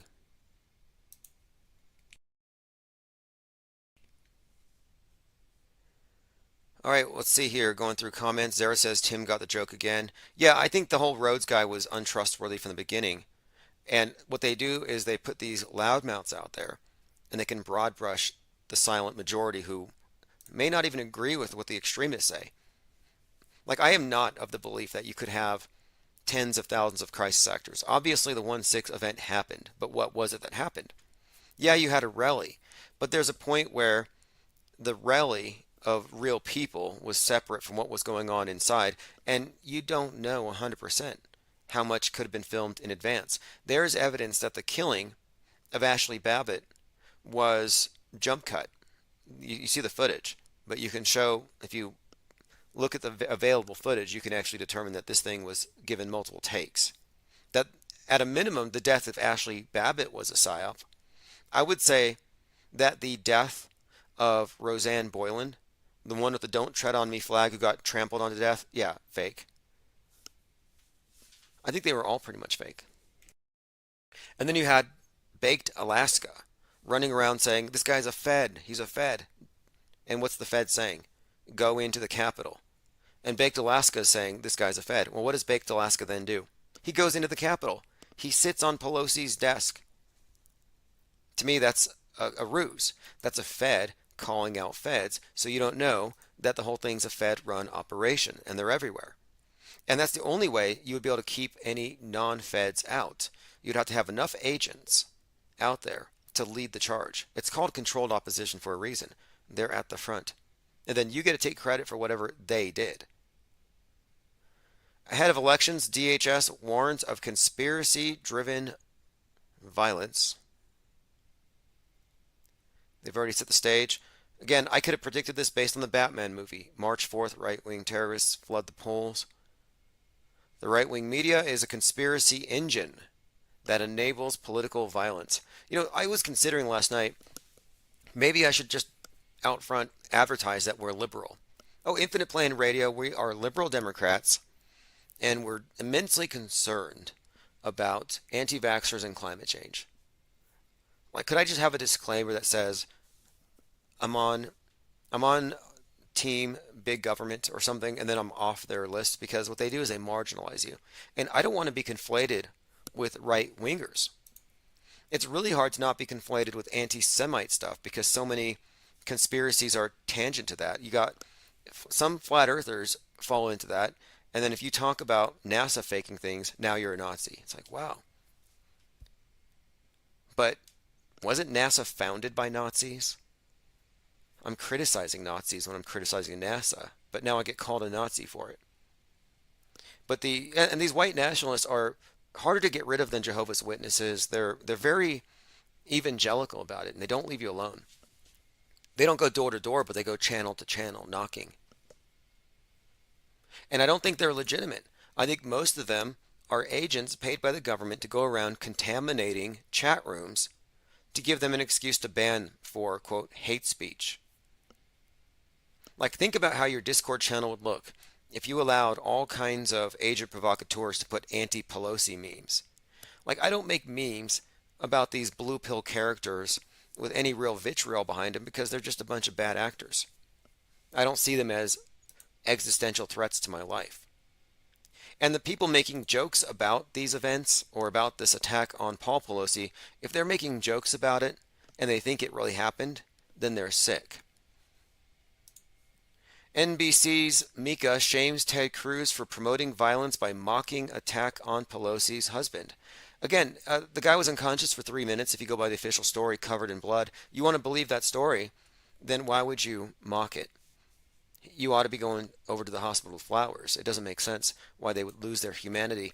But it just shows you how dirty politics is. I mean, and that's what the world stage is. You know, you wrestle with pigs, you both get muddy, and the pig likes it, which is why we keep it clean here. I'm not going to get lumped in with these, quote, Trump crazies, whatever else they're calling them.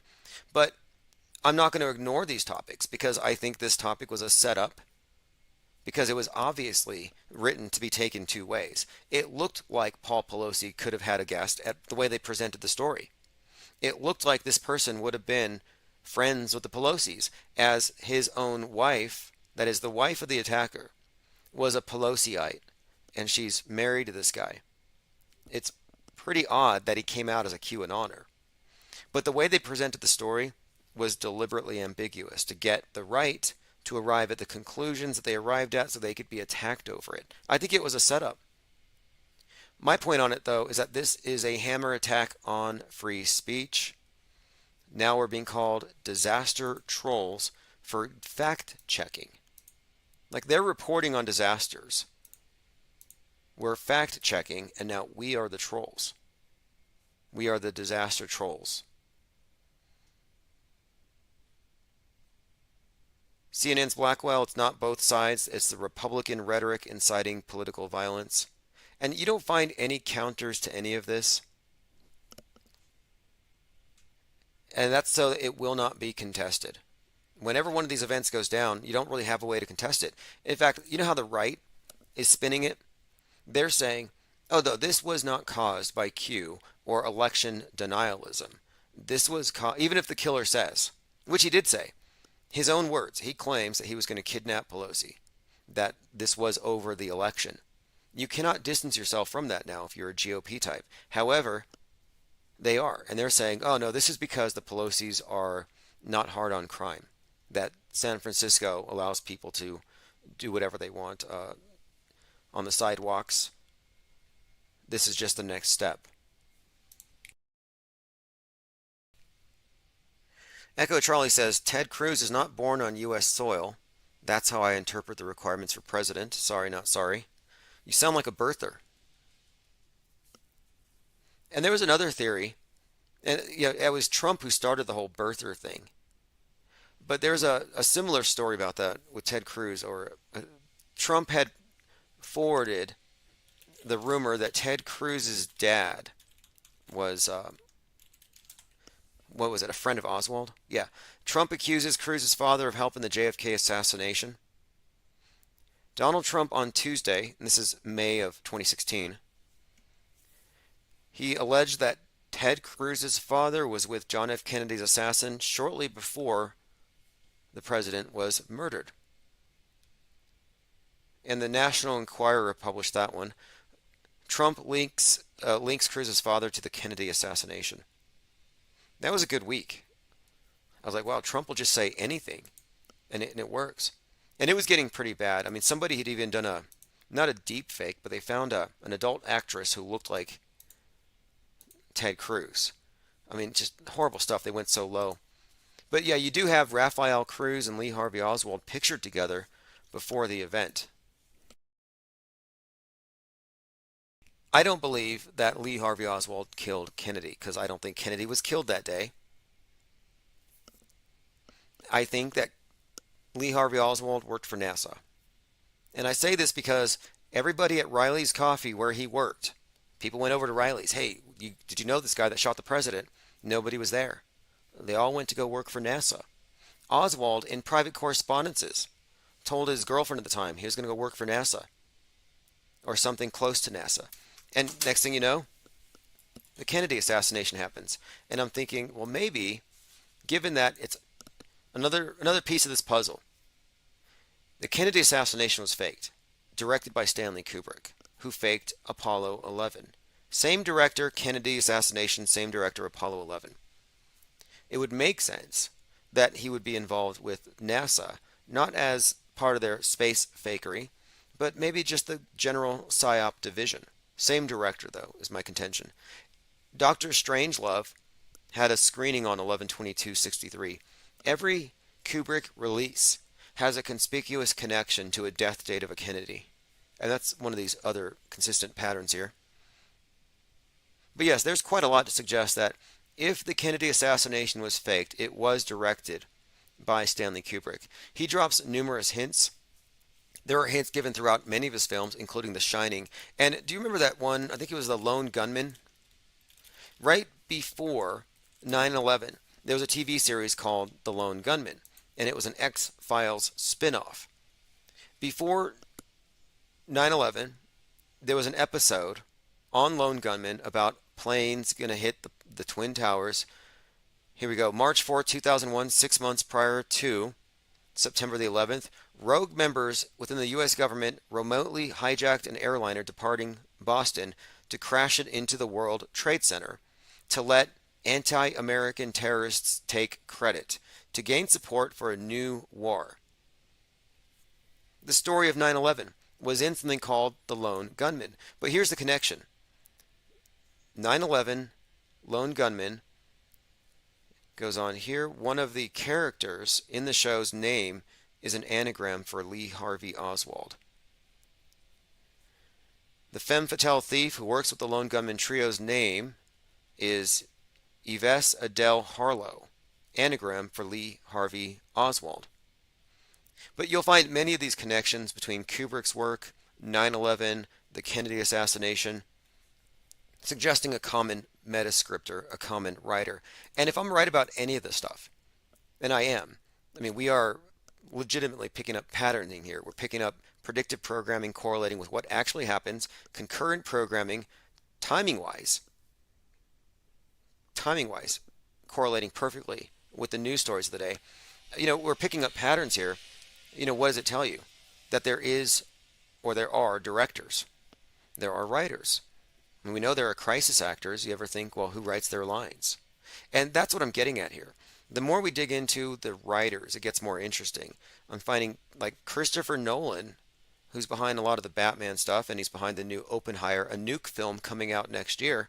Christopher Nolan figures prominently in many of these films that contain this predictive programming, and he's considered to be the Stanley Kubrick of our era. In fact, his brother Jonathan Nolan is on a film, a show I'm watching now on Netflix called Peripheral, similar to Westworld, written by William Gibson. All of it containing worldview shaping propaganda.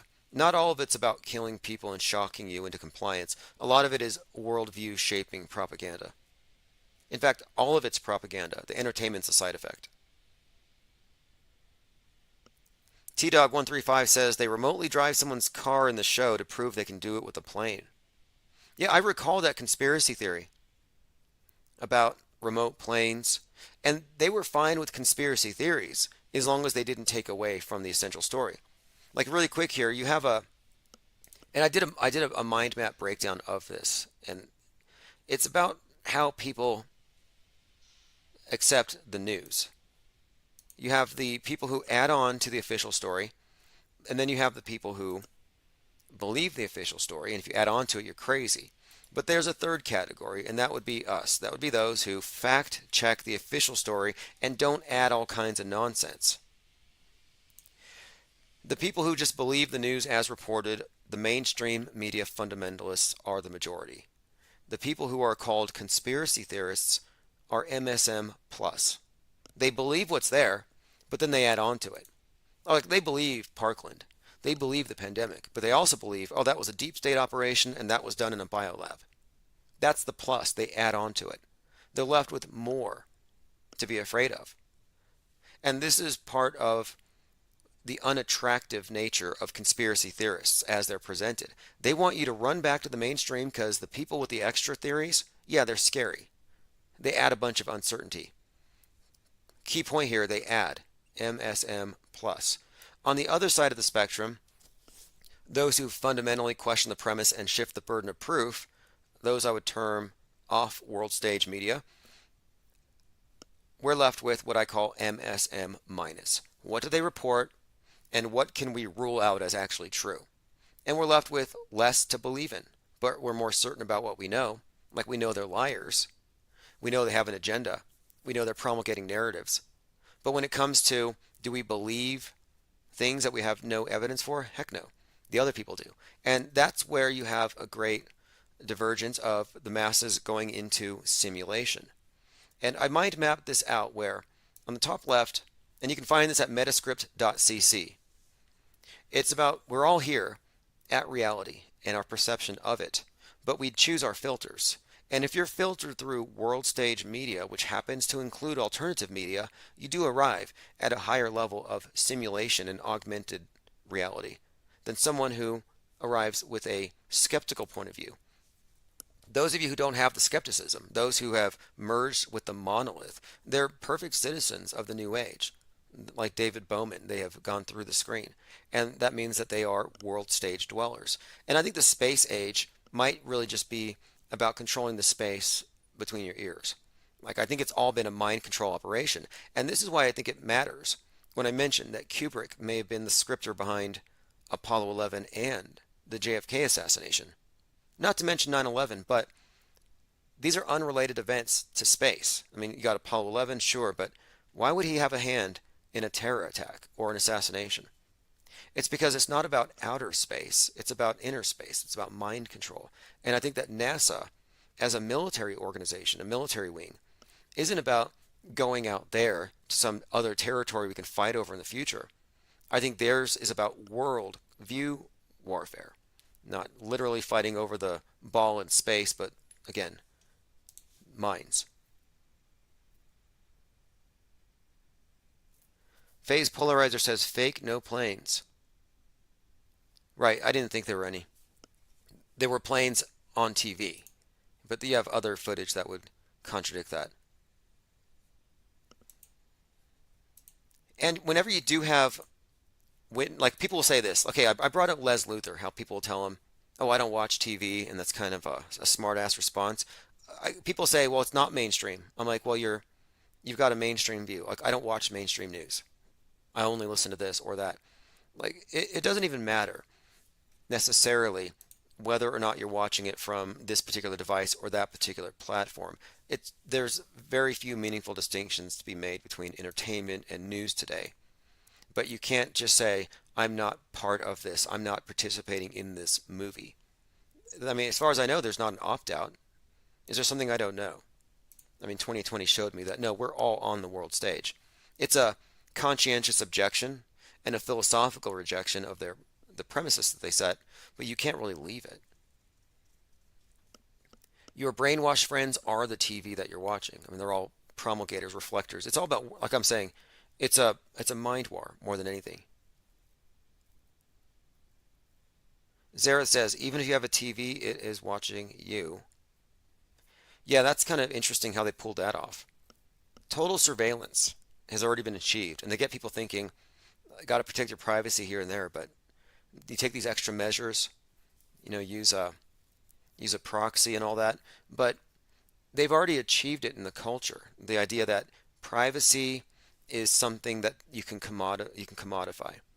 That the more you put yourself out there, the more you put the inner workings of your mind, you publish every thought in social media, the more you exist in this world. It's like status. Your status comes with not being private, not being exclusive. And everybody has become integrated into, I think, also the greatest thought reading apparatus, which is, of course, I mean, this is the greatest intelligence gathering apparatus. It's not the police, it's not spies, it's not wiretapping, it's social media. They get people to do everything voluntarily.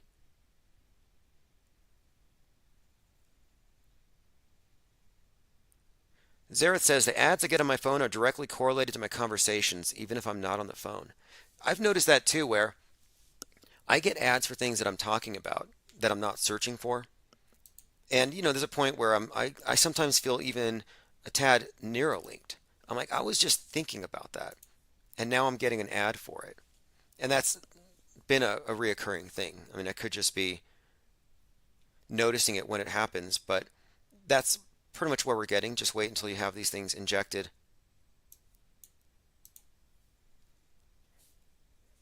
In fact, I'm watching that show I was mentioning watching. It has characters with the injectables. That is something that is going on. All right, so we covered a lot of things today. I have more to cover later on, but Greta is an open communist now. Things have gotten to be a little more honest. At least we can say that. Climate change destroys Georgia Guidestones. I'm going to go back to the 24/7. Thanks everyone for joining. Sign up for the newsletter if you want the archives. Have a great day.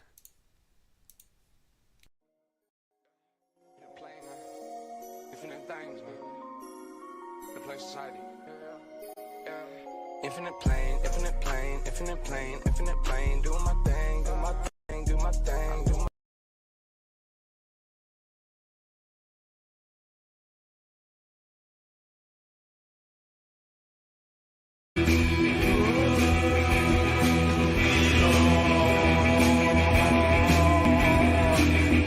All right, it's 7 p.m. Mountain Time, 11/11/2022. This is Pope Elon by One-Eyed Jack and the Shells. Pope Elon, who right now is destroying Twitter. Diana Southheart says, good evening, accurate observers of reality. Yeah, that's what we are. Our reality isn't going through their filter. We have Portal Complex says, big up to all the female penguins. I'm assuming he means cis female penguins. Truman B 3000. David Hazel, T-Dog 135, rafting in. Kevin Mooring got the signal. Yes, I sent out text notifications. Maskless Faceless says, I'd rather die in Uranus. Yeah, as opposed to dying on Mars. Absolutely. And if you go with Musk, you would, in all likelihood, die on Mars. He's very comfortable with the idea of indentured servitude. I mean, you can't afford a ticket, but yeah, you could work it off on the potato farms, on the Mars base, or really, you won't even be on the surface. I'll say beneath the surface of Mars. Joined by Infinite Muse, Salty Siren, Robert Bell, Phil LeBlanc says, hello fact checkers and media critics. Oh yeah, we reality test the claims of the media. They consider that to be a thought crime. We're a thought crime syndicate here. Infinite Plane Radio is a thought crime syndicate, and that's how it's treated. We're kind of like, we're hunted down, we're ban evaders. You know, I had an art channel on Twitch that they pulled. All I did was I did art. I was doing meme lessons. Why did they pull it? Because the Buffalo Shooter in New York streamed on Twitch, and one of my channels on Twitch had to do with conspiracy, so they pulled that, and then they found the other one. They pulled all my channels. They said, you're attempting to evade our ban. And they want to ban you, like, if you really play by the rules, yeah, I don't think you're ever supposed to have more than one YouTube channel. I think it's one per person per lifetime. Same with Twitter. I mean, that's foreign to me. You know, we operate this thing like a hydra with hundreds of heads. Well, I'd say a few dozen heads and then lots of neck stumps. I mean, they keep hacking away at us, but it doesn't stop us. OB Ninja says IPS for the win. Joined by Matt33. Alright, I think our numbers are approaching critical raft, which is what we're working on consolidating here. Critical raft is, let's get all of the original, all Infinite Plane Society subscribers onto one YouTube channel. And if you go on YouTube, you can now choose your handle. My handle is Infinite Plane Society. And that is a safe channel, separate from everything else. It's quarantined. And I only go there to draw pictures and talk about things. In fact, today, I recorded an 8-minute video and I clipped off 3 minutes because I recognized I was treading into murky waters. But if I keep that safe, it'll be a permanent beacon. It's called Tim Osmond Uncensored, ironically self-censored, to remain uncensored. But I'm doing, and I'm not necessarily censored here at all, just so you know. We can sacrifice these channels left and right. Our main base is ips.monster and always will be. We're not YouTube or Twitch or DLive centric. I mean, they should all pay us for streaming on their platforms. Alright, to continue, we have Citizen Z in the chat. Look, if anybody wants to call in, also joined by Benton. I appreciate everyone here who's receiving the text alerts. It's one of the most rapid ways to reconstitute our raft. And let's see, today we talked about, on the Tim Osmond Uncensored, we talked about Madonna drinking water and how it's outraged people. And I think she's paying people to care. Anyway, I watched it and it wasn't a real video. It was more like a photo montage to the tune of the Stooges' I Want to Be Your Dog. And it wasn't all that outrageous. But she's been making strange and oddball videos for a long time. And someone sent me a message about Madonna, and I thought this was interesting. Something about her mask. Here it is. Shout out to The Juice. Are you live tonight? Jay Dyer said he talked to Madonna's former bodyguard. Apparently she has this mask that she wears anytime she's on camera. Not doubting she's an adrena junkie, though. Right. The mask. I'd been thinking about this. You know, we know about deep fake technology, not the digital stuff, but the masks that are hyper realistic. And I thought, if I was an older celebrity, let's say I was 70 or something, and I wanted to look 60, instead of going through cosmetic surgeries, maybe I would just buy a mask of my younger self and wear it in public. Anyway, I had this thought that Kathy Griffin was doing this. I saw this video of her, and it looked like she was wearing a mask, but it was obviously her. But I saw what appeared to be a seam, and I thought, maybe this is the new way to look young, to preserve your looks for the camera.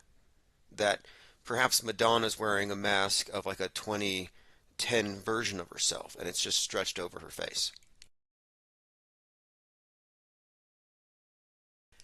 All right, continuing. And oh, let me go ahead and ask this. If any of you know here, just write it in the chat. And I plan to do a few things here in the near future, as far as like first callers, gift for the first caller. I have some keychains, stickers, etc. But let me throw this out there. What does Madonna, Ghislaine Maxwell and Madonna, what do they have in common? Well, no, let me add in Princess Diana. Princess Diana, Ghislaine Maxwell, and Madonna. What do these three have in common? And you wouldn't think they would have much in common. You know, Princess Diana, Ghislaine Maxwell, maybe they might have crossed paths, but Madonna, how does she get in the mix here? But they all share something in common. Salty Siren says she's definitely using a mask and a filter on top of the mask. Right, the filtering is pretty clear and evident. And look, I'm not knocking. These celebrities do what they have to do to compete, and it's difficult to compete. And the fact that she's on page 6 in TMZ, if anything, she's either a genius at marketing or she's paying them to pay attention. And that's my theory. I think that Madonna drinking water from a dog bowl is a fake scandal. You know how many people on TikTok would eat dog food on camera to be on page 6? Like 90% of the TikTokers. Tyrone McCloskey says, Diana and Ghislaine are the same person. Go to POM. Diana South guessed right. JFK Jr. Yes. Ghislaine Maxwell, Madonna, and Princess Diana all had affairs with JFK Jr., which seems like a contradiction or a conflict of interest here, where he's, on the one hand, he's believed to be Q and he's trying to save the children, but then he's shacking up with the main trafficker. Princess Diana, yeah, I guess that kind of makes sense, unless Princess Diana is actually David Furnish, as some have posited. But leaving that aside, the Madonna connection, adrenochrome junkie, what's she doing hanging out with the guy that's going to stop the elite from drinking the chrome? It just doesn't make JFK Jr. look like such a good savior after all, which is probably why he's not going to be on the VP ticket here. I think they're going for Kanye or MTG. Kevin Mooring says all Illuminati. That's also true. It's got to be. You know, there's a thing on Twitter that they just stopped where you could pay $8 and you get a blue check. And apparently this sort of e-buyer verification has created havoc for a few different companies, like Eli Lilly. Somebody verified a fake version of their Twitter account and said, we're giving away like free insulin, and it caused their stock to drop. They lost billions over a fake blue check, deep fake tweet. Anyway, Jesus. Twitter.com/@Jesus. Jesus has a blue check. And I'm like, I'm pretty sure JFK Jr. is behind that account. Portal Complex says, congratulations to Sean Penn and his plaque on the sidewalk of Kyiv. Yeah, I saw that Sean Penn gave his Oscar to a superior actor. And it's a huge act. And if any of you have any doubts as to whether or not what we saw about Ukraine is real or not, the #1 illusion warfare correspondent alive right now, Les Luthor, has exploded that whole myth, and I'll go through some of that here shortly. We will get to that tonight.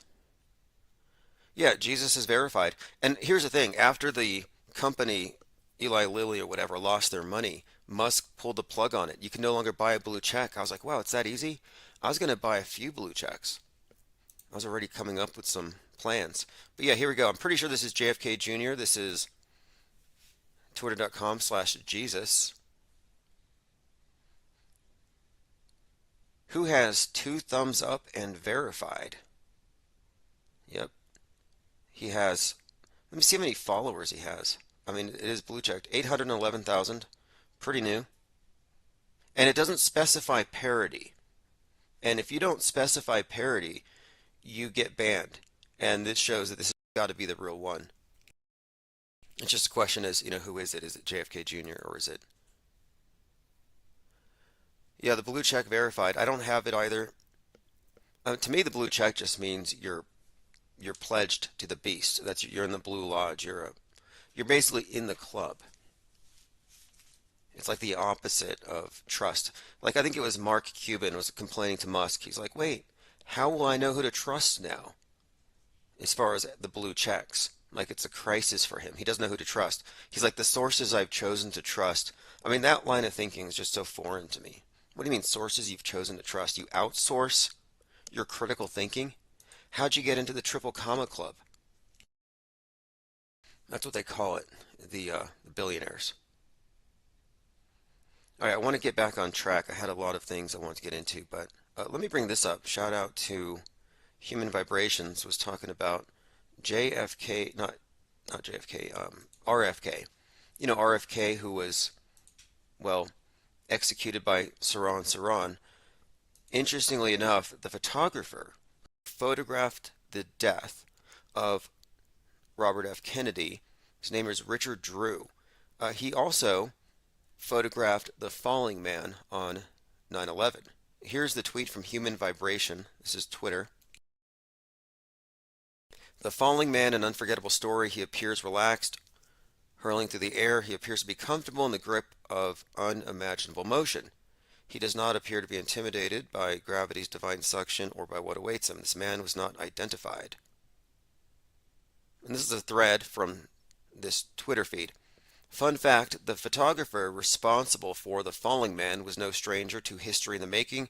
1968, Richard Drew found himself in the kitchen of the Ambassador Hotel in Los Angeles just as Bobby Kennedy was sneaking through and right before he was shot in the head.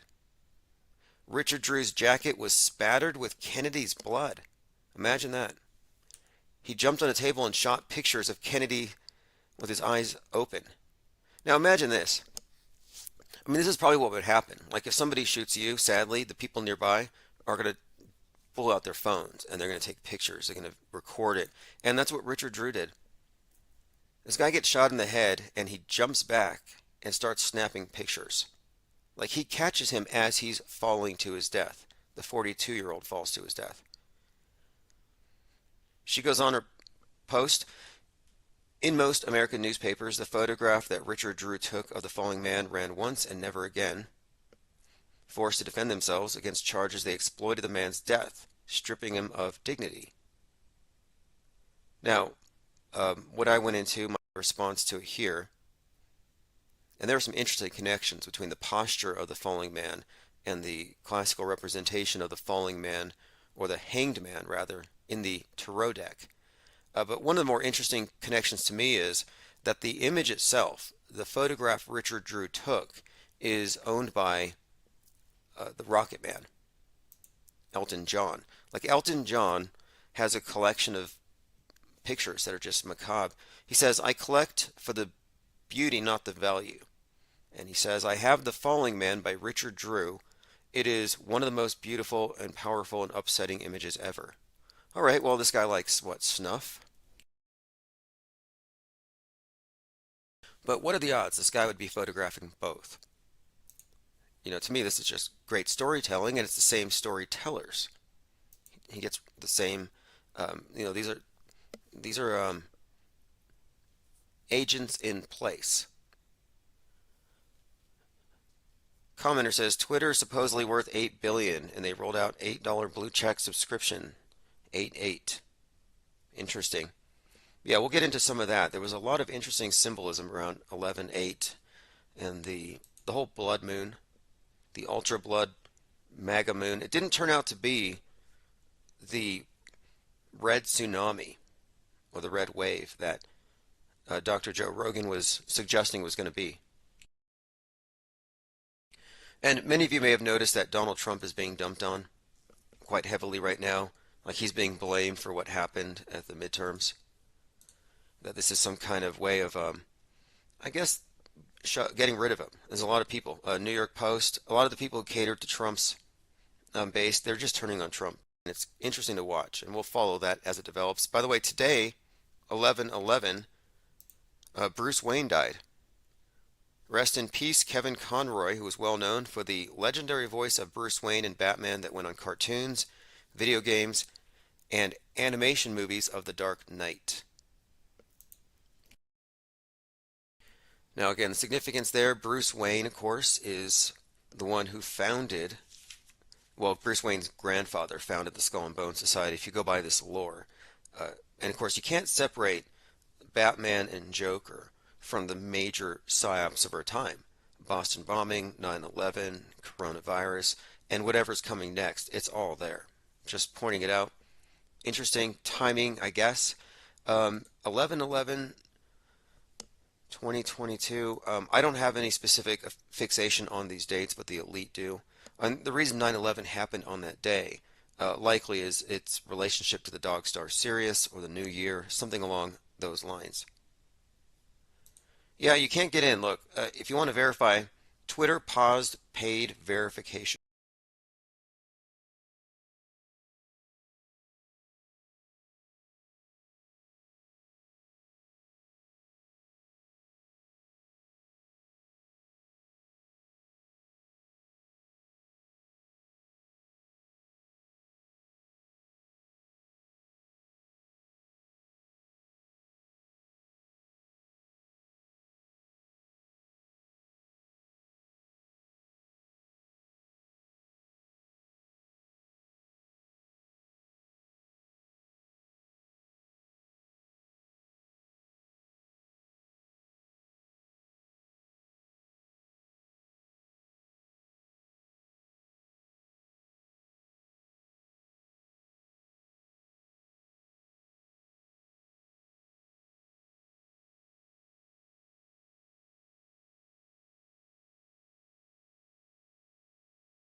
They paused it because, of course, here it is.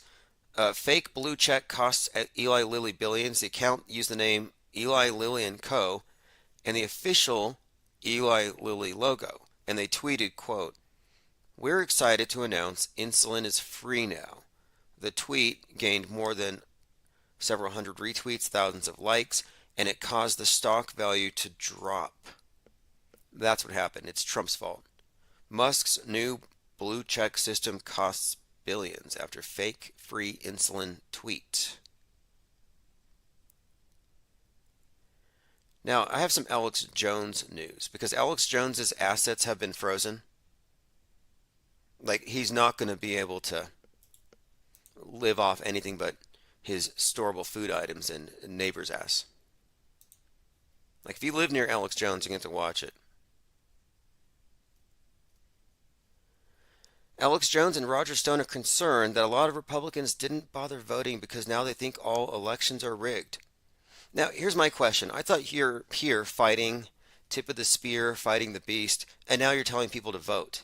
Like, you guys are depressed by low voter turnout. The anti-government people are actually big government people in disguise. It's like, you're not supporting Big Brother. People need to stop just counting on somebody else to do it. I actually think, unfortunately, the results last night add to a growing frustration. What disappoints me is the number of people who tell me that after the last election, they just tuned out anything political and stopped paying attention. I mean, their attitude is, it's broken, it cannot be fixed. I'm going to go to my kid's Little League game and hope that they're not letting boys play girls' sports and vice versa. So, well, that's right. You can't hide from this, folks. They're going to destroy us. You can no longer. Anyway, I get bored by blue pill politics. I recognize it for the game that it is. And it just kind of strikes me as interesting how, at the end of it, they're just leading you to the voting booth. And it's pretty consistent. I'm listening to Steve Bannon War Room, and Alex Jones is on every other day. And I'm like, this is just an extension of the world stage. They don't deconstruct the PSYOPs for this reason. They're part of this infrastructure. But most of you already know that. But what's more, they are freezing his assets. I mean, what would happen if they really give some of these families trillions of dollars? But Alex Jones, of course, has said that he's going to fight it, even if they put a gun to his head. He's pretty adamant that he's not going to stop, but they're going to freeze his assets. It should get interesting. We have a few more Q drops. Nobody's impressed. The Q drops put an end to the endless. They're actually being criticized for the bad poetry. And of course, Q hasn't been identified by the media for some reason. They still question, who is it? Is it Ron Watkins? Is it Jim Watkins? Like, when do people, when are they going to just ask themselves, when is someone going to say, we need to get to the bottom of this? Who can we blame for everything? And if you don't know who Q is, we do. It's the person operating George News, and he's being protected. Every major, I would say, every major magazine and news site that's covered him has kind of protected him. If you look back to 2018, just a little bit of a history here. After the David Hogg story went viral, and David Hogg, of course, crisis actor GOAT, according to Tim Osman, and he really is. But ever since then, this is the thing. He went viral as a crisis actor because of MGTV. That was the name of the channel. He started it. MGTV really started the crisis actor meme blowing up outside of just the fringe of conspiracy circles. Most people don't like auto hoaxers, or they didn't at the time. They were the ones calling out the actors. They wanted to believe these things were real. Anyway, this channel MGTV had a trending video that exposed David Hogg as an actor from some previous reel. He was on the news 6 months prior at some beach. Anyway, the name of the channel, MGTV, was deleted in every single article from New York Times, Washington Post, Vice. They all deleted the name of the channel. Nobody can trace who was the guy that doxed David Hogg. And I'm wondering, how did he get that? How did he get all these, like even Forbes? Anybody who covered that story deleted the name of the channel. And I went to the Wayback Machine in every instance, and I can prove it. Just pointing it out here because that is the person that we believe is Q, and we believe he's being protected. All right, let's roll on here. Just kind of dropping another Q posting. He says it's just a bunch of questions. I mean, it's annoying. It's like the Riddler. Who are the silent thieves? Why are they manipulating you? How are they stealing your wealth? What is inflation? It's like a pop quiz. Then he says 1913 Q. 1913 is obviously a reference to gold. I mean, just a bunch of Z's, bored. All right, let's go into this. Les Luthor, Illusion Warfare Report, the TikTok war. 13,000 of the most viewed TikTok videos showing, quote, war in Ukraine were fake, using the same exact audio overlay of gunfire attached to old footage, training footage, video game footage, etc. The mainstream media quietly admits this. This is a great thread here. Again, this is Les Luthor, Illusion Warfare correspondent. If you're in chat or you're in the Discord chat, I'm going to drop a link there to Les Luthor. I highly recommend that you follow this channel. Retweet, save, screen cap, because at some point they're probably going to delete him. If they had to come up with a new term for people who fact-checked these big hoaxes. They call us disaster trolls. In fact, there's another guy, his name is Richard Drew, I believe, who's out there fact-checking, visiting supposed victims of these events, and he's probably going to be given the Alex Jones treatment. Portal Complex says, Les is pure. Oh yes, we've actually had him on as a guest. Unfortunately, Zoom wasn't premium, and I got cut off at 30 minutes, but we'll have him on again very soon. I'm going to have to reach out to him. But I posted a link to his account if you want to follow it. Another reason to go to ips.monster. Like if you're listening on the audio stream and you're wondering how to get in on the chat or find any of the links to anything that we talk about, go to ips.monster and click on the chat button. You'll find all of these links. Okay, here's the thread. Let me go ahead and play a couple of clips here.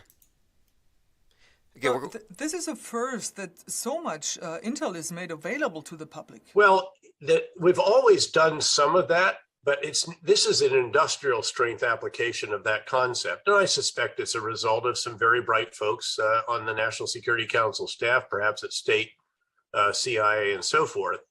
But it has been quite striking. And of course, then you also have... They're discussing how this war is very public.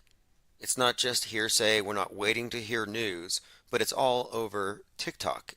And that's probably one of the reasons why it's so unbelievable. The advent of the TikTok war. This is the first time where you can really follow real time and watch and see what Russian forces look like, where they're deployed. Now, this is interesting, too, because I've been saying for some time here that the democratization of the means of producing media and reporting has made it very difficult for them to maintain these illusions, and that's just a matter of time until people start swarming these supposed psyops and fact-checking things. And we've already kind of made moves in these directions. That's what Empty Hospitals was about, Film Your Hospitals.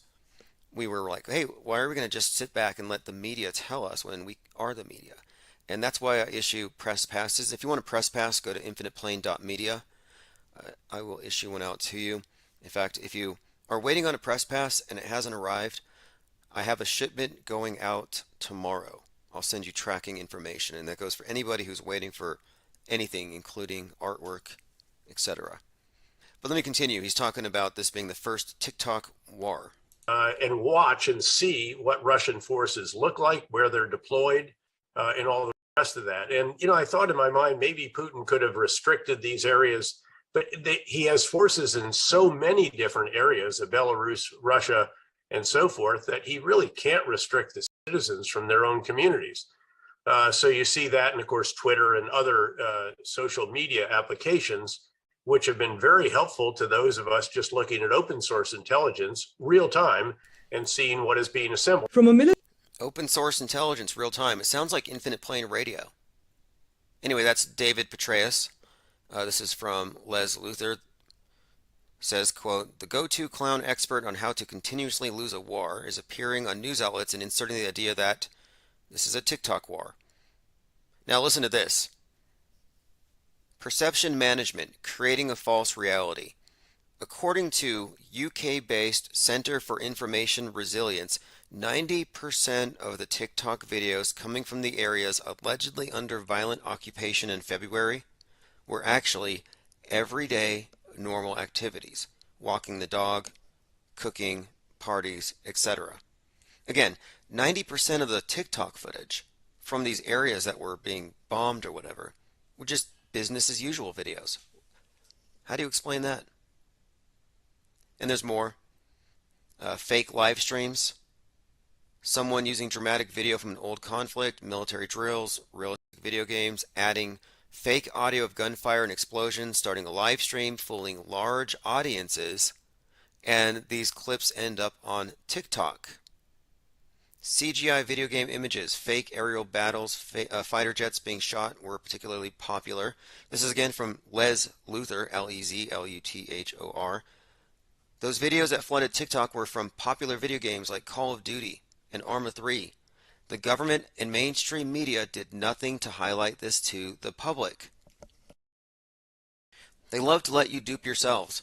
Like during 2020, how many times did you see literal dummies, simulation training dolls, on hospital beds being ventilated, like all the time? We repeatedly noticed this, and I thought, there is a pandemic among these rubber training dummies. I don't see any real, but I see a lot of these fake things. I'm just saying the news media doesn't say these are fake, and if you don't pause it, you wouldn't know. Like you could just look at the screen, it blows past really fast, and you wouldn't know you're looking at a bunch of dummies. It requires people like us, fact checkers, disaster trolls. Okay, here's another one. This is from Les Luther again. One video viewed 24 million times on TikTok shows what appears to be a soldier throwing a grenade into an armored vehicle. And you know what's crazy? You know you could take this video and show it to any believer and they'll say, yeah, I believe it. Well, the footage was taken from a YouTube airsoft match. It's not even, I mean, look, this is how fake it is. They don't even have to fake anything. People are faking it themselves. I mean, how is this even happening? There's no meaningful distinction between the movies, the entertainment, the video games, and the news. Not at this point. And then you have this, more from Les Luther. Again, illusion warfare correspondent. This is auto-hoaxing taken to the world stage. This is really next level. He's doing a great service to reality at this time. Videos from previous conflicts such as Syria, Libya, Chechnya have flooded TikTok, falsely passed off as breaking news from Ukraine. Whoever's doing this, quote, intelligence service, simply overlays dates and banners onto the old footage and they upload to social media. I kind of see what they're doing here. It's like create your own reality. They're flooding the zone and letting us piece it together. And of course, the people who don't critically consume information are suckered right in.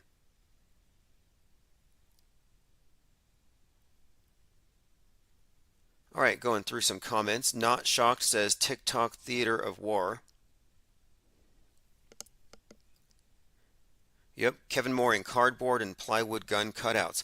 Yeah, there were actually plywood vehicles that were meant to look like surface-to-air missile launch vehicles, and they were all made out of wood, painted olive drab. And the newspaper, front page, these are being deployed to trick the Russians into wasting missiles. Like you're telling me that they're going to launch multi-million-dollar missiles at props and not know? Like you don't think that the Russians are reading the newspapers? Hey guys, let's not launch these because their newspaper says these things are all just props. And then if you really think about it, what are the odds that only one side uses decoys? Like they both use decoys. It's on both sides. And when you really look at it, to me it just seems like it's decoy illusion warfare on both sides, and it's against the civilians. And we wouldn't have any way of fact checking this were it not for social media. They don't have the closed movie set they used to have. And that's the thing about these psychological operations that happen in the schools or wherever they happen. These are closed movie sets. And when they have observers, it's no longer closed. It compromises everything. And I believe this is the reason why YouTube doesn't let you live stream unless you have 1,000 subs from your mobile device. They made that change after Brenton Tarrant and the Christchurch shooting massacre that he live streamed, but the 1,000 subscriber barrier is meant to keep people like you and I from potentially disrupting a major psychological operation by broadcasting it to any sizable audience. You can't get to 1,000 unless they've already vetted you and they find out that you're not going to be a disruptor. Echo Charlie says, I bet real penguins would eat caviar too. I tried to go visit the local penguins recently, but they said there's an avian flu going around. All right, let us continue here. I'm just going through Les Luther. I mean, this is so good. This is one of the best threads that I found, and I did put it in the chat. Military parade footage. A video of Ukrainian tanks falsely presented as if they're on their way to defend the city from a Russian invasion. 9 million views. Now, do you remember a couple of months ago, there was an individual who was affiliated with the James Webb $10 billion space telescope, the one that you can't get a refund on if you find out it's a hoax because it's a million miles away? Yeah, that thing there. Somebody associated with that presented the world with what he said was a star 4.2 light years away. Well, this star turned out to be a slice of salami, and it went viral. This space salami, mistaken for a star. Now, because they trust the source, they just absorbed it as a fact. Many of these people were so moved to it, moved by tears, they shared it. They wrote stories about it. Look what our $10 billion telescope did. Isn't science great? Turns out it was a big fat hoax, and he had to apologize. Now, was he apologizing for a hoax, or was he mocking the victims of something he's a part of? I'm thinking that's the case. But my point is, millions of people didn't know it was fake. The only people who weren't fooled were the people who've learned to question NASA. Doesn't mean flat earthers, doesn't mean anything. It just means people who've learned to question and fact check, cross-reference, and again, in this case, they were vindicated. The only people who weren't fooled by the space chorizo were flat earthers. So laugh at them if you want to. Anyway, 9 million people were fooled, cheering, crying at their screens, like, look, Ukraine will protect itself, let's go Ukraine. 9 million people. And yeah, this was just a parade. And this is just Psywar. There's more. Military activity from 2014 being presented as current. Video claims to show Ukrainian and Russian forces fighting outside a block of flats. 14 million views. It's actually old footage of a training drill. Many of the TikTok videos are in fact training drills. And I thought this was the case. In fact, I think they use drills to record footage to be presented as news later. Sleepy Random says, where's the outer space pizza? Kevin Mooring says, Trump said this Tuesday he has a big announcement. Oh yes, on the 15th, Donald Trump will either announce that he's been president the whole time, surprise, and JFK Jr. is going to jump out of a birthday cake, or he's going to announce that he's running again, probably with Kanye or Marjorie Taylor Greene. Now, drills are how they operate. Drills are how they get the actors in place. This is how they acclimate the public to these things actually being real. I mean, I actually think that I was more or less a Psywar operative when I was in the military, because my job, of course, had to do with nuclear, biological, chemical decon, making sure that everyone in the unit had a mask that sealed, that they were prepared to deal with nuclear fallout, how to respond. And my point is, you have the entire military trained to respond to something. Everybody just assumes it's real because they all believe it. They all train for it. And I'm thinking, if it doesn't exist, then it makes sense that you would want to have that particular job as a specialty and make it a part of every unit because it doesn't have to exist if everybody believes it exists. It's just like they simulate it into reality. Robert Bell says Trump Z, Z, Z, Z. Yeah, a lot of people are having Trump fatigue. But DeSantis has literally copied Trump's body language, facial expressions, how he writes. He does the accordion thing with his hands. I'm surprised he hasn't copied the hairstyle. Nothing against Ron DeSantis. He's one of the more sensible people on the world stage. And of course, you can't let people forget the insanity of 2020. Don't let the mask Karens off. Don't let them off because it's in the past. It's not actually in the past. If it was up to them, it would have been permanent. Anyway, there are so many things here, but one response to Les Luthor's work is it's always been this way. And that's the thing. They've always faked things. They've always faked the news. They've always had crisis actors. But we didn't really start noticing until recently. And this has been enabled through social media, what the mass media actually calls the infodemic. Whenever they're talking about disinformation, the DHS says the new weapon of mass destruction is actually misinformation. Misinformation is the leading cause of death. When they say this, it's because they've lost control. The genie's out of the bottle and they're trying to repair it. This is a holy war. They're attempting to get rid of non-canonical texts as they consolidate the new Bible, which is the television's function. The television had function as the de facto world state church Bible, and it's kind of been fractured. This is something of a neo-reformation, but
they're putting it back together fast.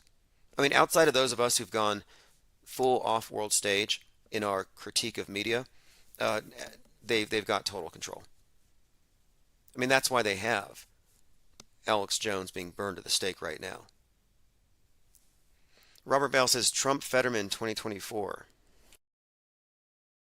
Yeah, I don't understand anything about this anymore. None of these individuals were all that attractive to me as candidates. Candidates for what? What do they stand for? It's semi-fascism versus fascism. Speaking of, I mean, the term fascism is overused, but I think it's interesting to note how much PPE resembled a fashion statement and a uniform more than an actual medical device. If you think about its actual use, I don't recall anybody throwing their PPE into red biohazardous waste containers, which you would think you would have to do. My point is, I think it was a fashion statement, and they use fashion to win over people through mob coercion, and it worked. Sleepy Random says Fetterman is one of the sharpest Democrat debaters. Facts. Yeah, I saw him. I'm like, wow. They've really elevated their discourse, the Democrats. I guess the bar has been kind of low ever since Biden, kind of bumbling around, but it's great to see. Let's see. Not Shock says, why do they call them acting troops? Military troops. Good point. The theater, was it theater of war? And of course, all you do is drills when you're in the military. It's just drill after drill after drill. Kevin Mooring says, I posted the Les interview in Discord. Yeah, again, many of you may not know. This is why I'm making the point to point this out to anybody who's just on audio. You want to go to ips.monster and subscribe. We've been targeted for censorship. They've obviously deplatformed us, but we're going to be back on all the major podcasting platforms again here within the next 24 hours. You just have to keep searching. Like if your feed stopped updating, it's because they killed the source, but there are other ones. You're staring at a neck. Like I said, we're a hydra with 80 neck stumps and 20 heads. You just got to research Infinite Plane Radio. All right, let's continue. R. Cook says lobotomies are so hot right now. Joined by Clockwork 113, bringing the popcorn. I'm doing my best to avoid the political clown show, but it's important to know, where the world stage is at. I'm going to read a message from Tim Osman, spelled with an S. This is the guy who believes that the Earth is a giant CGI ball. Quote, I will never forgive you for introducing me to David Hogg, one of the biggest internet shills on the earth next to Mark Sargent. Who would have known his humble beginnings in Kelly on the beach, then into school shooting, and now with March for Our Lives, BLM, getting young people to vote socialist. Insane, bro. He might be the shill goat.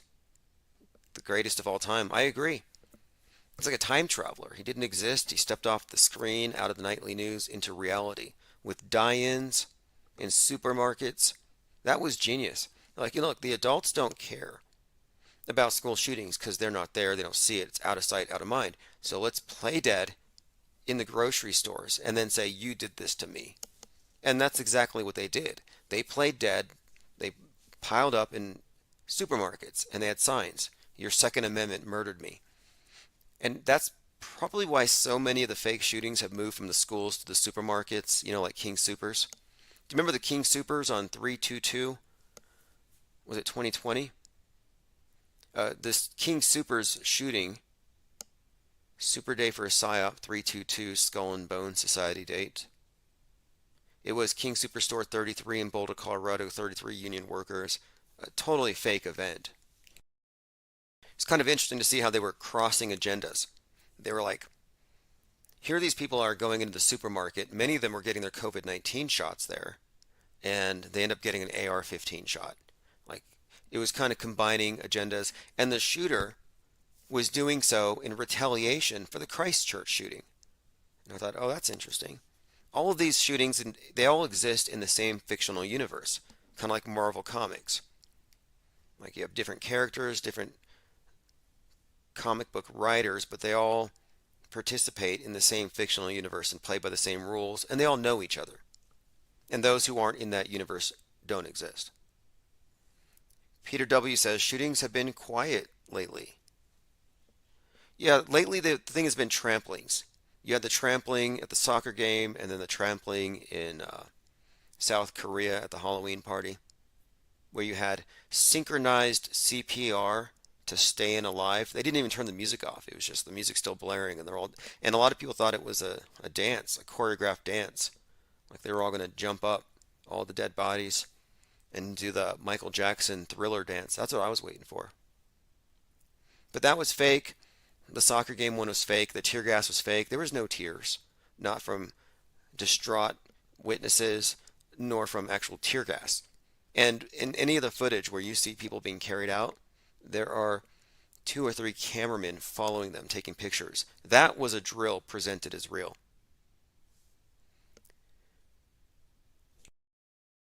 Now, I pointed out how nukes were a thing. Armageddon, Judgment Day, the West is about to be nuked, Hunt for Red October, Satan 2, Putin's going to kill us all. And then Kanye comes out, and he makes some statements about Jewish media mafia, and now nobody's talking about nukes anymore. That just sort of disappeared. And now we have the Pelosi attack thing. I think that kind of wiped Kanye off the map a bit. No one's talking about the Pelosi thing anymore. And there's not much to say. I think we've covered pretty much everything. His name being the Pepe, the Pape, yeah, that's just too obvious. But that's kind of cleared Kanye off the decks. And right now it's midterms, I guess. But it's just like they recognize the public has an attention span collectively, and they have to phase out every major event. Every major thing that's the thing of the day, poof, gone the next day. When's the nuke coming? I don't know, but we can't rule it out. It's still a big part of the predictive programming. And predictive programming is exactly that. It's not them wishful thinking. Whenever you see predictive programming, it's because it's preparing you for an actual part of the script. And the next part of the script, if you ask me, has got to do with this nuclear winter situation.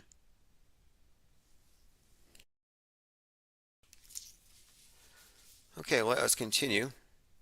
I figured also that they were probably putting the brakes on certain psyops until after the midterms. I mean, they really did kind of pack everything in July. We had the July 4th shooting. We had all kinds of assassination attempts. All right, Madonna licks water out of a dog bowl in embarrassing new video. Look, I don't think it's embarrassing. I'm not going to jump on the bandwagon and just say she's too old for this or whatever. I'm like, no, this is typical for what she's done. And it's no better, no worse than what I've seen on TikTok. People will do anything for clicks. There were all kinds of TikTokers faking all kinds of things last year. We had TikTok crisis shakers. Now this is interesting. Yesterday I talked about history repeating itself, and I was pointing out how if you look at these cloud formations on the globe as presented from NASA in 2002 and 2007, you'll find the exact same cloud formations.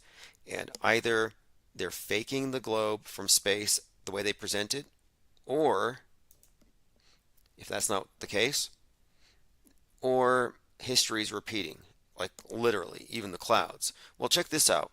And this is from Jacob Bartol official. History repeating. Hurricane Nicole 43 days after Ian. Same as Charlie and Jean in 2004. He says here, a perfect example of weather control comes from Tropical Storm Nicole, upgraded to a hurricane, making landfall in Florida 43 days after Hurricane Ian. This pattern was observed in 2004 when Jean made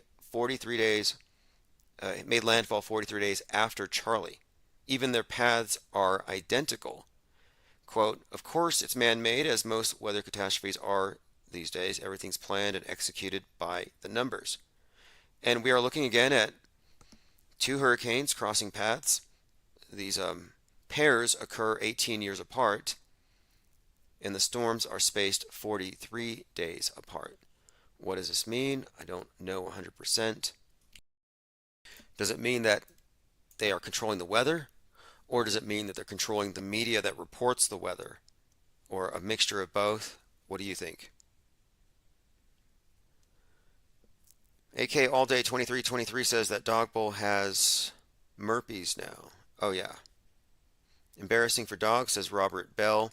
Look, it's because it was it's an Iggy Pop Stooges song. I Want to Be Your Dog. Like, I think in context, what she did, it was more like a punk rock performance thing. It wasn't some kind of degradation BDSM, which was what I thought it was initially. And I was like, you have to go there for shock value? That's not even shocking. Like, it's not shocking at all if you haven't paid attention to what's going on. If she wants to be really controversial, she should just go read at a library. You'll get, to kids, you'll get all kinds of armed protesters. A little bit of fact checking here. Yep, Wednesday, September 28th, 2022 to November the 10th, 43 days. August 14th, 2004 to September 26th, 43 days. Anybody here have any idea of what that could mean? I'm not going to go too deep into the numerology, but the poster here does, and I put the link in minds.com. Salty Siren says it's the dog god reference with the Madonna, a ritual. Hey, good call. We've been talking about the significance of the dog star, which everybody inadvertently worships on New Year's. And that's probably not a coincidence. Okay, here's some info on Alex Jones's assets. Again, warning to Alex Jones's neighbors. InfoWars host Alex Jones was temporarily blocked from transferring any assets or spending money other than for ordinary living expenses by the judge overseeing the Sandy Hooker defamation trial in Connecticut. Unbelievable. Yep. Temporary block from transferring any assets. State court judge Barbara Bellis, who oversaw the case, in which a jury ordered him to pay $1 billion for spreading lies, issued a freeze order over concerns he was looting his own estate and hiding assets through a series of shell companies owned by family members. With the exception of ordinary living expenses, the defendant Alex Jones is not to transfer, encumber, dispose, or move his assets out of the U.S. until further order of the court. Now, what does this mean? Ordinary living expenses. According to, what I'm very curious to see what are they going to do? How are they going to attempt to cut him off? But jurors awarded 5 families and a Federal Bureau of Investigation agent $965 million in damages to compensate them for emotional distress. I'm telling you, snowflakes have all the power. If you can cry on camera, they'll give you everything. You cry on camera, you become the face of a tragedy, you get a big payday. Universal basic income for AJ. Right. Now, why do their hurt feelings matter more than ours or anyone else's? And this is all predicated, of course, on the idea that they were being stalked and harassed. Well, charge those people. Okay, let me continue. I'm going to find out if there's anything else here. The families asked Bellis to order a complete accounting of Jones's assets, which he's refused to provide. His ex-wife was out there saying something about he's got paint cans full of money. Anyway, frozen assets. Let us continue. The Pope said, we need to change the operating system that humanity generated. No, this is not the Pope. Who is this? This is Rabbi Neril. Many people fear that humans have destroyed the ecology of Eden on Earth. We need to change the operating system that humanity generated that's downgrading God's creation. We need to switch from greed, short-term thinking, and individualistic behavior to altruism, long-term thinking. Yeah, the war on the individual is ultimately what World War III has been about. And in my view, it was actually declared on 3/11/2020.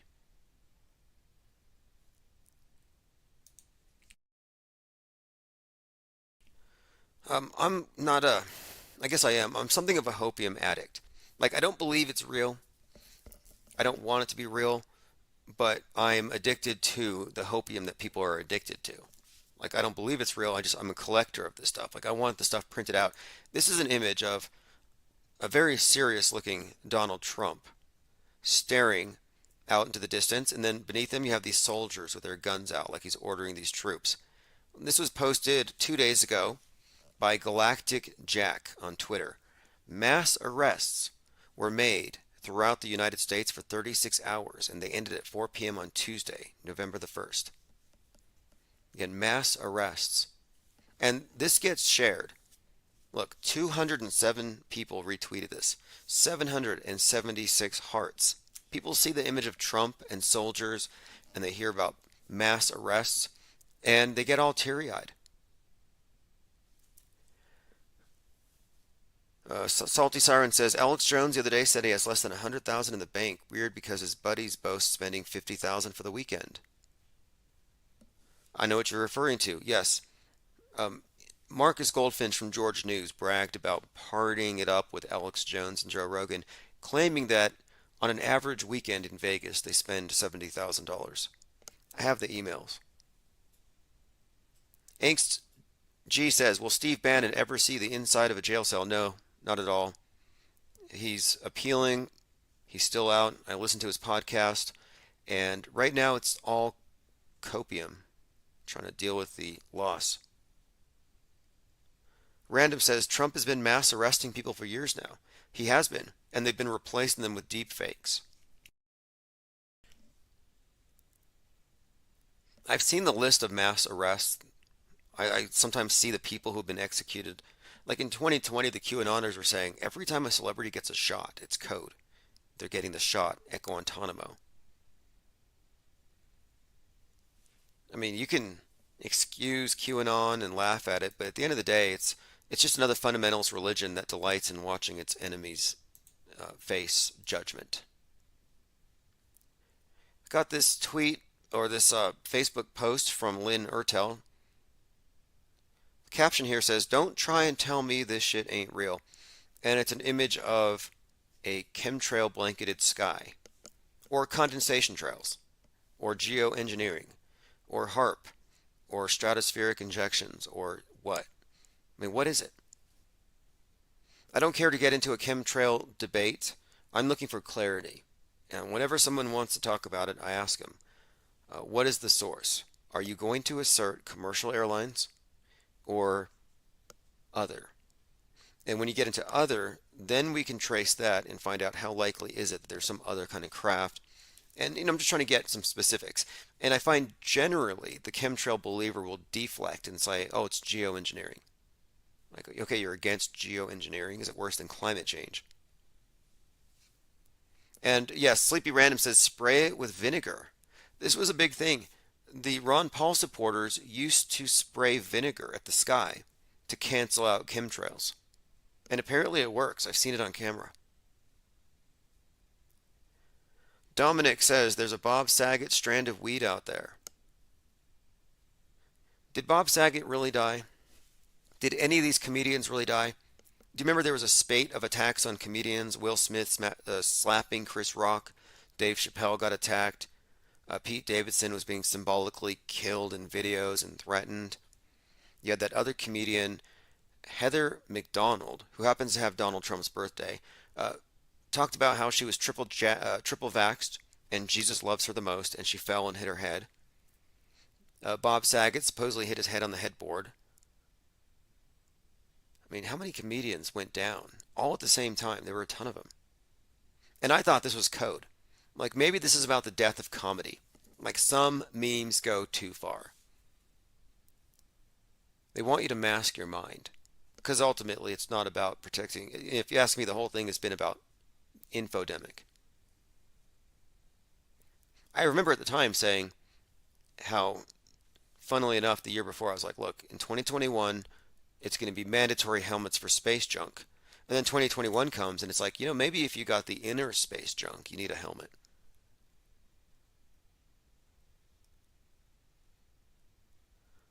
Johnny List said, could it be vitamins they are spraying? Yeah, I think so. Vitamin, aluminum, and barium. Oh, yeah. I go out every morning for a jog and I get my daily dose. I like to mega dose on it, in fact. And around 6 a.m. when all the planes are leaving, it's the best time. My problem with the whole chemtrail thing is this. I live near a couple of airports, a military, and then the airport there, the international airport, and it has the best clouds. I go out there to the observation area to watch planes taking off, and it's just beautiful clouds. I'm like, wait, if these are the things that are dumping the chemtrails everywhere, how come there's never any chemtrails above the airport? Salty Siren says MAGA dose. Oh, like MAGA dose of Kool-Aid. That's probably what's going to spray out of Trump's new, what is it, Trump Force One? What does Trump call his big 737?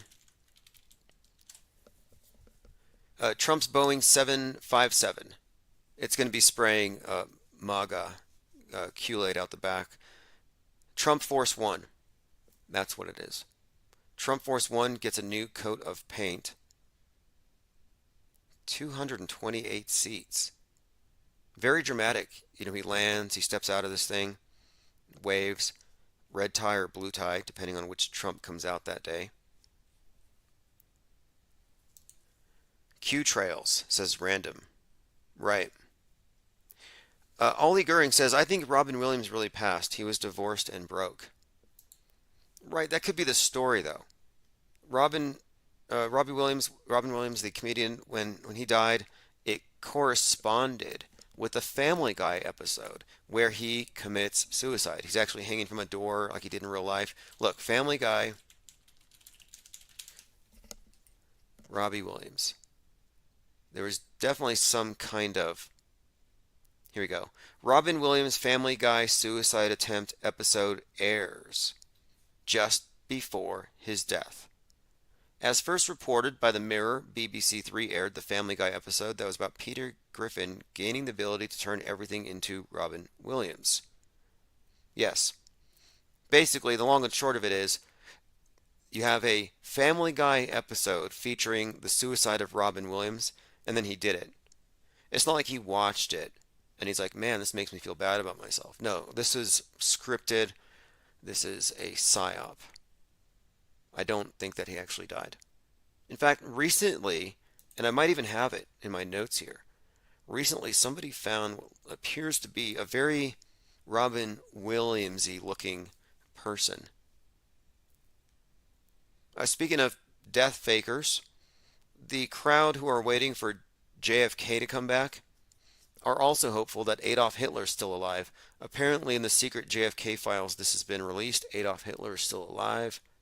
Now, of course, this document's from like 1963, but that hasn't stopped them from speculating if maybe the 106-year-old JFK will be joined by a 130-year-old Adolf Hitler.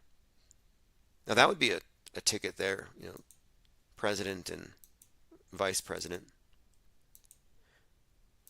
All right, let's continue. Darn, I wanted to read my tweets, and I was really curious what Mark Dice had to say today, but I'm blocked. Sleepy Random says Family Guy pushed him over the edge. No, the Family Guy also predicted the Boston bombing. Remember the Boston bombing, the guy named Joker? And then you had the Batman response. The SWAT team dressed up like Batman going door to door. But on the Family Guy, he actually detonates 2 bombs, like is exactly what happened at the Boston Hoaxathon. But look, as a rule, there are no coincidences on the world stage. That's why I don't think Trump is like literally a rogue, nor do I think Kanye West is anything other than scripted as being out of bounds. Man found fatally shot in Queens crash was convicted killer, JFK assassination author. Now, I don't know what to make of the story other than it looks like a search engine grab for certain terms. We're getting very close to the anniversary or the hoaxiversary of the death of JFK, and I'm looking forward to this one for a couple of reasons. One, the number 1122, the date 1122, has some tie-ins to some of these villains in the BLM narratives. Like, for example, Derek Chauvin, when he was first released on bail from Hennepin County, it was 11:22 a.m. And then you have the officer who's responsible for the death of Breonna Taylor, the one who falsified the warrant. She's going to be sentenced on 11/22. And then you had the Parkland High shooter who was obsessed with Lee Harvey Oswald, who shot up the parade. And that Lee Harvey Oswald 11/22 reference, it's really standing out to me. So just letting you know, I'm keeping an eye on 11/22. Let's continue. I think I already read this one. The QAnoners have the so-called digital soldiers, which is the term that I believe General Flynn has actually trademarked. Now they are asking God's assistance. This is real Toria Brooke. As multiple social media platforms and the internet have been terrible, I prayed to God to intervene in the digital warfare. I made him a promise I'd read the Bible and make it a priority. What happened? Within 5 minutes, all of the posts about election fraud that wouldn't post before went right through. This is again a digital soldier explaining how God helped post some things about election fraud, but doesn't explain why God didn't grant the red wave. Now here is a clip from Deadpool. A shout out to JT33. I think this is a flat earth reference, not directly, but if you know, you know. I bet 50 years from now we're best as buddies. 50 years from now, you're very dead. Your entire generation fucked this planet into a coma. Boom! Spoiler alert. Planets. Planets. Planets. Planets. Nobody says planets like that sarcastically, other than those who know that planets are something of a joke. I watched the latest launch. Bezos didn't 10, but Blue Origin. Dude Perfect goes to space. It's pretty unwatchable. It's like a micro documentary. You don't see, here's what you don't see. And look, this is true for every single time you've seen any of these billionaires sending people to space. You don't see continuous footage of more than 3 seconds. It's always jump cut. Like, you could do this. You and your friends could do this. Get a green screen, put it on your wall, have a trampoline there, jump on the trampoline, and then splice together all the footage when you're in midair and go from one person to the other to the other. Just don't record when they're actually bouncing from the bottom. And you could make it look like they're all in the air. And that's pretty much it. Like, I saw the capsule where they simulate the entire launch before they do it. And I'm starting to think that the capsule where the astronauts simulate space travel at Blue Origin is actually one of those birthday party inflatable castles. You know, those inflatable castles that the kids go in and they jump around in?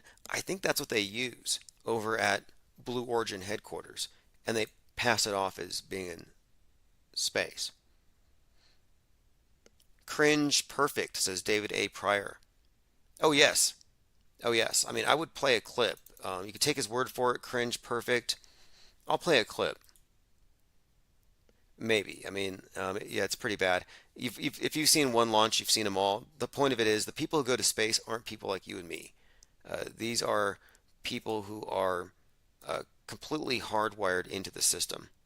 Like, in my view, if you're not an actor, you can't be an actor-not. And I'm not a good enough actor. I couldn't go to space. News to me. Peter W. says, Tim, Jim Fetzer resubmitted his Sandy Hook case to the Supreme Court this past week. Very good news. Jim Fetzer has not backed down from calling it a DHS drill that has duped the world. Jim Fetzer is holding the line. Tim and Vic 131 says, better late than never. Tim, great to hear you back on air. Yeah, we were only briefly interrupted because we were cut off from more than 4,000 or 5,000 subscribers on the podcasting platforms. I didn't see that one coming, but I'm glad it happened. I'm glad it happened because you wouldn't want to build a big platform that could be taken down so easily. And I'm glad I found out at 4,000 stubs instead of 40,000 or 50,000. And what we are building now is real. We have a solid ground zero, and whoever was behind the censorship, what you're doing is obviously unethical and wrong. But my objective is to find out, who's really behind censoring the channel, who fraudulently files DMCA copyright takedown notices. And I'm not interested in suing people. It's a waste of time. And most of these trolls aren't collectible. What are they going to do? Pay you in pizza pockets? Used video game consoles? I'm just I want to interview them. If you're a censor, if you're a snowflake, I want to pick what's left of a brain. Infinite Plane Radio. Yeah, it's Lynn again. Hey, what's you up, said Lynn? You put the call out. Yes, actually, I did. The notice out. I put the notice out. I'm glad to hear from you. Everyone here, we have been called by Lynn. In fact, I just read one of your messages about the chemtrails. You shared that video. What's your take on it? Because, look, I just don't have enough information to be fully conclusive. But what's your take on this chemtrail thing that you sent me? Well, we're talking special effects department again. In other words, it's the whole thing about what really happened. Well, it's a special effect. If something is staged, it has to be done convincingly. So, for example, this is why I sent you all that material about 9/11 at the Pentagon. Everybody wanted to talk about the controlled demolitions in Manhattan. But nobody goes to war because of an attack on Larry Silverstein and Frank Lowy, who were the landlords of the complex, so that they could save all that money on asbestos removal with the controlled demolitions. That's not an excuse to, if they had only staged 9/11 with those controlled demolitions in New York, they wouldn't have had a pretext to go to war in Iraq and in Afghanistan. That required the attack on the Pentagon, which, I don't know, always seems to get shuffled to second place in this. It does. It really does. It's like certain things, of course, are more spectacular and more symbolic. Like I noticed that it's always never forget, but it's always forget. Building 7. They are masters at misdirection for sure. Right, and also another thing that bothers me about this stuff is people always say predictive programming.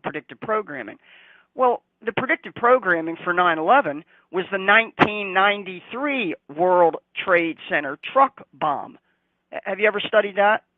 I have studied that one a bit, and again, the blind sheikh Omar Abdul Rahman, and basically the FBI set it up as a sting operation.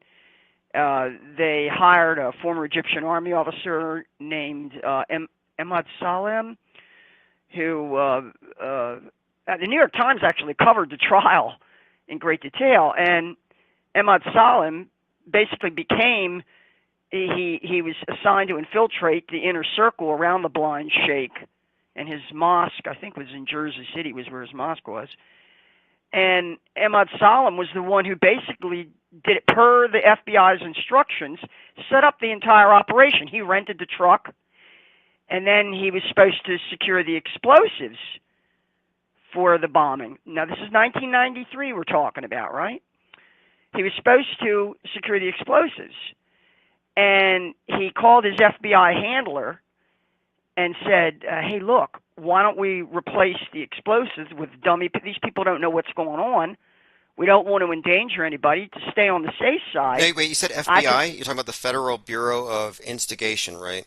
Right. Federal Bureau of Intimidation, Federal Bureau of PSYOPs, whatever you want to call them. And he said to the FBI, well, look, we don't want to have a real bombing go off. I've got the truck. It's all set up. We've got all the inner circle around the blind sheikh, implicated in all this. So, let's replace the explosive with some dummy powder so nothing will actually happen. And his FBI handler said, no, go ahead and set it up with a real explosives, with a real bomb. And, of course, you had a truck bomb go off in the basement garage of the World Trade Center, and it did a little damage. I don't know if anybody was here. Again, we're talking about special effects, because obviously his FBI. Oh, and how do we know this? How do we know that it's not just Ahmad Salem claiming this on the witness stand? On the witness stand during the trial. Well, Ahmad Salem taped the conversation with his FBI handler. He actually got the whole conversation on tape. So we have the FBI implicated in actually instructing their infiltrator, their confidential informant, to secure real explosives so that the special effect would be convincing, so that it really would be a truck bomb. Okay. And guess what the judge ruled? The only reason I know all this is because it was all covered in the New York Times. It was no secret. And I couldn't believe that everybody was, the New York Times, I thought, oh my God, this is it. The FBI's implicated in setting this whole thing up. And you know what the judge ruled? The judge ruled that Ahmad Salem's telephone conversation with his FBI handler was inadmissible as evidence because it violated a law that had been passed in New York State, basically passed to protect corrupt politicians, that you could not record a telephone conversation unless you had the consent of all parties. Are you familiar with this law they have?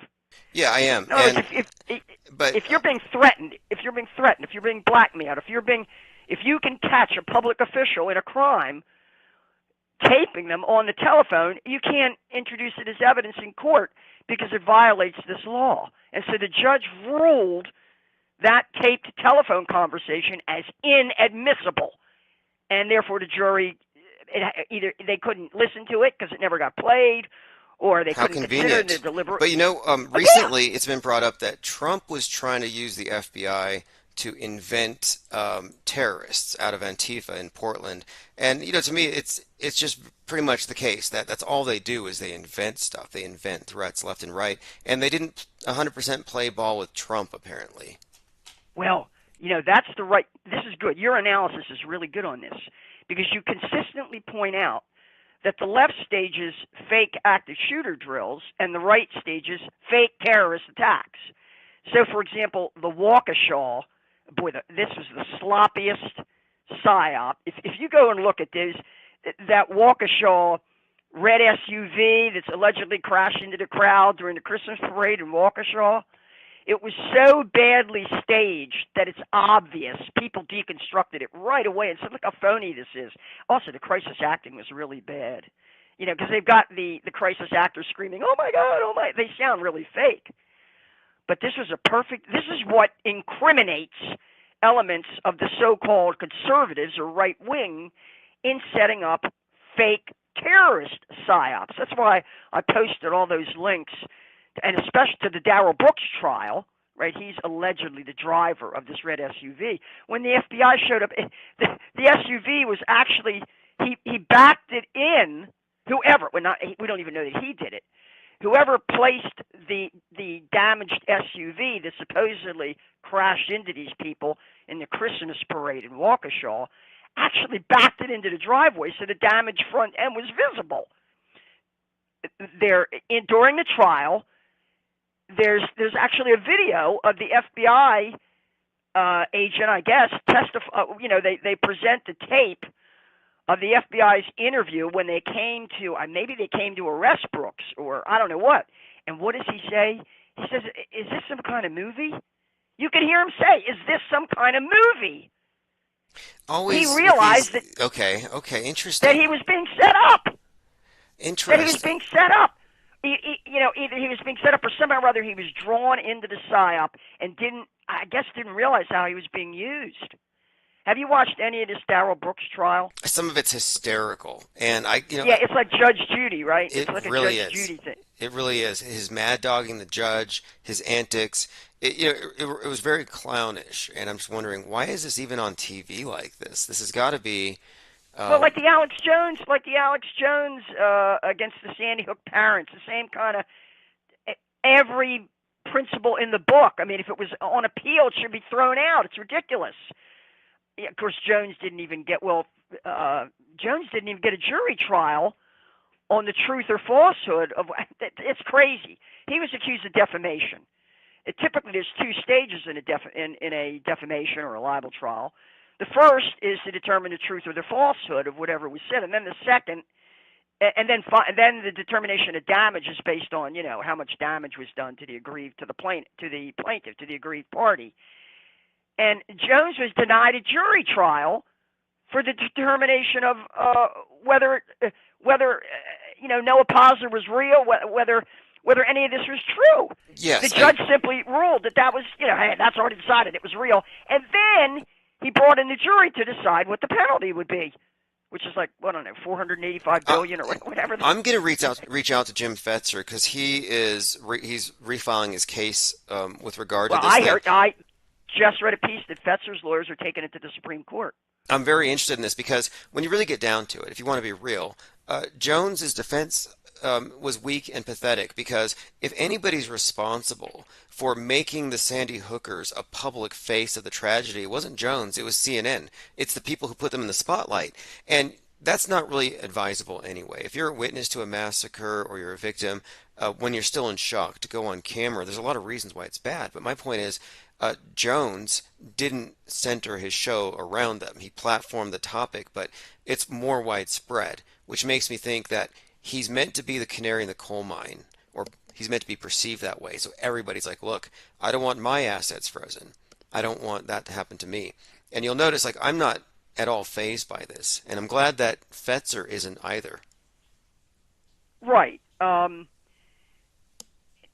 Just getting back to a point I was making, because it's very important that people understand, they forget things like, for example, the Oklahoma City bombing in terms of, people say, well, that's predictive programming. No, it was actually something that was set up by the BATF and the FBI. And here again, we've already discussed the cast of thousands, how it becomes a cast of millions because everybody wants to participate, and the fractal nature of compartmentalized, like NASA's moonwalk fakery, how you get all these people to participate in it, because it's so compartmentalized. Each one of them has a part in it. But it's also their willingness to be blind, their willingness not to see things.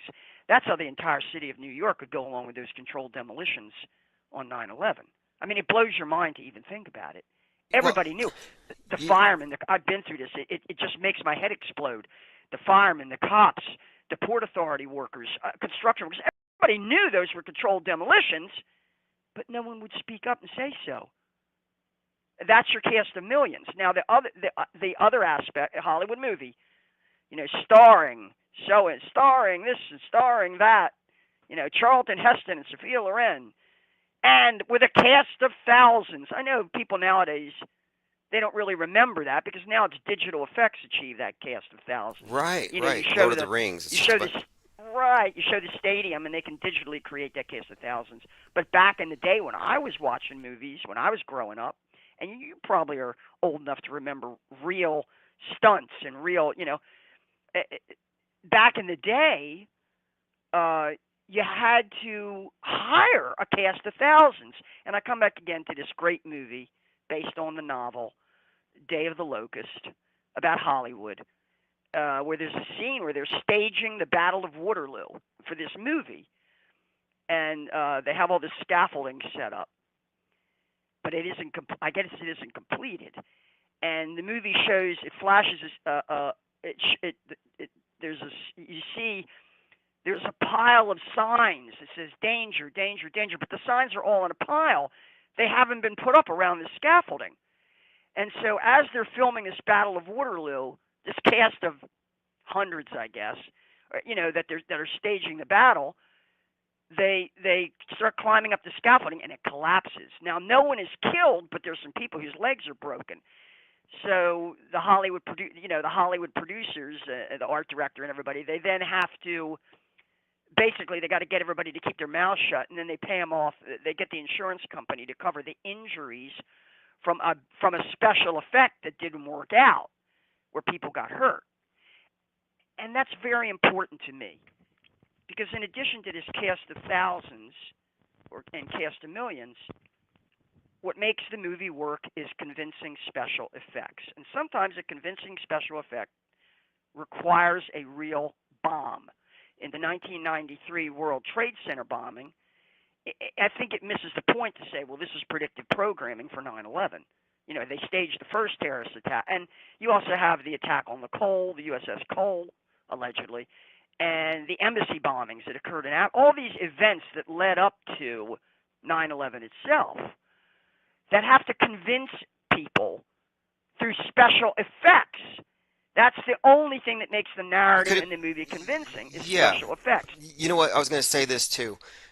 With regard to 9/11 and the role of planes, look back at how many movies made it a point to have exploding jets. Jet fuel's like a main character in so many action films. And I saw this. All I saw this in conditioning. the most annoying movie. I may have talked about this before. It was a series, and some of your listeners may remember it, called Sniper, starring Tom Berenger, who was pretty big in Hollywood for a while. He was in a lot of big films. And I guess the first couple were interesting, but by the third one, it was just getting really tired. You know, it was like, you know, these sequels get kind of ridiculous after a while. And in this sequel to Sniper, and Tom Berenger was in it, I'm pretty sure, there's a scene where a guy hijacks a streetcar in Buenos Aires to escape from the police or somebody. And he's riding the streetcar. He takes over. He grabs it from the streetcar conductor, and he takes over the streetcar, and he's riding the streetcar. It crashes into like a compact car in the road because it goes through it's one of these runaway scenes, a runaway streetcar, and the whole thing explodes. It's the most stupid thing I've ever seen. When I was watching the movie, I remember watching the movie with some people, and this is why I'm very you don't want to invite me to a crowd of people to watch a stupid movie. I bet. Oh, yeah, because I'll say, what the hell just happened there? I've seen so many. Why is a streetcar crashing into a vehicle going to create this giant pyrotechnic explosion? That's stupid. This raises a great point, though. And this is something that Douglas Trumbull, who did the special effects for Kubrick's 2001 Space Odyssey, commented on. He said that when we transitioned from real actors and real props into CGI, the reality was lost, that the artistry was lost, the quality went down. And I think this is intentional. It cheapens the special effect because now, and this is going to really expose them. Because audiences aren't as discriminating. Now audiences are easier to fool. That's one of the things, too. You got to dumb down the audience. You really got to dumb down the audience to get most of them to accept it. But the people who are hip, the people who, like the people who ever worked as EMTs, or like you, maybe have you had experience in the military or professionally handling dead bodies. You could look at something and say, well, that's stupid. You don't pump the leg. Where is it? You say they were pumping the leg in that scene in the scene in South Korea at the Halloween party, one of the crisis actors wasn't issued, I guess he wasn't issued a training dummy, and when they started filming the action, they were like, go. He reached for the nearest dummy and started pumping the thigh. And I was like, that's not going to do very much, although I could have used it. I was just back from the gym, and I was like, that might actually be good. But anyway, he was giving CPR to the thighs of some dummy. Well, that's what I'm saying. The special effects, if people are smart enough, like the CGI that was released for the Waukesha red SUV and all that, it was done so badly. And one thing they did was they threw around shoes. There's a great video. I posted this on your Facebook page about the actual video that was released that was supposed to show the Waukesha, another one of these trucks out of it, like the Nice truck, runaway truck. And we've had these runaway vehicle events that have occurred over the years. I remember the Nice truck. It wasn't a bombing, was it? The truck just crashed into people? It was just a truck. And I'm like, where are the anti-gun people on banning trucks and vans already? But, yeah, this is the thing. And the shoes. What's with the shoes at every single event? Yeah, well, I'm guessing that the shoes are placement of where the actors are supposed to cluster around with one of these dummies. And that's what it looked like to me. Ooh, interesting. But it's done so sloppily. The special effect. So that's why, I wouldn't know looking at this stuff. I wouldn't know what the hell I was looking at. I have no real experience with I have no experience as an EMT or anything like that. I have no idea. If it weren't for people like you and others, now so many others saying, "Hey, look what they're doing. That makes no sense. It's stupid." I wouldn't know. Oh I yes, don't know. in fact, it was after the fake killing of a rapper in 2019, where we saw EMTs with black gloves giving one-handed chest compressions to a moving patient on a gurney, threw him in the back of the ambulance, slammed the door, and discontinued the chest pumps. Lack of or blood. like dragging Ashley Babbitt's body down the steps or whatever. That is stupid stuff that no EMT would do. Dumbass stuff. The people who know better will look at this and say, "Well, that's crazy. That's got to be fake." Or they'll say, "Oh, that's a dumb." Which is why I reach out for human intel. And listen to what Not Shocked, a commenter, says. Viewers used to suspend disbelief for movies. Now Right. it applies to the news. Absolutely. Willful suspension. Yes, willful. From Shakespeare to ancient Greek theater to modern movies and television, all of it depends on this principle of the willful suspension of disbelief on the part of the audience. If you're in a movie theater and it's badly staged and it's poorly done, people in the audience will start throwing popcorn at the screen and they'll say they'll see, really, if it's that bad, even the audience will see that it's badly done. And they used to do that. Well, that's Mystery Science Theater 3000, or the old Star Trek TV series, which I thought sucked, really, mostly because the special effects sucked. They just weren't very convincing. Not like Kubrick's 2001: A Space Odyssey. That ever really. It's got to be what was it? Wuhan. Do you remember the Kung Flu? We called it Kung Flu. Yeah, people dropping dead. Yeah, it's like that guy looks like he got kicked by some invisible ghost of like Bruce Lee's ghost is going around kicking people over. We called it Kung Flu. And then when it came to America, nobody got knocked over like that. No, they had to get rid of that. They had to get rid of that because they figured the audience is a little more sophisticated. Here they are, but over there in China or wherever, in Wuhan, where they think the old Godzilla movies look legit, they probably thought, wow, that's legit. I mean, I'm just saying, as audiences, they're probably less discriminating, as evidenced by their fake moon landing footage. Way worse than ours.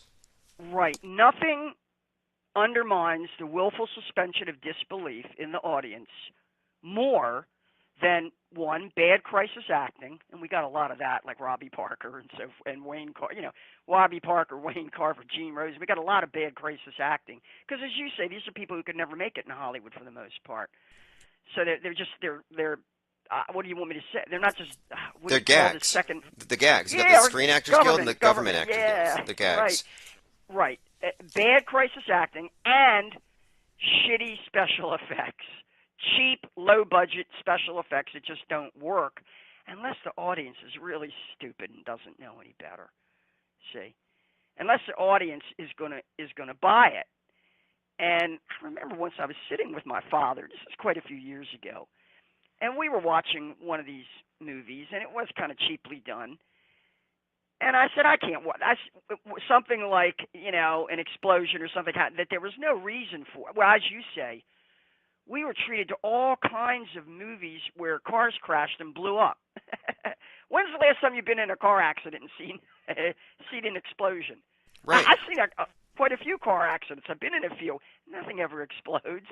It's like maybe they used to talk about, this is an interesting sideline pursuing, but there was the Ford Pinto, that there was a big scandal. They said that the placement of the gas tank was causing the thing to explode when it was involved in accidents because they put the gas tank in the back or somewhere. Do you remember this at all? I heard about this and that it was prone to explode, and you bump it from the side and boom. Was that real? You think? Not real. Now who knows? Who knows really? But this once again falls under the category of bad special effects. If you saw it happen, would you believe it anyway? And yeah, we were watching a movie, and it was just a really shitty special effect. And I said, look how stupid that is. I said, it wouldn't happen that way in real life. And my father said, well, why don't you shut up? We're just trying to enjoy the movie. Well, how stupid I said, Dad, how stupid do you have to be to enjoy something that's asinine that insults your intelligence? You know, it insults your intelligence. Look, that's a great point, because when you look at a lot of the fakery, it's almost like maybe it's so bad that it deliberately gaslights the more critical consumers of info. It's an insult, literally, to your intelligence. And what that does is it forces you to subjugate your intelligence to the consensus trance. I'm not going to think too hard about this because it's a conflict, the cognitive dissonance. And that's right, cognitive dissonance, yeah. And that's what it does. The only reason why we talk at all is because there's a disharmony between what we're told and what we're experiencing, and we're noticing. And those of us that are noticing are experiencing cognitive dissonance induced by terrible special effects. Yes, and it comes back to the most powerful weapon the deep state has is shallowness. The shallowness and stupidity of the audience that isn't bothered by having their intelligence insulted. My God, when you look at 9/11, you know, come on, you really expect everybody to believe that these towers, you know, were turned to rubble from fires caused by jet fuel? I mean, you know, that's ridiculous. It's such an insult to the intelligence of the audience, but the audience was willfully suspended their disbelief at this stupid, bad movie. And that's all 9/11 was. Everybody out there, if anybody asks you, well, what happened on 9/11? You say it was just a movie made for TV news. But movies do have to have reasonably convincing special effects. And what happened at the Pentagon really was an explosion. And we've got a live witness who knew it was an explosion and that there was no plane. She was a Pentagon employee named April Gallup. And it sounds, she said, and if you ever watch that interview with her, she says, I can't, and she was threatened by the FBI. And she said they did it to brainwash. She said there was no plane at the Pentagon. They did this to brainwash people. They threatened me and tried to intimidate me. She said I was there. I came to work that morning with my daughter, my son, you know, her infant son or daughter. I can't even remember. And as soon as she turned on her computer, the bomb went off. And apparently some of the debris fell on her. She was a little bit, you know, I don't think she was injured, but some of the debris fell on her and everything. And she said it was definitely an explosion that went off.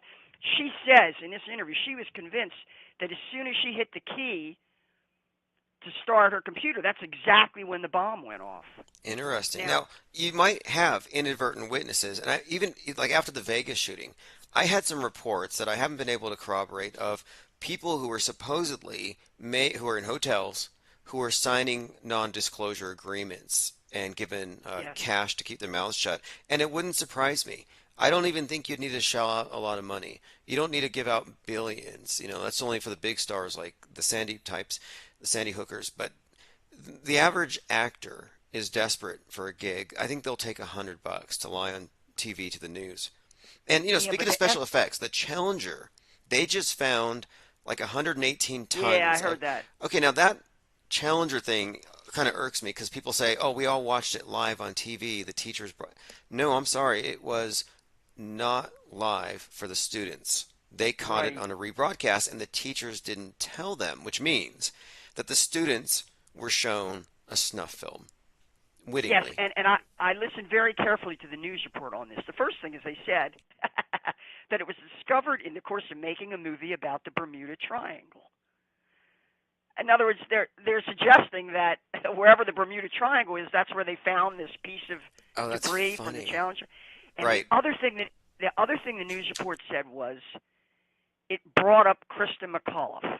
Boy, this was the real tearjerker, if you're old enough to remember, was that school teacher, Krista McAuliffe, who allegedly died. Yes, that's why they put this in all of the classrooms. That way the teachers would be able to say, hey, look, imagine if I went up into space and I blew up. And they had everybody crying, and everybody thought they saw it live, but they didn't see it live. And that's the key here. It was optional. They could have said, hey, do we want to show these children a teacher going into space and then blowing up?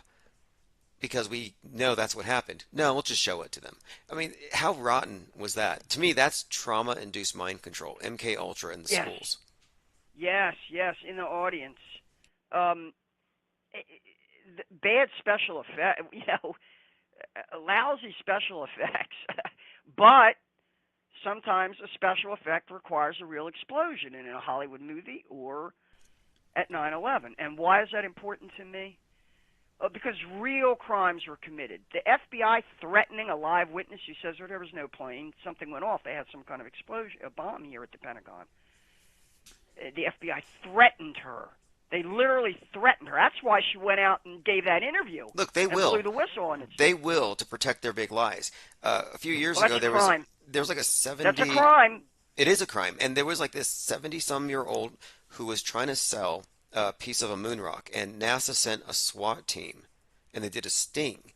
And I thought, why would they forcibly detain somebody? Why would they bring out armed SWAT officers for a moon rock? And it's because if somebody were to look at that under a microscope and figure out it's a piece of petrified wood, it would be very damaging.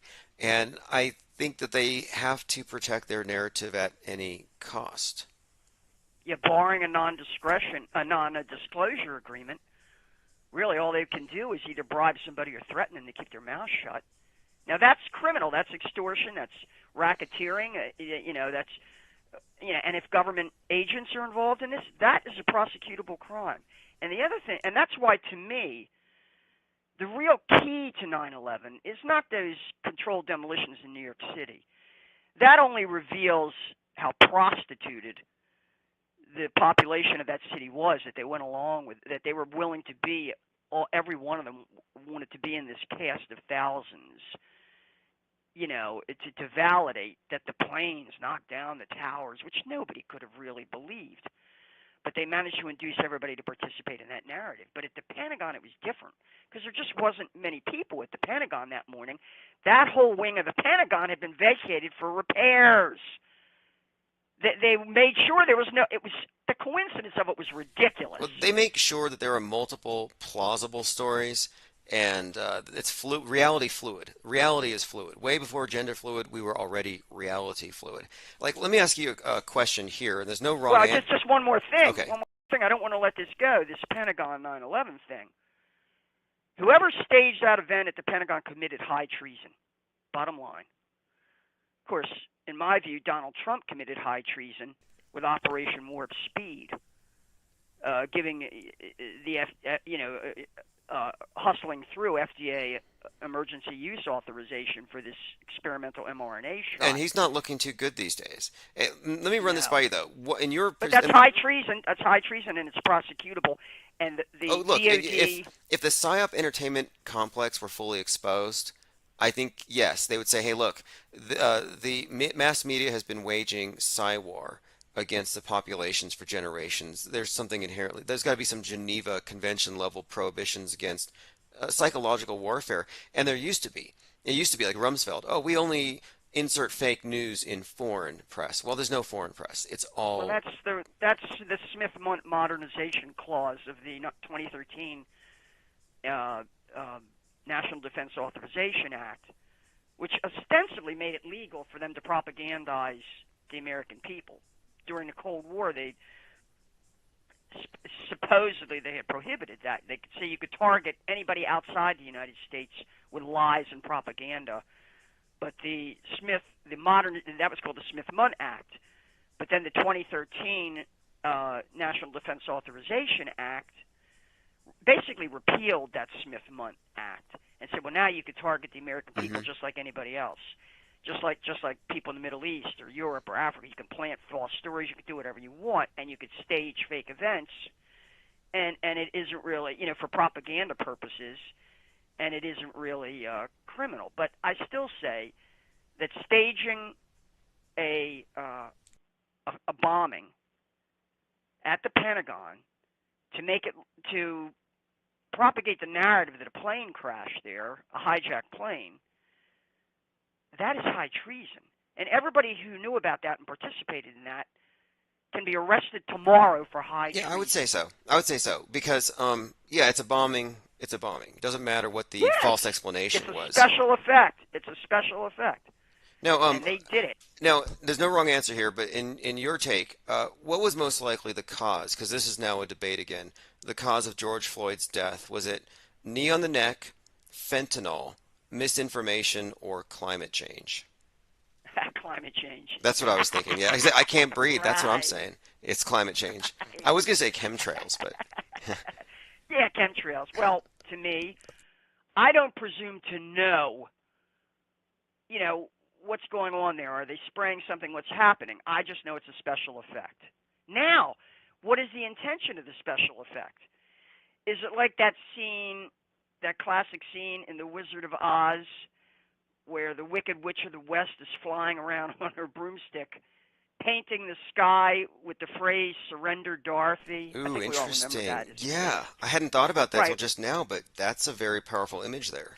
Yeah, that's what I think of when I see obvious. I don't want to call it. Well, people say it's geoengineering going on. That remains to be proven. Of course, they're out there in the open. Bill Gates is saying, "Oh yeah, of course we want to be able to shut the sun out and reflect the sun and all that," and that would require the spraying of, I guess, some kind of high particleized metallic stuff like aluminum. Yes, or stratospheric barium. aerosol injections with Yeah, vitamin. I think it's gonna exactly. be vitamin. Yeah, barium and aluminum. But they can spray chemicals in the sky that will then fall onto crops or into the water, or Look, I and who understand knows? why people even find this plausible. A Even if you, vaccine, maybe. like, look about this. Right? Like, if they're willing to allow drugs in to get you, like if they're willing to, it's like public health isn't the main thing.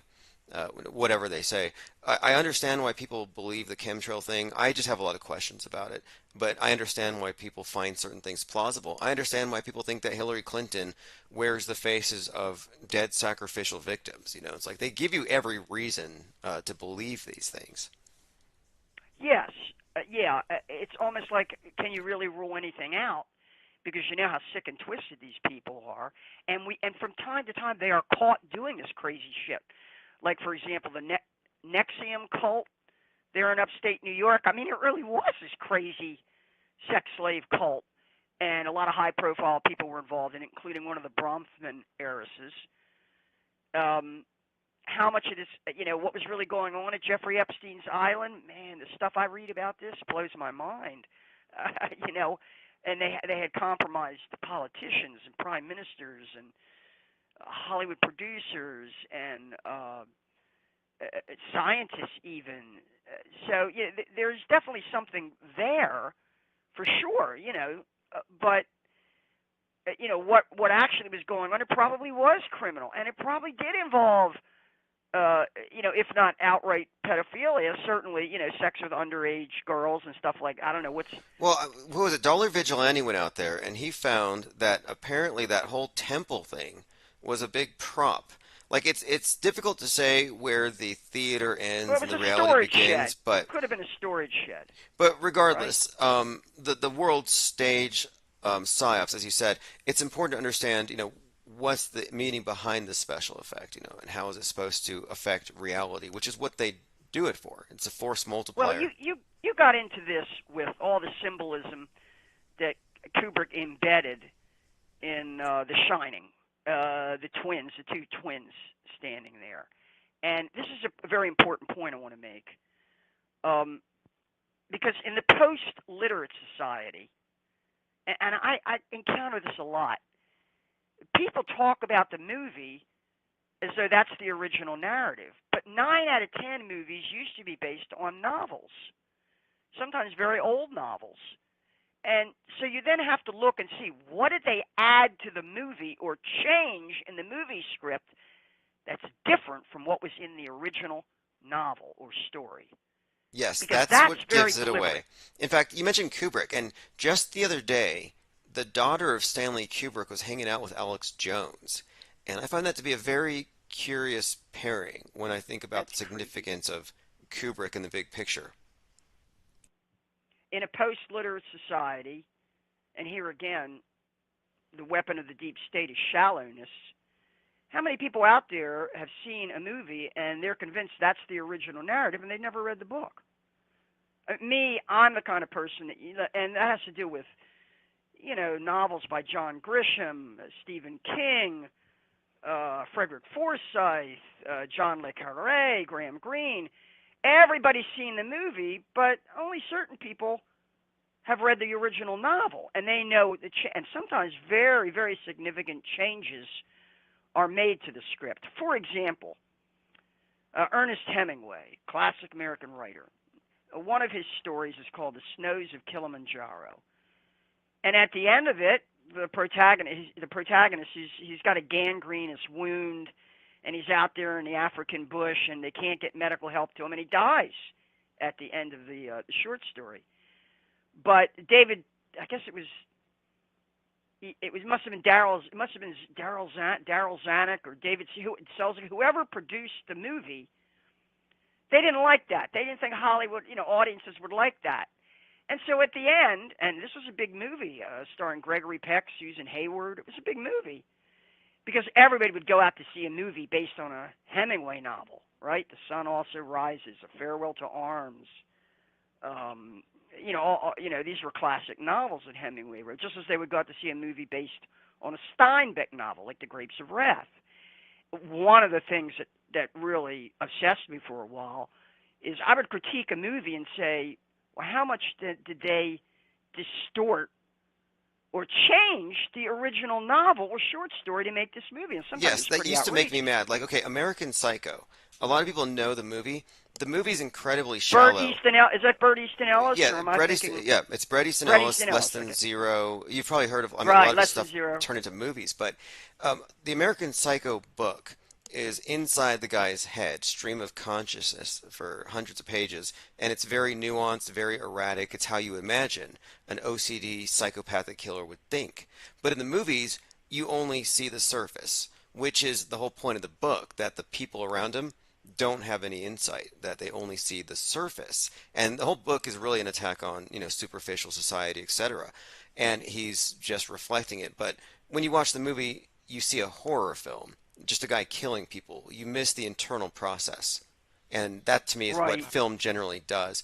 Although recently I've been impressed with Netflix and other streaming services' ability to take stories and extend them out beyond the confines of a feature film and get some more of the nuance out. Well, I always, a big thing with me is how faithful to the novel is the movie. So, for example, Martin Scorsese made, and I really appreciate it when the director goes out of his way to be faithful to the original novel. So, for example, Martin Scorsese made a film called The Age of Innocence with Daniel Day-Lewis and Michelle Pfeiffer and Winona Ryder or whatever her name is. And it really is. And I had read the novel many years ago by Edith Wharton, and I got to hand it to Scorsese. He went out of his way to really stick exactly to the novel. When Kubrick made Barry Lyndon, which was a terrible flop here in the United States, it's like a 3-hour film, but I love it. I got to say, Kubrick was really, how do you say it? He was very particular about sticking exactly to the text of the original novel because it's a classic novel. In other words, when the director is saying, hey, my audience is literate enough that they're going to resent it if I change the end of this. Well, in the case of Hemingway's short story, The Snows of Kilimanjaro, it has a very tragic ending where the protagonist dies of gangrene out there in the African bush. The doctors don't get to him in time or whatever. But as I say, when Hollywood made the film, they figured audiences wouldn't like that. Audiences like a happy ending. And so at the end, he's rescued and he survives. He lives. And Hemingway was so disgusted by this because he wrote the original story. He said, I don't want you putting my name on this movie and saying based on the story by Ernest Hemingway. He said, you should call it The Snows of Kilimanjaro by Darryl Zanuck. In other words, it's not my story. You completely changed the story. And that, once again, what is the weapon of the deep state, which is Hollywood?